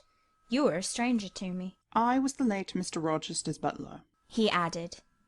The late? I seemed to have received with full force the blow I had been trying to evade. "The late!" I gasped. "Is he dead?" "I mean the present gentleman, Mr. Edward's father," he explained. I breathed again. My blood resumed its flow. Fully assured by these words that Mr. Edward, my Mr. Rochester, God bless him wherever he was at least alive, was, in short, the present gentleman. Gladdening words! It seemed I could hear all that was to come, whatever the disclosures might be, with comparative tranquillity. Since he was not in the grave, I could bear, I thought, to learn that he was at the Antipodes. "Is Mr. Rochester living at Thornfield Hall now?" I asked, knowing, of course, what the answer would be, but yet desirous of deferring the direct question as to where he really was. "No, ma'am, oh no. No one is living there. I suppose you are a stranger in these parts, or you would have heard what happened last autumn. Thornfield Hall is quite a ruin. It was burnt down just about harvest time. A dreadful calamity. Such an immense quantity of valuable property destroyed. Hardly any of the furniture could be saved. The fire broke out at dead of night, and before the engines arrived from Millcote, the building was one mass of flame. It was a terrible spectacle. I witnessed it myself." "At the dead of night," I muttered. Yes, that was ever the hour of fatality at Thornfield. "Was it known how it originated?" I demanded. "They guessed, ma'am, they guessed. Indeed, I should say it was ascertained beyond a doubt. You are not perhaps aware," he continued, edging his chair a little nearer the table, and speaking low, "that there was a lady, a lunatic, kept in the house." "I have heard something of it." "She was kept in very close confinement, ma'am. People even for some years was not absolutely certain of her existence. No one saw her. They only knew by rumour that such a person was at the Hall, and who or what she was it was difficult to conjecture. They said Mr. Edward had brought her from abroad, and some believed she had been his mistress. But a queer thing happened a year since, a very queer thing." I feared now to hear my own story. I endeavoured to recall him to the main fact. "And this lady?" "This lady, ma'am," he answered, "turned out to be Mr. Rochester's wife. The discovery was brought about in the strangest way. There was a young lady, a governess, at the Hall that Mr. Rochester fell in—" "But the fire?" I suggested. "I'm coming to that, ma'am. That Mr. Edward fell in love with. The servants say they never saw anybody so much in love as he was. He was after her continually. They used to watch him, servants will, you know, ma'am, and he set store on her past everything.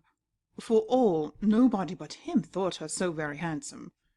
She was a little small thing, they say, almost like a child. I never saw her myself, but I've heard Leah, the housemaid, tell of her. Leah liked her well enough. Mr. Rochester was about 40, and this governess not 20, and you see, when gentlemen of his age fall in love with girls, they are often like as if they were bewitched. Well, he would marry her." "You shall tell me this part of the story another time," I said, "but now I have a particular reason for wishing to hear all about the fire. Was it suspected that this lunatic, Mrs. Rochester, had any hand in it?" "You've hit it, ma'am. It's quite certain that it was her, and nobody but her, that set it going. She had a woman to take care of her called Mrs. Poole, an able woman in her line and very trustworthy, but for one fault, a fault common to a deal of the nurses and matrons. She kept a private bottle of gin by her. and now and then took a drop overmuch. It is excusable, for she had a hard life of it, but still it was dangerous, for when Mrs. Poole was fast asleep after the gin and water, the mad lady, who was as cunning as a witch, would take the keys out of her pocket, let herself out of her chamber, and go roaming about the house, doing any wild mischief that came into her head. They say she had nearly burnt her husband in his bed once, but I don't know about that.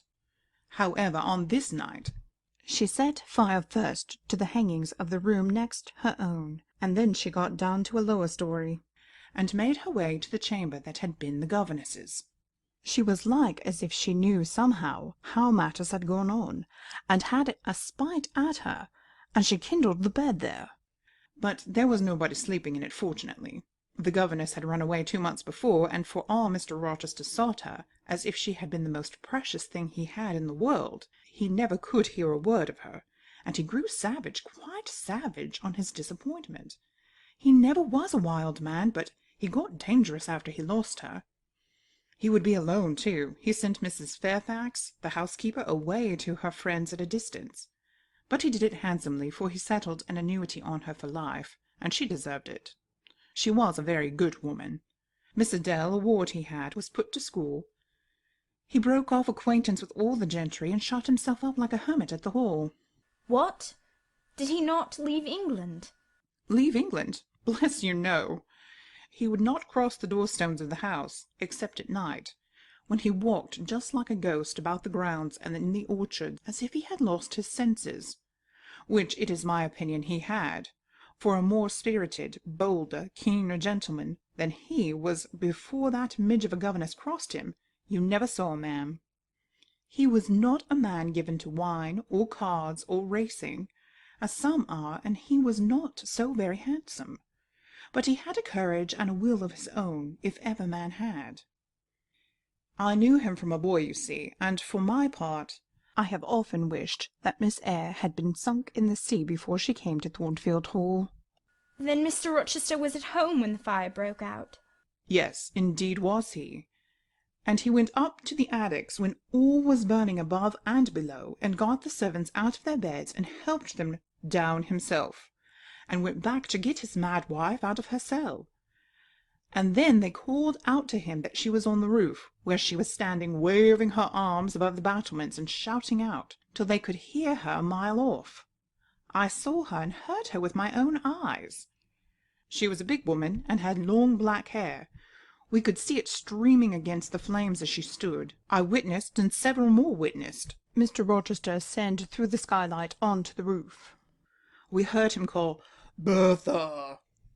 We saw him approach her, and then, ma'am, she yelled and gave a spring, and the next minute she lay smashed on the pavement. Dead? Dead, aye, dead as the stones on which her brains and blood were scattered. Good God! You may well say so, ma'am. It was frightful. He shuddered. And afterwards? I urged. Well, ma'am, afterwards the house was burnt to the ground.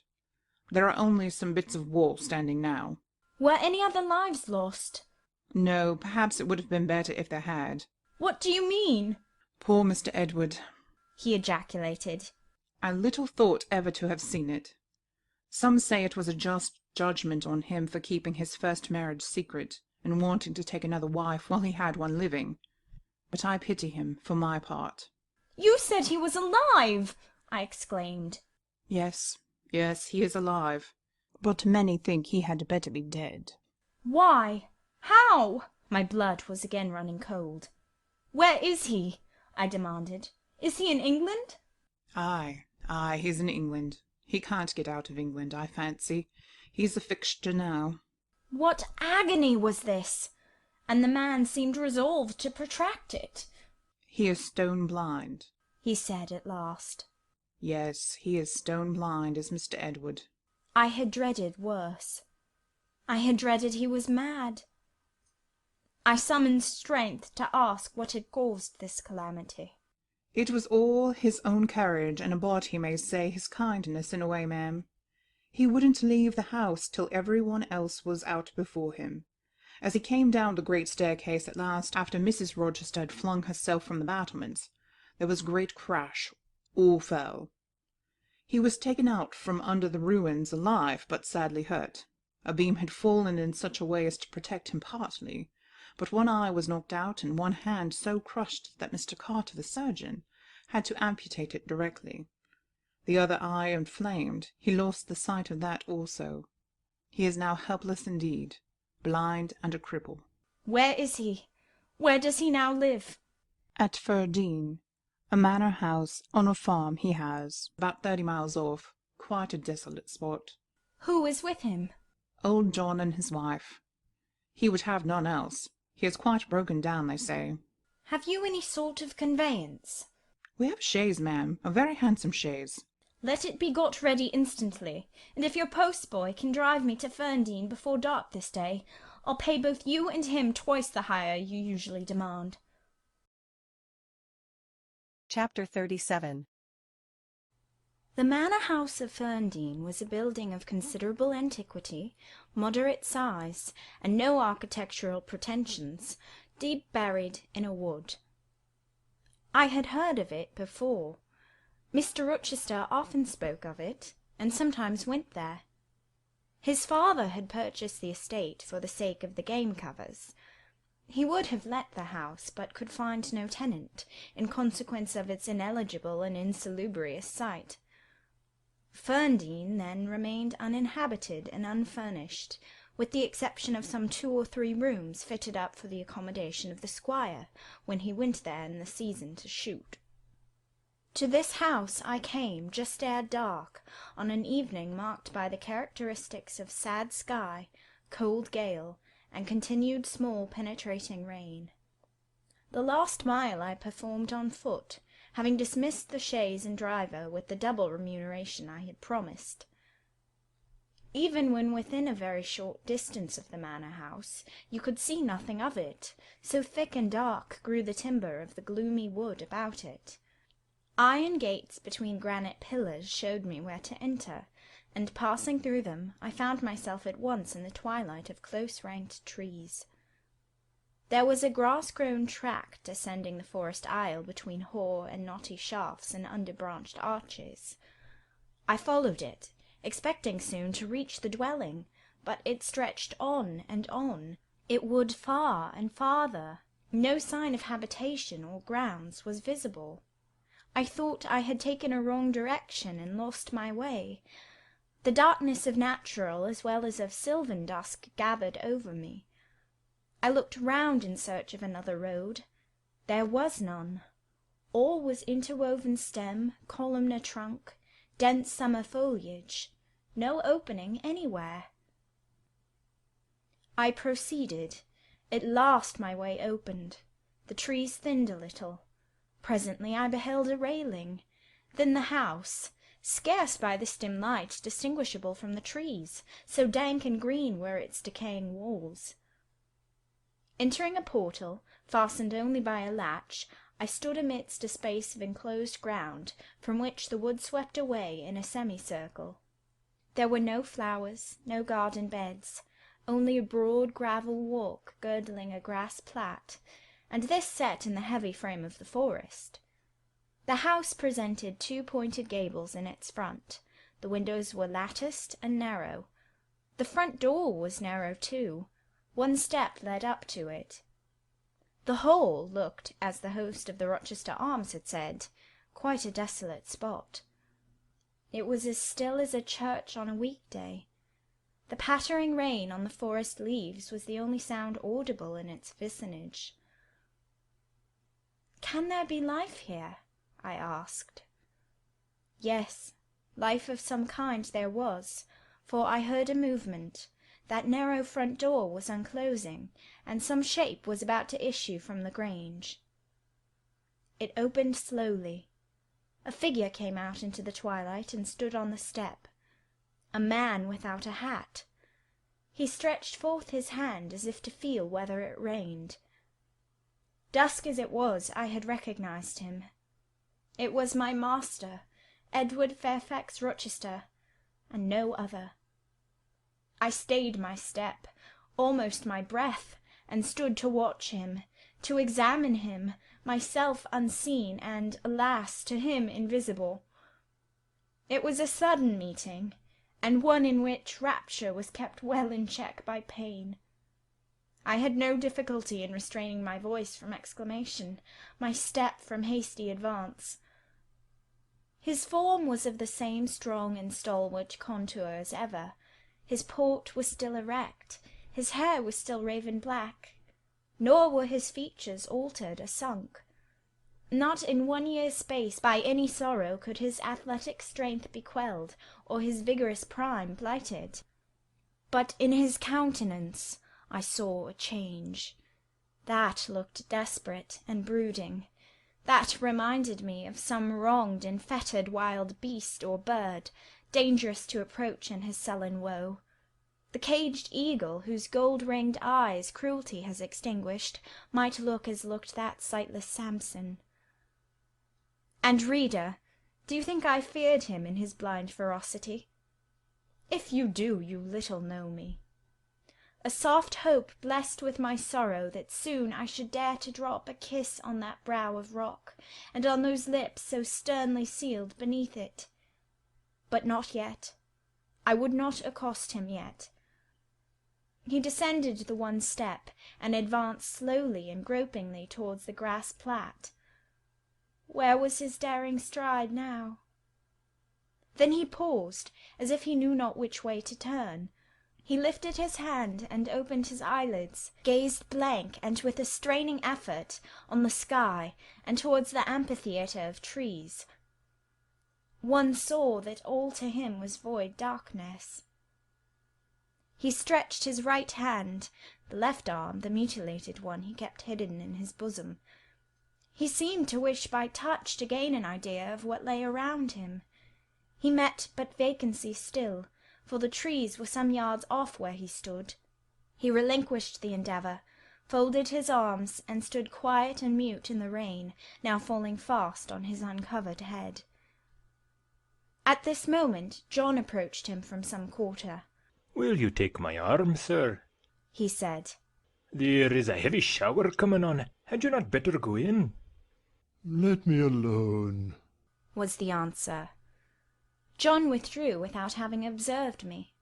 Mr. Rochester now tried to walk about, vainly. All was too uncertain. He groped his way back to the house, and re-entering it, closed the door. I now drew near and knocked. John's wife opened for me. "Mary," I said, "how are you?" She started as if she had seen a ghost. I calmed her. To her hurried, "Is it really you, miss? Come at this late hour to this lonely place?" I answered by taking her hand, and then I followed her into the kitchen, where John now sat by a good fire. I explained to them in few words that I had heard all which had happened since I left Thornfield, and that I was come to see Mr. Rochester. I asked John to go down to the turnpike house, where I had dismissed the chaise, and bring my trunk, which I had left there. And then, while I removed my bonnet and shawl, I questioned Mary as to whether I could be accommodated at the manor house for the night. And finding that arrangements to that effect, though difficult, would not be impossible, I informed her I should stay. Just at this moment the parlour bell rang. "When you go in," said I, "tell your master that a person wishes to speak to him, but do not give my name." "I don't think he will see you," she answered. "He refuses everybody." When she returned, I inquired what he had said. "You are to send in your name and your business," she replied. She then proceeded to fill a glass with water, and place it on a tray, together with candles. "Is that what he rang for?" I asked. "Yes, he always has candles brought in at dark, though he's blind." "Give the tray to me. I will carry it in." I took it from her hand. She pointed me out the parlour door. The tray shook as I held it. The water spilt from the glass. My heart struck my ribs loud and fast. Mary opened the door for me, and shut it behind me. This parlour looked gloomy. A neglected handful of fire burnt low in the grate, and leaning over it, with his head supported against the high, old-fashioned mantelpiece, appeared the blind tenant of the room. His old dog Pilot lay on one side, removed out of the way, and coiled up as if afraid of being inadvertently trodden upon. Pilot pricked up his ears when I came in. Then he jumped up with a yelp and a whine, and bounded towards me. He almost knocked the tray from my hands. I set it on the table, then patted him, and said softly, "Lie down." Mr. Rochester turned mechanically to see what the commotion was, but as he saw nothing, he returned and sighed. "Give me the water, Mary," he said. I approached him with the now only half-filled glass. Pilot followed me, still excited. "What is the matter?" he inquired. "Down, Pilot," I again said. He checked the water on its way to his lips, and seemed to listen.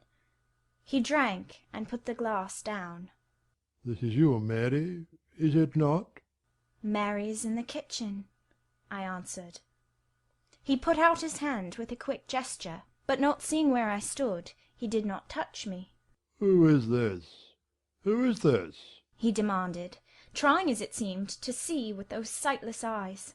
Unavailing and distressing attempt. "Answer me. Speak again," he ordered, imperiously and aloud. "Will you have a little more water, sir? I spilt half of what was in the glass," I said. "Who is it? What is it? Who speaks?" "Pilot knows me, and John and Mary know I am here. I came only this evening," I answered. "Great God! What delusion has come over me? What sweet madness has seized me?"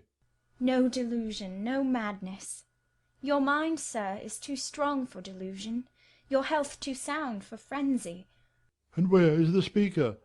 Is it only a voice? Oh, I cannot see, but I must feel, or my heart will stop and my brain burst. Whatever, whoever you are, be perceptible to the touch, or I cannot live." He groped. I arrested his wandering hand and prisoned it in both mine. "Her very fingers!" he cried. "Her small, slight fingers! If so, there must be more of her." The muscular hand broke from my custody. My arm was seized, my shoulder, neck, waist. I was entwined and gathered to him. "Is it Jane? What is it? This is her shape, this is her size." "And this her voice," I added. "She's all here, her heart too. God bless you, sir. I am glad to be so near you again." "Jane Eyre, Jane Eyre," was all he said. "My dear master," I answered, "I am Jane Eyre. I have found you out. I am come back to you." "In truth, in the flesh, my living Jane?" "You touch me, sir, you hold me, and fast enough. I'm not cold like a corpse, nor vacant like air, am I?" "My living darling, these are certainly her limbs, and these her features, but I cannot be so blessed after all my misery. It is a dream, such dreams as I have had at night when I have clasped her once more to my heart, as I do now, and kissed her, as thus, and felt that she loved me, and trusted that she would not leave me." "Which I never will, sir, from this day." "Never will," says the vision. But I always woke and found it an empty mockery, and I was desolate and abandoned, my life dark, lonely, hopeless, my soul athirst and forbidden to drink, my heart famished and never to be fed. Gentle, soft dream, nestling in my arms now, you will fly too, as your sisters have all fled before you. But kiss me before you go. Embrace me, Jane." "There, sir, and there." I pressed my lips to his once brilliant and now rayless eyes. I swept his hair from his brow and kissed that too. He suddenly seemed to arouse himself. The conviction of the reality of all this seized him. "It is you, is it, Jane? You will come back to me then?" "I am." And you do not lie dead in some ditch under some stream? And you are not a pining outcast among strangers? No, sir. I am an independent woman now. Independent? What do you mean, Jane? My uncle in Madeira is dead, and he left me £5,000. Ah, this is practical. This is real. He cried. I should never dream that. Besides, there is that peculiar voice of hers, so animating and piquant, as well as soft. It cheers my withered heart, it puts life into it. What, Janet? Are you an independent woman? A rich woman? If you won't let me live with you, I can build a house of my own close up to your door, and you may come and sit in my parlour when you want company of an evening. But as you are rich, Jane, you have now, no doubt, friends who will look after you, and not suffer you to devote yourself to a blind lamenter like me. I told you I am independent, sir, as well as rich. I am my own mistress. And you will stay with me? Certainly, unless you object. I will be your neighbour, your nurse, your housekeeper. I find you lonely. I will be your companion, to read to you, to walk with you, to sit with you, to wait on you, to be eyes and hands to you. Cease to look so melancholy, my dear master. You shall not be left desolate so long as I live. He replied not. He seemed serious, abstracted. He sighed. He half opened his lips as if to speak. He closed them again. I felt a little embarrassed. Perhaps I had too rashly overleaped conventionalities, and he, like St. John, saw impropriety in my inconsiderateness. I had indeed made my proposal from the idea that he wished and would ask me to be his wife. An expectation not the less certain, because unexpressed, had buoyed me up, that he would claim me at once as his own. But no hint to that effect escaping him, and his countenance becoming more overcast, I suddenly remembered that I might have been all wrong, and was perhaps playing the fool unwittingly, and I began gently to withdraw myself from his arms, but he eagerly snatched me closer. No, no, Jane, you must not go. No, I have touched you, heard you, felt the comfort of your presence, the sweetness of your consolation. I cannot give up these joys. I have little left in myself. I must have you. The world may laugh, may call me absurd, selfish, but it does not signify. My very soul demands you. It will be satisfied, or it will take deadly vengeance on its frame. Well, sir, I will stay with you. I have said so. Yes, but you understand one thing by staying with me, and I understand another. You, perhaps, could make up your mind to be about my hand and chair, to wait on me as a kind little nurse, for you have an affectionate heart and a generous spirit which prompt you to make sacrifices for those you pity, and that ought to suffice for me, no doubt. I suppose I should now entertain none but fatherly feelings for you. Do you think so? Come, tell me. I will think what you like, sir. I am content to be only your nurse if you think it better. But you cannot always be my nurse, Janet. You are young. You must marry one day. I don't care about being married. You should care, Janet. If I were what I once was, I would try to make you care. But a sightless block. He relapsed again into gloom. I, on the contrary, became more cheerful, and took fresh courage. These last words gave me an insight as to where the difficulty lay, and as it was no difficulty with me, I felt quite relieved from my previous embarrassment. I resumed a livelier vein of conversation. "It is time someone undertook to rehumanize you," said I, parting his thick and long uncut locks, "for I see you are being metamorphosed into a lion, or something of that sort. You have a faux air of Nebuchadnezzar in the fields about you, that is certain. Your hair reminds me of eagle's feathers. Whether your nails are grown like birds' claws or not, I have not yet noticed." On this arm I have neither hand nor nails, he said, drawing the mutilated limb from his breast and showing it to me. It is a mere stump. A ghastly sight. Don't you think so, Jane? It is a pity to see it, and a pity to see your eyes, and the scar of fire on your forehead.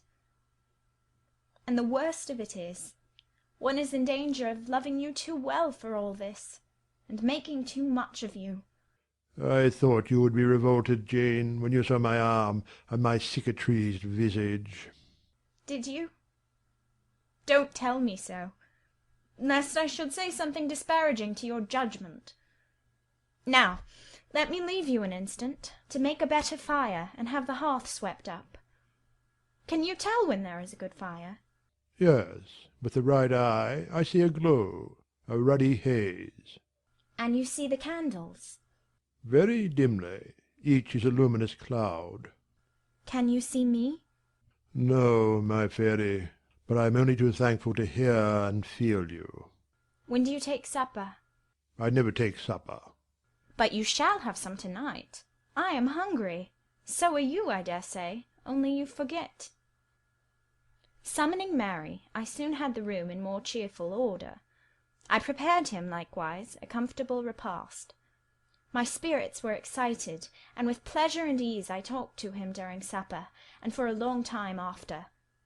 There was no harassing restraint, no repressing of glee and vivacity with him, for with him I was at perfect ease, because I knew I suited him. All I said or did seemed either to console or revive him. Delightful consciousness! It brought to life and light my whole nature. In his presence I thoroughly lived, and he lived in mine. Blind as he was, smiles played over his face, joy dawned on his forehead, his lineaments softened and warmed. After supper he began to ask me many questions, of where I had been, what I had been doing, how I had found him out, but I gave him only very partial replies. It was too late to enter into particulars that night. Besides, I wished to touch no deep thrilling chord, to open no fresh well of emotion in his heart. My sole present aim was to cheer him. Cheered, as I have said, he was, and yet but by fits. If a moment's silence broke the conversation, he would turn restless, touch me, then say, Jane, you are altogether a human being, Jane? You are certain of that? I conscientiously believe so, Mr. Rochester. Yet how, on this dark and doleful evening, could you so suddenly rise on my lone hearth? I stretched my hand to take a glass of water from a hireling, and it was given me by you. I asked a question, expecting John's wife to answer me, and your voice spoke at my ear. Because I had come in Mary's stead with the tray. And there is enchantment in the very hour I am now spending with you.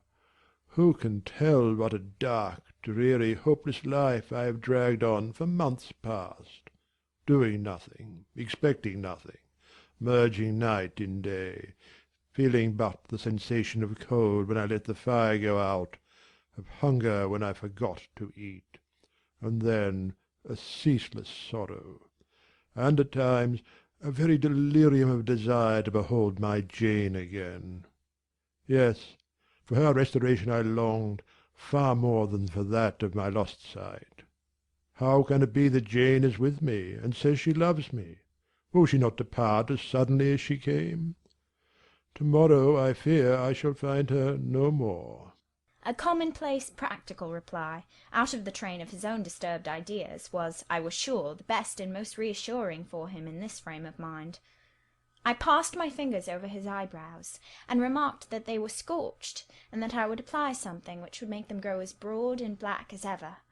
Where is the use of doing me good in any way, beneficent spirit, when, at some fatal moment, you will again desert me, passing like a shadow, whither and how to me unknown, and for me remaining afterwards undiscoverable? Have you a pocket comb about you, sir? What for, Jane? Just to comb out the shaggy black mane. I find you rather alarming when I examine you close at hand. You talk of my being a fairy, but I am sure you are more like a brownie. Am I hideous, Jane? Very, sir. You always were, you know. The wickedness has not been taken out of you, wherever you have sojourned.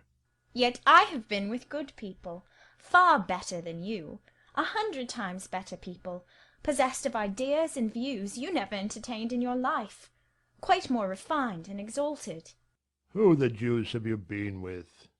If you twist in that way, you will make me pull the hair out of your head, and then I think you will cease to entertain doubts of my substantiality. Who have you been with, Jane? You shall not get it out of me tonight, sir. You must wait till tomorrow. To leave my tale half told will, you know, be a sort of security that I shall appear at your breakfast table to finish it. By the by, I must mind not to rise on your hearth with only a glass of water then.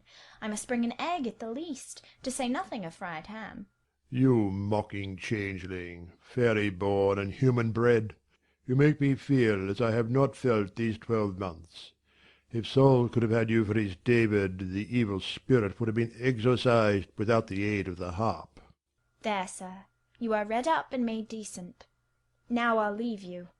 I have been travelling these last 3 days, and I believe I am tired. Good night. Just one word, Jane.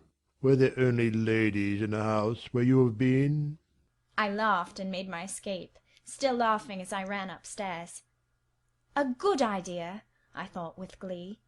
I see I have the means of fretting him out of his melancholy for some time to come.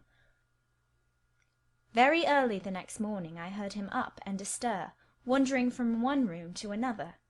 As soon as Mary came down, I heard the question, Is Miss Eyre here? Then, Which room did you put her into? Was it dry? Is she up? Go and ask if she wants anything, and when she will come down.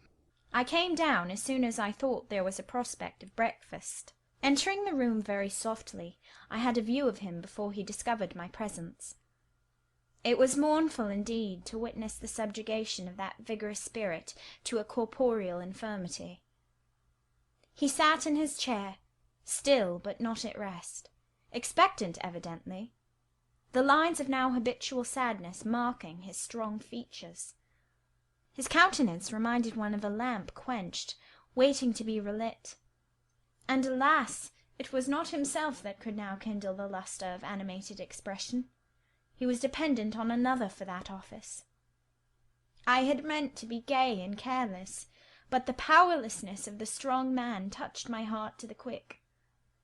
Still, I accosted him with what vivacity I could.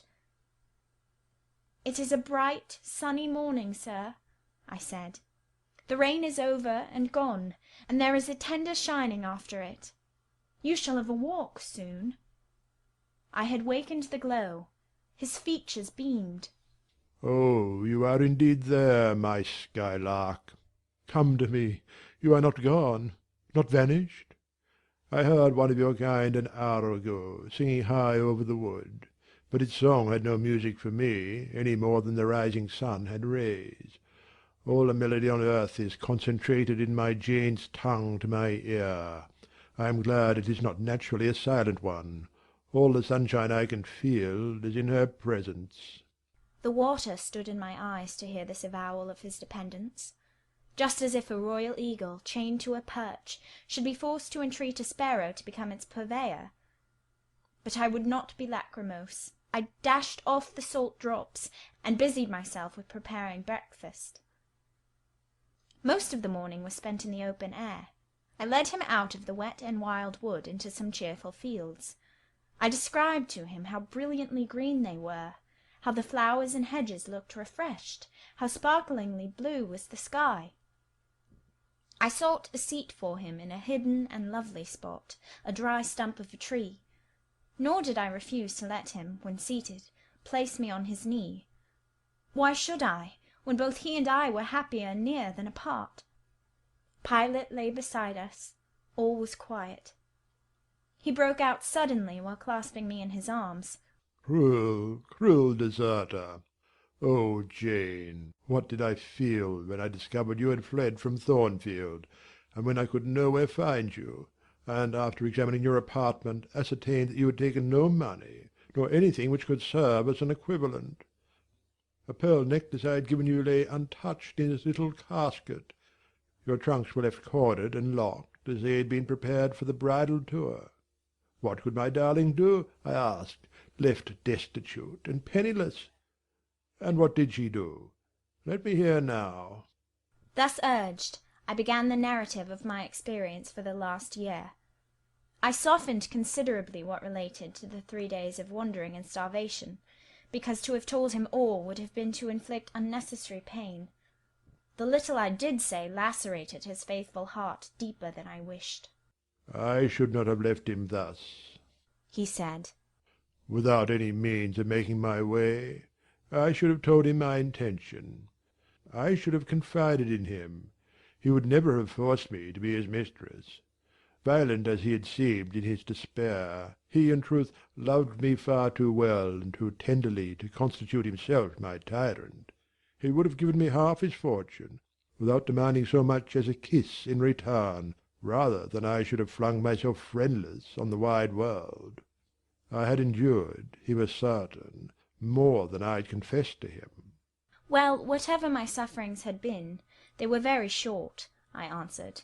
And then I proceeded to tell him how I had been received at Moor House, how I had obtained the office of schoolmistress, etc. The accession of fortune, the discovery of my relations, followed in due order. Of course, St. John Rivers's name came in frequently in the progress of my tale. When I had done, that name was immediately taken up. This St. John, then, is your cousin? Yes. You have spoken of him often. Do you like him? He was a very good man, sir. I could not help liking him. A good man. Does that mean a respectable, well-conducted man of 50? Or what does it mean? St. John was only 29, sir. Jeune encore, as the French say.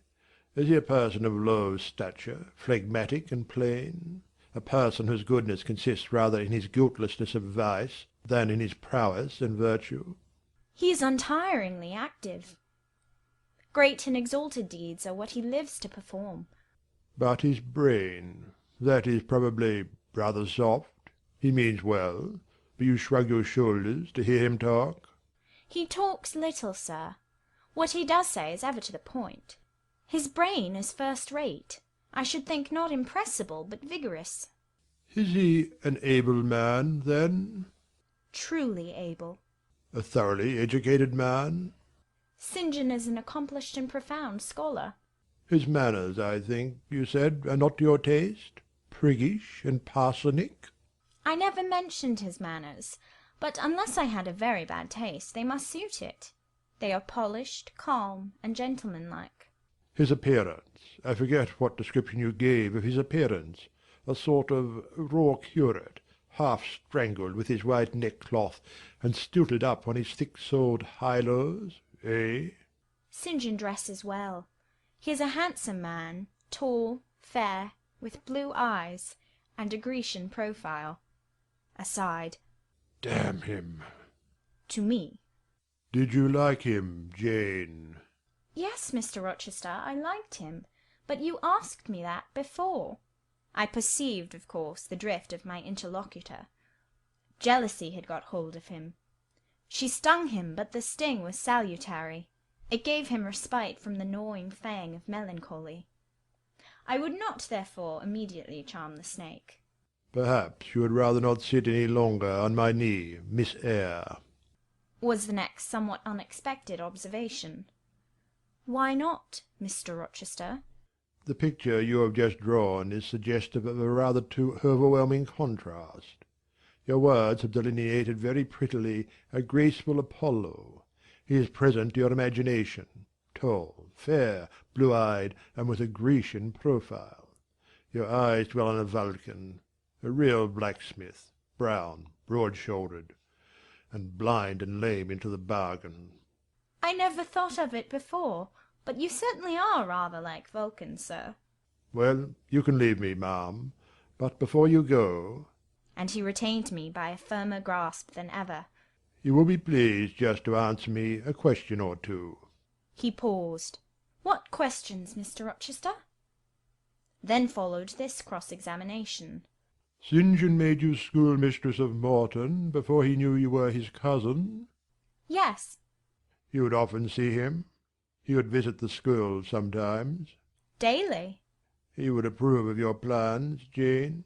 I know they would be clever, for you are a talented creature. He approved of them, yes. He would discover many things in you he could not have expected to find. Some of your accomplishments are not ordinary. I don't know about that. You had a little cottage near the school, you say. Did he ever come there to see you? Now and then.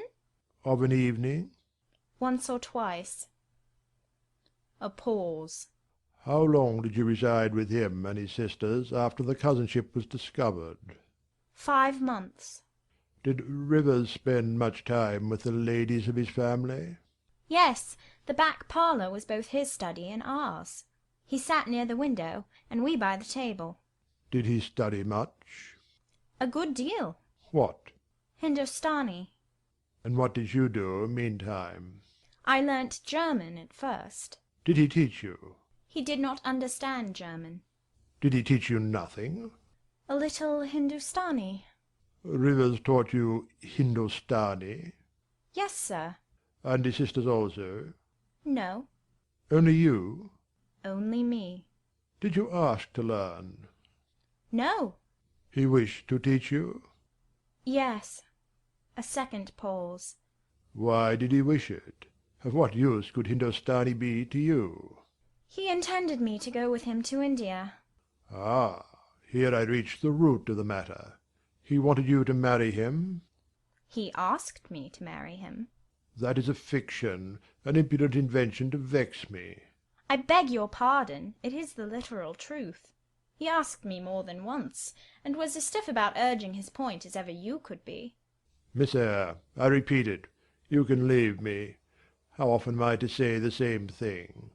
Why do you remain pertinaciously perched on my knee, when I have given you notice to quit? Because I am comfortable there. No, Jane, you are not comfortable there because your heart is not with me. It is with this cousin, this St. John. Oh, till this moment I thought my little Jane was all mine. I had a belief she loved me even when she left me. That was an atom of sweet in much bitter. Long as we have been parted, hot tears as I have wept over our separation, I never thought that while I was mourning her she was loving another. But it is useless grieving. Jane, leave me. Go and marry Rivers. Shake me off then, sir. Push me away, for I'll not leave you of my own accord. Jane, I ever liked your tone of voice. It still renews hope. It sounds so truthful. When I hear it, it carries me back a year. I forget that you have formed a new tie. But I'm not a fool. Go. Where must I go, sir? Your own way, with the husband you have chosen. Who is that? You know, this St. John Rivers. He is not my husband, nor ever will be. He does not love me. I do not love him. He loves as he can love, and that is not as you love, a beautiful young lady called Rosamond. He wanted to marry me only because he thought I should make a suitable missionary's wife, which she would not have done. He is good and great, but severe, and for me cold as an iceberg. He is not like you, sir. I am not happy at his side, nor near him, nor with him. He has no indulgence for me, no fondness. He sees nothing attractive in me, not even youth, only a few useful mental points. Then I must leave you, sir, to go to him? I shuddered involuntarily, and clung instinctively closer to my blind but beloved master. He smiled. What, Jane? Is this true? Is such really the state of matters between you and Rivers? Absolutely, sir. Oh, you need not be jealous. I wanted to tease you a little, to make you less sad. I thought anger would be better than grief. But if you wish me to love you, could you but see how much I do love you, you would be proud and content. All my heart is yours, sir. It belongs to you, and with you it would remain, were fate to exile the rest of me from your presence for ever. Again as he kissed me, painful thoughts darkened his aspect. My seared vision, my crippled strength, he murmured regretfully. I caressed in order to soothe him. I knew of what he was thinking, and wanted to speak for him, but dared not. As he turned aside his face a minute, I saw a tear slide from under the sealed eyelid, and trickle down the manly cheek. My heart swelled. I am no better than the old lightning-struck chestnut tree in Thornfield orchard, he remarked ere long. And what right would that ruin have to bid a budding woodbine cover its decay with freshness? You are no ruin, sir, no lightning-struck tree. You are green and vigorous. Plants will grow about your roots, whether you ask them or not, because they take delight in your bountiful shadow. And as they grow they will lean towards you, and wind round you, because your strength offers them so safe a prop. Again he smiled. I gave him comfort. You speak of friends, Jane? He asked. Yes, of friends, I answered, rather hesitatingly, for I knew I meant more than friends, but could not tell what other word to employ. He helped me. Ah, Jane, but I want a wife. Do you, sir? Yes. Is it news to you? Of course. You said nothing about it before. Is it unwelcome news? That depends on circumstances, sir. On your choice. Which you shall make for me, Jane. I shall abide by your decision. Choose then, sir. Her who loves you best. I will at least choose her I love best. Jane, will you marry me? Yes, sir. A poor blind man whom you will have to lead about by the hand? Yes, sir. A crippled man, 20 years older than you, whom you will have to wait on? Yes, sir. Truly, Jane? Most truly, sir. Oh, my darling, God bless and reward you. Mr. Rochester, if ever I did a good deed in my life, if ever I thought a good thought, if ever I prayed a sincere and blameless prayer, if ever I wished a righteous wish, I am rewarded now. To be your wife is, for me, to be as happy as I can be on earth. Because you delight in sacrifice. Sacrifice? What do I sacrifice? Famine for food, expectation for content. To be privileged to put my arms round what I value, to press my lips to what I love, to repose on what I trust. Is that to make a sacrifice? If so, then certainly I delight in sacrifice. And to bear with my infirmities, Jane, to overlook my deficiencies. Which are none, sir, to me. I love you better now, when I can really be useful to you, than I did in your state of proud independence, when you disdained every part but that of the giver and protector. Hitherto I have hated to be helped, to be led henceforth. I feel I shall hate it no more.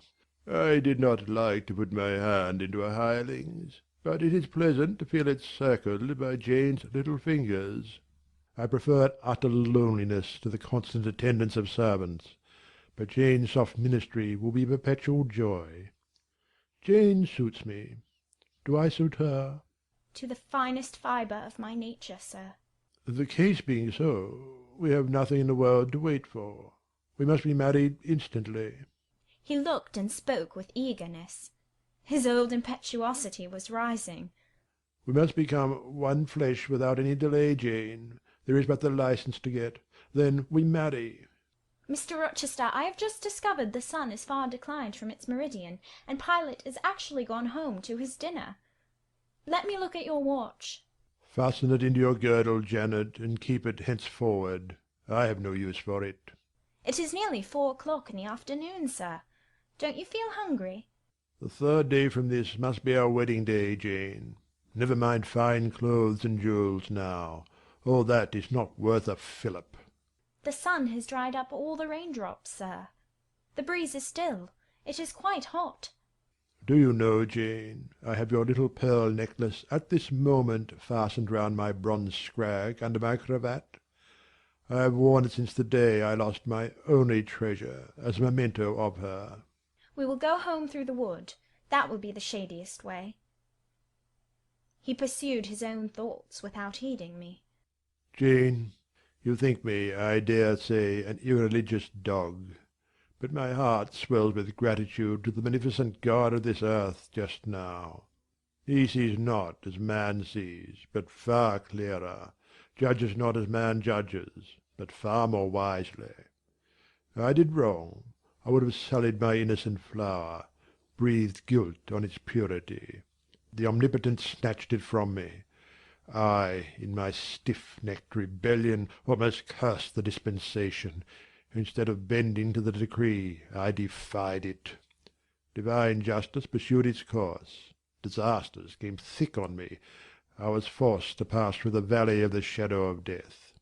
His chastisements are mighty, and one smote me which has humbled me for ever.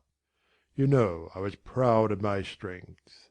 But what is it now, when I must give it over to foreign guidance, as a child does its weakness? Of late, Jane, only of late, I began to see and acknowledge the hand of God in my doom. I began to experience remorse, repentance, the wish for reconcilement to my Maker. I began sometimes to pray, very brief prayers they were, but very sincere. Some days since, nay, I can number them, 4. It was last Monday night, a singular mood came over me, one in which grief replaced frenzy, sorrow, sullenness. I had long had the impression that since I could nowhere find you, you must be dead. Late that night, perhaps it might be between 11 and 12 o'clock, ere I retired to my dreary rest, I supplicated God that if it seemed good to him, I might soon be taken from this life and admitted to that world to come, where there was still hope of rejoining Jane. I was in my own room, and sitting by the window, which was open. It soothed me to feel the balmy night air. Though I could see no stars, and only by a vague luminous haze knew of the presence of a moon. I longed for thee, Janet. Oh, I longed for thee, both with soul and flesh. I asked of God, at once in anguish and humility, if I had not been long enough desolate, afflicted, tormented, and might not soon taste bliss and peace once more. That I merited all I endured, I acknowledged. That I could scarcely endure more, I pleaded. And the Alpha and Omega of my heart's wishes broke involuntarily from my lips in the words, Jane, Jane, Jane. Did you speak these words aloud? I did, Jane. If any listener had heard me, he would have thought me mad. I pronounced them with such frantic energy. And it was last Monday night, somewhere near midnight? Yes, but the time is of no consequence. What followed is the strange point. You will think me superstitious. Some superstition I have in my blood, and always had. Nevertheless, this is true. True, at least, it is that I heard what I now relate. As I exclaimed, Jane, Jane, Jane, a voice, I cannot tell whence the voice came, but I know whose voice it was, replied, I am coming, wait for me. And a moment after went whispering on the wind the words, Where are you? I'll tell you, if I can, the idea, the picture these words open to my mind. Yet it is difficult to express what I want to express. Ferndean is buried, as you see, in a heavy wood, where sound falls dull and dies unreverberating. Where are you seems spoken amongst mountains, for I heard a hill-sent echo repeat the words. Cooler and fresher at the moment the gale seemed to visit my brow. I could have deemed that in some wild lone scene I and Jane were meeting. In spirit I believe we must have met. You, no doubt, were at that hour in unconscious sleep, Jane. Perhaps your soul wandered from its cell to comfort mine. For those were your accents, certain as I live. They were yours. Reader, It was on Monday night, near midnight, that I too had received the mysterious summons. Those were the very words by which I replied to it. I listened to Mr. Rochester's narrative, but made no disclosure in return. The coincidence struck me as too awful and inexplicable to be communicated or discussed. If I told anything, my tale would be such as must necessarily make a profound impression on the mind of my hearer, and that mind, yet from its sufferings too prone to gloom, needed not the deeper shade of the supernatural. I kept these things, then, and pondered them in my heart. You cannot now wonder, continued my master, that when you rose upon me so unexpectedly last night, I had difficulty in believing you any other than a mere voice and vision, something that would melt to silence and annihilation, as the midnight whisper and mountain echo had melted before. Now, I thank God, I know it to be otherwise. Yes, I thank God. He put me off his knee, rose, and reverently lifting his hat from his brow, and bending his sightless eyes to the earth, he stood in mute devotion. Only the last words of the worship were audible. I thank my Maker that, in the midst of judgment, he has remembered mercy. I humbly entreat my Redeemer to give me strength to lead henceforth a purer life than I have done hitherto. Then he stretched his hand out to be led. I took that dear hand, held it a moment to my lips, then let it pass round my shoulder. Being so much lower of stature than he, I served both for his prop and guide. We entered the wood and wended homeward. Chapter 38. Reader, I married him. A quiet wedding we had. He and I, the parson and clerk, were alone present.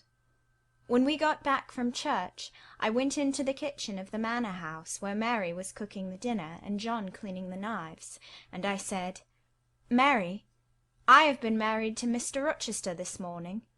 The housekeeper and her husband were both of that decent, phlegmatic order of people, to whom one may at any time safely communicate a remarkable piece of news, without incurring the danger of having one's ears pierced by some shrill ejaculation, and subsequently stunned by a torrent of wordy wonderment. Mary did look up, and she did stare at me. The ladle with which she was basting a pair of chickens roasting at the fire did for some 3 minutes hang suspended in air, and for the same space of time John's knives also had rest from the polishing process. But Mary, bending again over the roast, said only, "Have you, miss? Well, for sure." A short time after, she pursued, "I seed you go out with the master, but I didn't know you were gone to church to be wed." And she basted away. John, when I turned to him, was grinning from ear to ear. "I telled Mary how it would be," he said. "I knew what Mr. Edward—" John was an old servant, and had known his master when he was the cadet of the house. Therefore he often gave him his Christian name. "I knew what Mr. Edward would do, and I was certain he would not wait long neither. And he's done right for aught I know. I wish you joy, miss."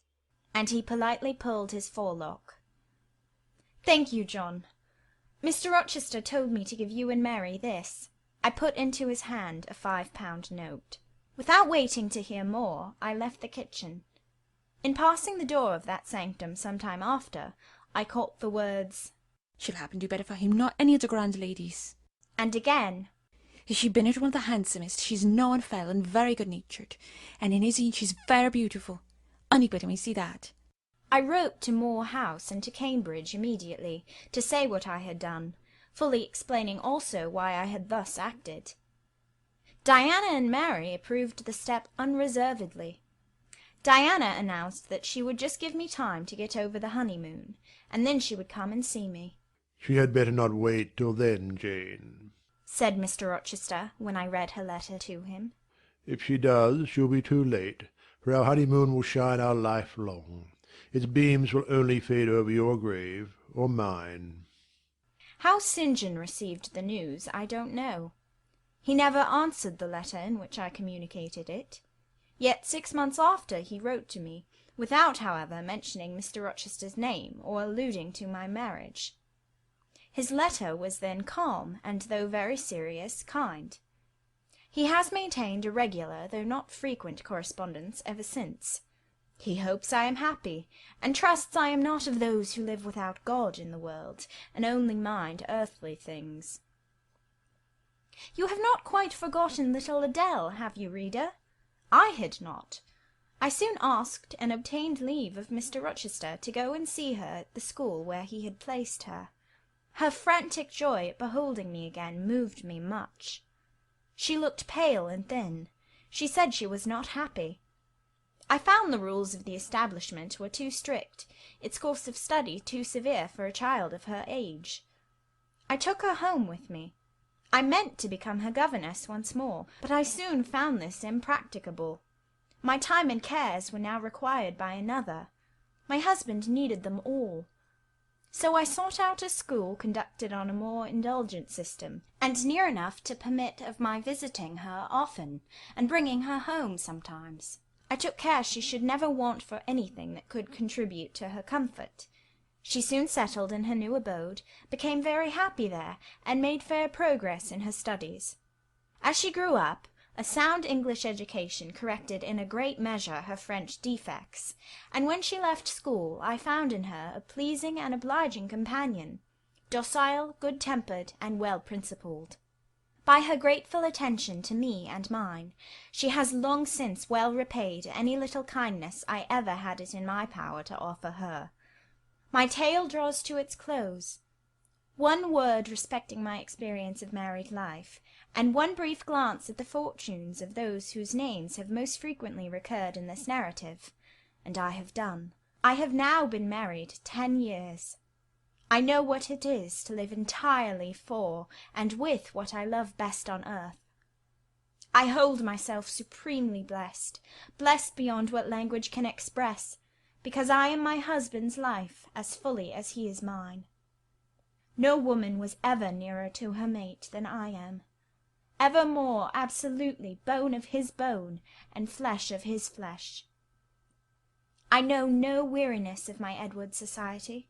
He knows none of mine, any more than we each do of the pulsation of the heart that beats in our separate bosoms. Consequently, we are ever together. To be together is for us to be at once as free as in solitude, as gay as in company. We talk, I believe, all day long. To talk to each other is but a more animated and an audible thinking.